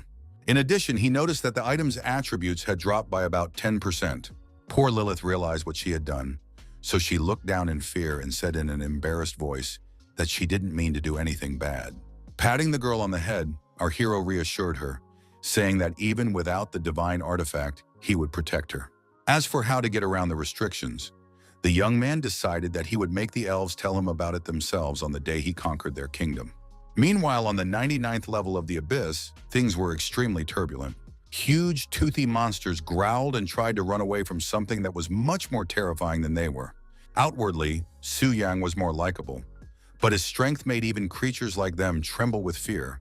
He had killed nearly 200 monsters and thought how unfortunate it was that the targets destroyed by his scarlet sword did not grant experience. Otherwise, he would have completed his mission long ago. But now all his thoughts revolved around the need to keep track of the Elven Queen, because she had clearly obtained valuable information since she had temporarily postponed the war with humans. While he was thinking, a surviving monster decided it could attack him from behind. One swing of his arm was enough for the unfortunate creature to leave the world of the living forever. After that, he moved on to a larger opponent, but he didn't waste too much time either, delivering a fatal blow almost immediately. When he realized that he had finished his warm-up for the day, he smiled contentedly. Behind him lay dead bodies, and he was looking at the system notification informing him that he had reached level 200, when suddenly he felt a strange energy wave. It was a global announcement that the world boss, the Lord of Original Sin, had been restored. Our hero wondered if his level increase also affected the world quest, since the Lord had restored a third of his power. Fearing that his level increase might speed up the quest, Su Yang decided to return and receive the quest for the 7th transformation. To finish off all the surviving monsters, the young man used a spatial explosion, after which he disappeared into the portal. His blade remained at the battle site to absorb the remaining life force of the slain. Only then did it disappear. Meanwhile, events take us to the city of Longxia, where Tang Zhang's residence was located. The man lay in his bed, still recovering from a serious attack by an elven mage, which had severely undermined his health. Noticing that the guild leader had regained consciousness, his deputy was simply delighted, as he had been very afraid that he would not wake up. A girl who looked very much like Tang Zhang burst into the room. It was his daughter, Inan. She rushed to hug her father, saying that as soon as she heard what had happened, she immediately returned from the dungeon to be with her parent. Stroking his daughter's head, Tang Zhang said he was sorry for making her worry, because she should have been focusing on her task. Turning to Lin Sanshin, the man asked how long he had been unconscious and where Lucifer and that mysterious guy had gone. The deputy said that the master had slept for almost half a day, and the two had left immediately after his fall, and no one had been able to stop them. Mrs. Chen also approached him and said that while he was unconscious, 2 important events had occurred. First, the royal family of elves announced that they were temporarily abandoning their pursuit of Su Yang and putting aside their differences with Longxia. She also told him about the world announcement. Recent events had led the strongest guilds to head to the elven world to begin preparations for clearing the abyss. This news surprised Sanshun, as he had expected an entire army at his doorstep due to the second prince's death, and there were speculations that this was all related to changes in the Lord. Tang Zhen also wondered why the elves' rhetoric had changed so much, and why they had changed their opinion 180 degrees. Chen also said that the elves had specially prepared 3 high-level, demigod-ranked fighters for them as a sign of goodwill. All of this was so surprising that for a moment, the god of war did not even know how to respond to his subordinates. Then Sanchong said that he didn't want to fight alongside the elven scum who had done them a favor. But the guild leader said that now they needed to think about the big picture, not hold grudges, so they had to go to the world of the elves. Moreover, their main goal now was not the elves at all, but the abyss, and they could deal with their enemies after they had cleared it. When the time came, they would definitely settle the score with those who had come to their city and decided they could humiliate its inhabitants. A large crowd had already gathered at the entrance to the portal, and with every passing second, more and more people wanted to conquer the abyss. Deputy Tang Zhang said that the entrance to the portal had already been repaired. The technical team had done a great job, so now they could start repairing the city. Looking at the destruction, Anan realized how powerful and dangerous the elven divine artifact was.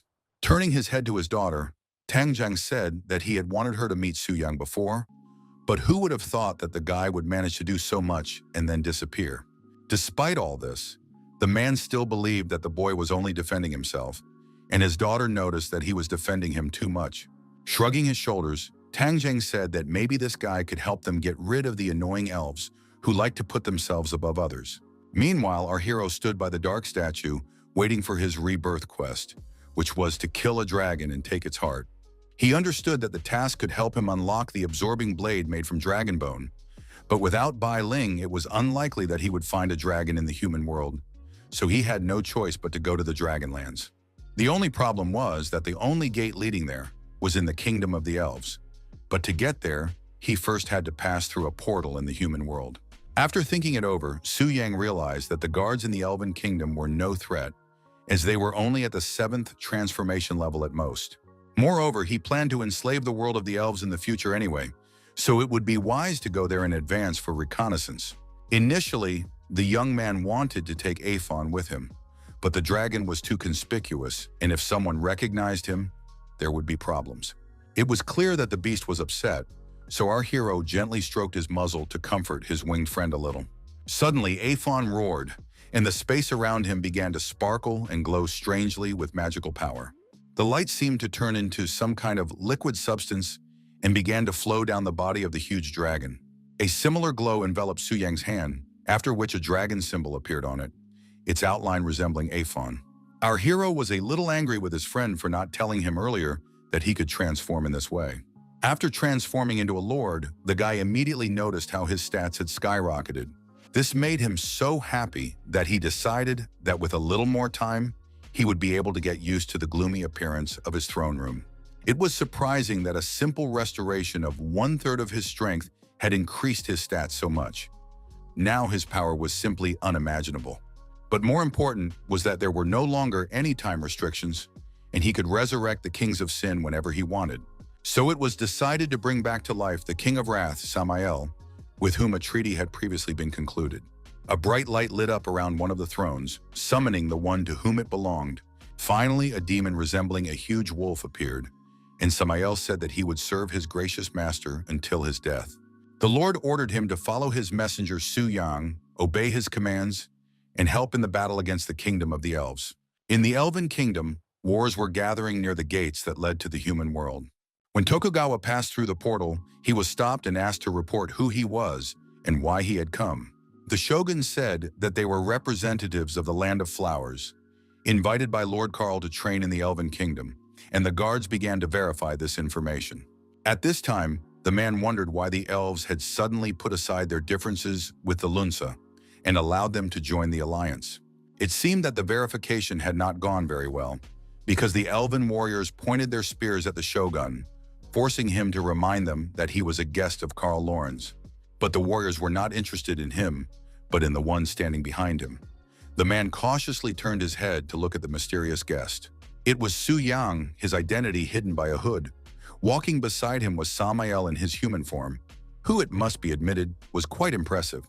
The guards ordered them to stop immediately, as their scanners were showing extremely abnormal energy readings. Anger realized that it was all because of his demonic nature, so he asked the guide what to do. Su Yang understood that it would be impossible to get lost in the crowd. In that case, there was no point in hiding, so he ordered his new friend to deal with their enemies. This was exactly what Anger wanted. He didn't need to be told twice. He immediately activated his energy and prepared to attack. Transforming into a wolf that was impressive in size, Samael extended his claws, eager to finally put them to use. Despite his size, he moved so fast that his movements were barely noticeable. The guards didn't even have time to react before the enormous monster was right in front of them, completely unafraid of the deadly sharp spears pointed at him. The anomaly energy detector went crazy and beeped constantly. No investigation was needed to understand that it was the monster standing right in front of them, staring at them with eyes shining with rage. The shogun was clever and cunning, so he immediately realized that they were facing another king of sins, So he turned his horse around and ran away like a coward. His subjects were just like him, so they had no desire to give their lives for some elves. But they weren't fast enough. Before they could even blink, sharp claws tore into their bodies, inflicting wounds that were incompatible with life. Anger enjoyed every second of freedom. He had been stuck at the bottom of the abyss for too long and now wanted to make up for all the time he had wasted. The shogun's horse galloped off, followed closely by a warrior who asked if they were really going to abandon their soldiers. Tokugawa replied that they were just low-level scum anyway. Su Yang realized that this man was no different from the elves, as he was just as arrogant and could easily abandon his comrades to certain death. Therefore, he ordered Samael to go after the shogun so that he would finally receive his deserved punishment for all the evil deeds and betrayals he had committed. The demon did not need to be told twice. It took him only a few seconds to pin down the surviving warrior who had accompanied Tokugawa. After the poor guy was completely immobilized, the monster sent him flying. The demon's fun continued as he caught the man in midair with his jaws, wanting to devour him whole, but by some miracle, the man did not fall into his throat. Meanwhile, our hero sat and watched as his subordinate killed Tokugawa's warriors. He didn't get many points for this, but little by little, they added up. The desire to kill completely consumed Anger's consciousness. He saw nothing around him except those who could become his next victims. He didn't have to search long, because Tokugawa couldn't run away. So Anger decided to use the scarlet blood of rage to stop this coward's escape forever. The shogun understood that he had nothing to lose, so he decided to try to defend himself by using the Amaterasu shield. This shield was capable of absorbing more than 100,000 damage points, which was a very good effect. So the arrow that Wrath fired could not penetrate it immediately, but it managed to make a breach in it, so complete destruction was only a matter of time. Within a few minutes, the shield turned into a pile of debris covered with a layer of dust. Tokugawa did not give up trying to save his life, this time using an effect that allowed him to move between shadows for a short time.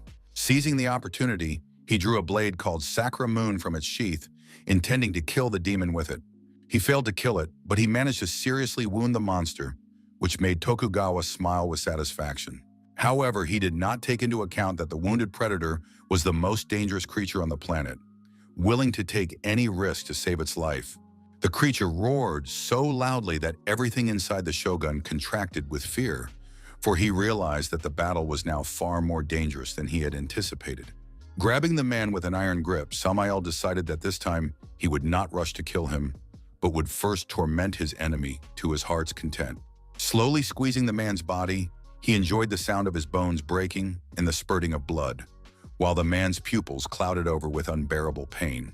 When he was finally done with him, he threw the body aside as if it were just a rag doll, after which Wrath growled and expressed his desire to kill a couple more people. But Su Yang pulled him back, saying that murder was not their main purpose for being in the realm of the elves, so they should get on with their business. As much as the monster wanted to have more fun, he bowed his head to the guide and said he was ready to follow him anywhere. But before that, he decided to finish off Tokugawa so that his master could gain experience and strength. Looking at the stats, our hero realized that together with that scum, it would be 600,000 points. But with his reserve of 70 million, these numbers seem ridiculous. After thinking for a moment, he decided to let Samael have a little more fun and told him to destroy everyone who dared to challenge the Lord. So Wrath headed for the portal, which shone with countless stars and resembled the entrance to another universe. This passage led to the very heart of the Elven Kingdom and was located in the middle of a picturesque city. Elven guards were already standing near the portal, wondering why no one had passed through it, since people were supposed to arrive today. Suddenly, they felt a slight breeze from the portal, which meant that someone had finally passed through it. They expected to see people, but not a huge evil demon who had come to kill all those who dared to insult their lord. Our hero looked at the shining portal with a smile, hoping that his dear elf friends would appreciate the welcome gift he had sent them. Meanwhile, he could calmly observe everything that was happening and enjoy the spectacle. At court, no one suspected the impending disaster yet. They were discussing the idea of sending people to the land of dragons to exterminate them, so as not to waste their own resources. Some of them were against it, saying that humans could take possession of the dragons themselves or their blood and become stronger. The queen listened wearily to all these arguments. None of this mattered to her now, because the most important thing was to find the mysterious man who had killed her second prince. Suddenly, a frightened guard burst into the palace and reported that alarming news had just arrived. His voice trembled as he said that the world portal had been attacked by the King of Sins. Silence fell over the hall. No one could believe that this could have happened because the portal was well protected. Rising from her throne, the queen shouted that the royal guard must destroy the demon immediately. Bowing his head, one of the knights said that they would do just that so the ruler need not worry about the welfare of her people. Gritting her teeth in anger, the elven queen wondered why the King of Sins had attacked them and not the humans, who were more vulnerable. Meanwhile, the once beautiful elven town was already ablaze, the demon setting fire to everything in its path and killing those who dared to insult its master. The warriors fled and tried to hide in a safer place, but the creature mercilessly grabbed them and crushed them in its iron grip. The beautiful gardens around the palace no longer bloomed. Everything had been burned, and even the snow-white stone of the building now resembled a gray tombstone. The elves used all their strength to carry out the king's order and destroy the demon from the abyss, but their plans did not go smoothly. Samael destroyed them as if they were annoying ants, not high-ranking warriors. But credit where credit is due, the knights fought to the bitter end, and one of them decided to use a semi-mythical sword that was supposed to pierce the enemy's defenses. But all these attempts were in vain, for Samael's power was beyond comparison with that of these knights. Now the creature was so enraged, so consumed by its thirst for death, that few could seriously harm it. Those who dared to approach the creature at an unforgivably close distance were literally blown to pieces. Roaring, Wrath asked who would be next to dare challenge him, but needless to say, there were very few willing to do so. The older courtiers gave instructions to keep their distance, because the demon's attacks ignored defenses, after which they used a forbidden elemental spell called Falling Stars. Their power was impressive, and it must be admitted that this attempt to destroy Samael could well have been successful. It caused several powerful explosions, which provoked a stream of flames directed at the monster. No one expected the King of Sin to be so strong and able to activate a defense that would create a dome around him, protecting him from the fire. Still, the elves were satisfied with their work, because even though the demon was still alive, they managed to take a couple of points off his life. They wanted to repeat their trick, but suddenly their opponent disappeared.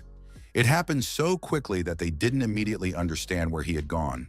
While they were looking around in panic, Samael appeared behind them and struck a blow, his roar so powerful that the elves' bodies began to shake on their own.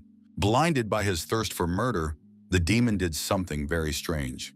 He pierced his own chest with his own paw. Then he ripped out his heart and held it in his clawed paws. The sight was so disgusting that some of the elves began to retch. But the climax of this spectacle was when the monster swallowed its own heart. One could only guess what would happen next. His body began to sparkle, literally engulfed in purple fire, which he commanded to burn everything to the ground. All his characteristics increased, and he could inflict colossal damage. Now he tore his enemies to pieces in the truest sense of the word, believing that such a fate should befall anyone who had defiled the Lord with even a single word. The townspeople screamed in unbridled fear, begging the guards to stop this monster and not let it near the palace. But how could anyone stop a creature that possessed indescribable power and was indestructible? Everyone who stood in Samael's way was either dead or seriously injured. No one survived his fury. To their disappointment, the elves noticed that the boss's health points had stopped falling. The warriors decided that it was time to use their control abilities and slow down the creature at any cost, because their lives depended on it. Their plan turned out to be not so bad, because by using the shackles of nature, they managed to restrain the demon for a while. Clenching his jaw, the wolf laughed, asking if his opponents were so foolish as to try to extinguish fire with wood. His time was running out, so the monster took a desperate step and decided to completely burn his body to turn the elven city into ruins. At that moment, the queen finally decided to join the battle, saying that it was not yet time for the demon to rampage in the palace. So the sacred power of the elves rose above the royal court, protecting their descendants, and it caused the creature from the abyss to burst into bright flames. The hand of this divine protector reached out to the monster, wanting to apply the veil of mana and put a seal on it. A powerful force enveloped Samael, and he opened his eyes in horror, mentally turning to the Lord and apologizing to him for failing to complete the task. All the courtiers bowed before their mistress, apologizing for their failure to stop the King of Sins.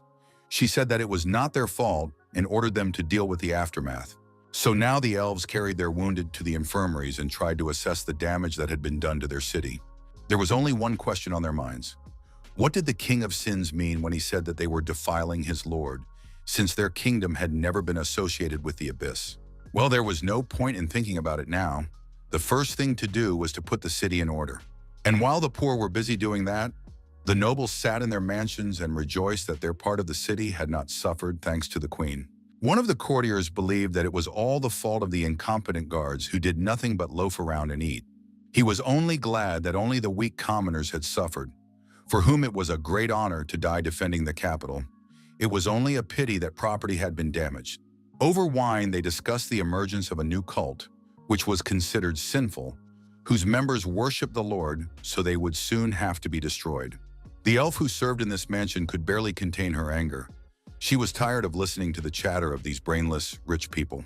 It was especially awful against the backdrop of all the events taking place, with some rejoicing and drinking wine, while others wept near their ruined homes.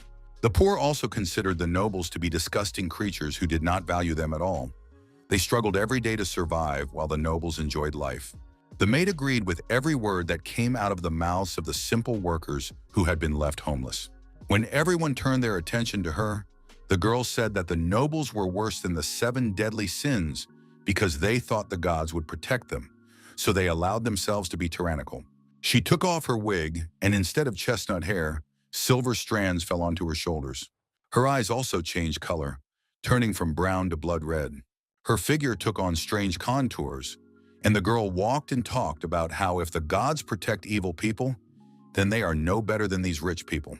The simple workers fully supported her words, saying that they no longer wanted to live like this, and asking how they could take revenge. Sighing, the strange girl said that ordinary people were powerless to defeat evil gods, so they needed to obtain similar power in order to bring divine punishment upon them.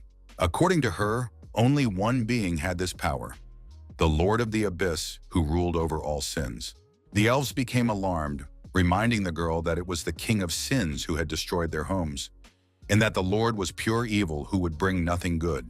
Then the elf carefully examined each of the men and said that trials are always accompanied by suffering, and if you cannot overcome them, then how can you change your destiny?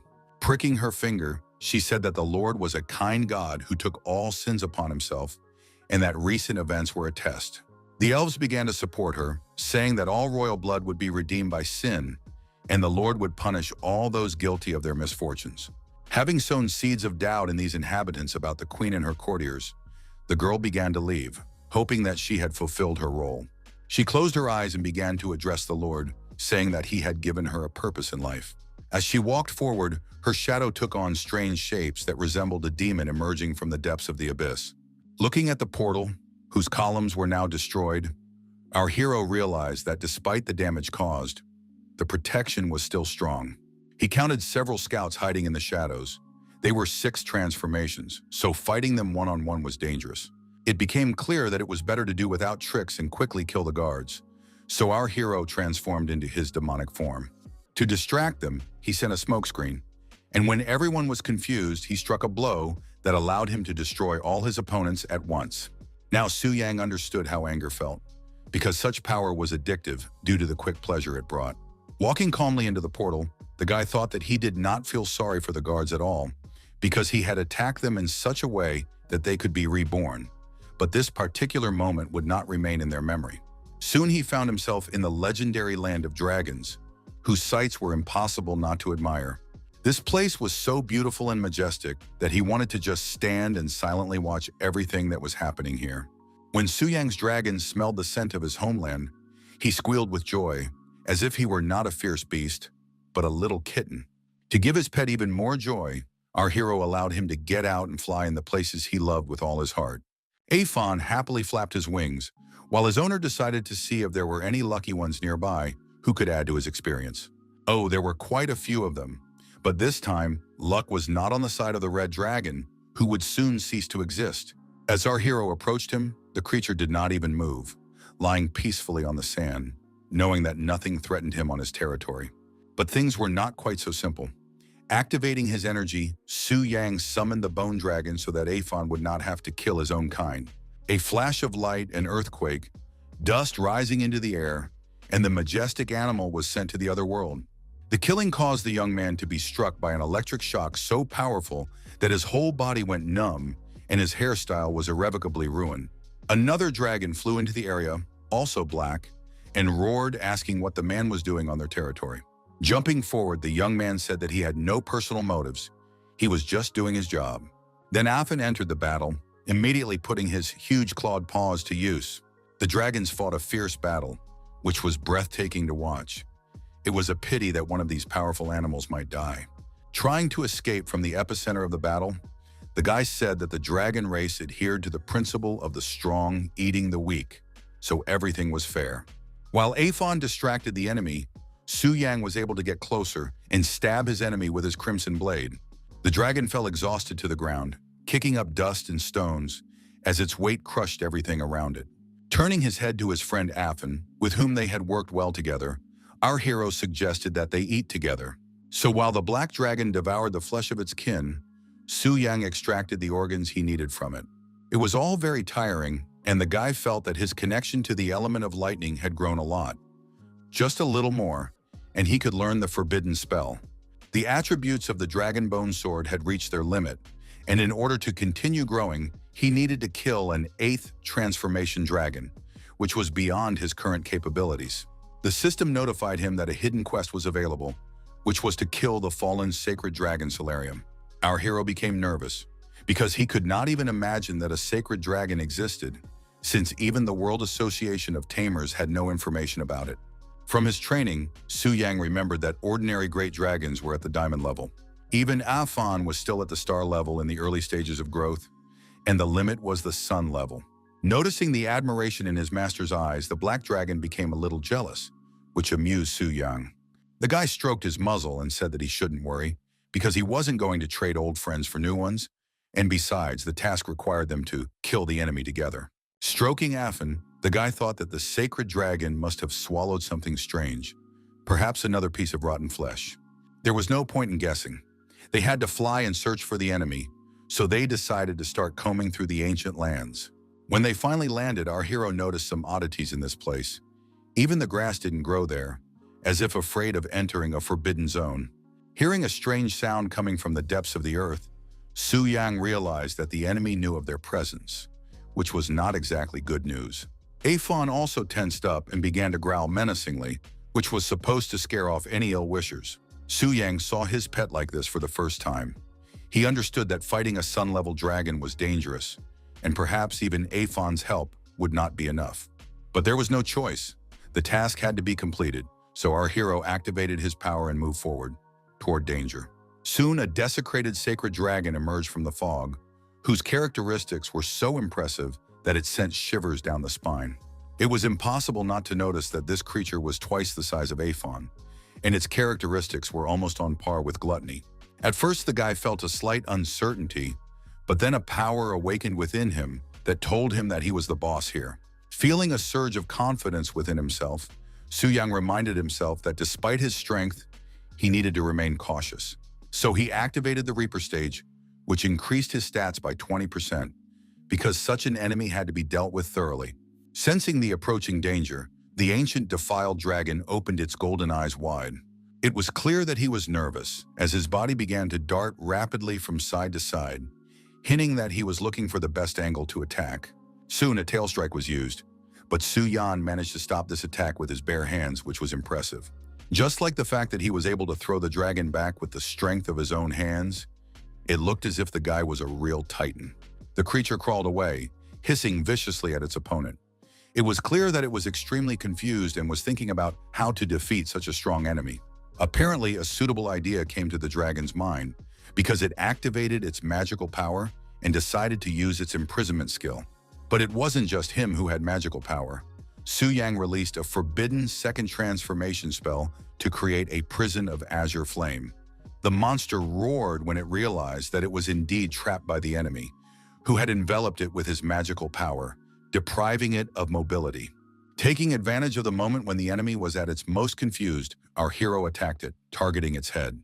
Life force immediately began to leave the creature, which only looked confusedly at the one who had caused it irreparable harm. There was complete chaos around him, but Su Yang was already used to it, as he was often its primary cause and creator.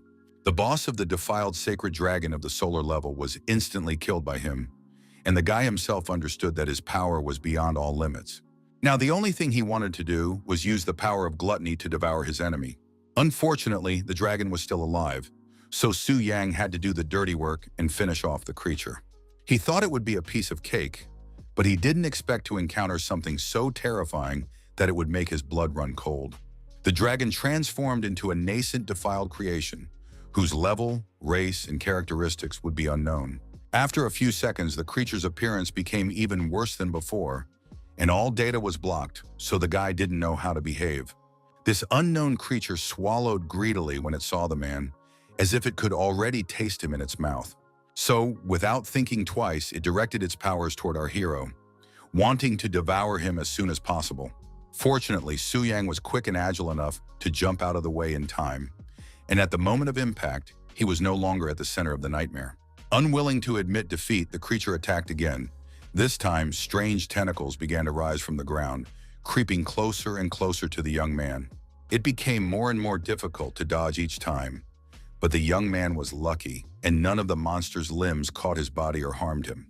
But as we know, luck is not infinite, so after a while, Su Yang was unable to dodge in time, and his body was captured by the enemy. His arms and legs couldn't move, and it seemed that even his voice disturbed the transformed dragon because his mouth was also closed.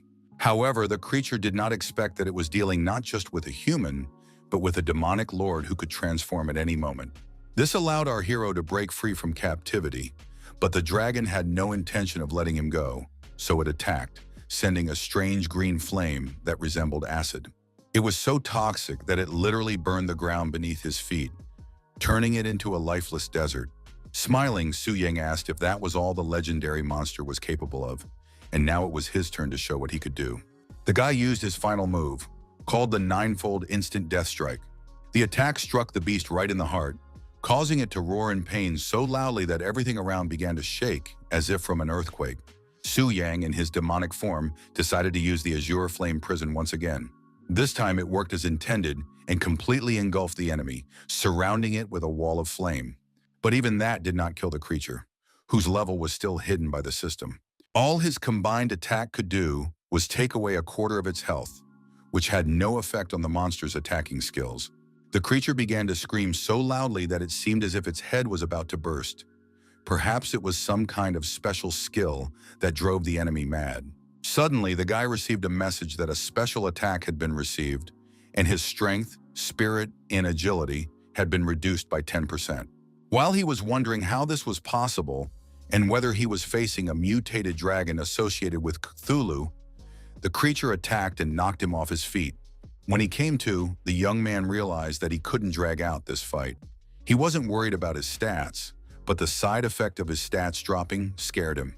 So he decided to use the Prison of Azure Flame once again, before his defiled form in Reaper mode ended.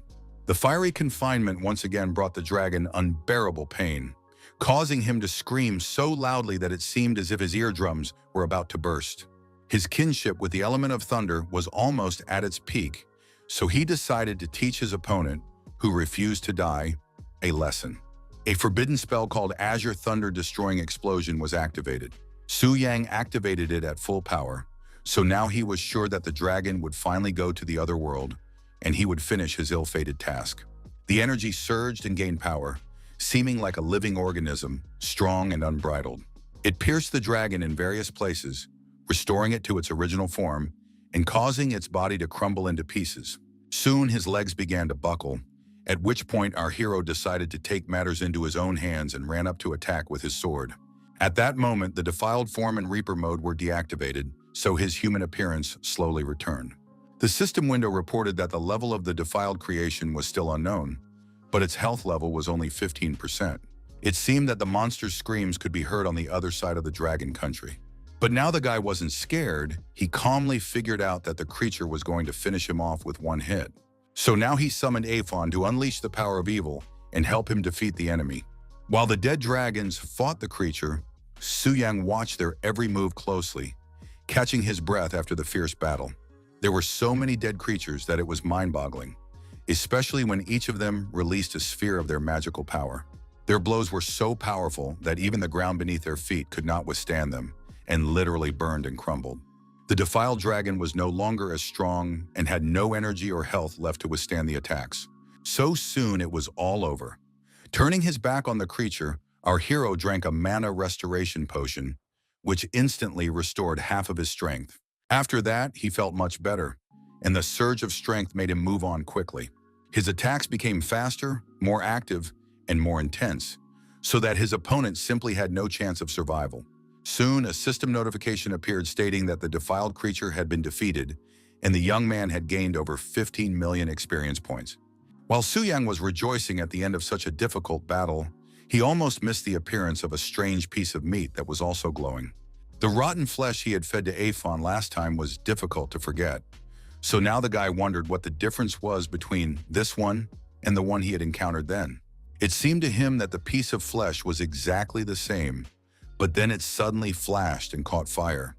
Su Yang tried to understand what had changed. Then he suddenly realized that the old and new pieces of rotten flesh were resonating with each other, which puzzled him. In addition, he felt someone's powerful presence. It seemed that their battle with the dragon had attracted a truly powerful representative of the monster race. Summoning his dragon, our hero decided that since the task was complete, it was time to get out of there as quickly as possible so as not to get involved in another battle. Unfortunately, they were too late because a huge dragon landed right in front of them, so beautiful and powerful that it was impossible to look away. Twisting its mouth, the creature asked who dared to kill its kin, who had turned into some kind of abomination. Then the dragon suddenly froze, sensing the presence of some powerful creature with a demonic spirit. Its blood-red eyes widened in surprise, for it believed that such a thing was impossible. Meanwhile, Su Yang managed to fly away from that place without encountering another monster. Passing through the portal, he found himself back in the land of the elves. The dragon turned back into a tattoo on his arm. The guy knew that creatures like him were not welcome in this kingdom, so Aphon could rest for now. Of course, the winged creature did not like being forced to hide, but he was not going to argue with his master because he respected his opinion. An excellent idea formed in the young man's mind. He decided to release all the necromancer dragons and set them the goal of attacking the elven capital city. Soon a deafening roar rang out, belonging to the dead dragons, who now intended to attack the arrogant elven scum. Now the target was the nobles, who couldn't even defend themselves properly but simply ran around calling for someone to come to their aid and do all the dirty work for them. The warriors ordered the guards to block the city gates because the lightning strike was too strong, and there were fears that the enemy's onslaught could not be contained. Suddenly, purple smoke appeared in the streets of the city. After the elves began to inhale it, they became very ill and lost consciousness. While they were rushing to leave the contaminated area so that the magicians could purify the air, some of the dragons were eliminated. This hero was an elven warrior dressed in a beautiful white and gold uniform who decided to fight to the last breath. However, he soon regretted his decision as he realized that the undead regenerated quickly and it would be impossible to kill them. He turned to the other warriors and said that there must be a necromancer nearby who was summoning the dragons.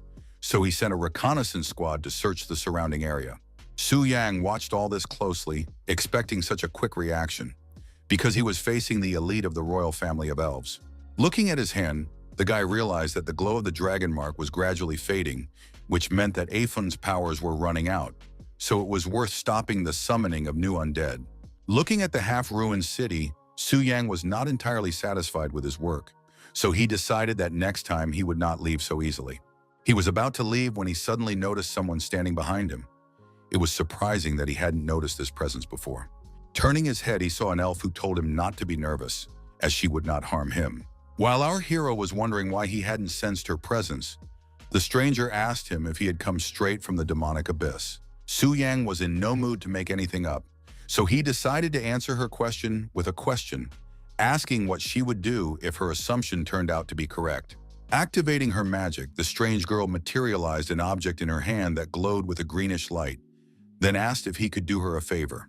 Her eyes burned with hope as she asked him to deliver her letter to the demonic abyss. Skeptically eyeing the stranger, our hero asked why he should help her, since the letter could contain the elf's weapon. Sighing, the elf said that she didn't think the guy would agree so easily. So she said that in that case, she would have to wait for another demon. Intrigued by this stranger, the guy asked who he should deliver the letter to, and she replied that it was intended for the Lord of the Abyss. It was extremely curious, especially considering that Su Yang sensed strong magical energy emanating from this girl. He realized that an aura almost as powerful as hers appeared behind the Queen of the Elves, so her power definitely exceeded that of a demigod. When the aura disappeared, our hero wondered who this stranger was to the Queen. Noticing the guy's intense gaze, she asked if he had any more questions. Su Yang asked why the girl didn't go to the demonic abyss herself, since with her power, it wouldn't be a problem. Embarrassed, the elf lowered her head and said that she did not possess any special abilities and was just an ordinary girl. These words threw the young man off balance. Then she added that she couldn't leave this place yet, so she entrusted any matters related to the outside world to other people. These words seemed strange to the guy, because now the world portals were open, and even divine beings could pass through them. He assumed that some force was holding her back, so he smiled slightly and said that he would help her deliver the letter to the Lord. Bowing her head in gratitude, the stranger handed her letter to the young man. "I hope it finds its recipient." Looking up, the strange girl said that she could feel a strong energy, so the young man needed to hurry and get out of there. Turning around, Su Yang asked if she was really going to stay here. Smiling slightly, the stranger said that he shouldn't worry about her. Shrugging, he jumped onto his dead dragon and set off to return to the safety of his abyss as quickly as possible. His departure left the guards confused, for they had felt his powerful energy, which then vanished in an instant, leaving them with nothing. Meanwhile, in the palace, the queen tried to get her sister Merida to tell her what the appearance of the necromancer dragons meant. Sighing, the priestess said that the only one capable of commanding them had brought endless disasters and the shadow of fear to both the world of the elves and the lands of the dragons, and his name had been erased. However, the queen knew who she was talking about. The elves called him the Ancient Devourer, and she could not believe that this ancient creature had returned. The ruler paced nervously around the sacred tree, her behavior expressing her strong emotions about what her sister had said. Frowning, she asked the priestess how much time was left until the day of the divine birth, and Merida replied that there were only 3 months left to wait. Recently, in order to investigate the disappearance of Carl and the artifact, Merida had connected with the sacred tree, and in addition to the revelation about the massacre, had received this message about the day of divine birth. Then they learned that the deity would be reborn from the sacred tree and lead the world of elves in the task of cleansing sins. The ruler was delighted that the deity had been resting in the sacred tree all this time, and she was confident that as soon as it awoke, the elves would become the rulers of the 3 worlds.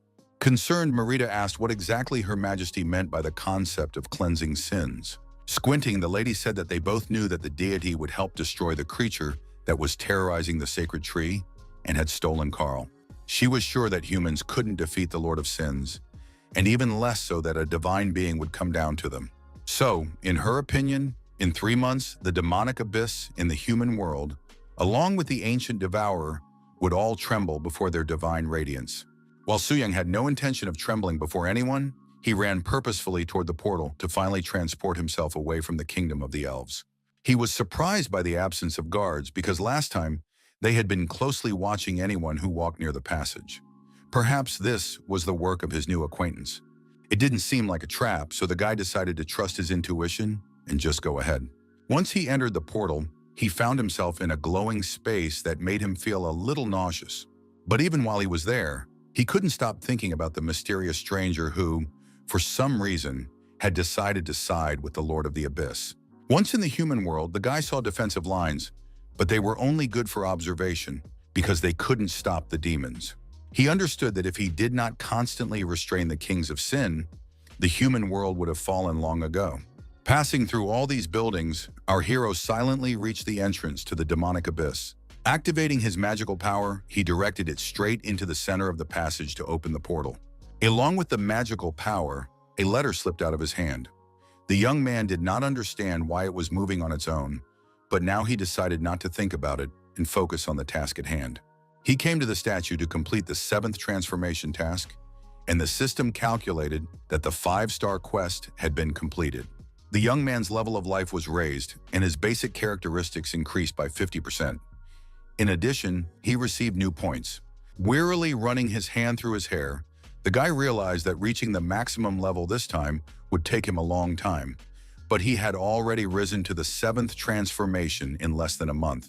He really enjoyed reading about how his strength had increased and how many points the damage he could inflict on enemies had increased.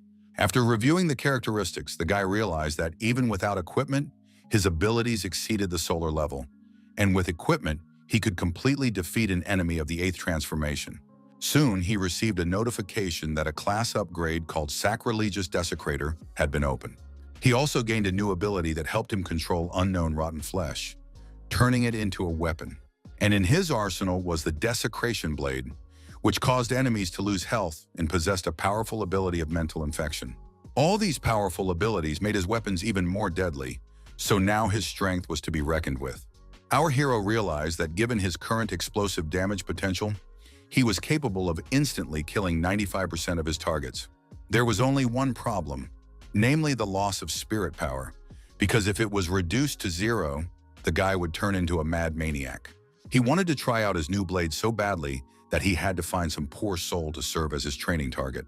Thus, events carried him to the 56th level of the Abyss. There, one of the demons attacked a local inhabitant, ordering her not to move, otherwise he would kill her in the most cruel ways. Of course, the girl resisted, but the scoundrel was determined to get what he wanted, so he stopped at nothing. Our hero decided to intervene in this fight and at the same time test his blade, which would do a good job and save the innocent girl. This vile demon, who was a representative of Shiva's people, would be perfect for testing the effects of the Blade of Desecration. Su Yang ordered his opponent to get up immediately because he only had 1 minute to escape. The fallen demon couldn't understand why he hadn't sensed the approaching danger.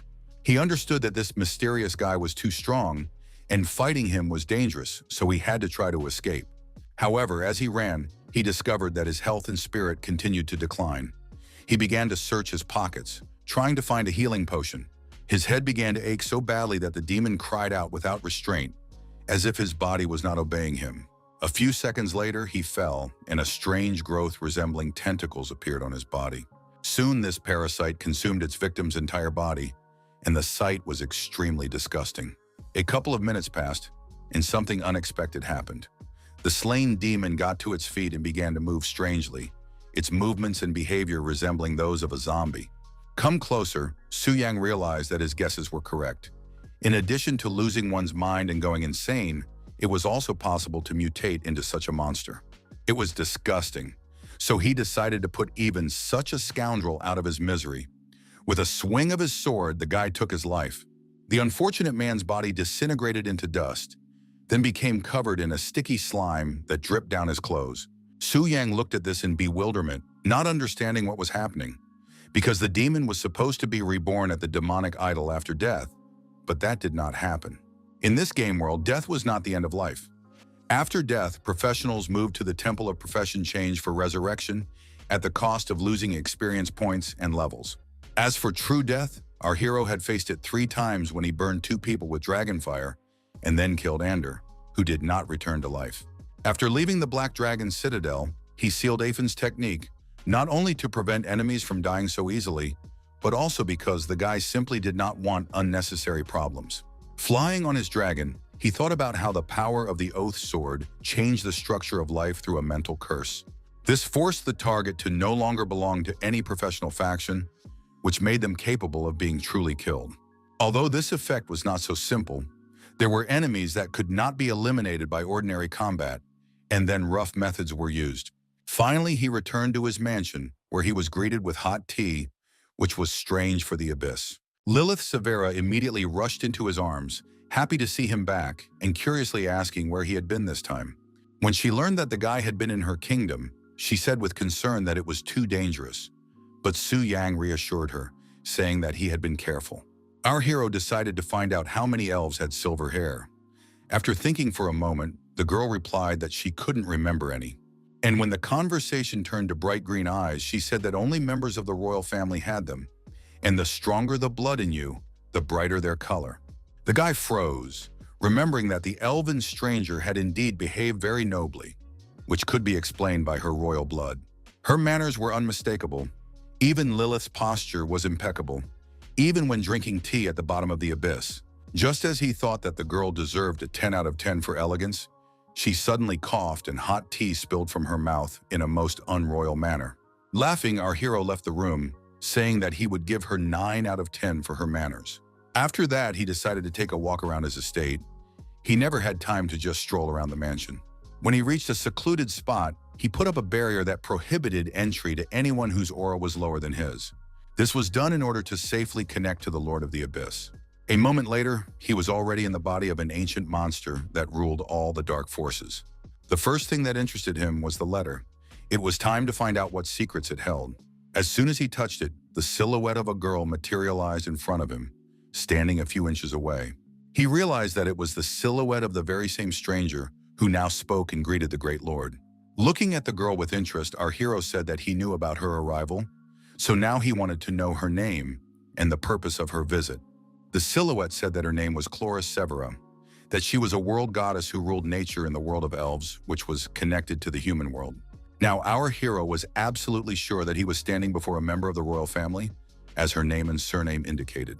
She asked for something absurd, to kill Chloris, and the guy realized that this was mentioned in the vision he had in the dragon sanctuary. It seemed that the goddess had betrayed him. He immediately remembered the terrible feelings he had experienced during the vision, and he had no doubt that he was dealing with something dark. The elf said she had come here to ask for help in killing her other self. It sounded extremely strange, so the Lord froze and didn't even know what to ask to clarify the situation, because a creature couldn't ask to be killed. She continued, saying that he must know that beyond order lay disorder and chaos, the realm of evil gods and disasters. Chloris claimed that the evil known as the Mother Tree had descended upon the sacred tree in the world of the elves. It was nurturing another Chloris who worshipped the Mother Tree, its goal being to completely replace her and take control of the elven world and invade other worlds. The elf panicked and said that her power was growing and she was about to descend from the sacred tree. So if things were left as they were, both the human world and the abyss would be attacked by evil gods. Although Vladika assumed that this elf was somehow connected to the queen, he did not expect her to actually be a deity. Our hero had never heard of other worlds, evil gods, or chaos, so he didn't know how to respond, but he saw this as an opportunity to gather information, as long as he didn't slip up. So before answering Chloris, he decided to ask her a couple of questions, and it was clear that she didn't mind.